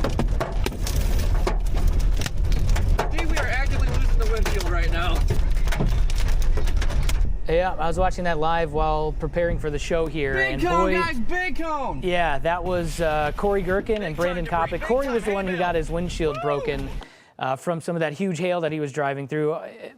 basically chasing that tornado that went through Kankakee. I'm seeing some new information coming in. And by the way, guys, if you're just joining us, we've got a severe weather outbreak that's ongoing. I've actually adjusted this radar a little bit so that it's just showing the tornado warnings, and I'll switch back and forth between them when I'm showing you some of the hailstorms. I'll throw the severe warnings back on. But one tornado warning with a confirmed tornado up in northern Illinois. We've got one up in north central Illinois. Excuse me, this one was in northwestern Indiana. North central Illinois, you got one on the border of Missouri and Iowa, another one in central Missouri, and there was another one down in Texas, but it looks like they've expired that one. So we've got, what does that make? 1, 2, 3, 4, 4 tornado warnings that are active right now. So yeah, look, this storm has been the storm of the night. It is now up in northwestern Indiana, not far from North Judson. I'm going to go to the high-res radar on this so we can really get a good idea of what's going on here. It doesn't have the hook quite as bad looking as it did earlier. It could be cycling. It's still in an environment that's very conducive for a lot of spin, a lot of rotation, and yeah, you can still see there's clearly a lot of rotation in there. I mean, it almost looks like 2 separate rotations. That could just be one huge broad rotation too, though. This is data from, well, probably about, I would say, 3,000-ish feet up in the air, because it's not terribly close to the radar site. The radar site's up in northern Indiana, and this is pretty far to the west of it. You can see the radar site out here, so we're probably about, what are we about? Yeah, about 60 miles away, so this is not a great radar spot here. So we're seeing the big mesocyclone in the storm. I think given the history of it, we 100% assume that there's a tornado down, because some storm chasers have recently confirmed that they saw it too. So, you know, Brandon and Corey are on this one. I'm curious to see where they're at. I guess, yeah, they've been sticking with this storm. Are they letting that one go and maybe going farther toward the west right now? Does this thing have yet to update? What are your thoughts on that, Sam? You think, does this sometimes take a little bit to update? You think they're still chasing this guy, or are they maybe falling back, you think? They might be done. Corey's looking at previous videos, so they maybe are stopping. Okay, yeah, totally possible. I mean, it makes sense. They're along I-65 there. They already got their tornado for the day, and they could be done. We'll see. But I'm going to check on I'm going to check on their shots here. So we've got Brandon shot up where you can clearly see a lot of lightning. And then you've got, That's pretty ominous looking. Yeah, it definitely is. Yeah, you can definitely, oh, wow. What's that on the bottom left of the screen there? I mean, there might be some trees, but there's definitely something. Jeez. Man, I'm telling you, this nighttime. I do know that he lost at least part of his windshield, and his windshield wiper was totally messed up as well. So Brandon? Yeah. From hail? Yeah. Okay. Yeah, they were making some moves earlier around these storms. They were getting up into what they call it the bear's cage. That's what the storm chasers call it, where you get up into the part of the storm where there's a lot of rotation. You're just north of the actual tornado, and they were making a beeline toward the east. That was a hay bale earlier. At first, I thought it was like a propane tank or something like that, but Brandon said it was a hay bale. That was a tornado that we had. And we've got We might have a tornado here. Hold on. You think so? Wheatfield, Indiana. All right, let's see what we've got. I'm going and find a north road to point at it. Observed tornado. Yeah, so I think keep an eye on this. I think those locators are not updated, just based on, it says that he's in Wheatfield, Indiana right now, and when you look at the radar, you can clearly tell that the storm that he's close to the storm. If he's in Wheatfield, keep an eye, keep looking at it. It's there. Stovepipe tornado. It's absolutely there. Tornado in progress. He said stovepipe tornado in progress. Okay, there it is. This storm has been producing tornadoes for a solid 40 miles. I mean, this has been for like, what, the last 2 hours, something like that? I feel like it was about 2 hours ago that the tornado came down in Kankakee. So if you're just joining us, this is a live shot of a nighttime tornado that's certainly in progress right now, just east of Wheatfield, Indiana. If you live in Railroad, Indiana, let's see, Railroad, English Lake, North Judson, Toto, these are spots where you absolutely need to be in your safe spot right now, which is the lowest level of your house and as close to the center of it as you possibly can get. I'm about to turn north. Oh, it's always tough, these nighttime storm chases and just trying to... Deviated south, just heads up. Okay, he's going to deviate south a little bit. So I'm trying to listen a little bit to what Brandon is saying while he is tracking that tornado. We're getting some new stuff in on the radar here. Let's take a look at the velocities. Yeah, that's not a good look. I mean, that's certainly a tornado, even though it's getting some data from higher up in the storm. So this is going to be headed right toward English Lake, guys. This is a relatively populated area, I have to say. Let me take the radar off of this just to get a lay of the land again. Yeah, kind of smaller towns, but you've got a lot of farmland in here, and you've got certainly some houses. We'll throw the radar back on so you can see this. Hang tight, and a little goof up with my graphic here. Put that back in.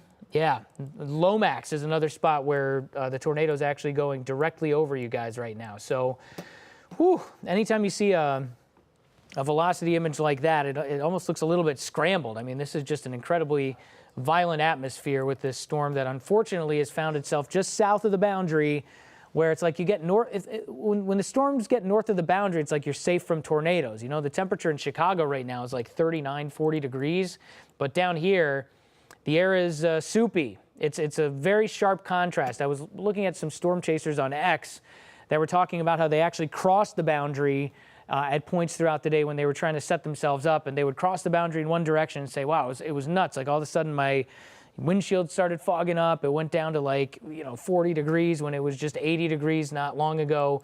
So a really sharp boundary with a lot of temperature contrast and a lot of convergence too. You know, you've got a lot of just air coming out of the north and air coming out of the south that's hitting at the surface, and that creates a little more extra rising air. And so that's playing into these storms getting huge too. So this is not a good situation right here. You can see it's cycling. I mean, you can clearly see this, guys. Remember a couple scans ago on the radar, I was like, doesn't look like it has that bad of a hook, but it may be cycling. So look at this. This was Wheatfield. This was a confirmed tornado too. This was at 7:59 Central Time, so right about 8 o'clock. You go to about 8:10, the hook is gone. The rotation doesn't look as bad. And now here we are again at 8:22, and this is all happening within like 5 to 10 minutes on that kind of order of time. And we've got another violent tornado that's in progress. And you heard Brandon say, it's tough to see on his shot because the only time when you can see any kind of cloud formations is when the lightning is striking. But a very, very experienced chaser like Brandon, when he's saying that he has a large stovepipe tornado that's on the ground, you definitely take that as truth because he wouldn't be saying it if it wasn't the case and if he didn't see it. So here's our tornado, guys. Again, if you're just popping in, this is a supercell with a pretty long history here. It goes all the way back to Kankakee, where it dropped a large stovepipe tornado a little bit earlier. And actually, if you go back even farther west of there, it dropped a less violent tornado a little bit earlier in its life cycle. That was, you guys remember the name of the town? It started with a P? Pontiac? Pontiac. That's, I didn't want to say Peoria. It's a little bit east of Peoria. So this storm has been producing tornadoes from Pontiac all the way until now. So that's like 70 miles. I mean, it's been a 70-mile stretch. Let me pop out to the composite radar so I can show you this. And I'll clean this up a little bit with I'll take the warnings off for just a second. But if we go back like the last 4 hours or so, let's see, here's where the storm started. Okay, it was a little guy. I remember watching the butt of this storm. And so here it was near Pontiac, Illinois. This was, I know this says last 2 hours, but this was actually like 3.5, 4 hours ago. Came up through Kankakee, produced a big tornado there, crossed the state line over into northwestern Indiana, south of Valpo, and now it's still producing tornadoes near North Judson. Now, it's unlikely that there was a nonstop tornado on the ground the entire time. I showed you it's been cycling a little bit, but it'll drop a tornado, tornado lifts. It drops another tornado, the tornado lifts.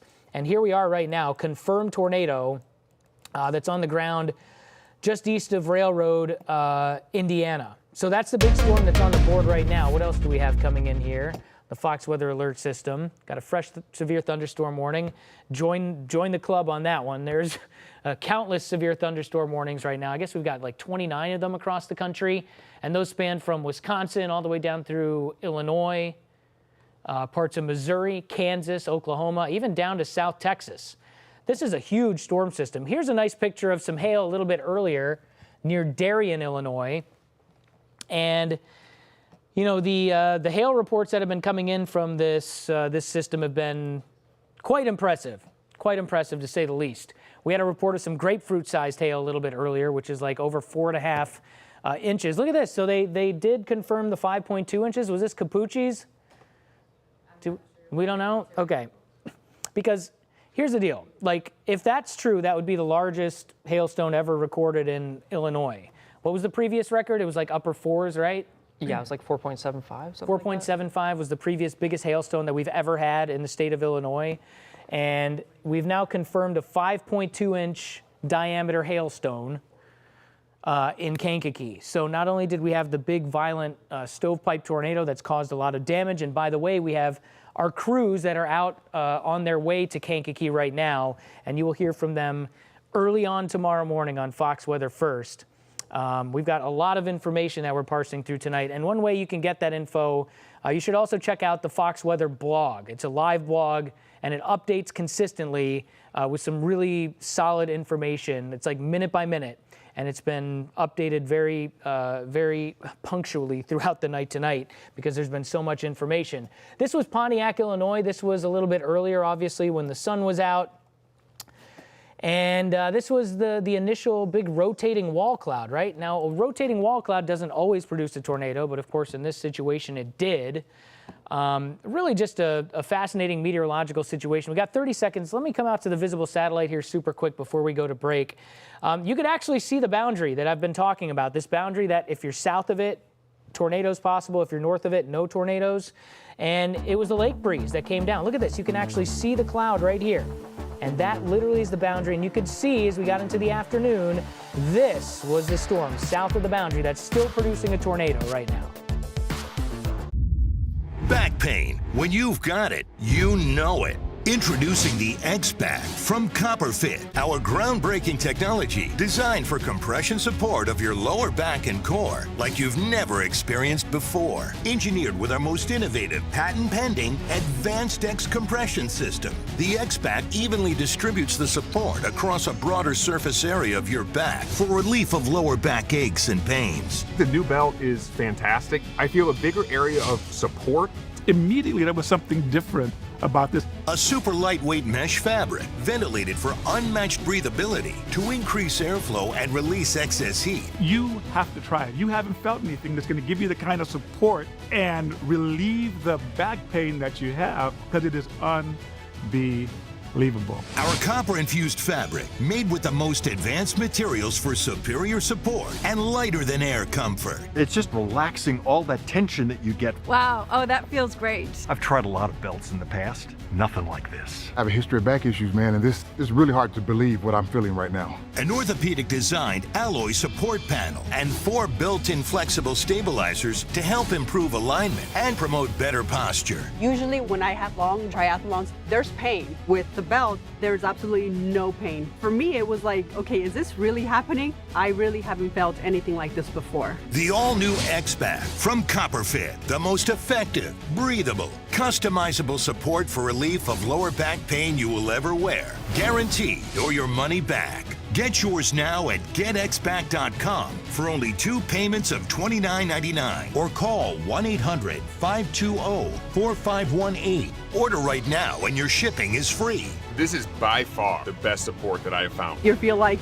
you conquered the world, and it's life-changing. The all-new X-Back from CopperFit. Feel the difference. Is your shower trying to tell you something? Is getting in and out of the bathtub becoming a safety concern? Are you worried about the cost of a bathroom remodel that could go on for weeks and weeks? Well, now you can have a gorgeous new bath or shower with a 1-day jacuzzi bath remodel that's safer at a price you can afford. We're waiving all installation costs and postponing all payments for up to 1 year. Oh my gosh, it is beautiful. Oh. From soft close shower doors and adjustable shower heads to features like grab bars and custom seats that combine safety and style, it's never been easier. Get your free design consultation, schedule your 1-day installation, and start loving your new bath or shower right away.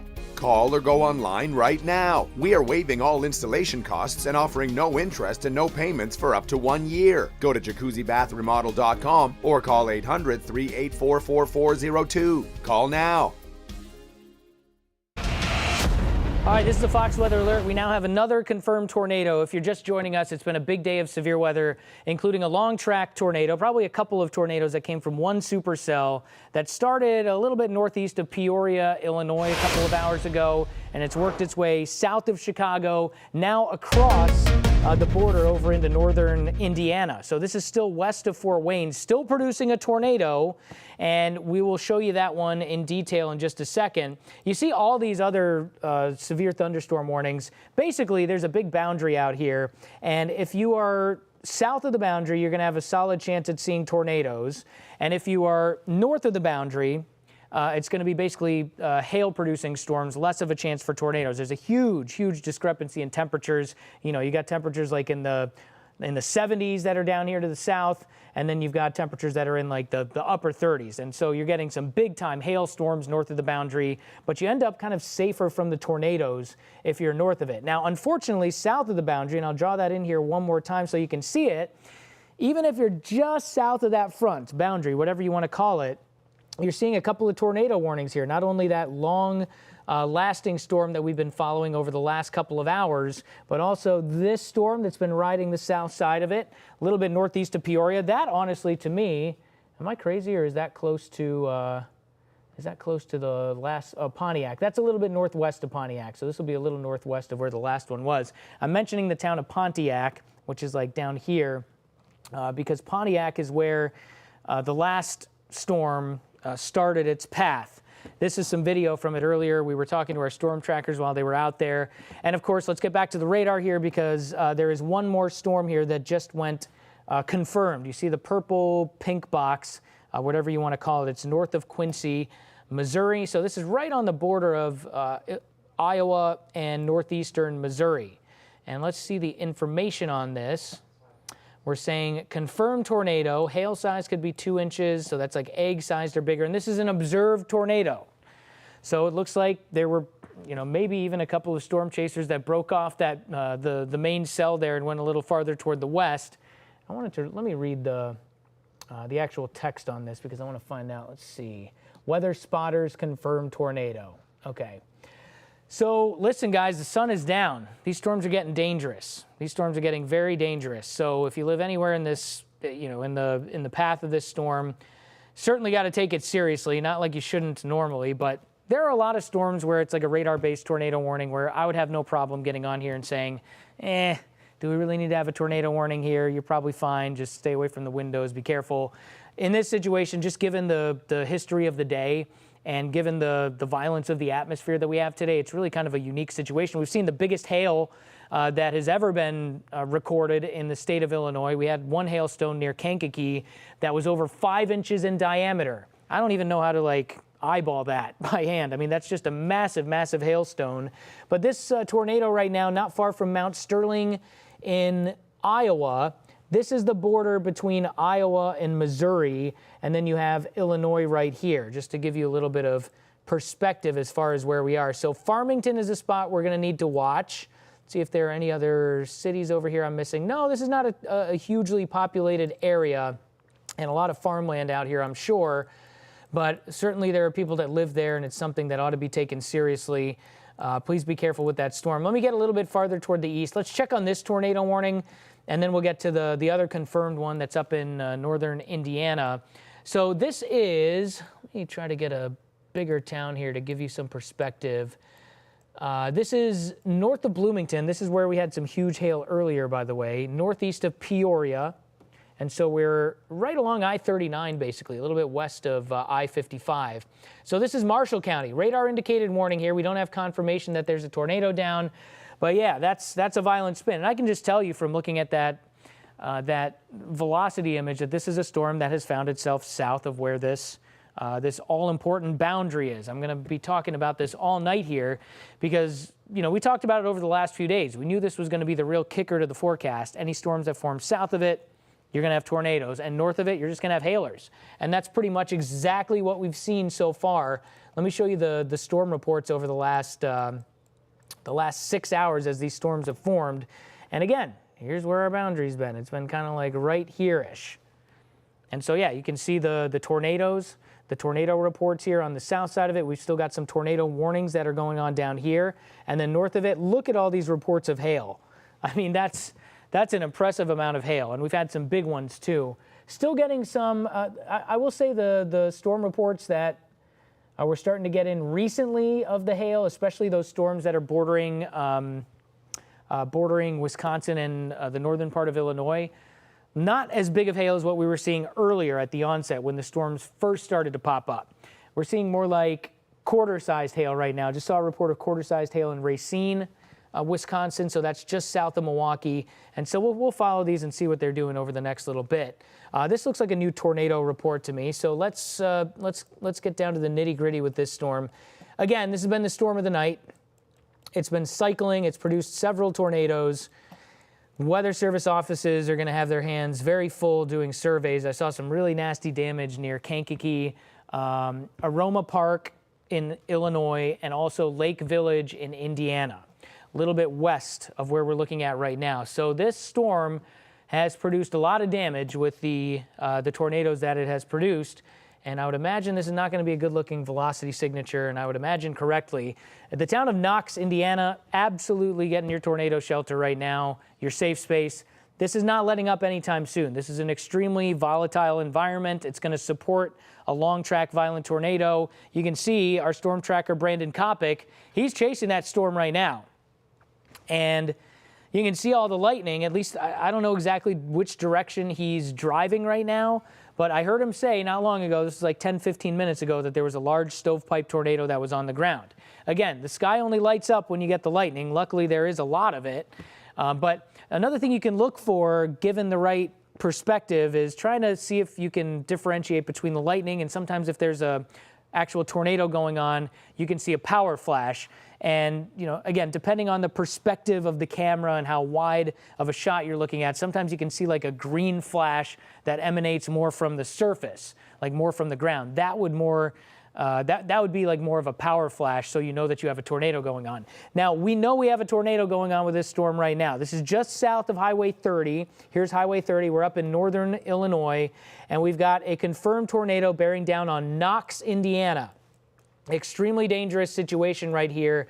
Brems is another city, another town here where you should be in your tornado shelter, and the same deal down in Toto, Indiana. Again, I always like to do this, and I'm sorry if this bothers people, but this really helps me cover things, just kind of taking the radar off and trying to get a general lay of the land out here. This is a lot of farmland. You can see kind of a more populated spot here. Knox looks like it's the more populated area. You get down toward like Toto and into Brems, not quite as populated. It looks like a smaller town there. Again, I'm not saying that that's not an important place, obviously. I'm just trying to see what are the more populated areas here. Knox is certainly the most populated spot on the map. So Knox, what you're looking at right there, Knox, Indiana, you are looking toward your west at a tornado that is confirmed.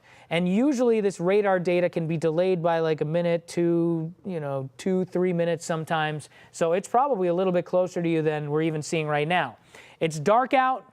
Don't try to do the dad thing where you go out on the porch and say, hey, let me go see if I can see this tornado to see if I need to put my family in the safe spot or not. Just get to your safe spot. It's amazing how fast a tornado can come in. I'm not saying this lightly. Like, I usually like to err on the side of not overhyping things, right? This is one of these situations where this thing is moving fast, and look at this. This rotation has kind of detached itself from the main part of the storm, so this is going to be a heck of a hook echo that we're looking at here. Yeah, right there. Big tornado in progress near Knox, Indiana. This is going to be a big deal, guys. I think this is going to produce some very significant damage as it moves through town. Maybe you'll get very lucky and it lifts right before it hits, but I know this storm has been cycling. It's been lifting. The tornado will lift, and then it'll drop, and then it'll lift, and then it'll drop. This storm has had some staying power. This thing's been producing tornadoes very consistently for 70, 80 miles, something like that. So I've got my marker on Pontiac here. And yeah, we're starting, no, this is we're over 90 miles at this point. Like we're approaching 100 miles that this cell has been actively producing tornadoes, like confirmed tornadoes, not just a bunch of tornado warnings where we don't know if there's been a tornado active or not. This is a serious situation. So Highway 35, here we go. This is Knox. It's crunch time for you guys. Time to get in your safe spot right now. Based on radar here, again, radar's not going to be always perfect when the storm is this far away from the radar site. Who knows? This could end up, maybe just a little bit farther toward the south. So you've got to take this entire region and just assume that the tornado's in there somewhere, headed straight for Knox. There's no doubt about that. Let me just look this up here real quick. Knox, Indiana population. We've got about close to 4,000 people. Recent estimate. So this is Stark County, Indiana, the town of Knox, small city, almost 4,000 people live there. And hey, I'll tell you what, this velocity image looks a little better than the last scan. We're still assuming there's a tornado down here, okay? We're still assuming that there is a tornado in progress. All I'm saying is that it doesn't look like it's gotten worse, at least just based on radar. And sometimes these things can go back and forth between a couple of different scans. I mean, there's still clearly a strong rotation there, and I'm trying to look at the trends between the last scan and this one. Do you have correlation coefficient on there? Yeah, I can throw that up, actually. That's a good call. Let's throw it up. Yeah, that's a tornado in progress, no doubt. Yeah, there's actually, good call, Chris. You can actually really clearly see where the tornado is. So, yeah, there it is. So just follow that big ball of blue on this. You follow it back, and it formed kind of on the northwest side of Toto, and it's still headed toward the east. So between Brems and Knox, that's where your tornado is. You want to take Brandon's shot here full? I know he's in the town of Knox right now. I'd imagine he's got that camera pointed somewhat close to where the tornado may be. If you see anything, Chris, let me know. It's going to be tough to tell, but we're going to watch that very closely. Quick break. We'll be right back on this storm on the other side. Behind this curtain is an outdated bath and shower. Imagine transforming this eyesore into a beautiful jacuzzi bath remodel in as little as one day. Are there a lot of design options? Yes, Jacuzzi has stylish shower walls, designer colors, and premium features like soft closed doors. Call right now and Jacuzzi will waive installation costs with no interest and no payments for up to a year. Just step right into your easy entry shower by Jacuzzi. We have durable grab bars, grab shelves. This is a great safety feature. I love this. It's really beautiful. The quality of it, I'm blown away. Best of all, it's from Jacuzzi, the most trusted name in water for over 70 years. Call or go online now to jacuzzibathremodel.com. We're waiving all installation costs, plus zero interest and zero payments for up to 1 year. Go to jacuzzibathremodel.com or call 800-760-4654. Muddy paws, dirty shoes, and endless cleaning? Are your floors always dirty no matter how many times you clean? Now there's a simple solution. Meet Muddy Mat, the ultra-absorbent microfiber chenille mat that keeps your dog's paws so clean, it's like they're wiping them at the door. Muddy Mat is designed with thousands of advanced ultra-soft microfibers that are 5 times more absorbent than ordinary doormats. My floors have never been so clean. I mean, both Ruby and Blue came in covered in mud, and this anti-mud mat left their paws sparkling. They step across it just once and it completely makes their paws completely clean of mud. This is the best mat I've ever found, and we have tried many. There is still a sale going on. I wouldn't wait too long before they're gone. Call or go to trymuddymat.com or scan the QR code to claim your 70% off and your free Muddy Mat. What are you waiting for? Call or go to trymuddymat.com or scan the QR code and get your own Muddy Mat today. Trying to figure out what lowers your A1C can feel endless. It's not you, it's type 2. Type 2 diabetes is complicated, and it's different for everyone. Using a CGM like Dexcom G7 15-day can help patients see what works. I just didn't understand how my body reacted to different foods. When I heard that A1C jump from like 6.2 to 9.8, oh my goodness, I really gotta get my life together. Dexcom G7 sends your glucose numbers right to your smartphone. See where your glucose is, where it's headed, and where it's been. With Dexcom G7, I think I can enjoy anything I want because I get the real-time feedback. I reached my A1C goal. I feel good about my future. Most Medicare patients pay $0 a month. Call now to get started with Dexcom G7 15-day and receive a free cookbook. Don't wait. Get started today. Fox Weather Alert, we have a severe weather outbreak that's underway up in parts of the Midwest. Boy, Illinois has had some nasty storms throughout the day. We've got one storm that produced a couple of different tornadoes starting near the Kankakee area, a little bit earlier on out toward Pontiac as well, Pontiac, Illinois, a little bit northeast of Peoria. This was some video from our storm tracker, Brandon Kopic, when the sun was still up. That's just a massive stovepipe tornado.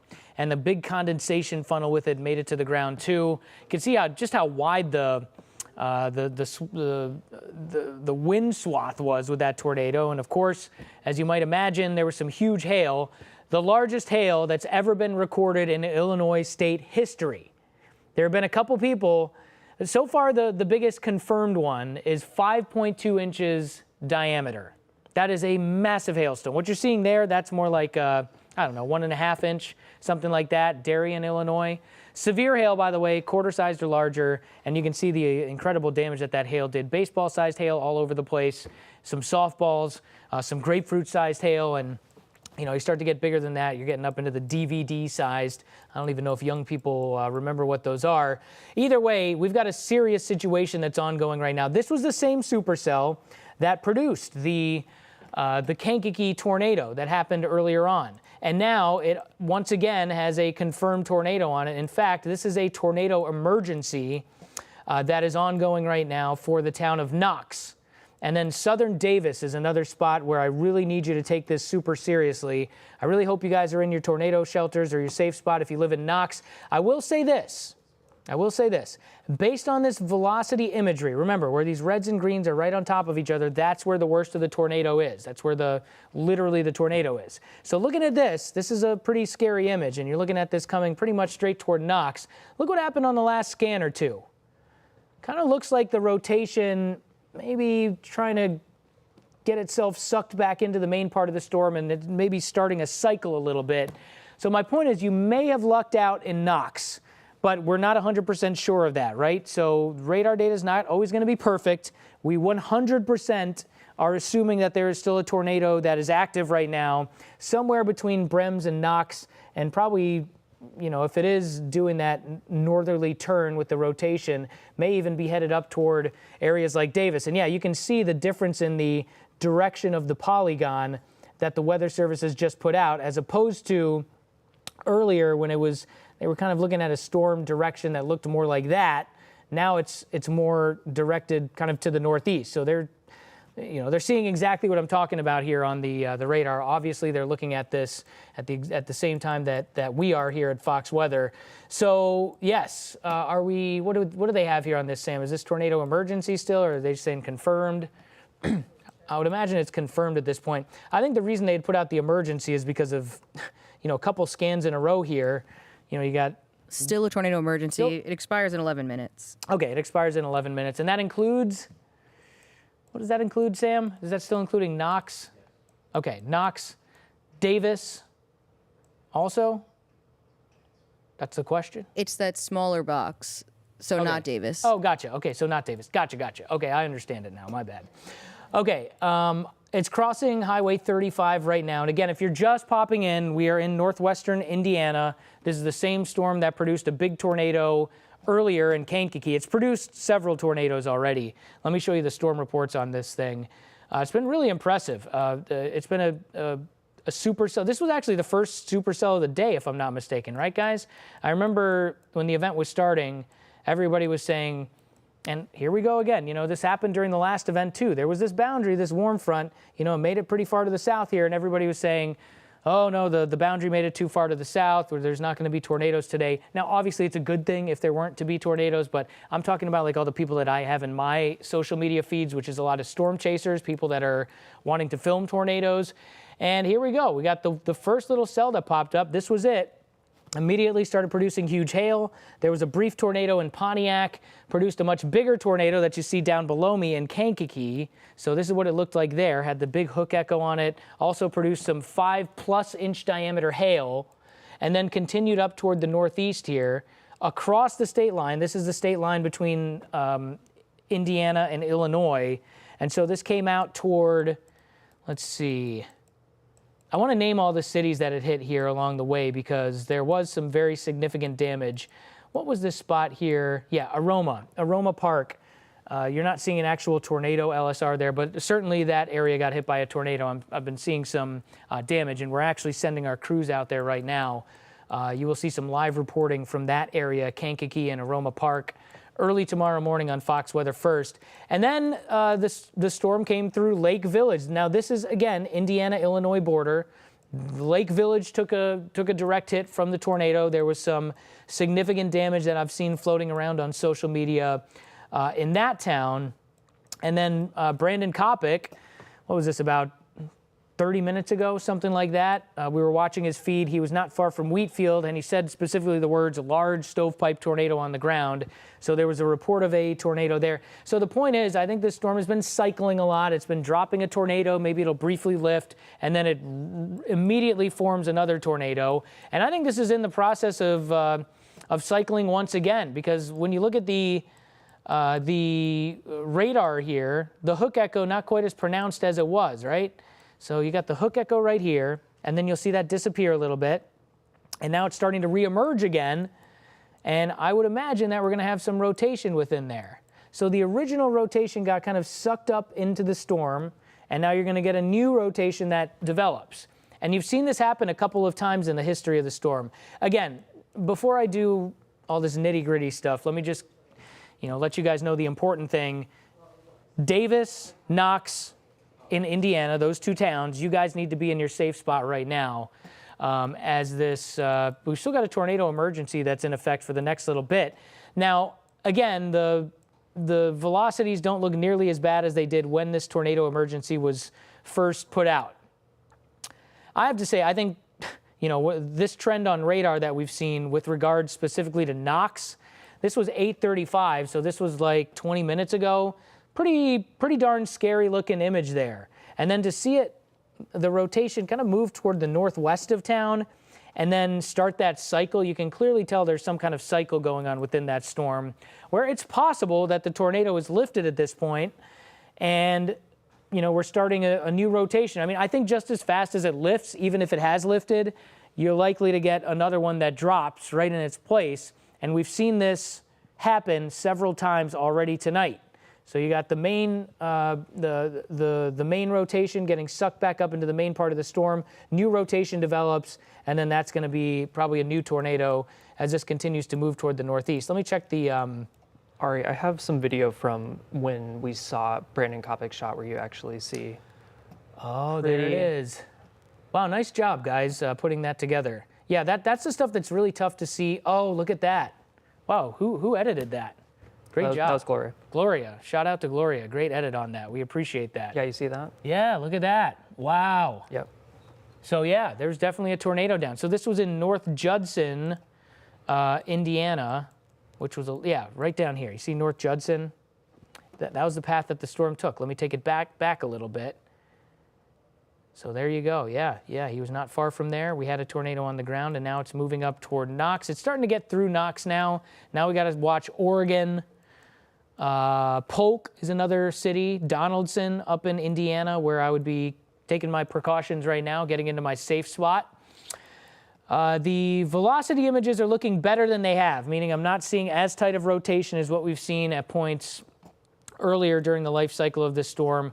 But I do think it's in the middle of a cycle right now where it's probably going to drop a new tornado before too long. And there's still a solid possibility that there is still a tornado in progress. But when you look at this, the debris tracker, you could clearly see where the tornado was when it was west of Knox. This is why they issued the tornado emergency, because this stuff right here, that's all tornado debris that was on the north side of Toto. Again, this was like 20 minutes ago. And, you go forward in time here. It was headed toward Knox, and you can see it starts to get more of like a push toward the north. And then it's north of Knox, and then it kind of disappears as it gets closer to Davis. And that is the exact thing that I'm talking about when I'm saying that the storm is cycling. So the initial rotation is actually up over Davis right now. Could be a tornado in progress up there. That's certainly possible. But we're likely to get a new rotation that develops here that's going to be moving up toward the northeast. I think that's like fair. Brandon's shot is Looks like he's under a lowering of some sort here. Okay, let's check out Brandon's shot. He's in Wall Knox. cloud is definitely rapidly rotating. This thing ain't done. Okay, so those are very important words that he just said. He said the wall cloud is rapidly rotating. This thing is not done.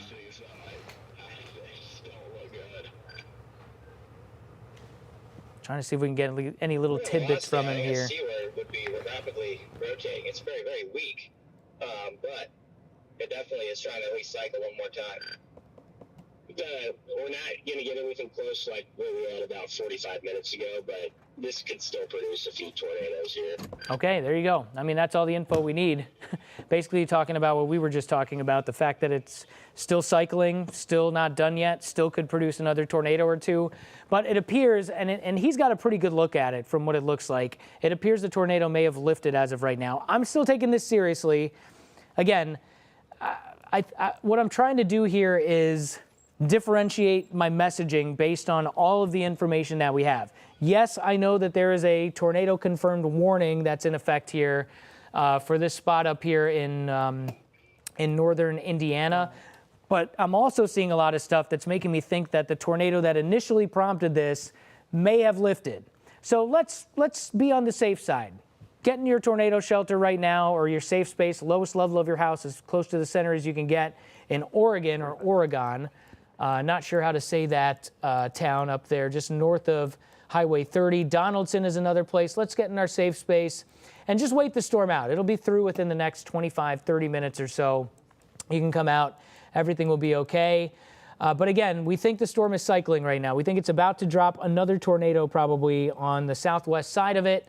And as soon as that happens, we will let you know. We've been able to see it very clearly on radar when it's happened earlier. Now, I'm not seeing a big sign or an indication of that right now, but we've got eyes on the ground with our storm tracker, Brandon Kopic. We've got to grab a quick break. We'll be right back. Back pain. When you've got it, you know it. Introducing the X-Back from CopperFit, our groundbreaking technology designed for compression support of your lower back and core like you've never experienced before. Engineered with our most innovative, patent-pending, advanced X compression system, the X-Back evenly distributes the support across a broader surface area of your back for relief of lower back aches and pains. The new belt is fantastic. I feel a bigger area of support. Immediately, there was something different about this. A super lightweight mesh fabric, ventilated for unmatched breathability to increase airflow and release excess heat. You have to try it. You haven't felt anything that's going to give you the kind of support and relieve the back pain that you have, because it is unbelievable. Our copper-infused fabric, made with the most advanced materials for superior support and lighter than air comfort. It's just relaxing all that tension that you get. Wow, oh, that feels great. I've tried a lot of belts in the past. Nothing like this. I have a history of back issues, man, and this is really hard to believe what I'm feeling right now. An orthopedic-designed alloy support panel and 4 built-in flexible stabilizers to help improve alignment and promote better posture. Usually when I have long triathlons, there's pain. With the belt, there's absolutely no pain. For me, it was like, okay, is this really happening? I really haven't felt anything like this before. The all-new X-Back from CopperFit, the most effective, breathable, customizable support for relief of lower back pain you will ever wear. Guaranteed or your money back. Get yours now at getxback.com for only 2 payments of $29.99 or call 1-800-520-4518. Order right now and your shipping is free. This is by far the best support that I have found. You feel like, you conquered the world and it's life-changing. The all-new X-Back from CopperFit. Feel the difference. Muddy paws, dirty shoes, and endless cleaning? Are your floors always dirty no matter how many times you clean? Now there's a simple solution. Meet Muddy Mat, the ultra-absorbent microfiber chenille mat that keeps your dog's paws so clean, it's like they're wiping them at the door. Muddy Mat is designed with thousands of advanced ultra-soft microfibers that are 5 times more absorbent than ordinary doormats. My floors have never been so clean. I mean, both Ruby and Blue came in covered in mud, and this anti-mud mat left their paws sparkling. They step across it just once and it completely makes their paws completely clean of mud. This is the best mat I've ever found, and we have tried many. There is still a sale going on. I wouldn't wait too long before they're gone. Call or go to trymuddymat.com or scan the QR code to claim your 70% off and your free Muddy Mat. What are you waiting for? Call or go to trymuddymat.com or scan the QR code and get your own Muddy Mat today.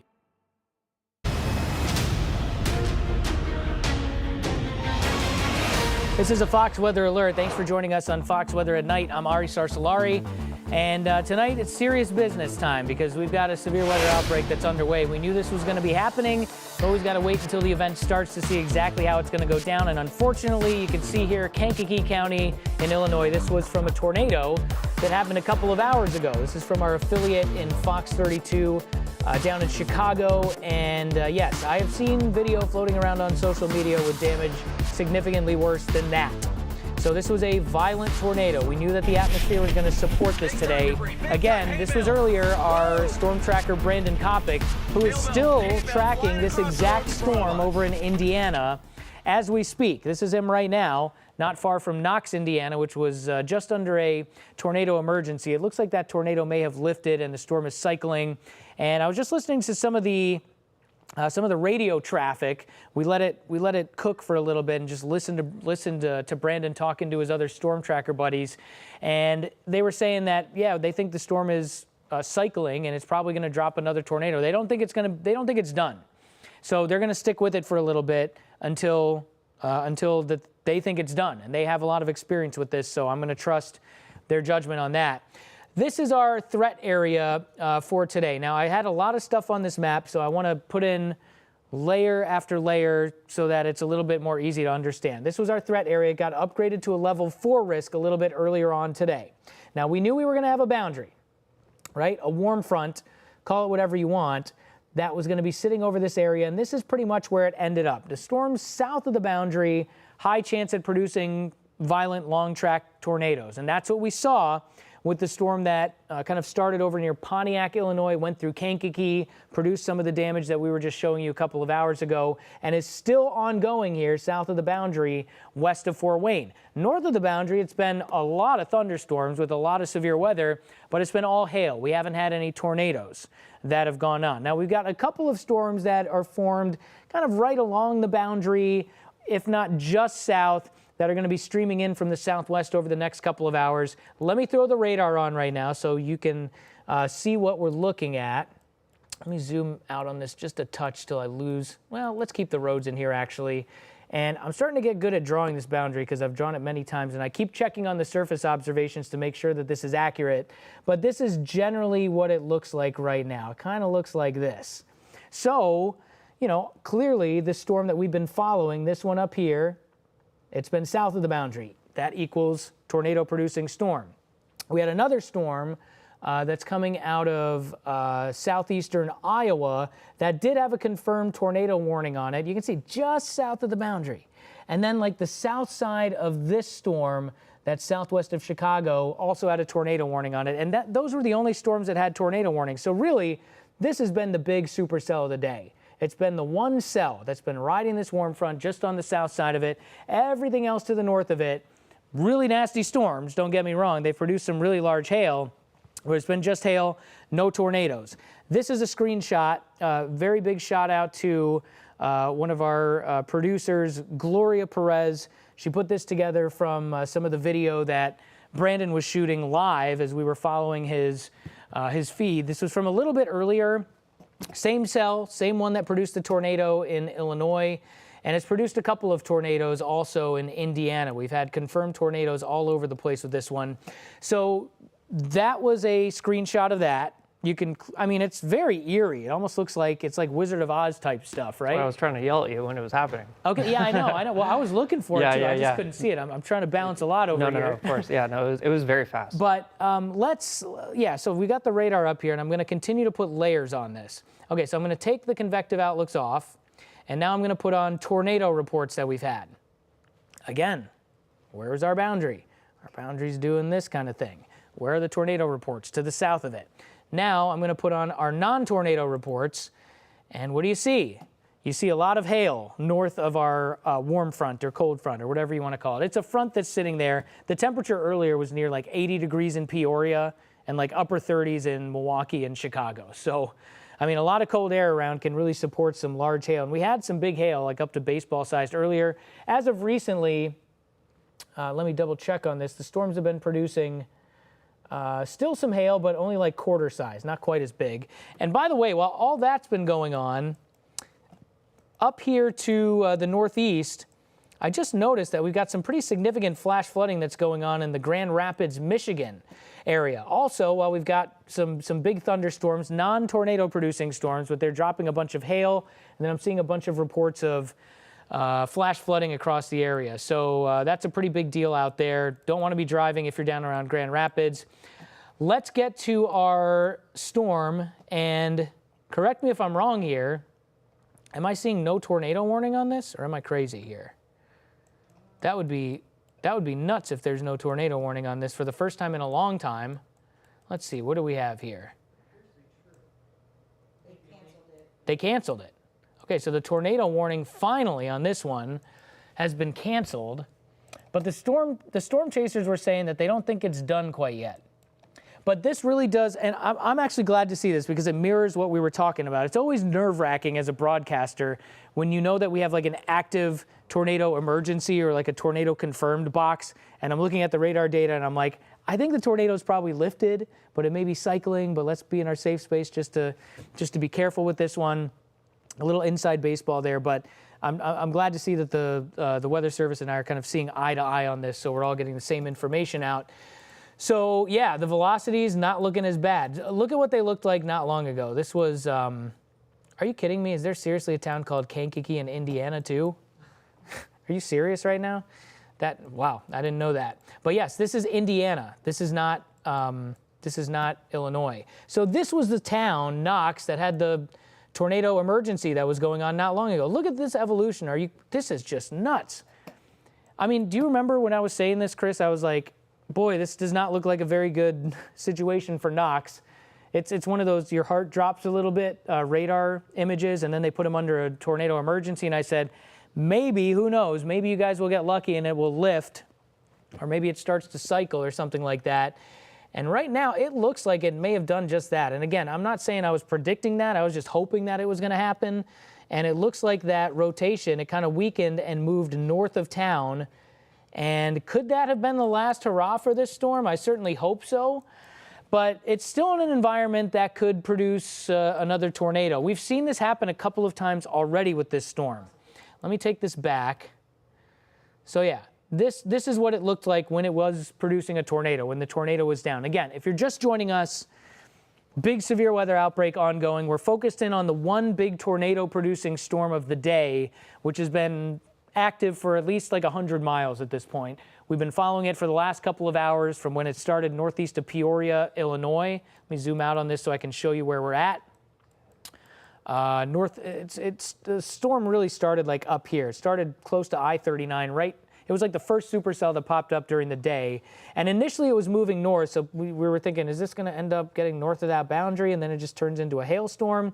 But what it actually ended up doing is it was moving north, and then it made like a right turn. It made a right turn like this. Went through Kankakee, went through Aroma Park, Lake Village, Indiana also, and then we just had the tornado emergency for Knox, Indiana. And the whole time that this storm has been active, it's been doing the cycle thing. And to explain what I'm talking about here, I'm going to take this back 2 hours just so you can see this in action. So this would be whoops, let me go back 2 hours on this, sorry. This is what it looked like a little while ago. This would be when it had a tornado on the ground near Wheatfield, Indiana. So you see that rotation right there. That is like the main hook echo, right? But what ends up happening with that is it eventually gets kind of counterclockwise sucked into the main part of the storm, and then it weakens, and then you end up on the southeast side of the storm with a new area of rotation. And so we saw that happen west of Wheatfield, and then you see how like the new rotation formed near Railroad. And so again, this was like a little bit over an hour ago, and so we saw the same thing happen right now as it got west of Knox. Here was your rotation, and watch what ends up happening with it. It gets sucked up toward the northwest and then weakens quite a bit.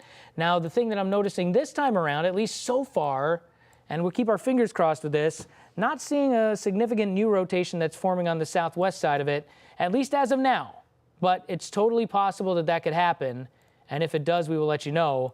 But I'll tell you what, I am breathing a sigh of relief just with the idea that it's possible that that supercell could be done producing tornadoes. It could be, but it also could still produce a tornado. Totally possible. We still got south winds here, if I'm not mistaken. Yeah, we're still south of the boundary. I'm looking at the some of the reports around here.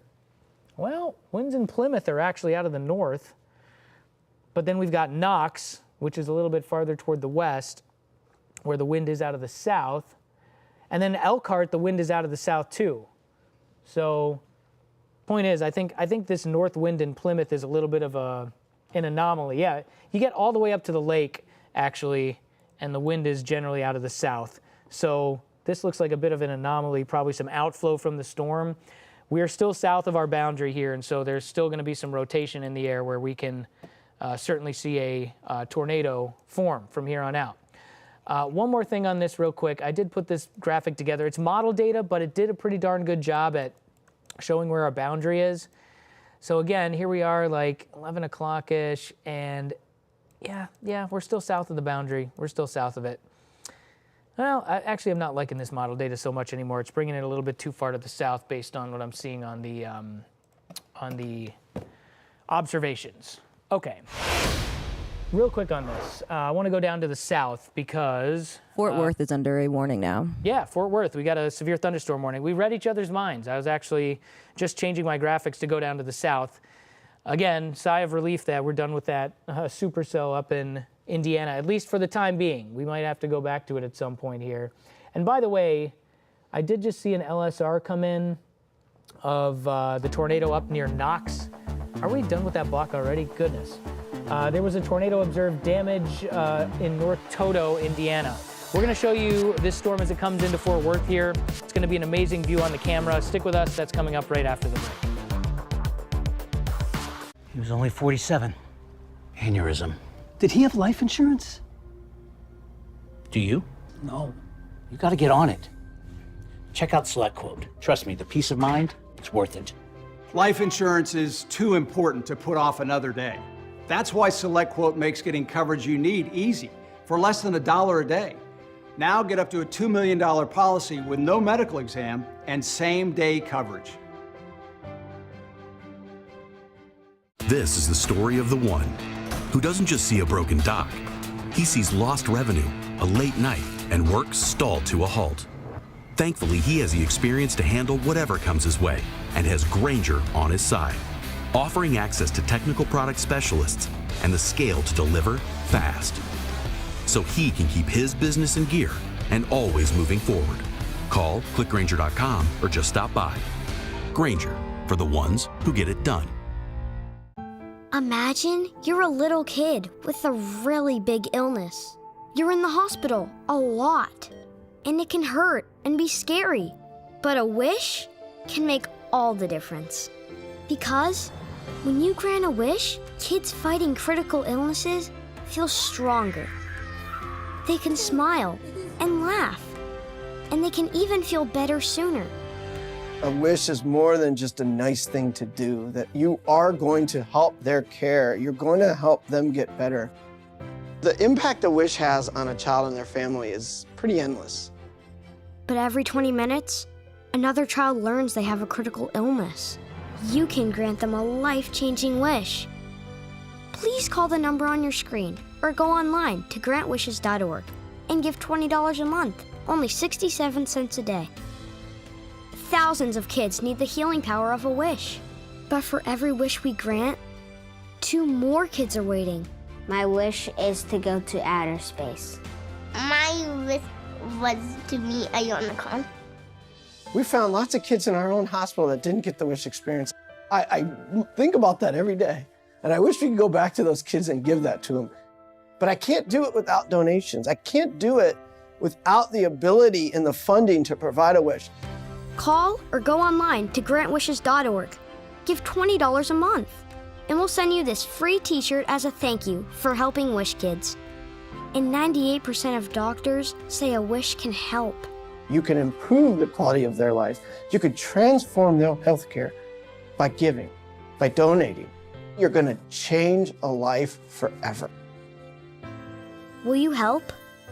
Please call or give online at grantwishes.org. Wishes can only come true because of you. Thank you. Guys, again, out here by the Kankakee Airport, you can see storm chasers on the road over here. There was, I don't know if it's still on, a tornado on the ground over there. There it is, right there. This is right here, River Road area. Everybody, get in, get downstairs if you're out here. Stay safe. Man, look at that video. There's some new video coming into us here at Fox Weather. That's from Lisa over in Kankakee, Illinois. They got hit by a tornado a couple of hours ago. And that same supercell was on the ground for a long time, all the way into northern Indiana. Only just recently did it stop producing tornadoes. It still could produce another one, maybe in the middle of a cycle, but no tornado warning on it right now. We knew that there was going to be a volatile atmosphere today. Look at some of this video. This is also in Kankakee from earlier from our storm tracker, Corey Gherkin. I remember I was sitting in the makeup chair while this was going on, and the screen was kind of dark that I was looking at, and I'm like, you know, bright lights and everything. And I'm like, is that a tornado? Do they actually have a tornado down? Because I remember right before I came down to the studio, like it didn't look all that bad. It was wild just how fast the whole thing ramped up with that tornado. And by the way, we've got crews that are on their way down to the Kankakee area right now as we speak. Katie Byrne's going to be out there, and she'll be reporting starting early on in the morning. You can watch her on Fox Weather First. We're going to be following this over the next couple of days, no doubt. Big story. I've seen some very bad damage. Do we have some of that video from Fox 32 in Chicago? I just wanted to show people at least some of the damage that this tornado did. And again, there is video that exists out there of damage that is significantly worse than this in Kankakee County. So there is the chance that this could end up as a high-end tornado once again. I mean, this kind of damage that I'm looking at doesn't scream to me like EF3+, but it's certainly some pretty significant damage, that's for sure. And I think it was more violent than what you're seeing there with some of that damage. So again, we'll have to get some boots on the ground up there and see exactly how bad it is. And our news desk is working hard behind the scenes to try and gather some pictures and videos. You know, we do need to get permission from the people that have taken the pictures and the videos, and in some cases we, we'll pay people a little bit if it's good stuff. So right now, here's what we've got going on. This is Fort Worth, where we've got a storm that's rolling into town. Not really worried about a tornado, at least as of right now with this line of storms. Let me show you the big picture here. And by the way, we still have a confirmed tornado up here on the border of Iowa and Illinois. And again, we talk about the boundary. This is just south of the boundary, so it's still going to have the chance at producing a tornado. Let's see what it looks like. It's not in a great radar spot. Yeah, the radar's looking pretty ugly on this. Not good. But you can clearly see rotation there. Again, to the untrained eye, you wouldn't notice it, but it's a lot of vectory stuff going on with the velocities, but there is definitely rotation there. And from what I understand, let me go to the other radar on this so we can get, what is this, observed. So somebody apparently had eyes on a tornado that's going on down there. So observed, confirmed tornado rolling into Fort Madison. So this is going to be right along the Mississippi River here, crossing the river here pretty soon. Now let me go down to Texas. Let's just go down the whole line of storms until we get to Texas. There's a lot of action going on here tonight. Let's start at the top. Let's do a north to south movement. Oh, and look at this, by the way. How about some wintry stuff? No? Well, guess what? Parts of northern Wisconsin and the UP are probably going to see a couple feet of snow over the next 7 days total. A couple of different storms that are going to come through, but there's some cold air. Everything's going to change. All right, back to our little radar tour here. So here was our big supercell of the day. That's getting up close to I-80. Again, you're getting farther toward the north. We're losing some of the strength, the overall beef in the atmosphere that led to that being such a long track, violent supercell. And there's no tornado warning on it anymore, at least as of right now. We've got a lot of flash flood warnings that are ongoing up near Grand Rapids. You're seeing some video, by the way, of the damage that this hail did down in Illinois earlier. In addition to having some tornadoes mainly associated with that one cell trying to think. I mean, I know we've had a couple of confirmed tornadoes on other cells, but I haven't seen any significant damage video coming in yet. The most significant damage that I've seen, or really the only damage that I've seen so far, has been from that one supercell, at least damage that would be associated with a tornado. Plenty of hail damage that's been done over the last couple of hours up in northern Illinois. I've seen several hailstones that are bigger than the previous record for the largest hailstone in the state of Illinois. So this is massive hail for Illinois. The biggest, let me see what our latest number is. See, I keep getting sidetracked. I'm not going to another graphic until I finish my radar, tour here. Biggest hail that's been confirmed so far is 5.2 inches in diameter. I've seen some pictures floating around of one that looks a little closer to 6. This is always going to be an interesting thing. Like the Weather Service, they do a lot of work to confirm these. I'm sure there will be a lot of analysis of pictures done, etc. But the source that I saw on some of the bigger hailstones, the sources don't appear to be the types of sources that would be like questionable. You know, it's like meteorologists or storm chasers, etc. So Kansas City's had a rough night. We had a storm earlier that came through that produced some baseball-sized hail and damaging wind on the north side of town. No tornadoes there, though. Still got some storms rolling through Wichita. They're kind of slow movers. Those will be rolling up, what highway is this out here? That is I-35. Nasty drive right now between Wichita and Emporia. And you get farther down toward the south. We did have a confirmed tornado, brief confirmed tornado earlier around Oklahoma City. I think it was one of these situations where you could just briefly see it on like one of the copters that they have down there. You know what it's like anytime there's a chance for severe weather down around Oklahoma City. The sky's full of all the choppers from all the the local news stations. So yeah, there you go. This is from KOTV a little bit earlier, and they probably saw a brief touchdown. I haven't seen any reports of any damage near Oklahoma City, unless I'm mistaken. Anybody seen anything so far? I haven't seen anything. No, so we're saying no so far. Doesn't look like it was too bad in Oklahoma City. And then here we go. Before I get to Dallas, which is going to be our last stop, we've still got some nasty storms that are producing some big hail from Del Rio to San Angelo. But this has become a nasty line of storms that's about to roll through Fort Worth. All right, let's take the Fort Worth camera full. What do we got? We're probably going to see some wind 60 miles per hour or greater with this. Again, I'm not particularly concerned about a tornado with this line of storms, but it is going to be rolling through the DFW. Look at that. Was that a lightning strike we just saw in there? Yeah, I would say so. The frame rate isn't great on this one, so it's going to be tough to see a little bit, but yeah. This one's further away. It looks like that's got to be pointed toward the east, I would imagine. Right? There's this one too, but I haven't seen much on this one. Huh. There's got to be lightning in there, right? Yeah, I'm not sure what's going on with this camera. All right, well, let me give people a couple storm reports on this. We had a wind gust of 67 miles per hour near Decatur, which is just on the northwest side of the DFW metro, so kind of up in this area. 67 mile per hour wind gust, and then we had a couple reports of quarter-sized hail just west of Fort Worth. So this is going to be like your probably low-end severe storm, like 60 to 70 mile per hour wind, which is still like a really big deal. 60 to 70 mile per hour wind along with quarter-sized hail, as opposed to like the 80 mile per hour plus wind and baseball-sized hail that we had with some of the storms that were going on farther toward the north. This is not a fun drive along I-20, really any of these interstates right now west of DFW. And, the storm's moving pretty quickly.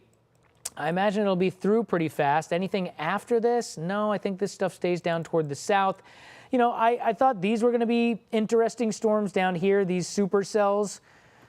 Luckily, we haven't seen any spinning in those, and it looks like they're starting to die down, losing the heating of the day, etc. So, hey, Dallas-Fort Worth, big storm coming through over the next hour and a half or so. It'll hit Fort Worth first, as is usually the case, and then it will hit Dallas shortly thereafter. Let me just see what's going on in Oklahoma City here. Yeah, things are getting a little messy with the storm mode. Doesn't look like too bad of a situation in Oklahoma City right now. Wichita, kind of the same deal. Kansas City, the outskirts of town, getting peppered with storms. Not seeing any tornadoes over there. And let's go to the latest on this. And it looks like, look at this, guys. got another tornado warning back on our original supercell, so the storm trackers may have been right. Look at this, starting to get another hook on this one. Now, I know this is tough to follow if you don't live up in this part of the country. This is Kankakee, Indiana, a different city than where you're seeing some of the damage that we're showing you. This same supercell, earlier on tonight, it hit a town called Kankakee, Illinois, okay? So it started down here. This is where the damage is that you're gonna be seeing the video from. And yes, this is the same supercell, and it's been cycling, and it's dropped a bunch of different tornadoes. There was no tornado in Kankakee, Indiana. The storm is past there right now, but Lakeville is a spot that we need to watch. Now, we talked about this earlier, how this storm was cycling. The tornado warning went away for a while. We didn't see any significant rotation on the storm. And now they've put a tornado warning back on it because we're starting to see more rotation. Green's going toward the radar, red's away from the radar. In this case, the radar is off the screen down here to our southeast. You can see the sweeping arm of it. And so that kind of coincides with where we're seeing this new hook develop on the storm. So remember, all these storm chasers that are out in the field, we were listening earlier to Brandon Kopic's radio. We just let it cook for a little bit. We listened to it. And a lot of these guys were saying the same thing. They were like, hey, look, it looks like the tornado lifted right now, but I don't think this thing is done. Meaning, I don't think this storm is done producing tornadoes, meaning that it's in the middle of a cycle and it's probably going to drop something else. Now, this is a radar-based warning right now. We do not have confirmation that a tornado is down, but there is certainly some rotation that's starting to develop. And as what we've seen earlier in the history with this storm is that it's ramped up really quickly. So it'll go from, you know, really not looking too bad on radar to all of a sudden you've clearly got a tornado. So Lakeville, let's take this seriously, all right? Why don't we get in our safe spots, down in the lowest level of your house? If you got a basement, get down there. And if you don't, just, you know, be on the first floor and try to get as many walls between you and the outside as possible. And that's how you know where your tornado shelter is if you don't have an actual shelter underground. Lakeville, Indiana, possible tornado headed your way. We're going to follow this very, very closely over the next little while. Stick with us here on Fox Weather at Night. We'll be right back. Stay tuned to get this muddy mat, up to a $20 value, free. Are you tired of muddy paw prints all over your floors? Wet, dirty carpets? Constant mopping and cleaning every time your pet comes inside? Introducing Muddy Mat, the ultra-absorbent chenille mat that traps mud, dirt, and water instantly, keeping your floors spotless. The secret? Super absorbent chenille fibers that soak up to 5 times their weight in moisture. And watch, the mat does all the work. The dirt and water get trapped in thousands of soft chenille noodles, and the non-slip backing keeps it firmly in place. No sliding, no bunching, no mess. And Muddy Mat isn't just for the door. Use it in your car to protect your trunk and back seat. Perfect to catch spills in the kitchen. And if your dog is a messy eater, slip it under their food bowl to catch all the spills. And here's the best part. When it gets dirty, shake it out for a quick clean, and then just toss it in the washing machine. It comes out looking brand new, ready to use again and again. And Muddy Mat comes in multiple sizes and colors, so you can find the perfect one for any room in your home. But now, let's hear what Muddy Mat owners have to say. Y'all, this is the Muddy Mat. It protects my floor. It is non-slip. It won't move. It has saved me so many times. I am loving this. I keep this one by my back door. You can see it has those big 1-inch chenille loops with the non-skid backing. There's a ton of colors and several sizes to choose from. My floors have never been so clean. This is the best mat I've ever found, and we have tried many. I wouldn't wait too long before they're gone. So what are you waiting for? Scan the QR code, go visit getmuddymat.com, or call the number on the screen and get your free Muddy Mat when you buy 2. With multiple colors and sizes, it's easy to keep every floor in your home clean and covered. So what are you waiting for? Join millions of happy pet owners and stop the dirt at the door. Muddy Mat. Goodbye, messy floors. Back pain. When you've got it, you know it. Introducing the X-Back from CopperFit, our groundbreaking technology designed for compression support of your lower back and core like you've never experienced before. Engineered with our most innovative, patent-pending, Advanced X compression system. Evenly distributes the support across a broader surface area of your back for relief of lower back aches and pains. A super lightweight mesh fabric, ventilated to increase airflow and release excess heat. An orthopedic designed alloy support panel and 4 built-in flexible stabilizers to help improve alignment and promote better posture. The all-new X-Back from CopperFit, the most customizable support for relief of lower back pain you will ever wear. Guaranteed or your money back. Get yours now at getxback.com or call 1-800-258-3998. Order right now and your shipping is free. CopperFit. Feel the difference.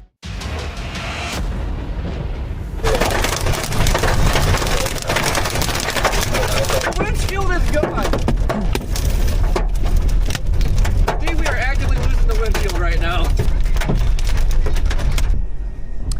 Yeah, some video from a little bit earlier of big cone, guys, big cone. Big storms. Big time debris, big time hay bale. Look at the size of that tornado. Kankakee, Illinois, this was a couple of hours ago. That's Brandon Kopic. He's still on the tail of this exact same storm that produced the tornado much earlier.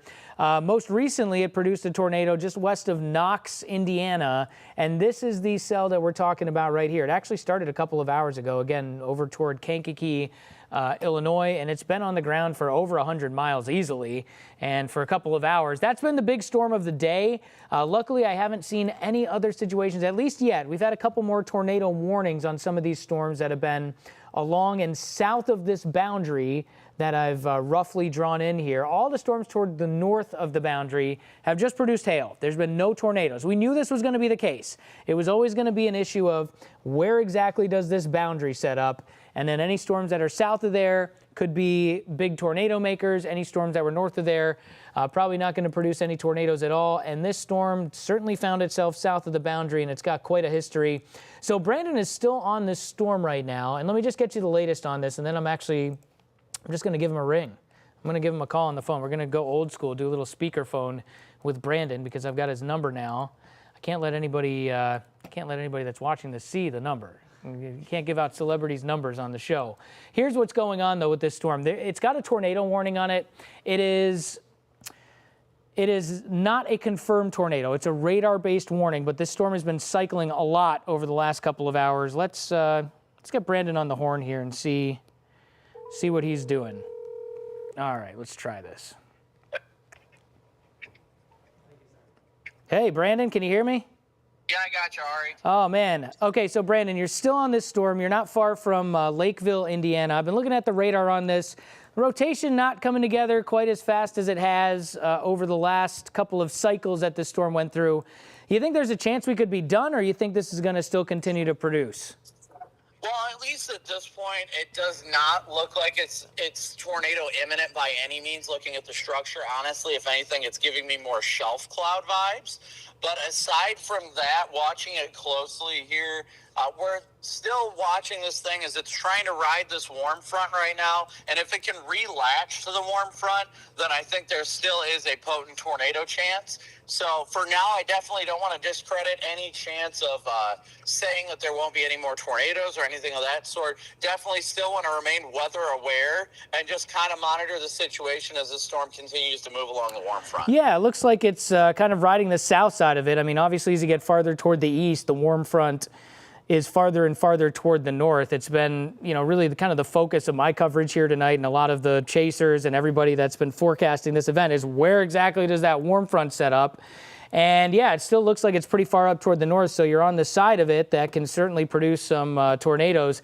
Man, can you talk, maybe we can have Chris pull up some of the video from earlier. Talk about what it was like seeing that massive stovepipe tornado a little bit earlier over in Kankakee, Illinois, that huge hay bale that came in front of you. I thought that was I thought it was a propane tank or something like that at first. That must have been something to see in person, huh?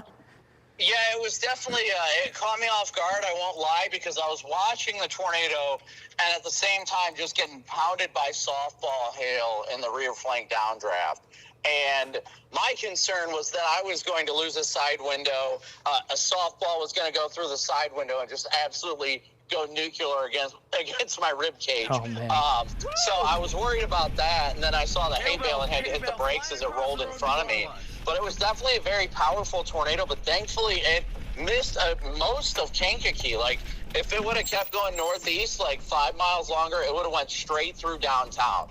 So I'm grateful that it did go south of town. I mean, I know there was some damage, but thankfully, I mean, it could have been a lot worse. It was definitely an insane moment for sure, because as the softballs were coming down, I had multiple consecutive ones hit the windshield on the passenger side, and I no longer have a passenger side wiper, just the driver's side. Oh, wow. Yeah, you and Corey have taken a beating in some of that hail. I saw, I was kind of following your tracker icons on our radar a little bit earlier. They're taking a little while to update, so I don't think they're accurate right now.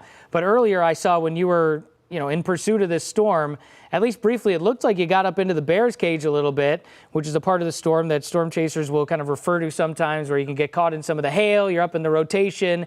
It's a really dangerous spot. Is that accurate? Did you guys get caught in that part of the storm at one point? Yeah, for the most part, I was up in the bear's cage, especially east of Kankakee. That area north of the tornadic circulation, that's mostly where I was for the intercept. Originally, when the tornado crossed I-57, because that's where that video was shot, was I-57, just north of the Loves in Kankakee. And when I crossed on I-57, I had to continue north to the next exit, and then that was an eastward state route where it was continuing to drop softballs. But with the storm moving east, I had to stay right there in the bear's cage in between the tornado and the hail core.